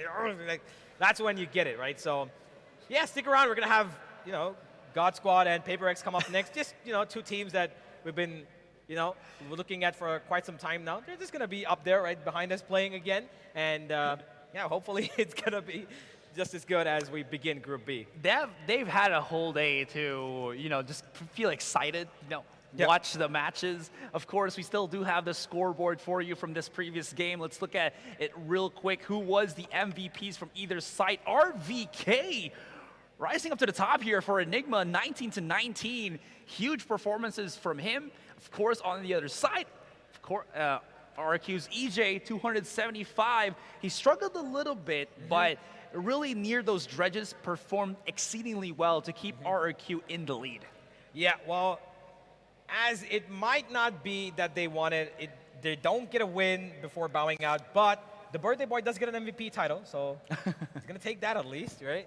So EJ, though, he's going to be on the other end of the same spectrum, as I think he's put up 20 kills across all 3 maps. Yeah, I think so as well. I think so, right? Yeah. Yeah, he's been pretty explosive. I think the only one that he didn't really get the 20 kills on was the match against Heretics. Heretics, yeah. Where I think he only got like 6 or 8. Yeah, probably. Yes, but aside from that, I mean, that's still a really good metric for EJ here. We mentioned how this is a player that can be extremely clean, especially if he can keep that ball rolling. He sometimes does tend to struggle adapting a couple of rounds in once they lose that momentum, but he picks it up. And this was a perfect display of what EJ can really bring to that table, at least for RRQ here. On the flip side as well here, I think Enigma definitely do have to look about the issues that Rafael had. I think it's the issue that every chamber player has, which is what happens when you get pushed so far back. How do you actually get that value as a chamber, right? Because usually you have that threat level of,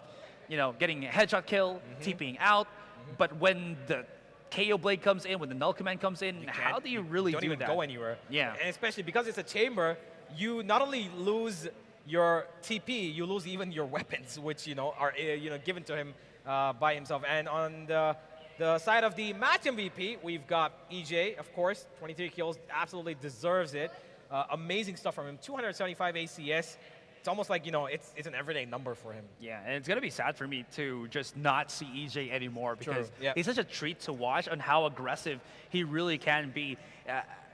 he doesn't really lose his nerve in a sense. He's always willing to go for that fight, and it really shows with how he's just been attacking some of these rounds alongside the rest of RRQ. So with all that being said, again, well-deserved MVP title for EJ overall in this game, and would suck to not see him just perform in the next couple of days now. Yeah, well, it is what it is, ladies and gentlemen. Only 4 teams can go through. I know we've got a couple of superstars on here, but not everybody can make it through. Only the ones who've got themselves the victories that they have got, along with the numbers, right? Yeah.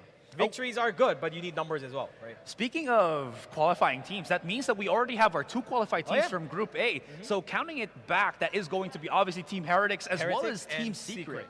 Yeah, so this time, as you mentioned, as we are looking down below, you can see the coming up next, we're starting to flesh out where Group B is going to be holding at. We still have Paper Rex, we still have Global Esports, Bleed, as well as Boom that have yet to really play in this Group B. Or sorry, excuse me, God Squad. Yep. Well, it is going to be quite a banger of a game. This throws back to a memory far, far ago. Right, really back in the past where these 2 teams did face off, and we're going to see them come back onto the stage again. So it's been a while, right? They played on positions where they were countries apart. Now they're a couple of meters apart. I think that was APAC Challenger or APAC Last Qualifier. I believe, I'm not quite sure. It's either one of the 2, if I remember correctly. Maybe. It's been a while, clearly. It's been a while, right? So we're going to wait and see. As you can see, right behind us, ladies and gentlemen, you've got Paper X going up on stage. You got God Squad going up on stage as well. They're going to be setting up themselves as we prepare for a big, big fight coming up. Don't go anywhere. We're going to be right back in just a couple of minutes. It is at night. Like I said, the Valorant hits best. And with these players on stage, it's going to hit even better. So go grab yourself some snacks, dinner, whatever you want. We'll be right back with Valorant Invitational India.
even know yet. I've realized, and I'm dying to tell you.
Ladies and gentlemen, welcome back to the Valorant Invitational India by Galaxy Racer. It is, of course, midnight, but this is where the Valorant has the most action coming through. It's me, Universe, and with me this time I've got Pavlos, and we're going to be taking you through one of the most highly anticipated games so far, Paper X up against God Squad. Yep. Exactly. I mean, this entire day has all been about Group A, Group A, Group A, Group A. We've had enough of Group A. Quite frankly, that's because Group A is done, right? We've got decisive teams. You know, we've got Team Secret taking second spot, and of course Heretics, the EMEA representative, taking seed number 1 of Group A. It's time for Group B, everybody. This is where we'll see Paper X play for the first time this off-season, and as well God Squad. One of the Indian representatives that has, you know, there are a lot of expectations on this roster, but can definitely pack a punch when it comes to these best of ones.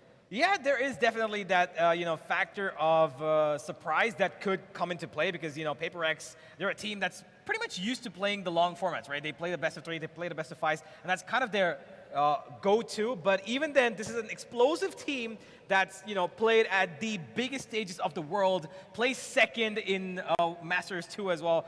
Champs wasn't really as great for them, but, you know, it's still one of the best teams in the world, right? Yeah, you can definitely consider this as one of the best teams in the world.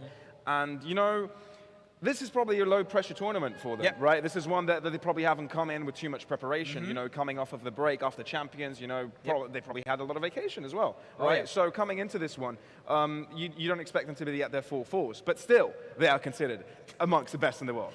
Yeah, so, well, they can get off vacation right off the bat without any preparation and still be as good as anybody out there, right? So we're going to be seeing as good as they can get. Will they be as good as we saw them in Masters, or is it going to be a road like Champions? We'll find out as we've got a matchup screen over here. It is God Squad with a pretty cute. I like that logo, man. Yeah, it's pretty cute. You know, they've got a pretty interesting logo, and Paper X, of course. It's not just a game; it's an emotion. Yeah, that's what it says on the T-shirt. Yeah. Now that hits deep. That hits deep. That hits deep. I think you've got like at least 5 people to 10 people in the crowd wearing the same motto on the back or in the front. That's dope. And that is, of course, one of the best supports like Enigma, right, in this region. So, of course, God Squad, they've got a lot of backing as well, and of course, they've got a team that has stuck together for over 2 years now, right, in our region. They've not changed it up. They have always been this core of 5, which has actually been, arguably one of the best teams in South Asia across the entire time. Yeah, with the banner of global esports, of course, they've achieved quite a lot, right? Top of the region for a while. Absolutely. Obviously, Enigma has challenged that as of late, but still, it's a team to be reckoned with, especially in India. So, jumping into God Squad, let's take it into the specifics. Let's talk about the players and what they have given. Starting things off, Hellranger, the IGL. Oh yeah, he is an amazing player. He's been here since the dawn of, FPS esports in the country, right? So he's a really, really strong IGL. His mindset is what makes him that good. And of course, in Valorant, he is the best flex, I would say, breach in the region. I think his breach is really impressive, and he does have quite a bit of a stance when it comes to winning certain rounds, right? So he gets emotional. He loves winning, and he's done that quite a bit over his years in both Valorant and other games. So I would say that Hellranger as the IGL is probably going to be the key factor in determining whether or not they're going to be able to do better than the last time they faced PaperX, which was quite a calamity. Yeah, no, this guy's been building rosters since 2014, and multiple titles as well. He's been building rosters from zero, from scratch, and putting them into places where they are now in the limelight. And, now known as God Squad, known as Global Esports. Quite a renowned achievement they have done so far. But let's jump in straight to the veto, where there's no messing around here. It looks like the favorite of today, the map, is going to be for once more the case, Haven. Well, I really expected this to be Ascent. I thought, we're going to see Ascent because it's usually the ground zero of whatever tournament we play. But here we are, Haven being quite a bit of the bottom line of today's games. It is PaperX who've chosen the map, by the way. They banned out Breeze in the end to pick that map, which is something that I'm not really, I'm not sure if I agree with it, because I think PaperX are a lot better on Breeze. If you remember the final game of Masters when they played against FPX, and that roster, at the agent pool, they had an Astra, I Breach, Yoru, I'm not quite, they had a bunch of crazy agents that nobody would ever think to pick on the map. They love going creative. Well, they are the most, I would say they're arguably one of the most loved teams in the world. For their, not just the players, the way the way their charismatic personalities are, but also their weird picks that they come. And also representing a region that has kind of been in the shadows in regards to Valorant, since its start, right? APAC hasn't really been one of the ones that has been over at least 2020, 2021 hasn't been that great. But PaperX has brought APAC to be amongst the best, right? Making it to